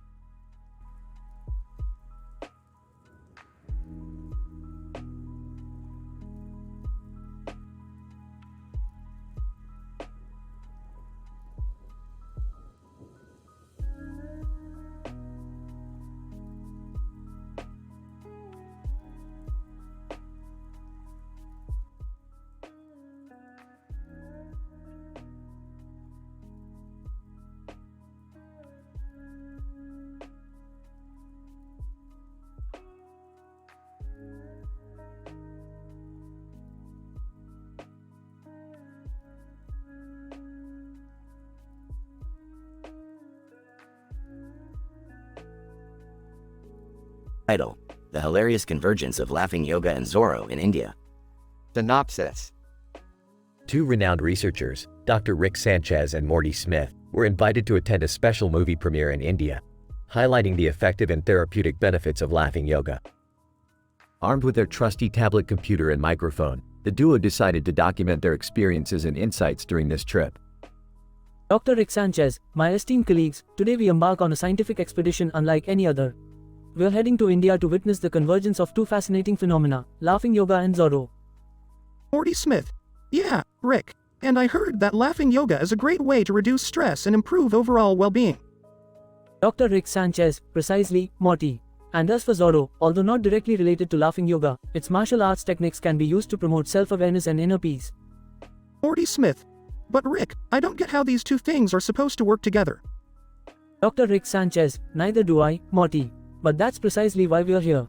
To investigate, to experiment, and to push the boundaries of science. As they made their way to the movie theater, Rick and Morty were amazed by the lively street performances and colorful bazaars of India. They then settled into their seats, ready to witness the magic of laughing yoga.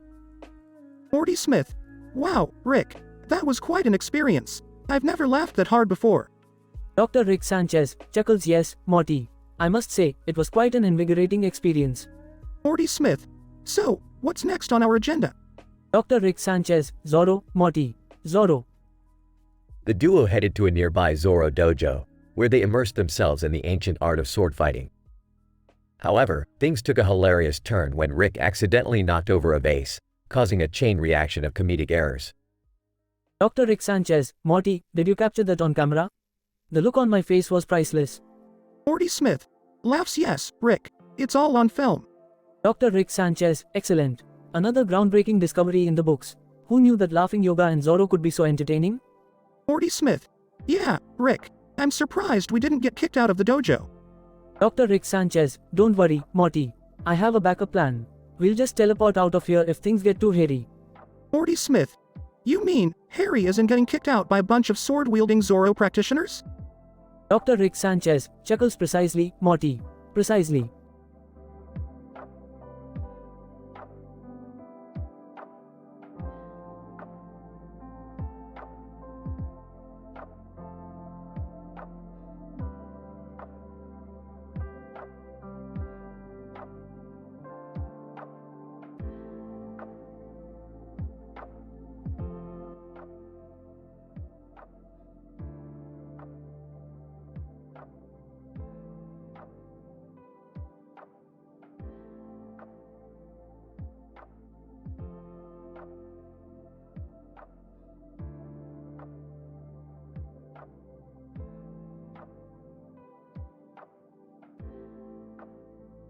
Title: The Fleeb Experiment.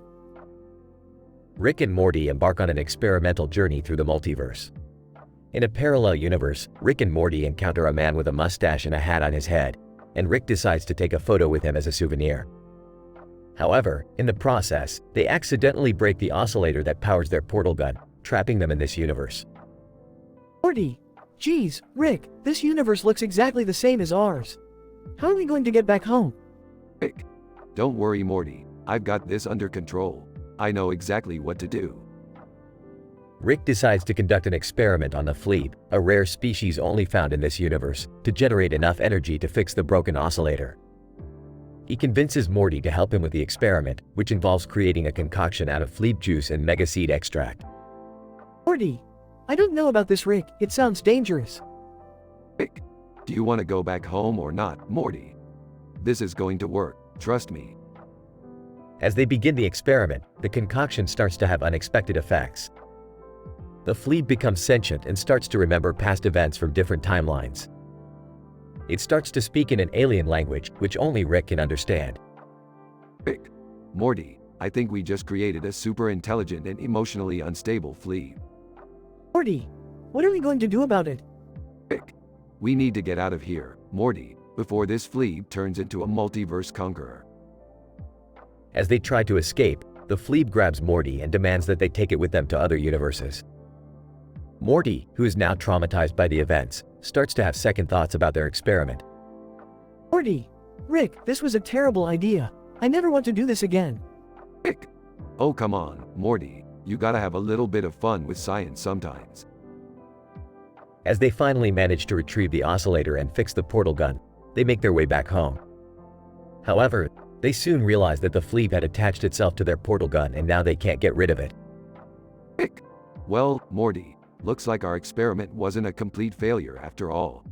We now have a new travel companion. Morty! I hate you, Rick. The episode ends with the Fleeb talking to the audience in a language only Rick can understand, promising more wacky adventures in the multiverse.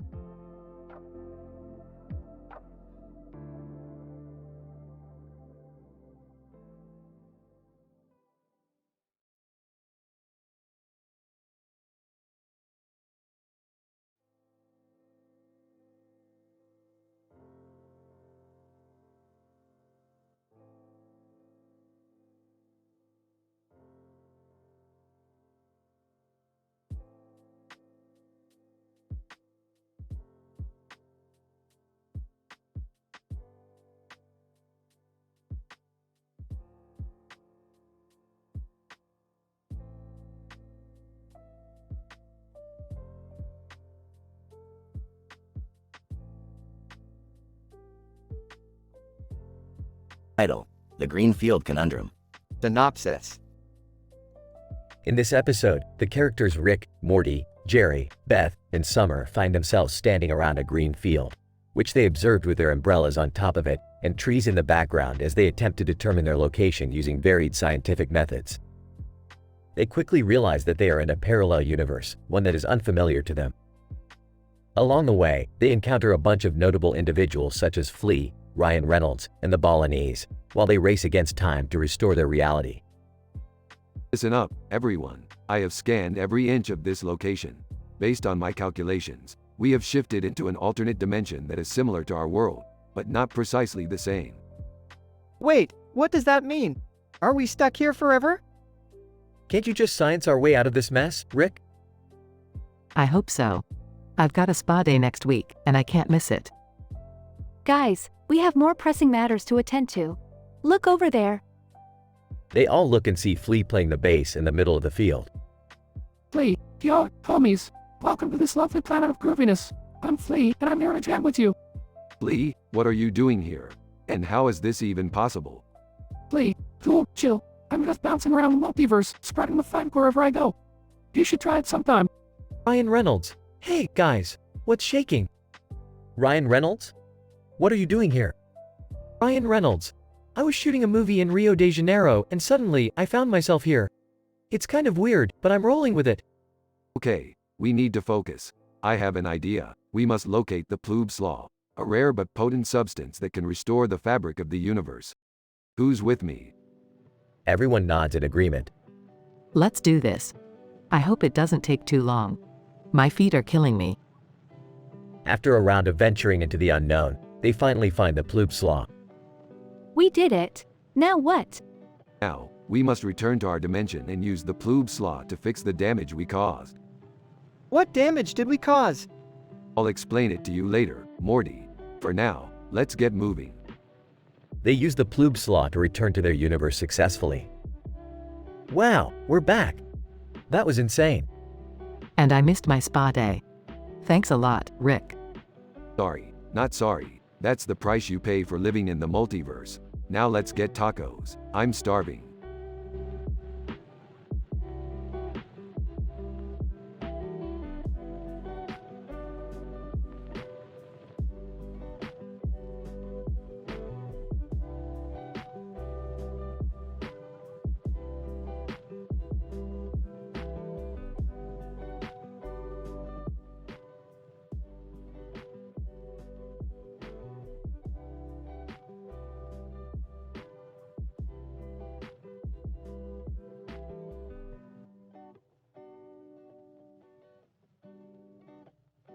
Title: The Mysterious Disappearance Investigation, a Rick and Morty Adventure.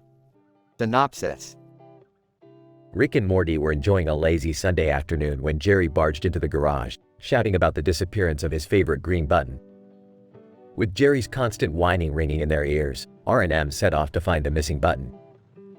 Their investigation led them to a mysterious phone holder with a black case on top of a table. We need to investigate this case scientifically and systematically, Morty. Let's not rush into conclusions. But Dad is freaking out. I don't want to upset him. Beth, occupational therapist, now calm down, Morty. You know your dad is a little sensitive. We need to be systematic and eliminate all possibilities before jumping to conclusions. Summer, in the background, can we just meme it up? 2 buttons meme, anyone? Ignoring Summer's comment, Rick and Morty went through several theories, ranging from the possibility of rhinoplasty to a group of lizards stealing the button. However, none of their theories seemed to provide any concrete evidence. Jerry, in tears, it was my favorite button. Who could have taken it? In a stroke of genius, Rick switched on his UV light and found a faint trace of footprints leading towards a nearby cupboard. Upon opening it up, they found the green button, along with a stash of Jerry's other buttons. Mystery solved. Seems like Jerry's button collection was adorning someone else's house. Dad, I'm glad we found your button, but seriously, this was an entire investigation for a button? I think it's time for a little family therapy session on the value of material possessions. Can we just make a meme out of this already? The episode ends with the family laughing and Rick giving Morty a knowing nod, as they both realize that this investigation was a parody of the classic detective novel. Episode rating. Teen rated, includes mild language and suggestive themes.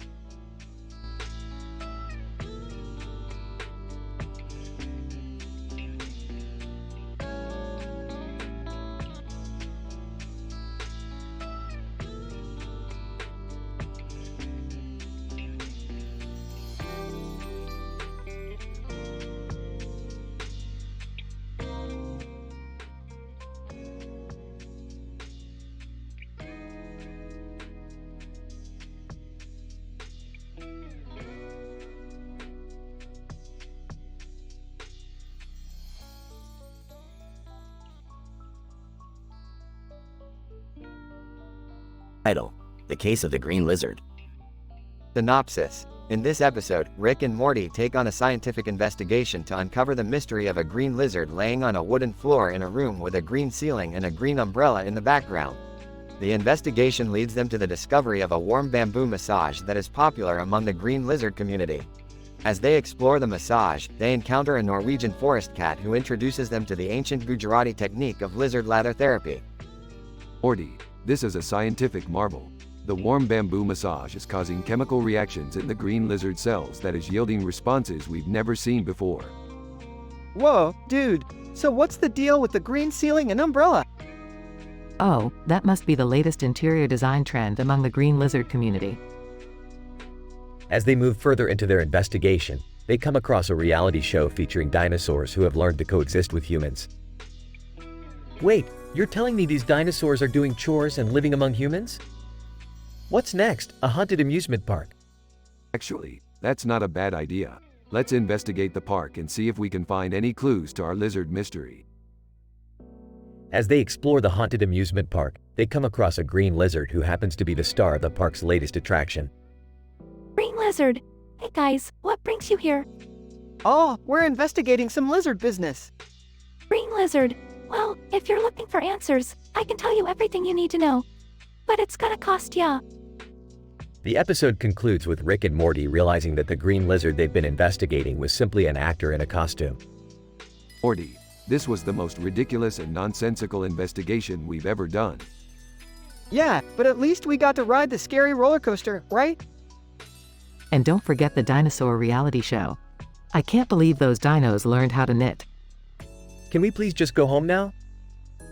The episode ends with the gang laughing and joking as they leave the amusement park, ready for their next scientific adventure.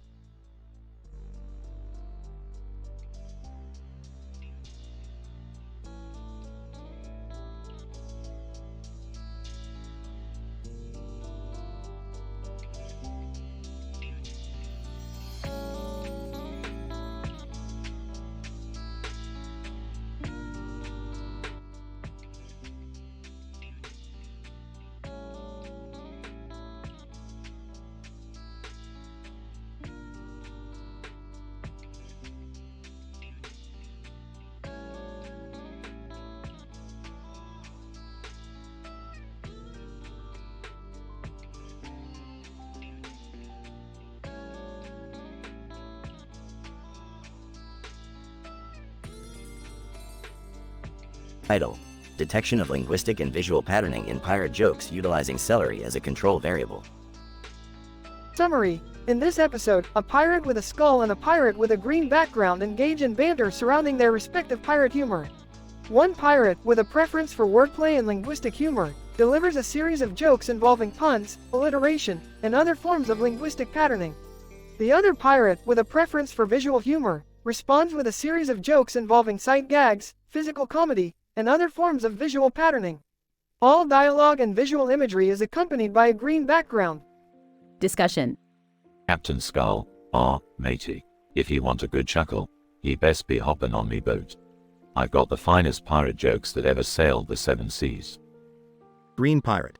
Ahoy, mate. Ye may have some good jokes, but I prefer me humor in the form of visual puns and slapstick. Captain Skull, ye be a pirate of simple tastes, I see. But listen to this one, matey. Why did the pirate go on a date with his ship? Because he heard she had a Jolly Roger. Green Pirate.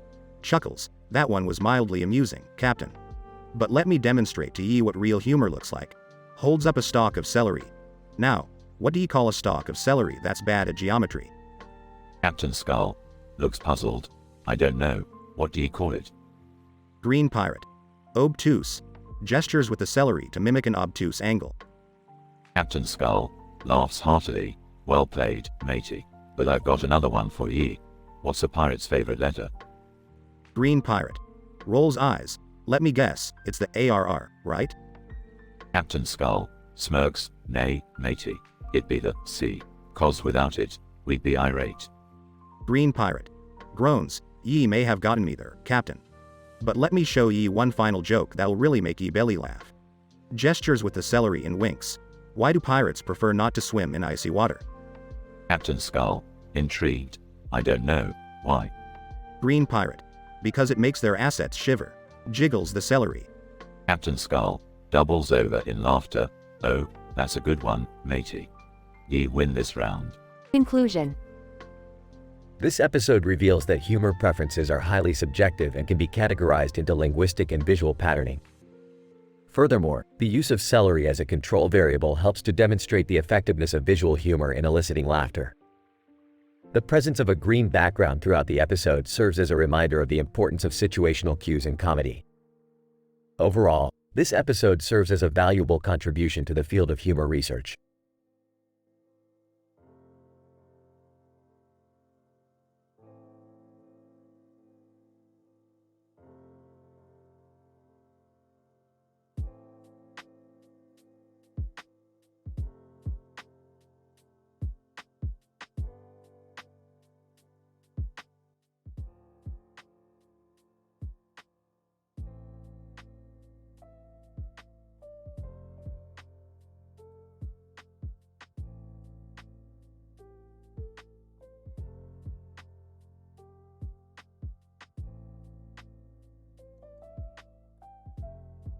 Title: Quantum Shenanigans of the Virtual Reality Forest.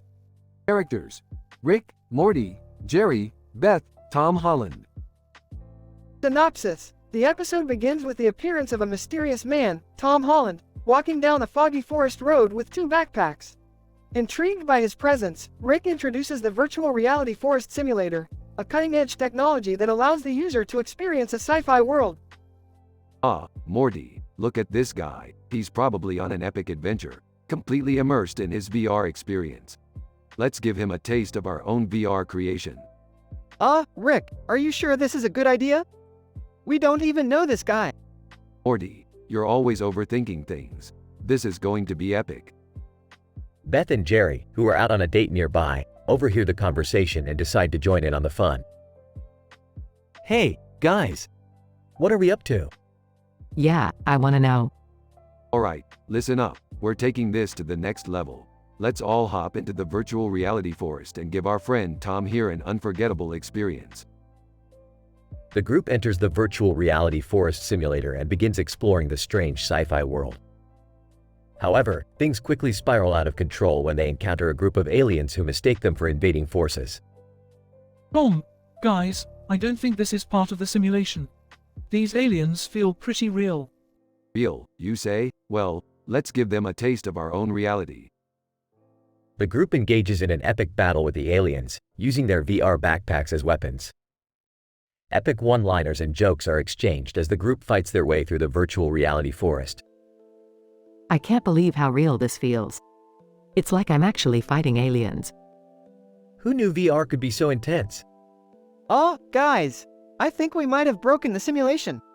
Nonsense. We're just having some quantum shenanigans. The episode ends with the group returning to the real world, with Tom Holland thanking them for the unforgettable experience. Wow, that was incredible. You guys are like the Avengers of virtual reality. Not really. We're more like the Justice League, but with better jokes. The group chuckles as the episode comes to a close, with a promise of more VR adventures in the future.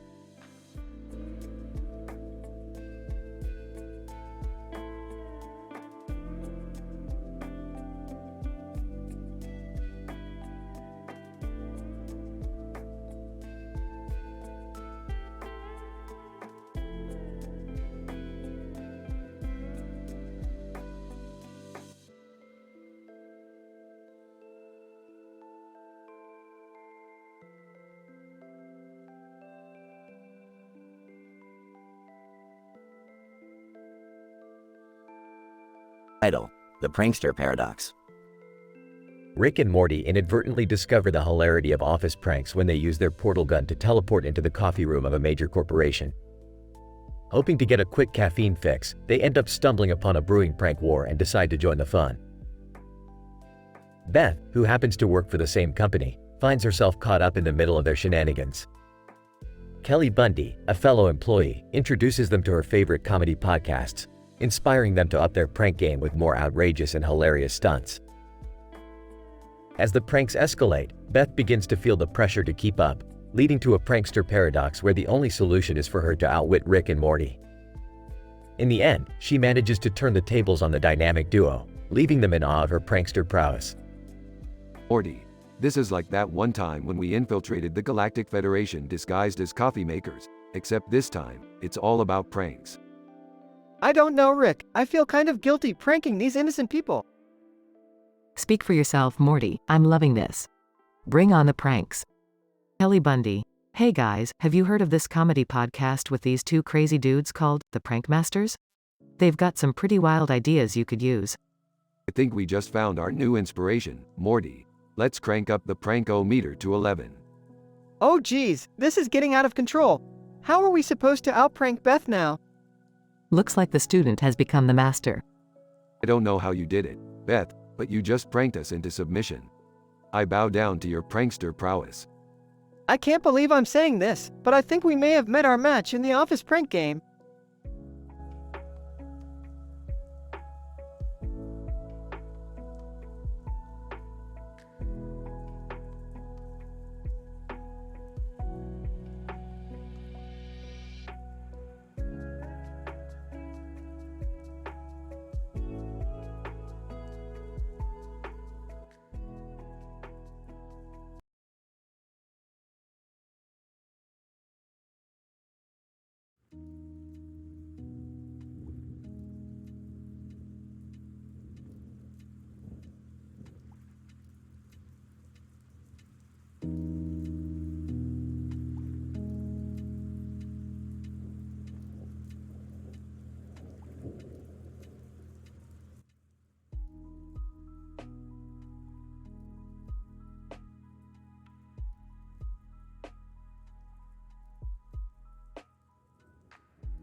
Narrator. In the latest episode of their series, Good Mythical Morning, internet personalities Red and Link, both wearing corrective lenses, react with expressions suggesting awe and bewilderment as they observe a mysterious object before them. Red. Based on the visual characteristics of this object, I hypothesize that it may be extraterrestrial in origin. Agreed, but we need to conduct further research to confirm our hypothesis. Narrator. The men, both anthropologists by training, proceed to deploy a suite of scientific instruments to gather data on the object's composition, structure, and other physical properties. Red. It appears to be composed of an unknown material with a crystalline structure. And look at these markings, they don't appear in any known human language. Narrator. As the study proceeds, the duo increasingly express excitement and amazement at their findings. Red. This is groundbreaking. We could be on the verge of discovering a whole new civilization. Imagine the implications for our understanding of the universe and our place in it. Narrator. But just as the men prepare to announce their findings to the world, a sudden twist in the tale leaves them reeling. Red. Wait, what's that? It's another one. And another. Narrator. The camera pans out to reveal dozens of similar objects, a clear indication that the phenomenon is more widespread than previously imagined. The episode ends on a cliffhanger, teasing a possible follow-up with further scientific inquiry. Red. We have even more work ahead of us than we thought. This is incredible. I can't wait to see what we find next.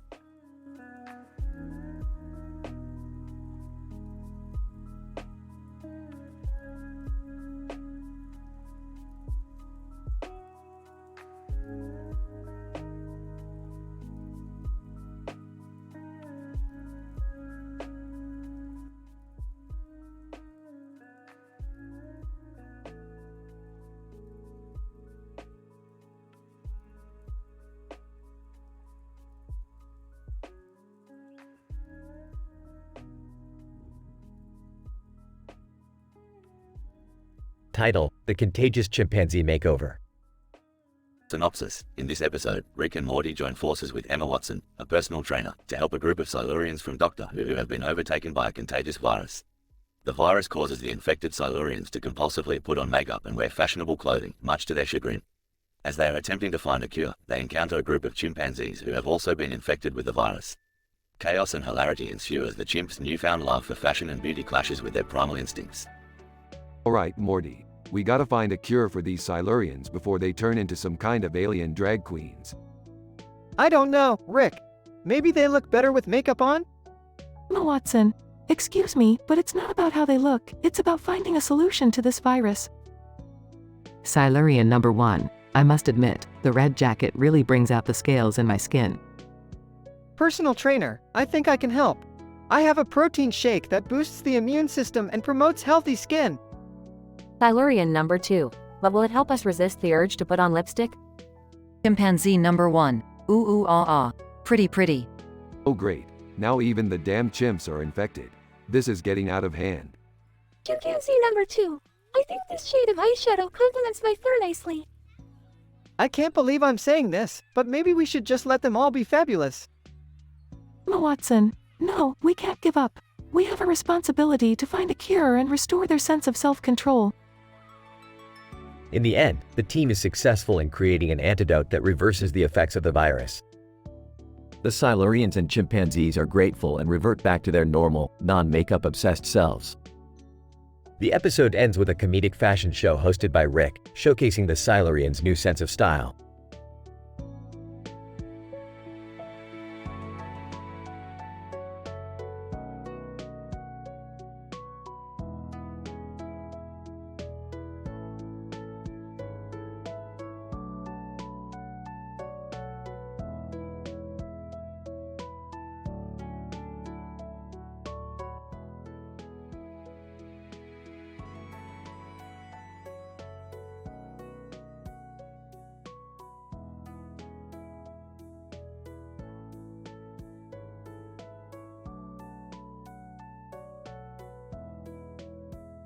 Title: The Interdimensional Space Wars, a culinary adventure.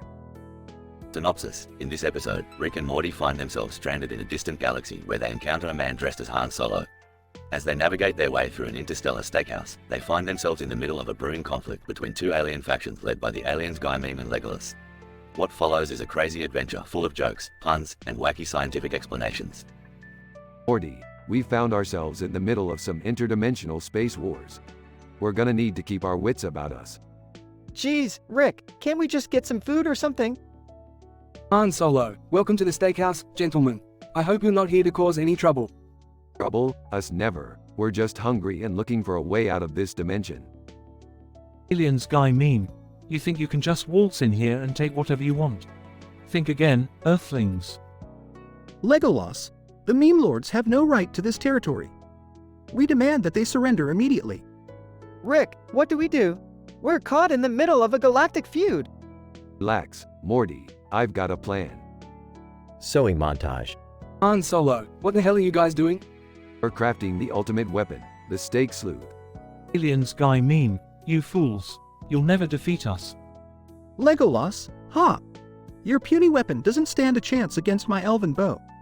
Oh yeah? Well, can your bow do this? Flashes a photon laser. Aliens Guy Meme. Get them. Legolas, attack! Time for some interdimensional karate. I think I'm gonna hurl. Han Solo, this has been the craziest day of my life. In the end, Rick and Morty managed to defeat the warring alien factions with their quirky antics and the power of science. As they hopped into their spaceship to embark on their next misadventure, Han Solo waved goodbye with a bemused grin, wondering what other strange creatures and eccentric characters awaited them in the multiverse.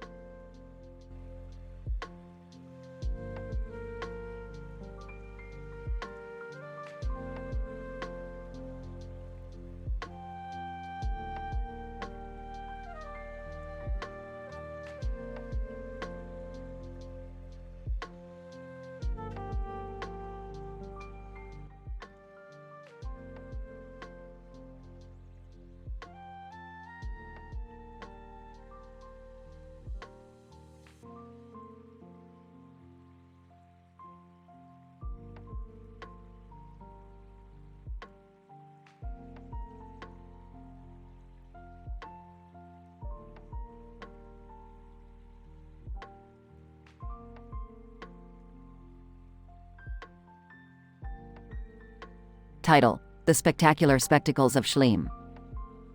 Synopsis. In this episode, Rick and Morty team up with Beth, Summer, and a group of mysterious individuals with glasses and masks on their faces to create the ultimate invention, the spectacular spectacles of Schleem. Along the way, they encounter a slew of unexpected guests, including a MacP, Dr. Eggman, Olivia Rodrigo, Mark Zuckerberg, and even a haunted wine tasting. Alright, Morty, this is it. The moment we've been waiting for. The culmination of months of research, experimentation, and intergalactic diplomacy. What are we making, Rick? Puts on glasses and mask, you'll find out soon enough. Joins in with glasses and mask, yeah. Morty. Just trust us on this one. I'm Ekpai. Yo, what's going on here? I thought we were just gonna play some League of Legends. Dr. Eggman, indeed, I do not have time for these frivolous activities. Olivia Rodrigo. Puts on glasses and mask, this seems like it could be fun though. Mark Zuckerberg. Straps on glasses and mask, I'm excited to see what kind of technology you've developed, Rick.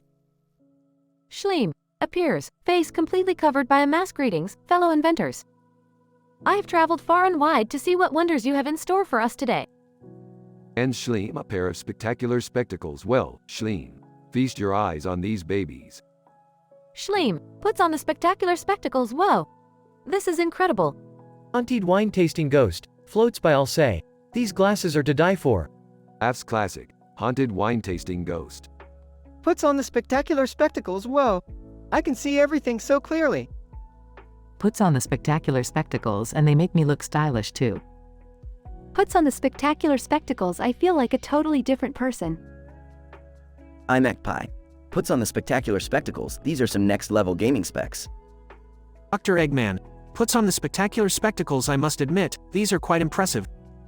Olivia Rodrigo. Puts on the spectacular spectacles, these are even better than my driver's license glasses. Mark Zuckerberg. Puts on the spectacular spectacles, I'm already thinking of all the ways I can integrate this technology into Facebook. Schleem puts on the spectacular spectacles, I must say, Rick. You have truly outdone yourself this time. Smiles thanks, Schleem. I couldn't have done it without my trusty sidekicks Morty, Beth, and Summer. Auntie wine-tasting ghost. Floats by again and me, the real brains behind the operation. Everyone, laughs and cheers asterisk. The end.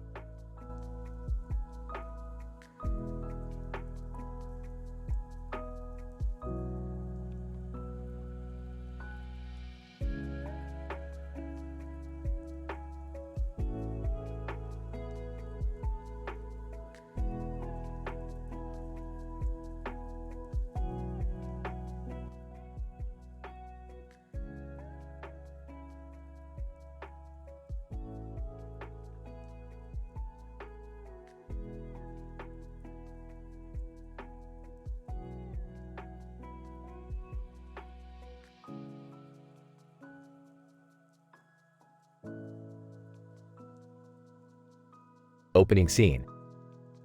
Narrator.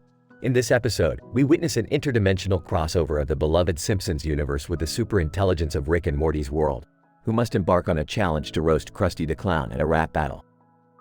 The group of characters stand in front of a brick wall, their presence in the cartoon scene unparalleled. Oh boy, Morty, we've really done it this time. Traversing dimensions is one thing, but rhyming against a clown? That's a whole new level of interdimensional travel. I don't know, Rick. Maybe we should just leave Krusty alone. He seems like a nice enough guy. Speak for yourself, Morty. That clown has been terrorizing the children of Springfield for decades. It's time for him to face the music. Agreed, Jerry. And who better to put him in his place than us, the Rick and Morty squad? Narrator. And with that, the four of them transport themselves into the world of The Simpsons, ready to take on Krusty in the ultimate rap battle. Cue scene of the group arriving in Simpsons world, with the iconic yellow characters looking in awe. Krusty, what's this? 4 outsiders trying to take me down. Your rhymes will be no match for Krusty the Clown. Is that so, Krusty? We've come from another dimension, where the rhymes are tight and the insults fierce. Let the battle begin. Narrator. And with a nod from Krusty, the rap battle commences. The rhyme scheme is complex and fast-paced, with each member of the group taking their turn to insult Krusty's appearance. Cue scene of the rap battle, with witty and clever insults being flung back and forth. Narrator. Finally, after an intense battle, Krusty stumbles on his final verse, and the group emerges victorious. Krusty protests his punishment, but it's too late. He is plunged into a pit of bubbling hot dog water, never to be seen again. Krusty, no, please. Anything but the hot dog water. It stinks to high heaven and bubbles in all the wrong places. Narrator. The group looks on satisfied, feeling both victorious and relieved that their mission is complete. They return to their own dimension, happy to have made a difference in yet another universe. End scene.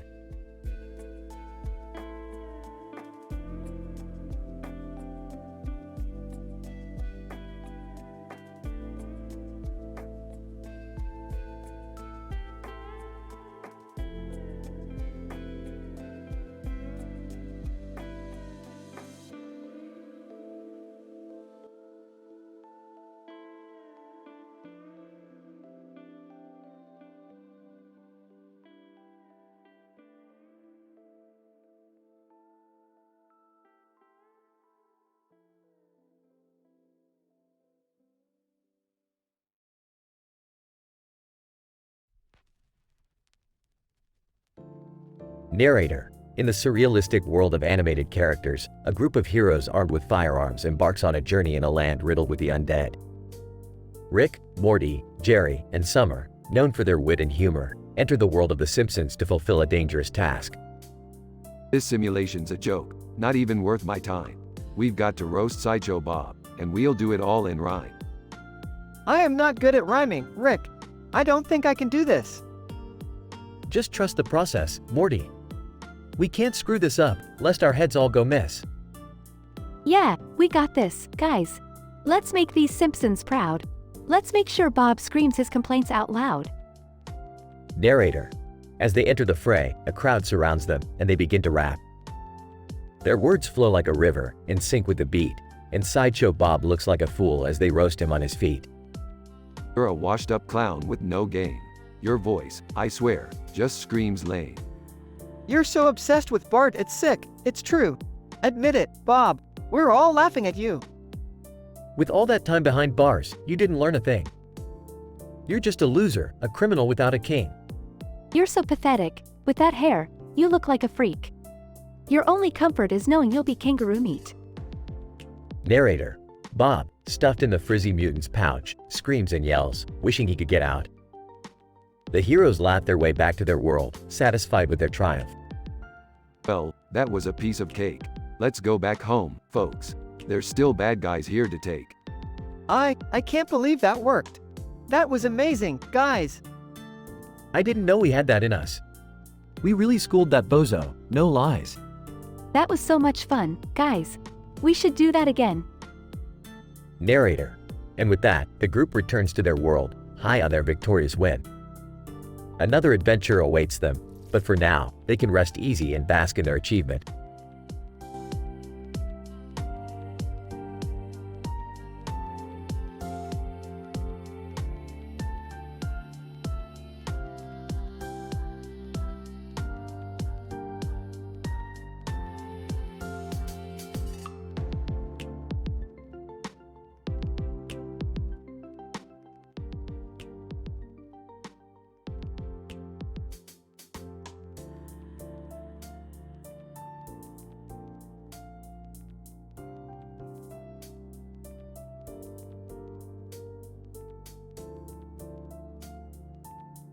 Narrator. The episode begins with a man standing in a field surrounded by a group of animals while holding a picture of another man. The scene transitions and we find ourselves in the Smith family living room where Rick, Morty, Jerry, and Summer are gathered around a portal gun. Looks like we're diving into the world of The Simpsons, Morty. Oh man, I don't know if I'm ready for this. Just focus on the mission, Morty. We have to roast Police Chief Wiggum in a rhyming rap battle. Wait, what? I thought we were just visiting The Simpsons. Narrator. The group jumps into the portal and finds themselves in the middle of a busy Springfield street. They are greeted by Marge Simpson, who leads them to a rap battle arena. This is going to be easy. Wiggum is no match for us. Narrator. The rap battle begins and the group flawlessly rhymes insults about Wiggum's appearance. The crowd goes wild and Wiggum is visibly upset. Wiggum. This is ridiculous. I demand a fair trial. Narrator. The group ignores his protests and continues to roast him. As the battle comes to an end, the group delivers their final blow, causing Wiggum to accept his punishment of being stuffed inside a mutant kangaroo's pouch. Well, that was easy. Let's get out of here. Narrator. As the group prepares to leave, they are stopped by Homer Simpson, who expresses his gratitude for their help. The episode ends with the group making their way back to their own universe, satisfied with their successful mission. Overall, this episode showcases the application of poetic techniques in insult-based communication and the concept of interdimensional travel in virtual realities.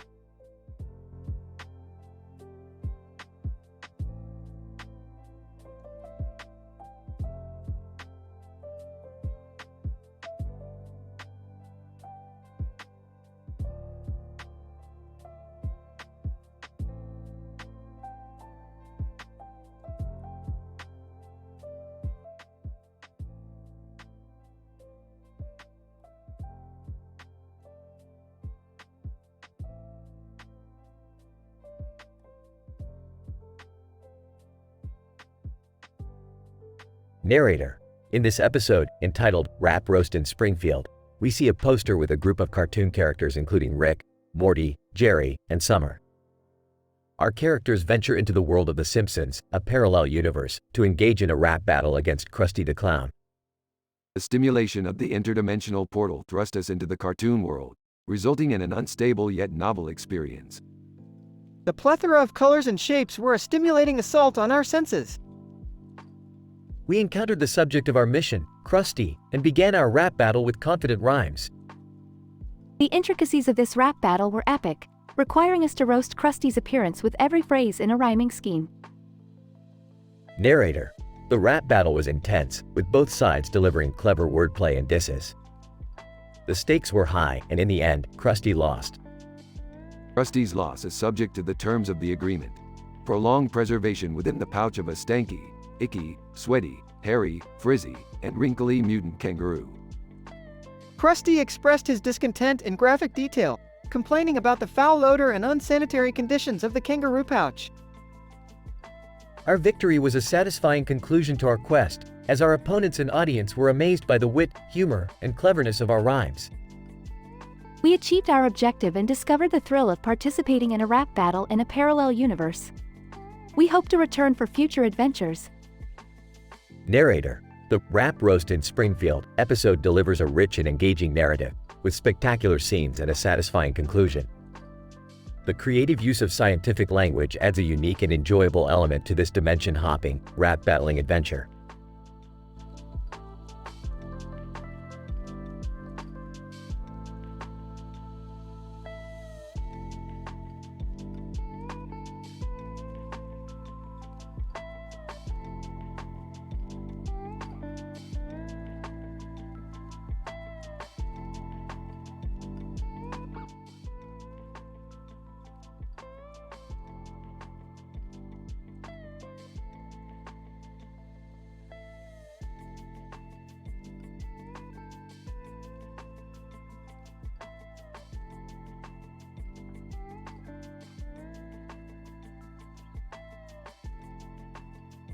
Title: The Applesauce Experiment. Synopsis: Rick and Morty are tinkering with a model of a car on a green mat while Beth observes with a skeptical look on her face. Meanwhile, they discuss the results of their latest experiment, which involves mixing Hot Wheels, 7-card stud, and a bizarre concoction of applesauce. Morty, hand me the wrench. This Hot Wheels needs some serious modifications if we're going to win the race. Oh, Rick, I don't think a toy car race is exactly critical right now. We should probably focus on our applesauce experiment. Yeah, I have to agree with Morty on this one. I'm not sure combining children's toys and food is the best idea. Beefed, you guys have no sense of adventure. Watch this. Rick pours a jar of applesauce all over the Hot Wheels car. Oh, now that's just gross. Rick, what do you think this is going to accomplish? I don't know, Beth, but science is about taking risks and pushing boundaries. Now let's see what happens. They place the applesauce-covered car on the black background and attach a balloon to it. This is ridiculous. I'm not surprised nothing's happening. Fred Jones suddenly appears, looking amazed. Fred Jones, holy applesauce. That car is flying. But, Morty, grab the camera. We need to document this. They move the car to the gray background and watch as it continues to soar. I can't believe this is actually working. I still don't understand the point of all this. The point, my dear Beth, is that we can never be too sure of the potential of any given combination of materials. Who knows what other incredible discoveries we can make with a little bit of creativity and applesauce. They move the car to the white background and watch in awe as it transforms into a giant, sentient apple. Apple car. I am the applesauce car. Bow down before me. Sarcastically, oh, great. Another unholy abomination. I think we should stick to more traditional experiments from now on. Oh, where's the fun in that? Let's make some more applesauce and see what else we can come up with. The episode ends with the group brainstorming their next crazy experiment.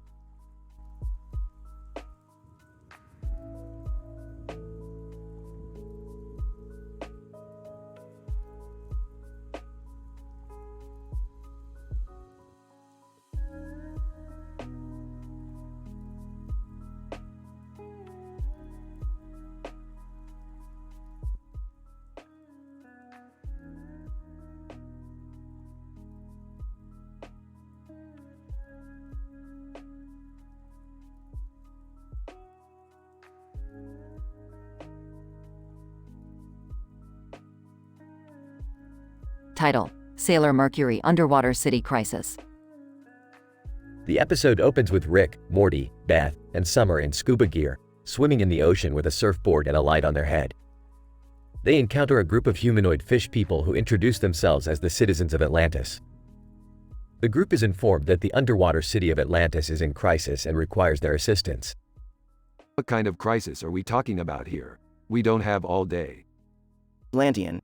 Our city has been overtaken by an alien culture that has imposed their own laws and customs upon us. Our people are turning into robots and being forced to participate in a beauty pageant and stand-up comedy competition against their will. That seems legit. Let's help them out, guys. As the group swims towards the Atlantis city, they encounter Sailor Mercury, a sailor guardian from a different dimension, who warns them of the current crisis. Sailor Mercury, greetings. It is an honor to meet travelers from a different dimension. But be warned, the source of the crisis lies within the underwater castle of the alien queen, Genesis. You must be careful not to fall under her spell. Well, that sounds ominous. The group then navigates through the city, passing by the robot beauty pageant and robot stand-up comedy competition. They finally reach the underwater castle, where they confront the alien queen, Genesis. What's up, Genesis? We're here to put a stop to your shenanigans.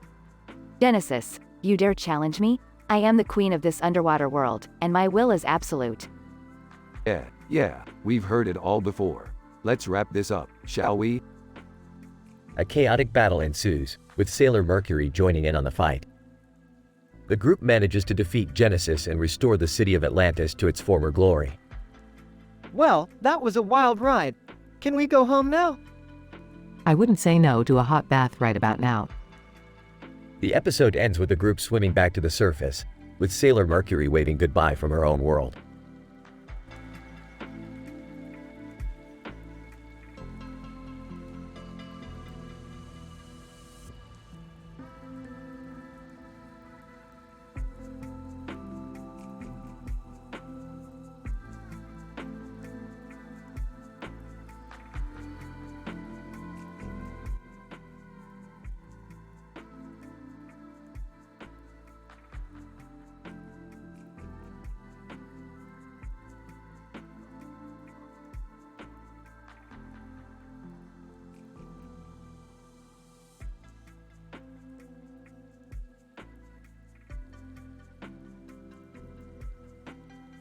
Title: The Alligator Experimentation, a Rick and Morty teen-rated universe adventure. Synopsis.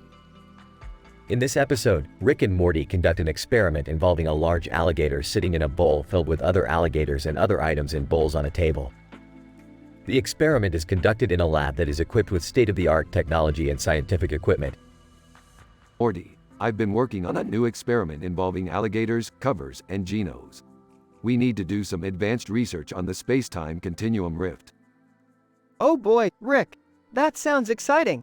But I don't know anything about alligators or genos. What are we going to do? Don't worry, Morty. I've got everything under control. We'll be using massage cupping to extract the necessary fluids from the alligators to help us with our research. Massage cupping? That sounds like a weird way to do science, Rick. Just shut up and help me get these alligators in their designated bowls. We don't have all day, Morty. As the experiment begins, Rick and Morty find themselves in a hilarious adventure that involves alligators, comedy plays, and a lot of mishaps. They end up causing a lot of chaos and destruction in the lab, but manage to complete their research. I can't believe we actually did it, Rick. We managed to create a new portal to an alternate universe. Yeah, Morty, that's the power of science. Now let's go see what kind of craziness is happening in that new universe. As Rick and Morty exit the lab and enter the new universe, they find themselves surrounded by a group of alligators. The alligators start to chase after them, and Rick and Morty run for their lives. Run, Morty, run. These alligators are crazy. I told you, Rick. Alligators are not to be messed with. We should have just stuck to regular science experiments. In the end, Rick and Morty manage to escape the alligators and return back to their own universe. However, the chaos they caused during the experiment and their escape from the alligators leads to some hilarious consequences for them. Well, Morty, we may have caused a lot of destruction, but we did manage to make science a lot more fun. I don't know about you, Rick. I think I need a break from science experiments for a while. Yeah, I feel you, Morty. Let's go get some McDonald's or something.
Title: Anomalous Fast Food Employment.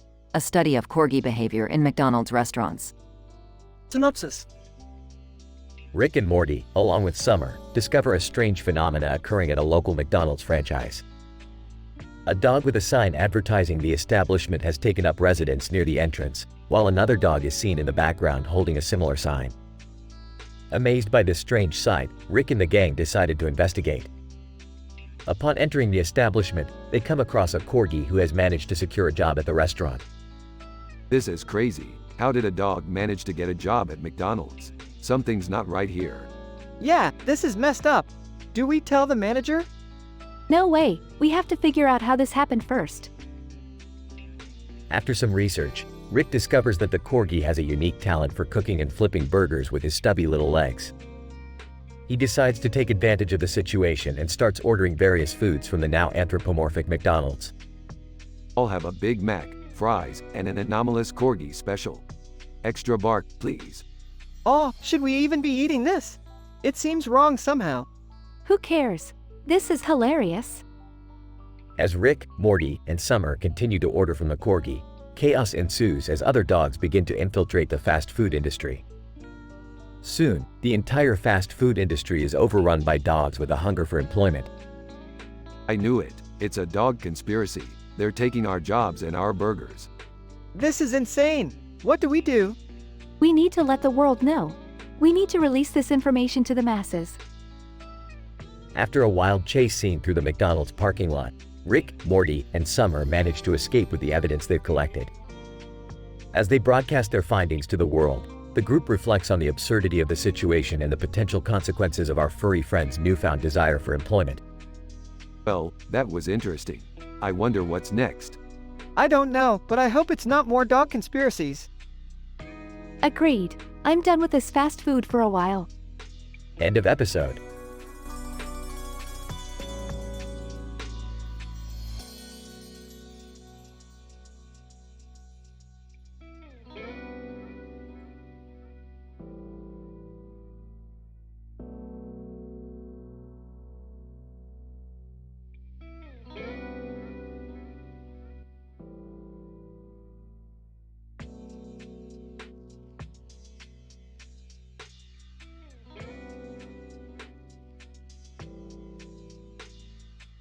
Introductory narration. In this episode, we observe the behavior of two dogs walking across the street near a McDonald's storefront entrance. We discover that the fast food industry is faced with a severe employee shortage, leading to the adoption of dogs as part of the workforce. Narrator. The two dogs walking by the McDonald's entrance seem to be navigating the surroundings with remarkable skill, almost as if they have some prior experience in the fast food industry. Dog 1. I detect a familiar scent. It seems that McDonald's is now hiring dogs as staff. Dog 2. Fascinating. It appears that the increasing labor shortage has forced companies like McDonald's to explore alternate sources of employment, even if it requires incorporating dogs into their workforce. Narrator. The dogs continue to observe the McDonald's storefront, intrigued by the sight of other dogs performing duties once exclusively reserved for human employees. Dog 1. It seems that these dogs are handling their tasks with an impressive level of efficiency. Dog 2. Indeed. The size and shape of their paws seem to be ideal for tasks such as taking orders or fetching items. Narrator. The dogs continue to watch as a fellow canine employee walks out of the McDonald's entrance, carrying a tray of food in its mouth. Dog 1. I must admit, seeing dogs working alongside humans in a fast food establishment is a unique experience. Dog 2. It is clear that the fast food industry is adapting to the current labor shortage in creative ways. Narrator. As the two dogs continue on their walk, they take with them a newfound appreciation for the ability of dogs to adapt and perform tasks outside of their expected roles. Dog 1.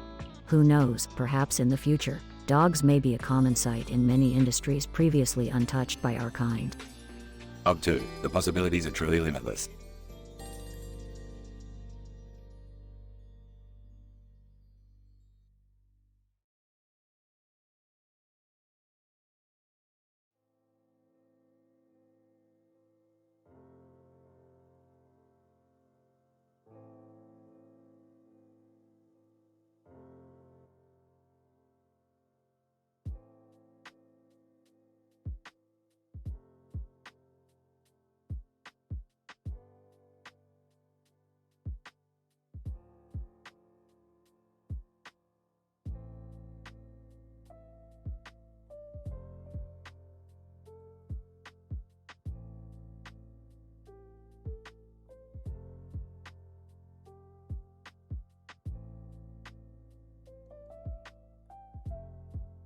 Title: Intergalactic Liquor Lounge Lizard Lamentations. Abstract. The present study concerns an episode of the popular teen-rated animated series, Rick and Morty, wherein the main characters, Rick, Morty, Jerry, Beth, and Summer, have an adventurous night out on the town. The story revolves around a dog sitting next to a table with a glass of alcohol and a bottle of liquor on it and a bottle of liquor in the background. The dog is tended to by a corgi bartender, who serves the group intergalactic drinks, with prices, descriptions, and chemistry discussed in detail. Introduction. The episode begins with Morty, Jerry, and Summer eagerly embarking on a night out with Rick and Beth, who are yearning for some adult relaxation and perhaps a little intergalactic drinking. As the group enters the intergalactic liquor lounge Lizard, they are greeted by the corgi bartender, who offers them a selection of potent and exotic interstellar beverages. This place is wild, Morty. Look at that dog bartender. I bet we're in for some out-of-this-world drinks. I don't know, Rick. I've heard some pretty weird stuff about intergalactic drinking. Is it safe? Morty bartender? Safe? You're in the wrong neighborhood if you're looking for safe, kids. But trust me, these drinks are worth the risk. Method. The corgi bartender proceeds to give the group a detailed rundown of each drink's ingredients and effects, along with their prices. He explains that their drinks have a unique chemistry, with the blending of exotic substances and interstellar compounds resulting in a heady rush that is sure to induce a wild and prolonged euphoric experience. I think I'll try the cosmic cooler. How much for a glass? Morty bartender, 50 intergalactic credits. But trust me, the way it'll elevate your mood, it's worth at least quadruple that. Results. As the night wears on, the group indulges in various interstellar concoctions, with each member experiencing his or her unique intoxication. The group gets raucous, with Jerry attempting to do stand-up comedy with little success, and Rick singing songs from his favorite dimension-spanning musical, My Little Pan-Dimensional Pony. What do you call a dog with no legs? It doesn't matter, he's not coming anyway. That's not funny, Jerry. Tough crowd. Tough hit crowd. Conclusion. The episode culminates in a wild and surreal dance party, with the group, along with the dog bartender, showing off their signature moves. The science behind the interstellar concoctions and their intense effects remain shrouded in mystery, but the group is left with a newfound appreciation for intergalactic alcohol and its impact on the senses. This was the best night ever. I can't believe I was dancing with a dog. Morty bartender, and I can't believe I made so many credits off you crazy humans. You all come back now, ya hear? Overall, the present study offers a humorous and scientifically rich exploration of the effects of intergalactic drinking, as experienced by the beloved characters of Rick and Morty.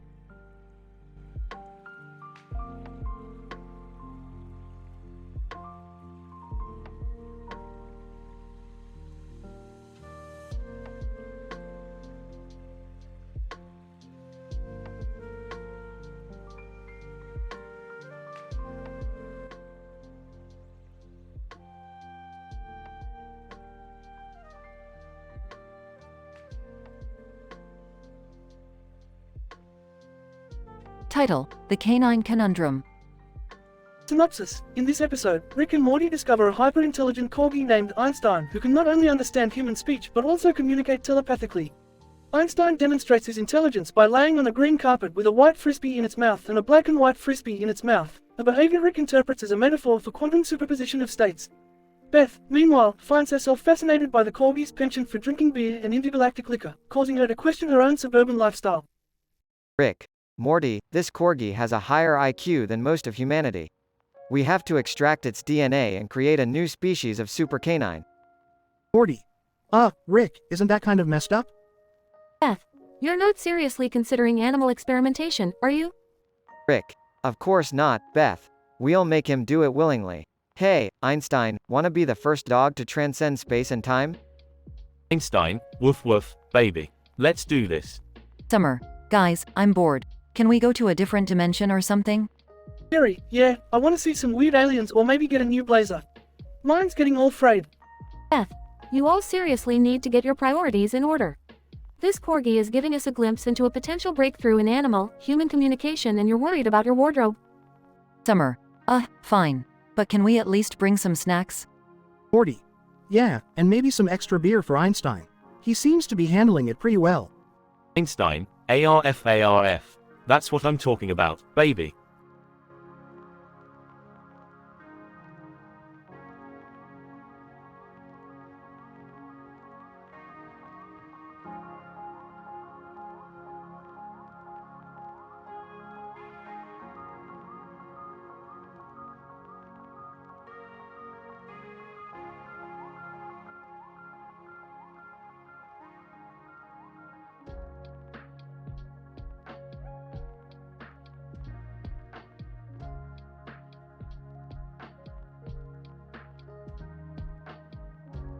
Title: The Entanglement of Beth in the Flux Capacitor of Intergalactic Infidelity.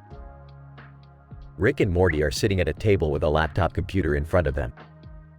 They are scrolling through various news articles on the multiverse web. Morty, did you know there are an infinite number of universes where Beth has cheated on Jerry? Oh man, that's so wrong. How could she do that to him? It's the portal gun effect, Morty. When you have access to infinite universes, you can't help but explore your options. As they continue scrolling, Morty comes across a news headline that surprises him. Whoa, Rick, look at this. Beth cheated on Jerry with Jean-Luc Picard from Star Trek. Ah, serves Jerry right for being such a wimp. But that's crazy. Jean-Luc Picard isn't even from our universe. Ah, Morty, you underestimate the power of the multiverse. Picard probably has his own portal gun and is out there exploring his options too. But what about the moral implications of all this intergalactic infidelity? Morality is a human construct, Morty. In the grand scheme of the multiverse, it's just a blip on the radar. I don't know, Rick. It just doesn't seem right. Well, Morty, sometimes in life you just gotta roll with the punches. And in this case, Beth is definitely doing the punching. Gross, Rick. Hey, I'm just saying, Morty, the multiverse is a crazy place. Who knows what kind of weird shit is going on out there? As they continue to investigate the infinite possibilities of the multiverse, Morty can't help but wonder what other intergalactic affairs are happening behind closed doors. Ah, the joys and pitfalls of having access to infinite dimensions.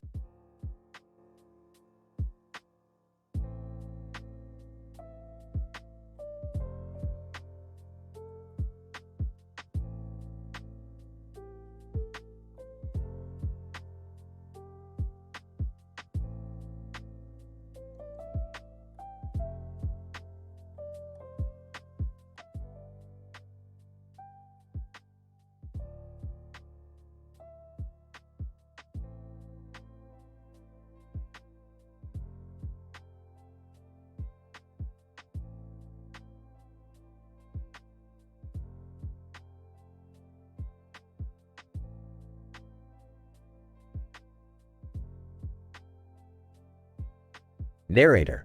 In this episode, Rick and Morty delve deeper into the complex and mind-bending mysteries of the universe, including, but not limited to, the elusive final digit of the mathematical constant pi. Burps, Morty, grab those plates. We're gonna need 'em for this one. Grab stack of plates. Rick, what are we doing? We're eating, Morty. It's important to have sustenance when tackling complex scientific conundrums. Enters. Hey guys, what you up to? Oh, nothing, Jerry. Just solving the mysteries of the universe. You wouldn't understand. Sarcastically, oh no, I'm sure it's way above my intellect. Pauses. Hey, what's with all the plates? Enters. Jerry, don't be rude. Rick is obviously doing something important. Smirks. Thank you, Beth. Unlike some people, you understand the importance of scientific exploration. Nervously, Rick, we've been eating for like 20 minutes. Can we get back to? Interrupts. Morty, this is all part of the process. We need to fully fuel our minds and bodies before we can tackle the final digit of pi. Laughs. That's ridiculous. Why waste time on something so pointless? Angrily, pointless, the last digit of pi could hold the key to unlocking the secrets of the universe. Calmingly, okay everyone, let's just take a step back. Maybe we can all work together on this. Narrator. And so, the group continued to eat and discuss the intricacies of pi and its potential applications in the world of science. Needless to say, it was a wild and wacky ride filled with plenty of laughs and surprises. Exhausted. I think we've done it.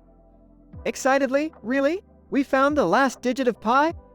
Smirks. Nope, I just farted. But hey, we learned a lot along the way, didn't we? Sarcastically, yeah, sure, Rick. A whole lot of nothing. Smiling, I don't know, Jerry. I feel like we learned something important today. Narrator. And so, even though the final digit of pi remained elusive, the group walked away with a renewed appreciation for the power of scientific exploration and, of course, the importance of a good meal. The end.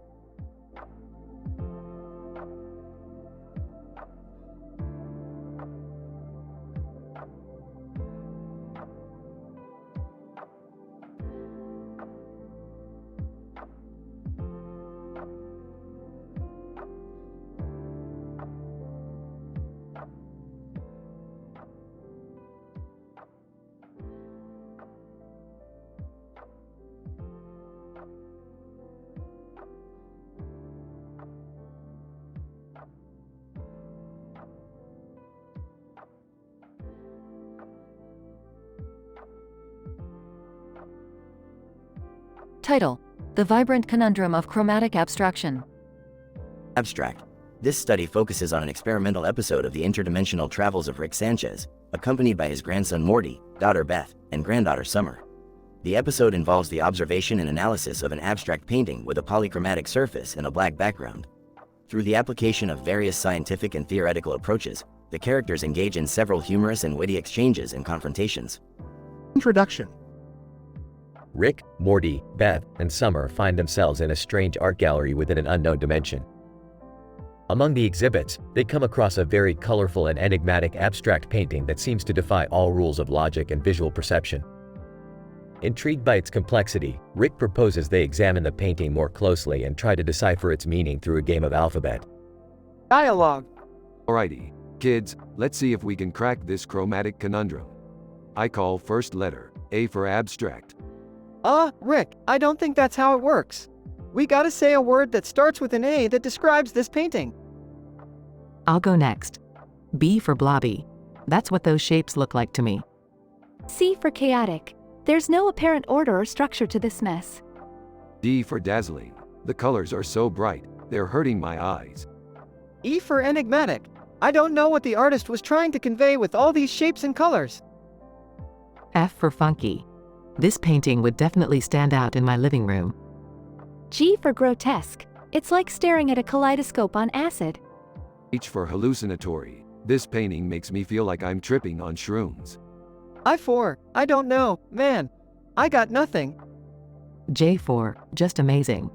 This is a true masterpiece. Conclusion. After several rounds of the alphabet game, the characters realize that the painting is not meant to be deciphered or understood. Its purpose is to challenge their preconceptions and engage their curiosity and senses in a playful and creative way. By the end of the episode, Rick, Morty, Beth, and Summer have gained a new appreciation for abstract art and the beauty of the unknown and the absurd.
Title: The Avian Uno Conundrum. Abstract. In this episode of Rick and Morty, the Smith family engages in a game of Uno with a winged woman named Avia. However, things spiral out of control when a rivalry between Jerry and Avia erupts, leading to absurd and unpredictable consequences. Opening scene. Morty, I've got a plan for tonight. We're finally going to test that new Uno deck I bought from the Intergalactic Game Store. Oh, geez, Rick. I'm not really feeling it tonight. Well, too bad, Morty. The whole family is coming over for game night, and we're gonna make it fun, right? Cut to the Smith family living room, where Beth, Summer, Jerry, and Avia, a woman in a green hat with wings on her head, have gathered around the table. So, what's the deal with this new deck, Rick? Well, it's got a few special cards that will mix things up a bit. Plus, we've got a new player tonight. Avia. Hi everyone, I'm Avia. I heard you guys were the Uno experts on this planet. Yeah, we are. And we're not afraid of a little competition. Under his breath, oh boy. Main scene. As the game progresses, tensions rise between Jerry and Avia. Each time one of them wins a round, they taunt the other mercilessly. Ha! You just got hit with a draw 4, Avia. How does it feel? Avia. Oh, I'm feeling just fine, Jerry. Do you need a tissue for all those tears? Guys, come on. It's just a game. Yeah, chill out. Oh, don't worry about them. Let them have their fun. It's all part of the game. However, things start to take a turn when Rick accidentally shuffles a few interdimensional cards into the deck. Avia. Hey, what's this card? It has a picture of a portal on it. Oh, that's nothing. Just a little souvenir from my last adventure. Rick, I don't think we should use those cards. Who knows what they'll do? Oh, come on, Morty. Don't be a buzzkill. Let's see what happens. As soon as the interdimensional card is played, the room begins to spin and warp. What's happening? I don't like this. Avia, this is awesome. What world are we in now? Who cares? Let's keep playing Uno. As the game continues, the family and Avia find themselves on a wild ride through multiple dimensions, each with its own set of bizarre and hilarious Uno rules. Rick, we have to stop this. We're getting too far away from our universe. Relax, Morty. It's just a game. Besides, think of all the new strategies we're learning.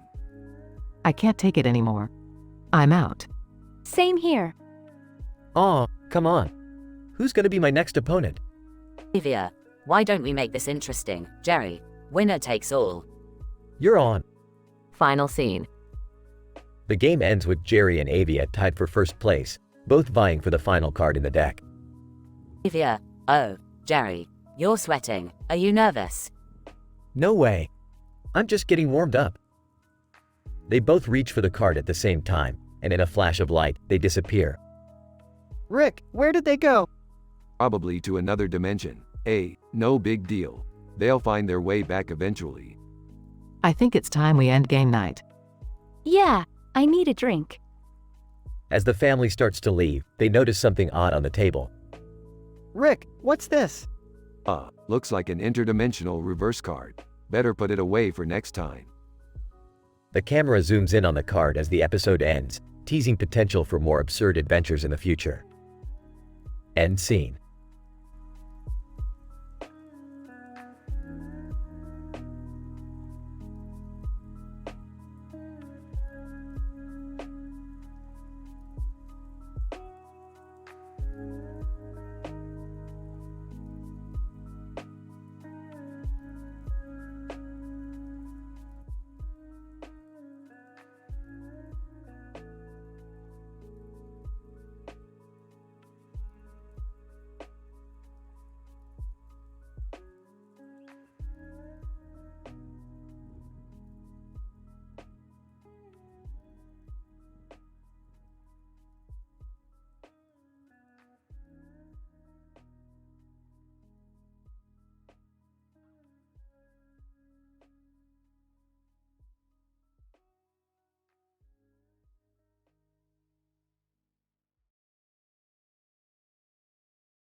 Title: The End of the Line, a cerebral adventure. Synopsis. In this episode, Rick and Morty travel to an interdimensional library in search of a powerful artifact. However, they soon find themselves trapped in a never-ending game of the alphabet with a mischievous alien librarian. The fate of their quest rests on their ability to outwit the librarian and make it to the end of the line. Scene 1. Morty, we need to get our hands on the Omniscience Crystal, but the only place to find it is in this interdimensional library. Wow, Rick, that sounds like a pretty serious mission. You don't know the half of it, Morty. This is gonna be like trying to find a needle in a cosmic haystack. Scene 2. Rick and Morty enter the library and are greeted by a slimy alien librarian. Librarian, welcome to the interdimensional library, where knowledge is king and the books smell like sweet victory. Cut the crap, Slimeball. We need access to the rare artifacts section now. Librarian, I'll allow it, but there's a catch. You must beat me in the ultimate alphabet game. The stakes are high, and the competition is fierce. Scene 3. Rick and Morty start the alphabet game and quickly realize that the librarian is a formidable opponent. Morty, we've got to think outside the box if we want to win this game. But how are we going to outsmart an alien with access to all the knowledge in the universe? Scene 4. Rick and Morty come up with a plan to distract the librarian by unleashing a horde of tiny robot insects. Librarian, what the? No one distracts me and gets away with it. Scene 5. While the librarian is preoccupied with the robots, Rick and Morty make their way to the rare artifacts section. Morty, look, there it is, the Omniscience Crystal. Let's grab it and get out of here. Wait, Rick. We can't just steal this thing. What if it belongs to someone important? Scene 6. As Rick and Morty debate the ethics of taking the artifact, the librarian catches up to them. Librarian, I see you've made it to the end of the line. But you still haven't beaten me in the alphabet game. Scene 7. In a last-ditch effort, Rick and Morty challenge the librarian to a rap battle. My name is Rick, and I'm here to say, we're gonna take that crystal and be on our way. I'm Morty, and I'll give it a whirl. We'll outsmart this alien and save the world. Scene 8. The rap battle ends in a tie, and the librarian begrudgingly allows Rick and Morty to take the omniscience crystal. Librarian, fine, take your prize and leave. But don't think you've seen the last of me. Scene 9. As they exit the library, Rick and Morty are ambushed by a group of intergalactic bounty hunters. Bounty Hunter number 1. Surrender the omniscience crystal, or face our wrath. Oh boy, Morty, looks like we've got some more trouble on our hands. Scene 10. Rick and Morty engage in an epic space battle with the bounty hunters, ultimately emerging victorious. I can't believe we actually did it, Rick. We saved the universe. Well, Morty, that's just another day in the life of a scientific genius and his sidekick grandson. Let's get out of here before anything else goes wrong.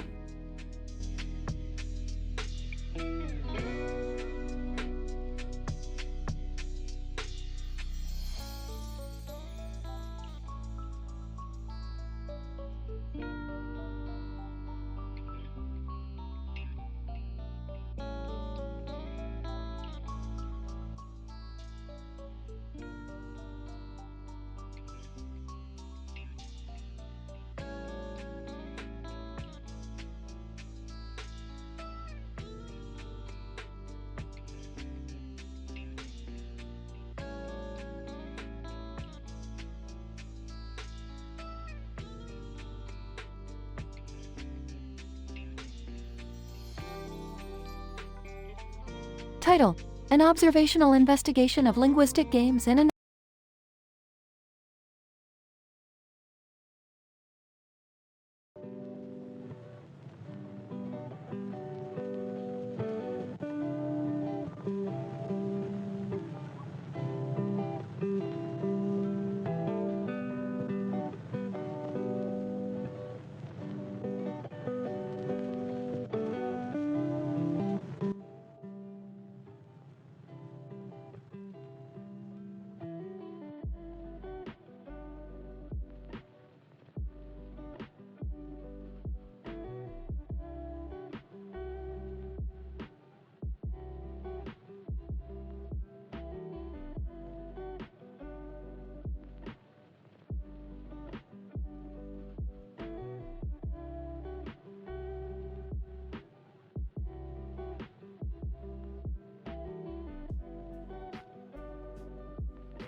Title: An interdimensional midnight movie fun time with Rick and Morty.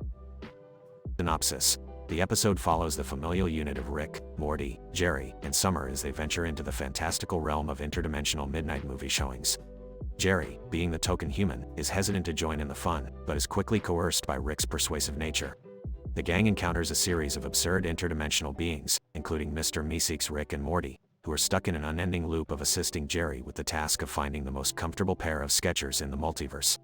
Eventually, they stumble upon the planet Pluto, which has inexplicably been transformed into a tropical paradise.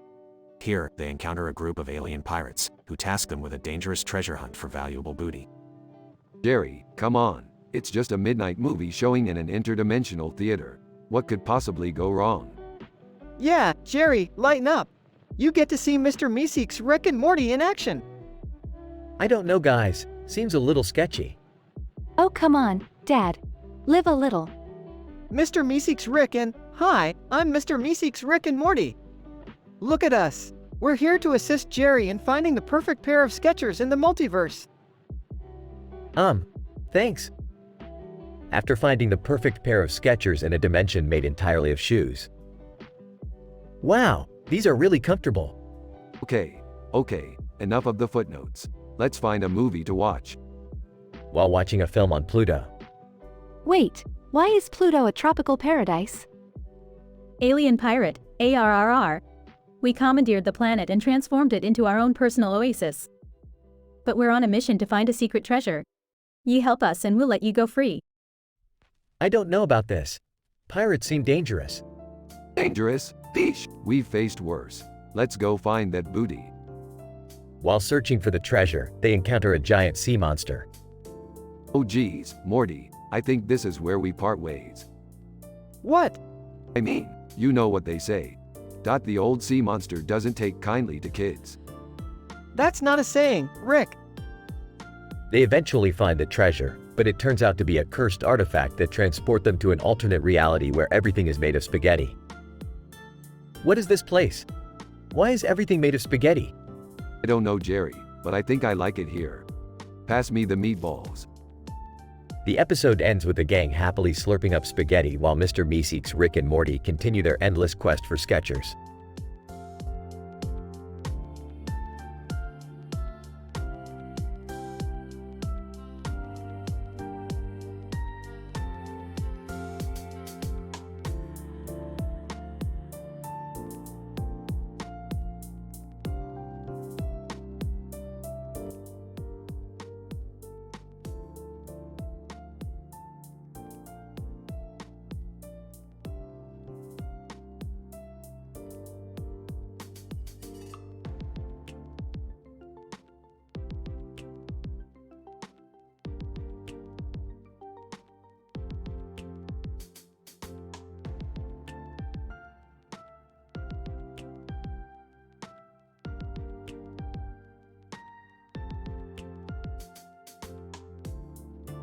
Title: The Centipede Catastrophe, a quantum exploration of Nirvana and paranormal experiment disaster.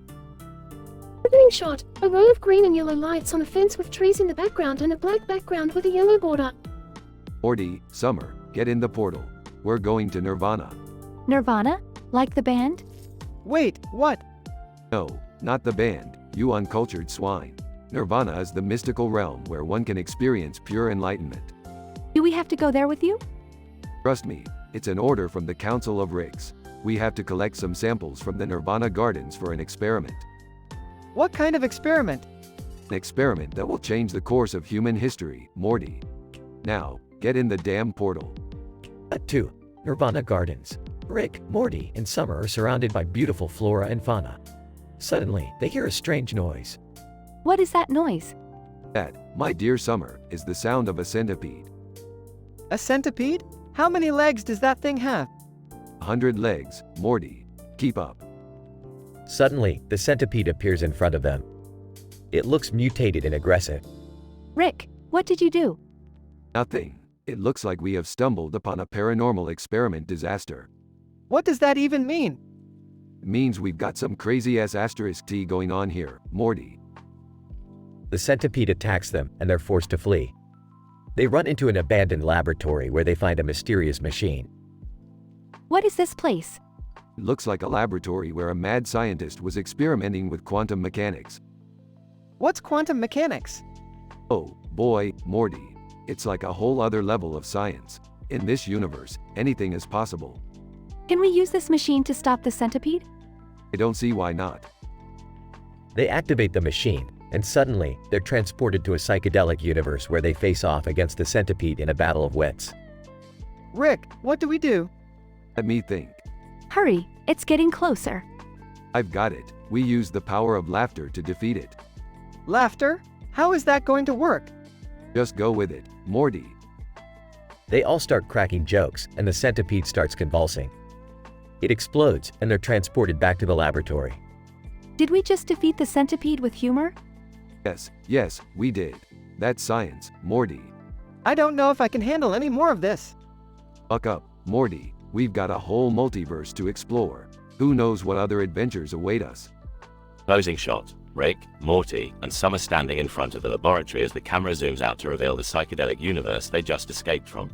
The end.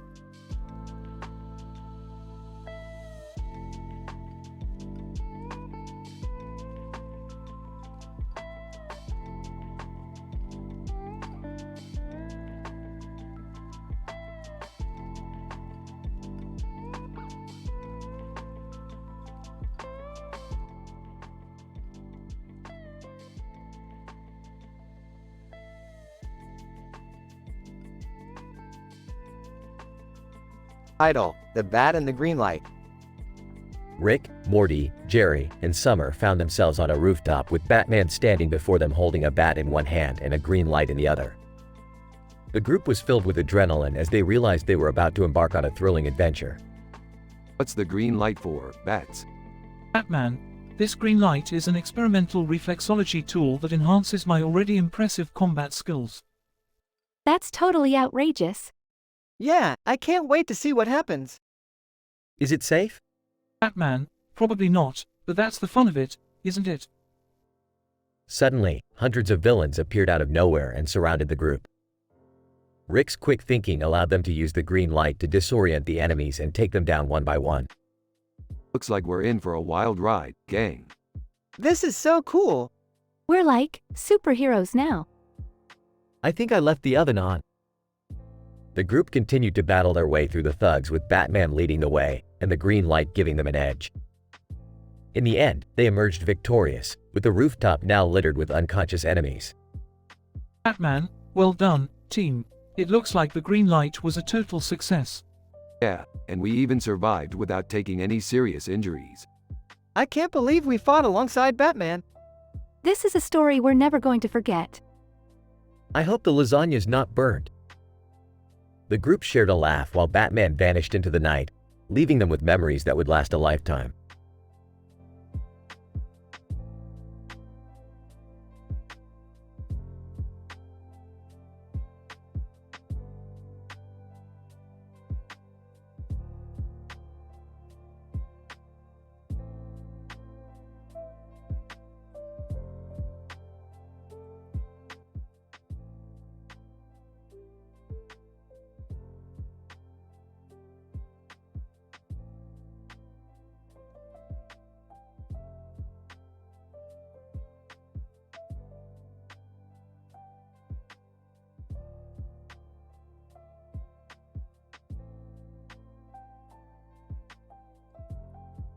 Title: Interdimensional Sports Betting and ICS and Business Administration. Opening scene, Rick, Morty, Jerry, Beth, and Summer are on a bike path when suddenly lightning strikes nearby. As they look up at the sky, a wormhole appears and a man on a bike emerges from it. Oh great, not another interdimensional traveler. Man on bike, greetings, fellow bike riders. I am from the world of Stranger Things. My world's been taken over by a sports betting ant. What's a sports betting ant? Man on bike, it's an ant that uses its powerful pheromones to influence the outcome of sporting events. The ants amassed a fortune in the process and now controls all of our businesses. Well, that sounds like a big problem. We can help you organize and take down the ant. I have a degree in business administration, after all. And we'll need Rick's interdimensional tech to get us there. Fine, I'll get my portal gun. Scene 2. The group arrives on the Stranger Things version of Earth and they immediately notice the ant's influence on the world. Wow, this ant really knows how to throw its weight around. I can't believe an ant could be so powerful. It's not the size that matters, Jerry. Let's get to work. We need to figure out a way to stop the ant. Scene 3. The group devises a plan to infiltrate the ant's operation and take it down. They blend in with the ant's workers and get close to the ant. Wow, this ant is huge. Focus, Summer. We need to figure out how to take it down. Scene 4. The group stages a fake sporting event and uses the ant's pheromones against it. As the ant tries to influence the outcome, the group swaps out the real players and wins the game. Looks like the ant's reign as a sports betting king is over. All thanks to our clever scheme. And now the world of Stranger Things can go back to normal. Man on bike, thank you so much, guys. You saved our world and our businesses. It was nothing. Just some good old-fashioned business savvy. And a little bit of Rick's crazy tech. And a lot of my jokes. Let's get out of here before this place gets too boring. Closing scene. The group rides off into the sunset on their bikes, ready for their next adventure.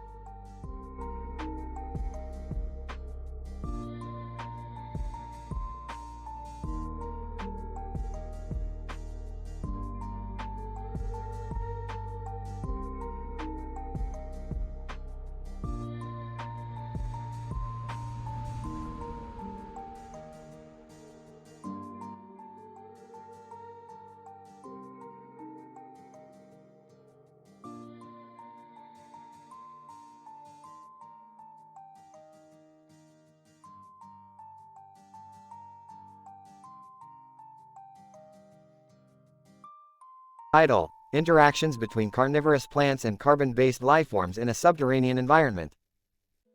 Introduction. In this episode, we explore the interactions between a newly discovered species of carnivorous plants and a group of carbon-based lifeforms, specifically humans, within a subterranean environment.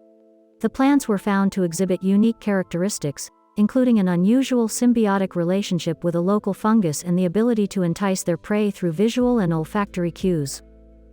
Scene 1. Our protagonist, Dr. Jane, and her team have been exploring the subterranean environment for several weeks when they stumble upon a green and red mushroom with a green face and a red stick in its mouth. They observe that the mushroom is surrounded by several smaller plants with long, thin leaves and red markings.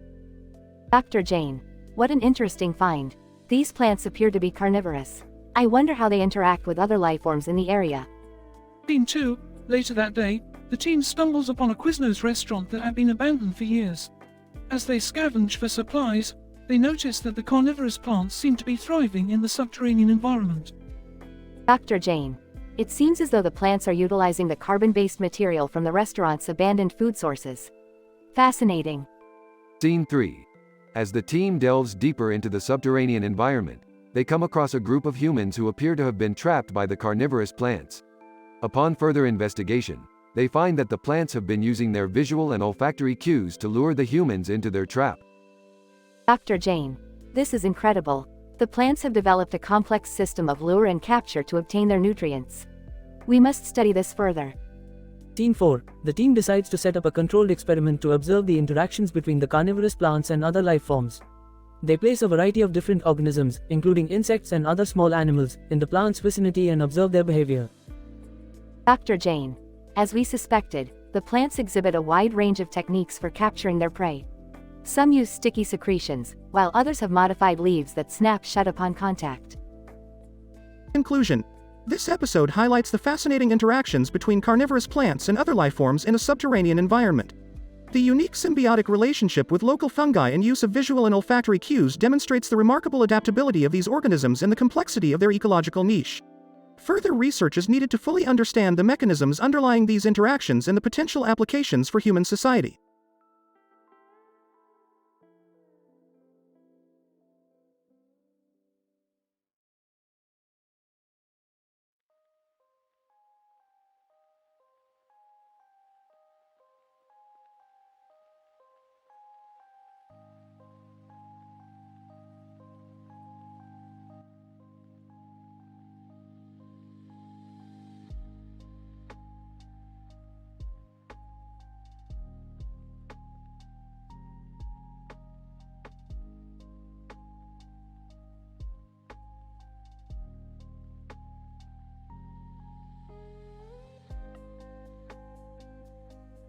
Title: The Telosian Dinosaur Popeye in the Matrix, a telekinetic revenge spree. Alright, Morty, buckle up. We're going on a wild ride. Oh geez, Rick, where are we going this time? Hey, can I come too? Jerry, you're not coming. You need to stay here and work on your job search. Now enough yapping. Let's get down to some serious business. We've received a distress signal from a green alien with a sci-fi helmet on its head and a sci-fi eye patch on its forehead. What kind of distress signal? It's saying something about being trapped in a reality show with dinosaurs. That sounds terrifying. Can we help it? Well, we're going to have to enter the Matrix to do it. Whoa, like Neo. No, Morty, not like Neo, but similar, and once we're there, we'll have to deal with some telekinetic revenge sprees. What the hell are you talking about? Look, Jerry, just follow along. And bring your spinach, cause we're going to encounter some Popeye Navi hybrids. This is getting weirder and weirder. I'm game for anything, Rick. Alright, Morty, let's do this thing. And Jerry, don't screw anything up. Good luck, guys. As Rick, Morty, and Jerry enter the Matrix, they are greeted by the green alien and a group of Telosians from Star Trek. They explain that they're all trapped in a reality show run by the Popeye Navi hybrids. Well, we can't let that stand. But how do we stop them? With our telekinetic powers, Morty. Wait, what telekinetic powers? Look, just go with it, Jerry, and watch out for those T-Rexes. As they use their powers to take down the Popeye Navi hybrids and the reality show producers, The group escapes the Matrix and returns the green alien to its home planet. So, did you guys save the day? Yeah, it was crazy. And I still don't understand what just happened. Don't worry, Jerry, you never do.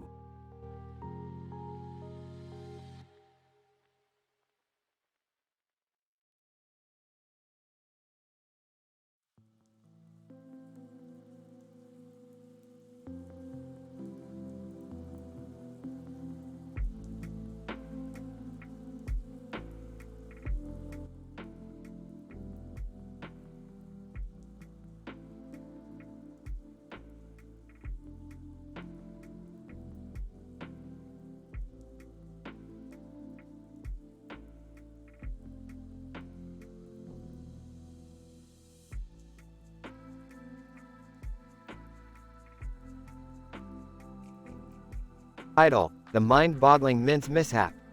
Synopsis. In this episode, our main characters are in the midst of experimenting with a new type of mints that Rick has created. While testing it out at the dinner table, they realize that the mints has a bizarre effect on their minds, causing them to question their reality and creating hilariously absurd situations. Scene 1. Alright, guys, I've been working on this new mince recipe that's gonna blow your minds. Literally. We're not supposed to eat anything that's going to make us trip, right? Yeah, I don't think I'm ready for any more of those interdimensional trips, Rick. As a responsible parent, I must object to this. Relax, Beth. This mince is totally safe. Probably. Scene 2. As the family starts eating the mints, they begin to experience strange hallucinations and distorted realities. Why are there 2 bowls of food on the table? Whoa, dude, your feet look like giant sausages right now. I swear I can see the future in this mince. Yes, embrace the madness. Let the mince take you on a journey. Scene 3. As the mints continues to affect their minds, the family accidentally switches bodies with each other and hilariously struggles to navigate their new identities. Beth, in Morty's body. I can't believe I have to deal with high school again. Summer, in Rick's body. I've always wanted to be a mad scientist, but this is too much responsibility. Morty, in Beth's body. I feel like a giant. This is so weird. Rick, in Summer's body. I'm too young to be in this old man body. Scene 4. Finally, the family manages to reverse the mints' effects and returns to their normal bodies. That was the most mind-boggling experience I've ever had. I still can't believe I had to go to school as my mom. I'm never eating mince again. Aw, lighten up, guys. You can't deny that was fun. Pelag. As the family begins to clean up the mince mess, they suddenly realize they have a bunch of sinister-looking monsters to face off against in the next episode. What the hell? We're fighting monsters now? Yep, gotta keep things interesting. I think I need a break from reality for a while.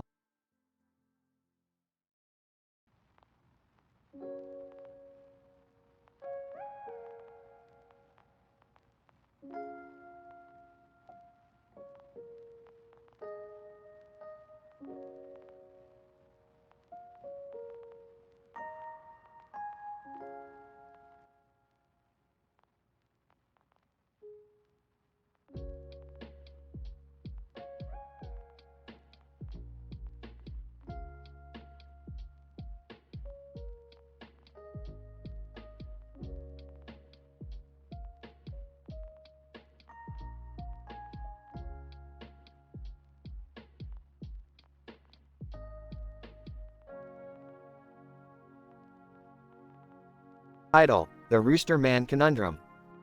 Synopsis. In this episode, Rick and Morty venture to a parallel universe to attend a cockfighting tournament, where they encounter a man in a suit holding a rooster in his hand. Later on, they discover that this man, known as the Rooster Man, is a powerful and corrupt business tycoon who controls the city's economy and politics with his chicken empire. Rick, being the anarchist that he is, decides to take the Rooster Man down and chaos ensues. What are you guys doing with a rooster in your hands? Oh, don't mind us. We're just preparing for the cockfighting tournament in the multiverse. It's a great way to blow off some steam. But isn't that illegal in most universes? Yeah, I'm pretty sure it's frowned upon in our world. Aw, rules are for losers. Plus, the prize money is worth it. Who cares if we have to kill a few chickens along the way? I'm not sure if I'm comfortable with this. Relax, Beth, it's all part of the adventure. Now, let's go show those cockfighting amateurs how it's done. As they arrive at the tournament, they spot the Rooster Man in the crowd. Hey, isn't that the guy from the picture? What picture? The one we saw in the newspaper this morning. It says here he's the owner of the biggest chicken factory in the city. Yeah, and he's notoriously known for mistreating his chickens. He's a real piece of work. Well. Looks like we stumbled onto something interesting. Let's go say hello. They confront the Rooster Man and engage in a heated argument. Rooster Man, you fools don't know who you're dealing with. I control this city with my poultry empire. You can't touch me. Oh yeah, watch us. They devise a plan to sabotage the Rooster Man's factory and release all the chickens. What if this gets us in trouble with the law? Please, the law can't handle us. Besides, we're doing the universe a favor by taking down this maniacal bird lover. They successfully destroy the factory and liberate the chickens, causing chaos in the city. I can't believe we just did that. Yeah, me neither. What do we do now? Now we party like there's no tomorrow, baby. They ride off into the sunset, with a chaotic city in the background and a rooster in their hands. End of episode.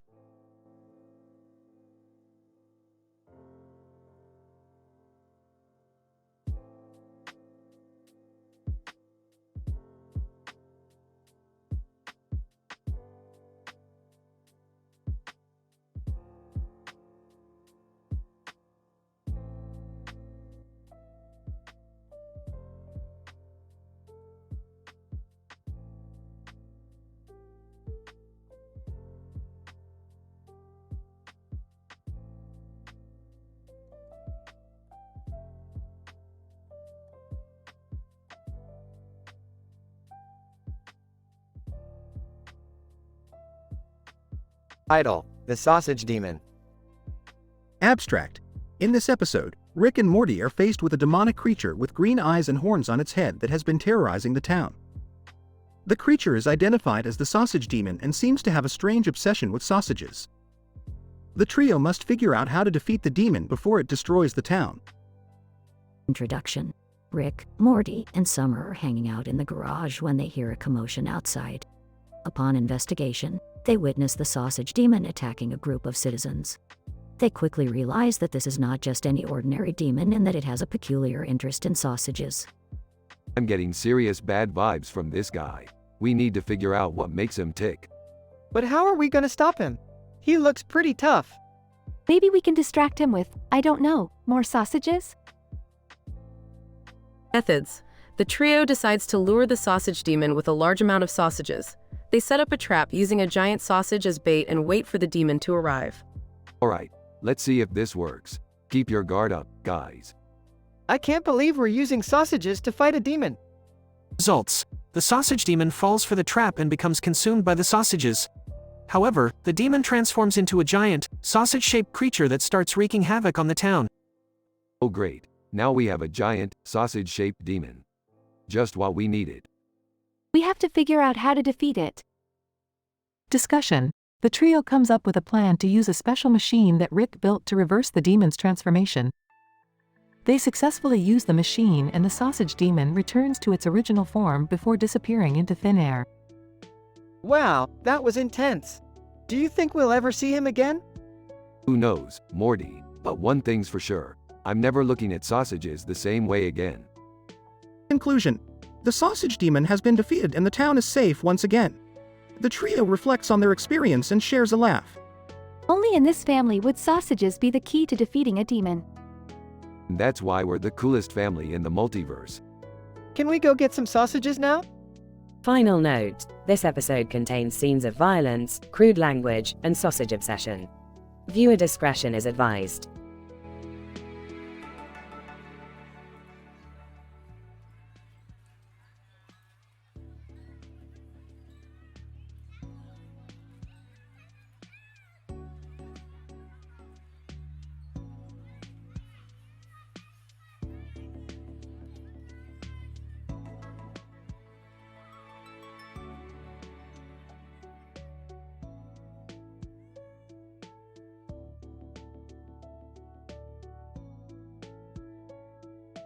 Title: The Absurdity of Rick and Morty's Interdimensional Spring Break.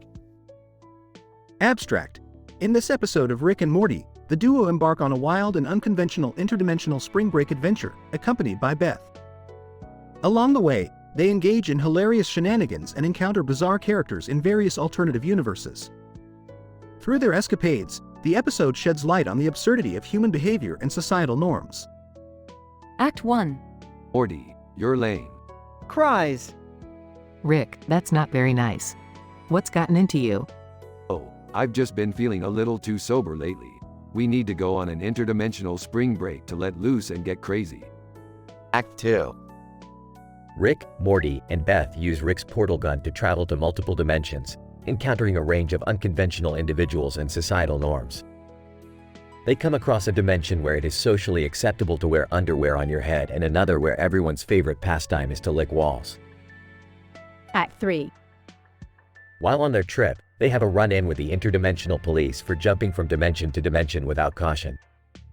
In a parody of police crime shows, they must defend themselves in court while encountering strange and comical characters.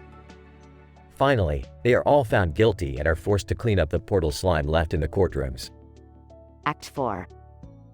Back in their own dimension, the trio reflect on the absurdity of their actions and how society affects individual behavior.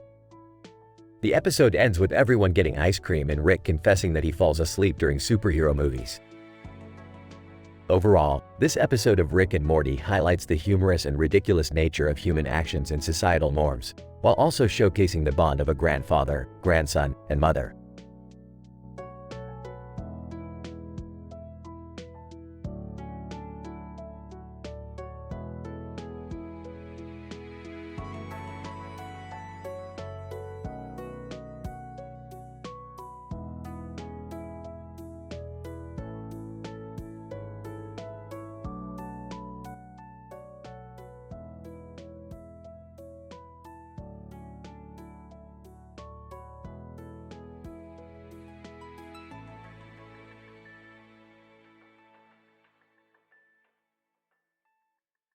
Title of episode: Fractured Sponsorship. In this episode, we observe two human males exhibiting distinct facial expressions. The first, a Homo sapiens sapiens individual, presents a smile, while the second, also a Homo sapiens sapiens, appears to gaze directly at the viewer. Our story begins with a brilliant scientist, Rick Sanchez, acquiring a lucrative sponsorship deal. However, his distaste for the sponsor's feedback regarding his comedic bit leads him to break their legs, leaving him without a sponsor once again. Rick Sanchez. So, these corporate clowns thought they could give me feedback on my comedy? They're lucky I didn't dismantle their entire operation. Meanwhile, Morty Smith, Rick's teenage grandson, attempts to console his traumatized father, Jerry Smith, after witnessing the gruesome act. Morty Smith. Geez, Rick, you didn't have to go that far. And Dad, it's okay. I promise he won't hurt you. As Summer Smith, Morty's older sister, enters the scene, she offers to assist Jerry in getting over the ordeal by subjecting him to an experimental healing process involving quantum mechanics and mushroom-infused tea. Summer Smith. Okay, so all we need is a particle accelerator, some psychedelic mushrooms, and Mr. Goldenfold's class on the theoretical implications of interdimensional travel. Chaos ensues as the group attempts to heal Jerry, with unexpected side effects, including a telepathic connection between Jerry and Rick. Eventually, the healing process concludes, but not before Rick uses Jerry's newfound telepathy to play a prank on Morty. Rick Sanchez. Hey, Morty, how about you try convincing Jerry he's a giraffe? Morty Smith. Rick, that's messed up, man. He's already been through enough today. In the end, the Smith family must come to terms with Rick's excessive response to his sponsor's criticism and find new ways to move forward in their adventures through the multiverse.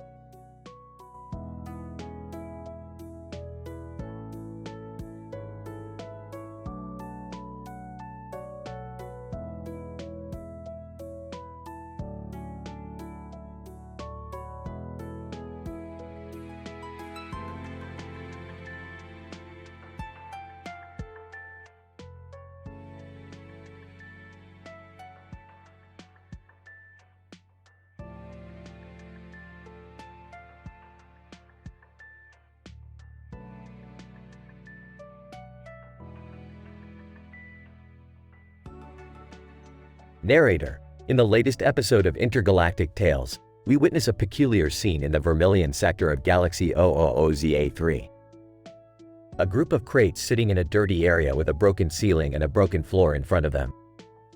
What could be the reason for such a sight in this otherwise bustling trading outpost? Dr. Smith, the Vermilion sector of Galaxy 000ZA3 is a complex system of interstellar trade and commerce, with multiple stakeholders vying for control and influence. In this case, we see a strange occurrence in the form of abandoned crates, seemingly left to rot. Captain Lee, as the captain of the Blumenthal conglomerate's trade vessel, I can attest to the fact that this is a highly unusual sight. It is imperative that we investigate the cause of these abandoned crates and determine if they pose a security threat to our operations. Dr. Rodriguez. Agreed, Captain. From a scientific standpoint, these crates could contain valuable artifacts or dangerous contraband, both of which could have severe implications for our strategic interests in the sector. Commander Patel, as the representative of the Hellfire Brigade, I am concerned about the potential safety hazards posed by these broken structures. The combination of damaged infrastructure and abandoned crates could lead to accidents or even disasters if not addressed promptly. Mr. Chen, as a representative of the Neo-East India Trading Company, I can confirm that we have no knowledge of these crates or the circumstances that led to their abandonment. We must work together to investigate this matter and ensure the safety and security of all parties involved. Captain Lee, understood, Mr. Chen. Let us proceed with caution and precision, and gather as much information as we can about these mysterious crates. With our combined expertise and resources, I am confident that we can unravel this puzzling situation and safeguard the interests of all involved. Dr. Smith, indeed, Captain. The Vermilion sector is a microcosm of the vast and intricate web of interstellar trade and commerce that spans the known universe. As we delve deeper into this enigmatic scene, we may uncover insights and revelations that shed light on the workings of this vast and complex system.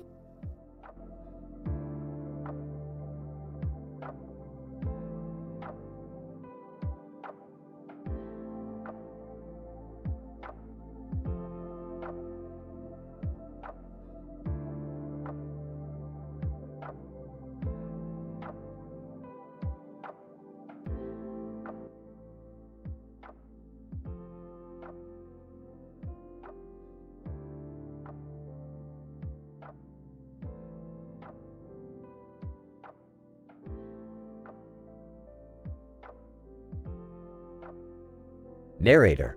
In this episode of Intergalactic Tales, we explore the bustling trading outpost of the Vermilion sector of Galaxy 000ZA3. Through the computer-generated image of a city with a train on the tracks and a building on the other side, we see a glimpse of this sector's economic and cultural diversity. Dr. Lee, through our research, we have discovered that this particular trading outpost is a vital hub for intergalactic commerce. Its numerous ecosystems and inhabitable planets make it an attractive destination for traders and merchants across the galaxy. Captain Singh, the Blumenthal conglomerate and the Hellfire Brigade, in cooperation with the Neo-East India Trading Company, have each claimed half of this sector. However, it is important to note that there have been tensions between these corporations in recent years. Ensign Lee, as we zoom in on the computer-generated image, we see the intricate web of transportation infrastructure that connects different parts of the outpost. The train tracks that run through the city serve as a critical lifeline for the transportation of goods and people. Lieutenant Kim, additionally, our analysis has revealed the presence of several important government buildings, including the Sector Council headquarters and the Outpost Central Bank. These institutions play key roles in regulating trade and ensuring the stability of the local economy. Professor Patel, it is worth noting that the outpost's economic success has also attracted less savory characters. Our data suggests that there are several criminal organizations operating within the sector, engaging in smuggling, theft, and other illicit activities. Dr. Chen. Nevertheless, the outpost remains an important center of intergalactic commerce and a hub of cultural exchange. Our research has also found evidence of several unique local traditions and customs, reflecting the diverse backgrounds of its inhabitants. Captain Singh, as we conclude our analysis of the Vermilion sector, it is clear that this trading outpost is a complex, vibrant, and critically important part of the intergalactic community.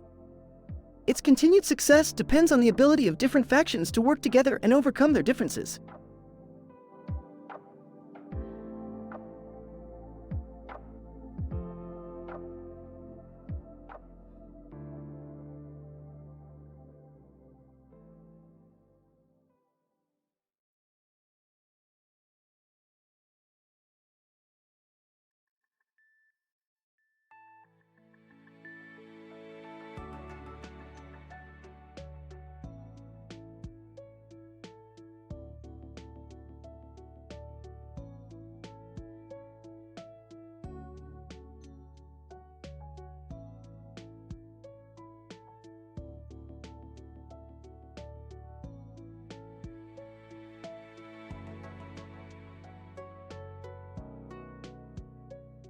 Idle, the inverted multiverse. Opening shot of Rick sitting at a table, his drool slipping from the corner of his mouth as he stares intently at the plate of waffles in front of him. Morty enters the kitchen and greets Rick with a casual, "Good morning." Good morning, Rick. You're up early. Morty, my boy, I've had the most brilliant idea. Today, we shall venture into the inverted multiverse. The inverted multiverse? What's that? Rick explains the concept of the inverted multiverse and its significance in shifting the balance of power between the Smith family members. Morty, however, is unimpressed. Oh, Rick, this all seems like a bit of a reach for a Sunday brunch. Nonsense, Morty. This could be the key to ruling the family with an iron fist. Rick stands up to begin the experiment, but Morty warns him that he should probably put on some pants first. Suddenly, Rick collapses onto the table, his face smacking into his plate of waffles. Morty rushes over to check his pulse and finds that Rick is dead. Oh my God, Rick! He's dead! Jerry enters the kitchen and sees Rick's lifeless body. His initial reaction is fear, but it quickly turns into laughter. Laughing uncontrollably, "Oh my God, he's dead. Rick's dead." Dad, this isn't funny. Rick just died. Still laughing, "Oh man, I can't believe it. Rick was always such a jerk to me." Wiping tears from his eyes. "This is the best day ever." Frustrated, Dad, can you please stop laughing and help me figure out what happened to Rick? Calming down. All right. I'm sorry. Let me see if I can help." Jerry pulls out a magnifying glass and proceeds to examine Rick's body. After a few minutes of investigating, he comes to a conclusion. "I think I found the cause of death. Looks like Rick electrocuted himself while trying to make these damn waffles." In disbelief, oh my God, Rick died from waffles? Nodding. "Yep, looks like he couldn't handle the power of the waffle iron." Sarcastic, wow, Dad, you really cracked this case wide open. Smiling smugly. "Hey, I may not be a scientist like Rick, but I know my way around a kitchen." The episode ends with Morty and Jerry staring at Rick's lifeless body while contemplating what to do next.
Idle, the colorful conundrum, a hilarious Rick and Morty Christmas.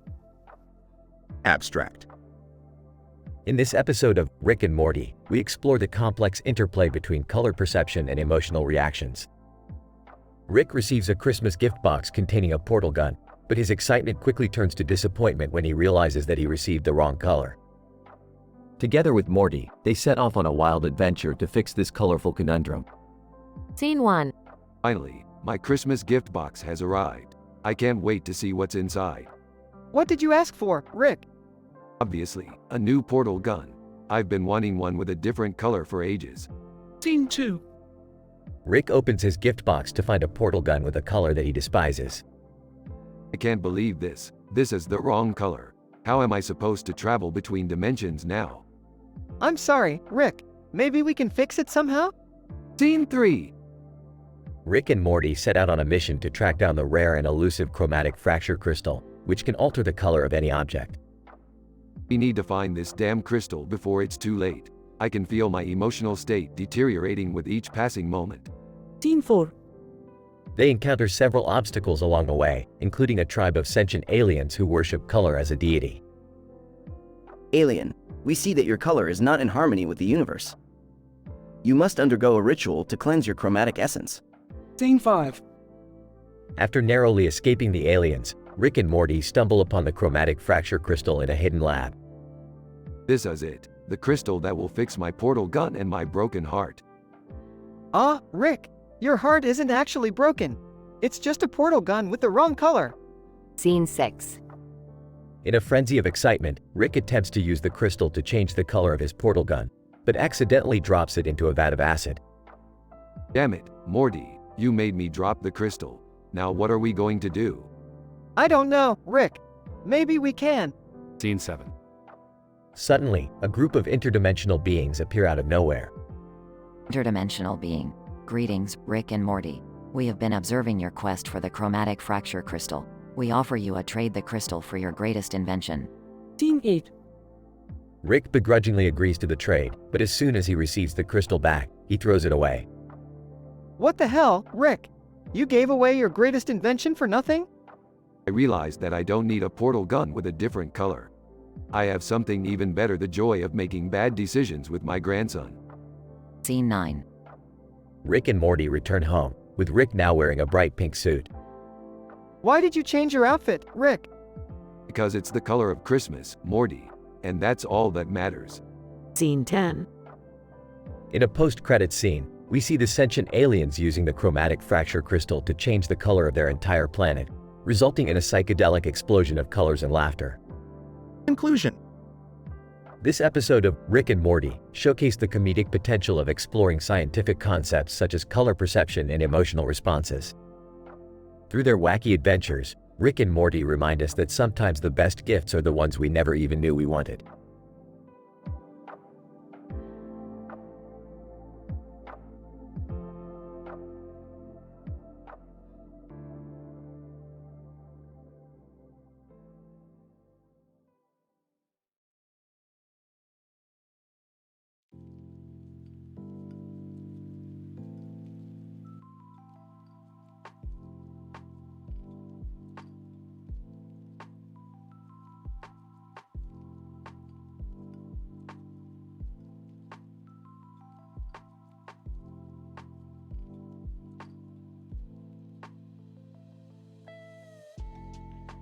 In this episode, Rick and Morty stumble upon a poster advertising a man named Ronald Fabats, who appears to be a famous musician from the movie Romoman.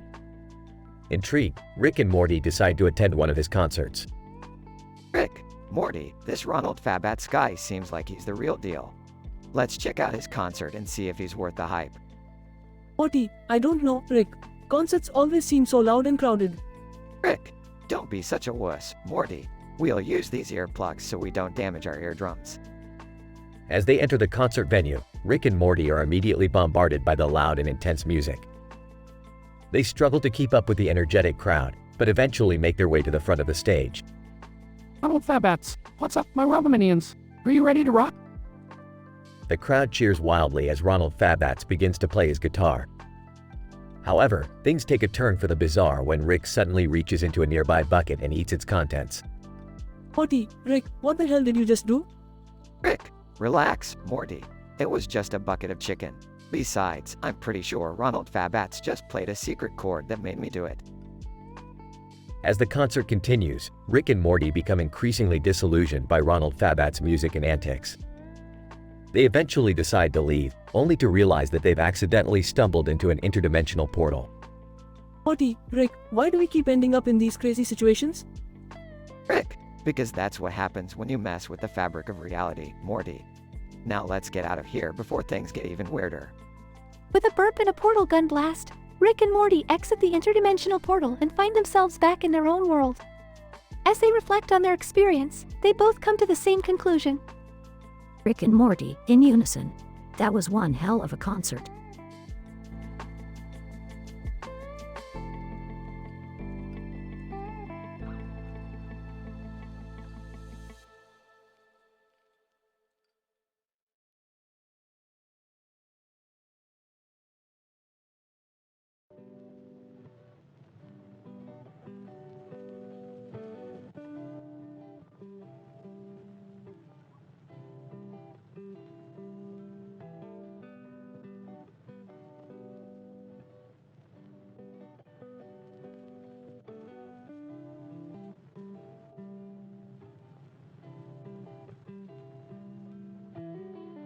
Narrator. In the futuristic world of 3080 AD, we find a group of powerful women gathered in a space station. Among them is Commander Ira of Tamaran, adorned in a technologically advanced outfit that enhances her physical and cognitive abilities. The setting is illuminated by a red and yellow light, indicating the tension and urgency of the situation. Ira. Ladies, as you know, the conflict between our race and the Orgonauts has reached its peak. Our attempts at peaceful resolution have been disregarded, and we must act quickly to prevent a galaxy-wide war. Council Member 1. What do you suggest we do, Commander Ira? Ira. We need assistance in preventing the Orgonauts from launching their assault. We cannot do it alone. Council Member 2. But what kind of assistance are you asking for? Ira. We need military support, resources, and strategic expertise. We have the advantage of covert operations and intelligent weaponry, but we lack the numbers to match the Orgonauts' military might. Council Member 3. And what about the emissary they sent? Is there any possibility of negotiation? Ira. Their emissary welcomed the conflict, and they seem determined to eradicate our species. We have to assume that negotiations are not an option. Council Member 4. Then we have no choice but to initiate a counterattack. Ira. Not necessarily. Our priority should be to gather intelligence about their forces and plan a preemptive strike. We should aim to neutralize their military capabilities without causing a full-scale war. Council Member 5. Agreed. And we'll need to keep our defenses strong in case of retaliation. Narrator. And so, the women of the Intergalactic Council mobilized to support Ira and her mission to prevent an interstellar conflict. Through their expertise, technology, and strategic planning, they aim to defuse the looming threat to their species and secure a peaceful future for the galaxy.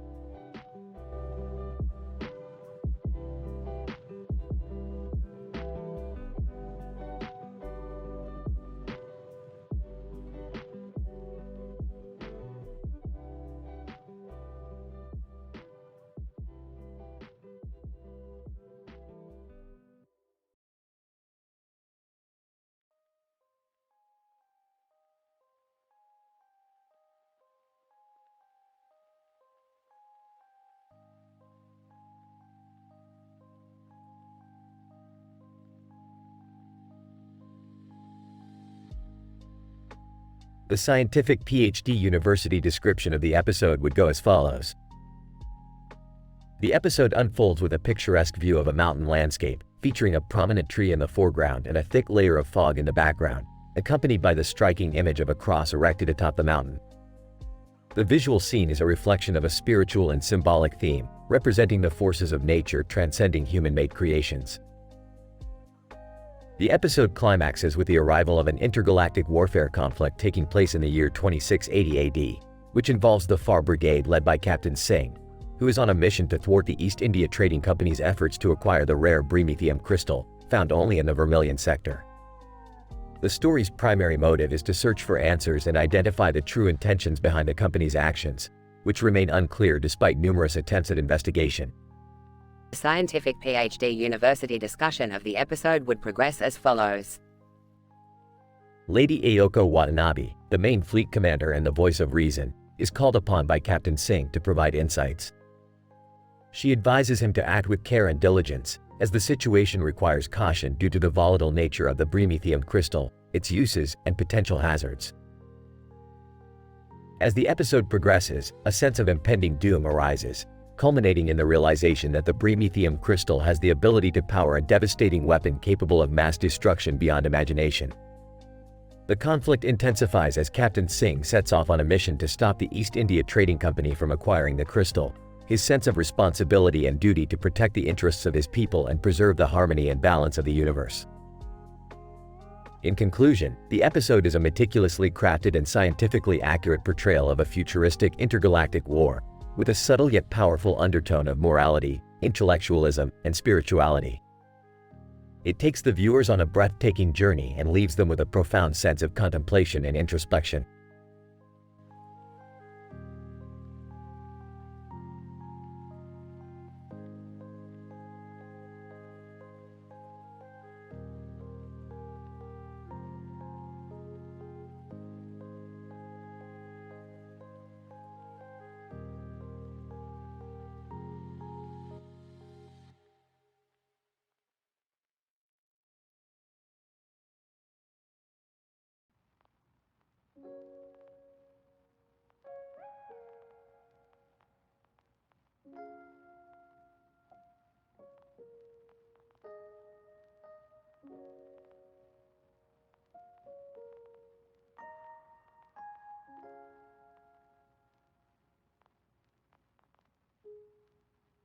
Title: The Potato Salad Paradox. Synopsis. In this episode, Rick and Morty team up with Jerry to indulge in a scrumptious feast, but things take a hilarious turn when Rick's love for potato salad leads to a mind-bending paradox. Act 1. Morty, Jerry, I've got a special treat for you today. Behold, the ultimate feast. Wow, Rick! This table is loaded with so much food, it's making me hungry just looking at it. Yeah, and I see you've got potato salad too. I love potato salad.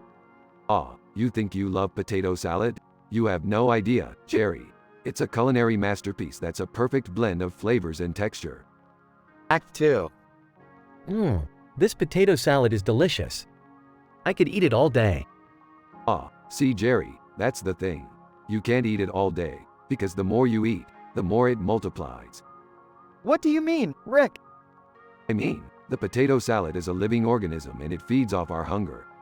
The more we eat, the more it grows and multiplies, until it takes over the whole universe. Act 3. Wait, so you're saying that if we don't stop eating the potato salad, it's gonna destroy everything? That's right, Jerry. The potato salad paradox is the most complex and mind-bending phenomenon in the multiverse. We have to find a way to contain it, or we'll be trapped in an endless cycle. Quote. But how do we do that, Rick?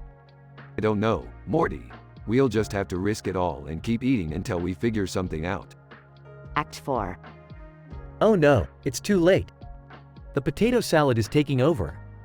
We're all gonna die. Wait, I've got an idea. Morty, give me that knife and fork. What are you gonna do, Rick? I'm gonna eat my way out of this paradox, Morty. It's the only way. Plug. Wow, Rick. You did it. You saved us from the potato salad paradox. Ah, it was nothing, Jerry. Just another day at the office. Now, let's get back to feasting.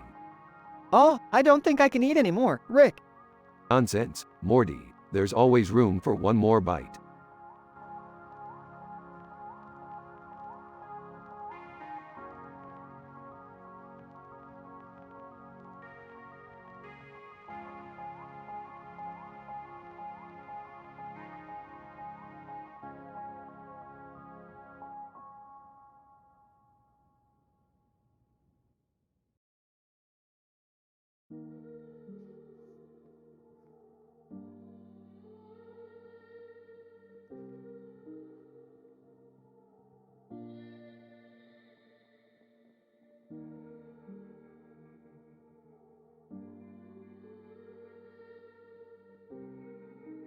The episode opens with a group of individuals standing in a specific arrangement in front of a building composed of red bricks with a red door. The individuals appear to be discussing something intensely, and their body language suggests that they are potentially frustrated or agitated. Michael, greetings, my progenitors. What is the source of your apparent distress? Amma, our collective lineage is incomplete. We can only identify 4 out of 5 descendants of your parents, Nama, Neem, Nimi, and Nomo. Neem. This is troubling, as it suggests that one of our progenitors has been lost to history. We must investigate further to determine the identity of our missing relative. Nimi. Perhaps there are records or documents that can provide insight into our family history. Have any of you conducted research in this regard? Nomo, I have explored various genealogy databases and archives, but have yet to find any conclusive information about our missing relative. Unnamed descendant, excuse me, but I couldn't help overhearing your conversation. I happen to be a genealogist and may be able to assist you in your search. Michael, thank you for your offer of assistance. Please join us. Together, the group of descendants continue their investigation, utilizing scientific methods such as DNA analysis, historical record examination, and social network analysis. Through their combined efforts, they ultimately uncover the identity of their missing relative and gain a deeper appreciation for their shared family history.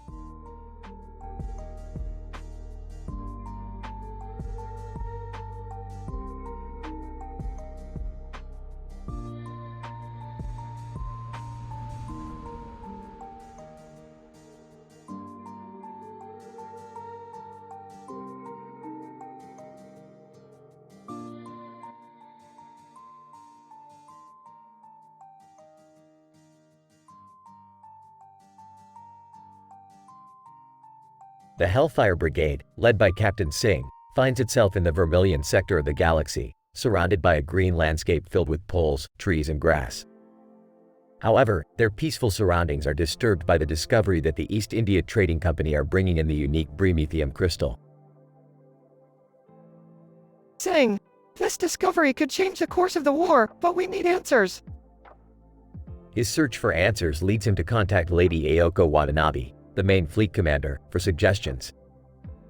Watanabe, Bremethium is known for its energy storage capabilities, but it's rare.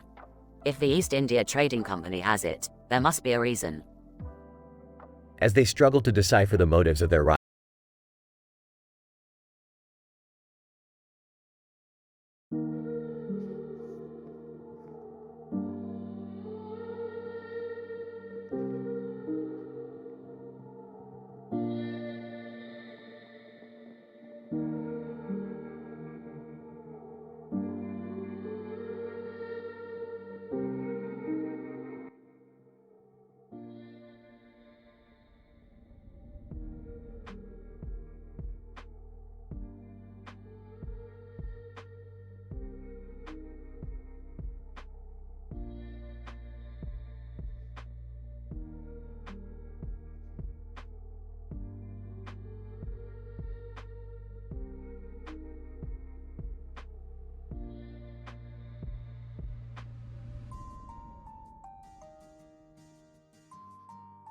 Title: A benching experiment gone wild.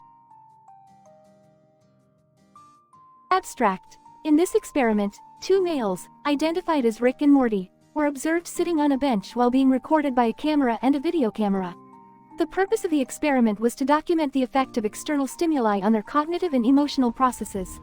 Furthermore, a microphone was used to capture the participants' verbal responses, and additional cameras were placed to capture the surrounding environment. During the experiment, they encountered various entities, including a poodle, Jin Chinese, a rectum, and adrenal glands. The results were unexpected and quite hilarious. Introduction. Beth, Rick, what are you two doing on that bench with all those cameras and microphones? Rick: Oh, hello Beth. We're conducting a psychological experiment to see how external stimuli affects our cognitive and emotional processes. Morty: Yeah, it's like a social experiment. Methodology. The participants were instructed to sit quietly on the bench, while various stimuli were introduced to them. The stimuli included the presence of a poodle, the scent of Jin Chinese, the sight of a rectum, and the sound of adrenal glands. The participants were also given access to a variety of substances, including alcohol and drugs, to observe how they would react. Results. The participants' reactions to the stimuli were quite unexpected and amusing. Upon encountering the poodle, Rick proceeded to have a conversation with it, while Morty ran away screaming. The scent of Jin Chinese caused Morty to have a vivid hallucination of being in ancient China, while Rick danced around as if possessed by the scent. The sight of the rectum caused Rick to give a lecture on the evolution of the anus, while Morty simply stared in horror. Lastly, the sound of adrenal glands inspired Rick to sing a punk rock song, while Morty collapsed from the overwhelming sound. Discussion. The results suggest that external stimuli can have a significant impact on individuals' cognitive and emotional processes. The unpredictable reactions of Rick and Morty also demonstrate the importance of considering individual differences when conducting experiments. Additionally, the use of alcohol and drugs greatly influenced their behavior, calling into question the validity of their reactions. Conclusion. Overall, the benching experiment was a success in providing humorous insight into the impact of external stimuli on cognitive and emotional processes. Further research is needed to explore the potential implications of these findings.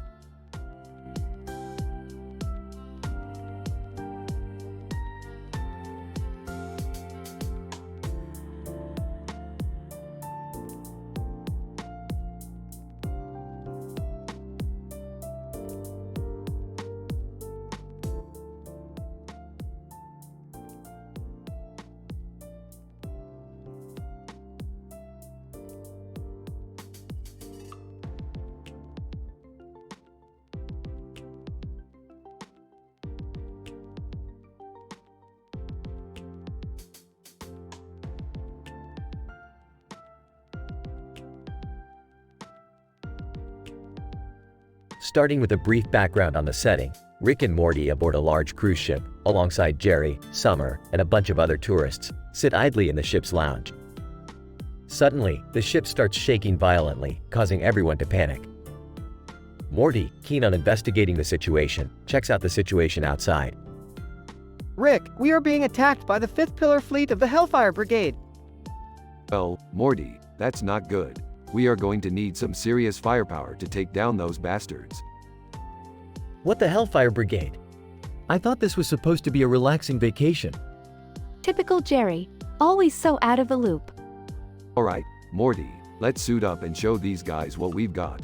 We need to take down their main ship, Blumenhide, and their leader, Jinder Vitali Singh. Rick, how are we going to stop 500 ships each holding 50,000 men and women? With our newfound allies, of course.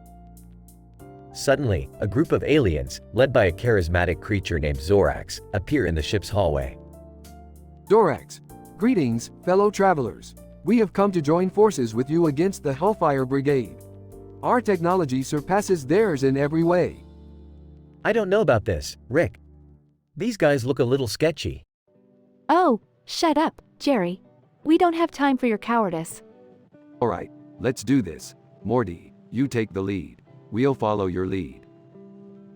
Morty, with newfound confidence, leads the charge against the Hellfire Brigade. The battle is intense, with laser beams flying everywhere and explosions echoing across the sea. However, the combined force of Rick and his crew, the aliens, and the cruise ship security takes down the Hellfire Brigade in no time. Zorax, well done, humans. You have proven to be incredibly capable warriors. We will be sure to recommend you to our Galactic Council. Can we finally relax now? I don't think so, Jerry. Knowing Rick, there's always another adventure around the corner. The episode ends with Rick, Morty, and their crew enjoying a sunset on the cruise ship, with the sea calm and peaceful once again.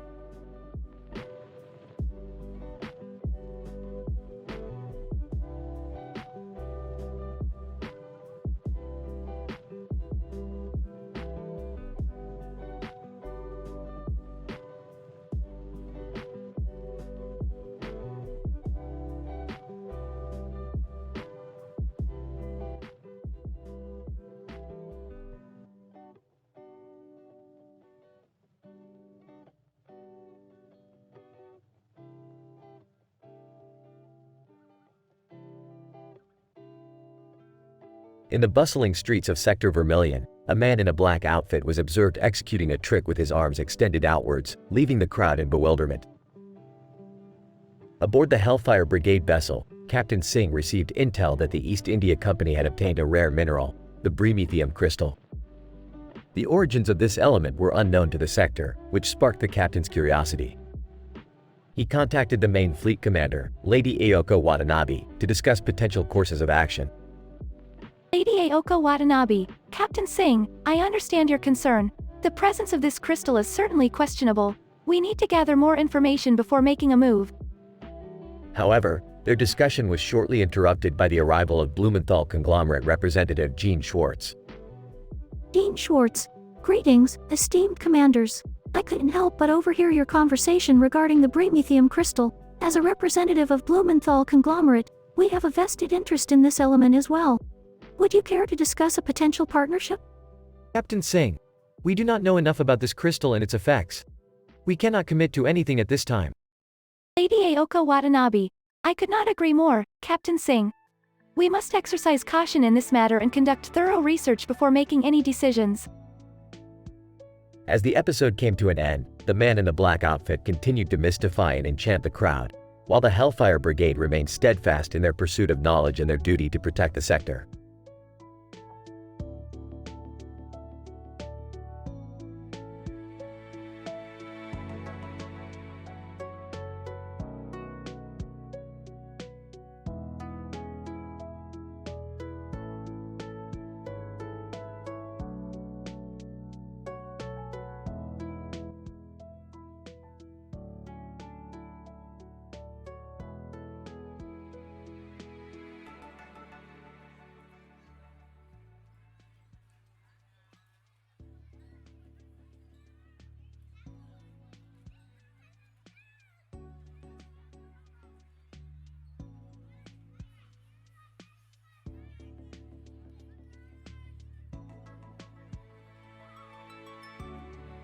Title: The Interdimensional Hijinks of Captain Singh. Synopsis. In this episode, Rick and Morty encounter Captain Jinder Vitali Singh, the commander of the 5th Pillar Fleet of the Hellfire Brigade from Neo, India. After a brief introduction, Rick invites Captain Singh to join him and Morty on an interdimensional adventure. Hey Morty, check it out. It's Captain Singh. He's the commander of the 5th Pillar Fleet of the Hellfire Brigade from Neo, India. Wow, that's impressive. What brings you to our dimension, Captain Singh? Captain Singh, I am here on a mission to explore and conquer new worlds for the glory of Neo, India. The Hellfire Brigade requires vast resources for our expansion plans. Well, how about we take you on an adventure to a dimension filled with infinite wealth and resources? Captain Singh, I accept your offer. Rick, lead the way. The trio arrives in a dimension where the inhabitants are obsessed with collecting rare and exotic spices. They quickly discover that the spices have hallucinogenic properties, leading to some hilarious antics. Rick, I think I'm seeing unicorns with leaves for wings. Ah, that's nothing, Morty. I've got a giant walking avocado following me. Captain Singh, I am unaffected by these hallucinations. My training in Neo, India has prepared me for such situations. However, the adventure takes a dark turn when they encounter an evil spice collector who seeks to exploit the hallucinogenic properties for his own gain. Oh, great. Now we've got to deal with this spice villain. Morty, give me the laser gun. I don't think that's a good idea, Rick. You're already seeing things. Nonsense, Morty. I always know what I'm doing. After a chaotic battle, the trio emerges victorious and returns to their own dimension. Captain Singh, that was quite an adventure. Rick, thank you for showing me the infinite possibilities of the multiverse. No problemo, Captain Singh. Anytime you want to tag along for another crazy ride, just give me a call. Wait, does this mean we have a new interdimensional team member? Ah, you wish, Morty. Let's just say we have a new friend. For now. The episode ends with Captain Singh bidding farewell and disappearing into his own dimension.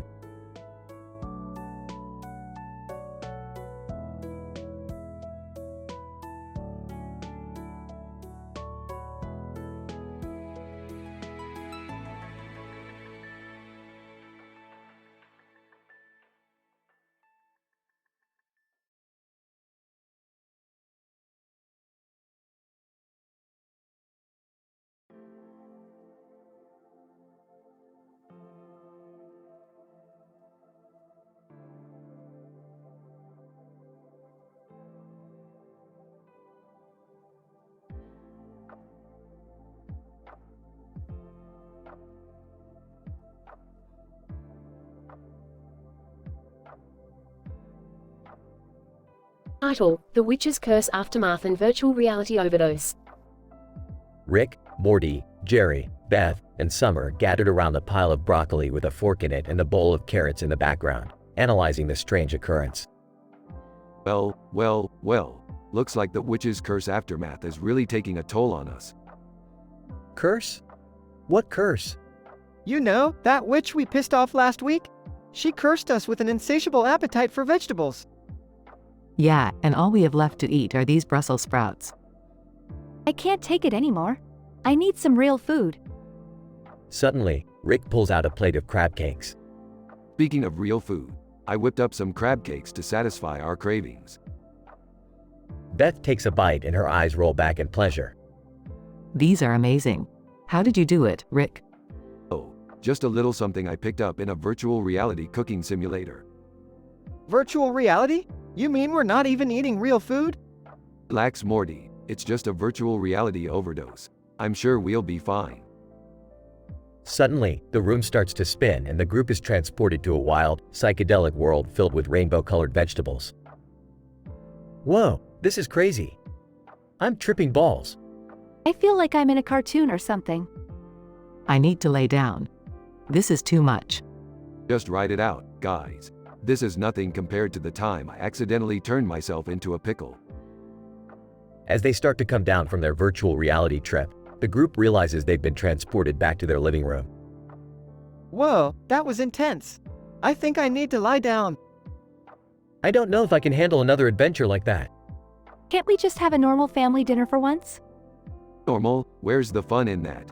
Let's go explore some more virtual reality worlds and see what kind of trouble we can get into. The group looks at each other, hesitating for a moment, but ultimately can't resist the thrill of adventure. Alright, but this time, no more Brussels sprouts. Everyone agrees and they all walk off into the sunset, ready for their next crazy adventure.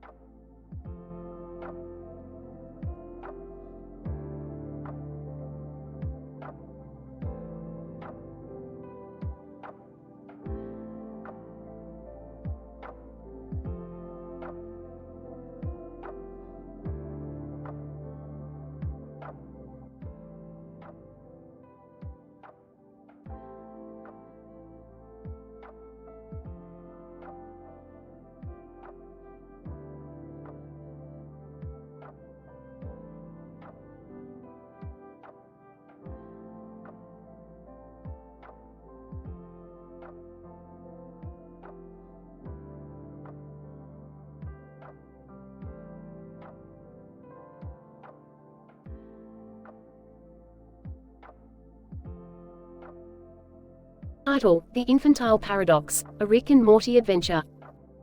Synopsis.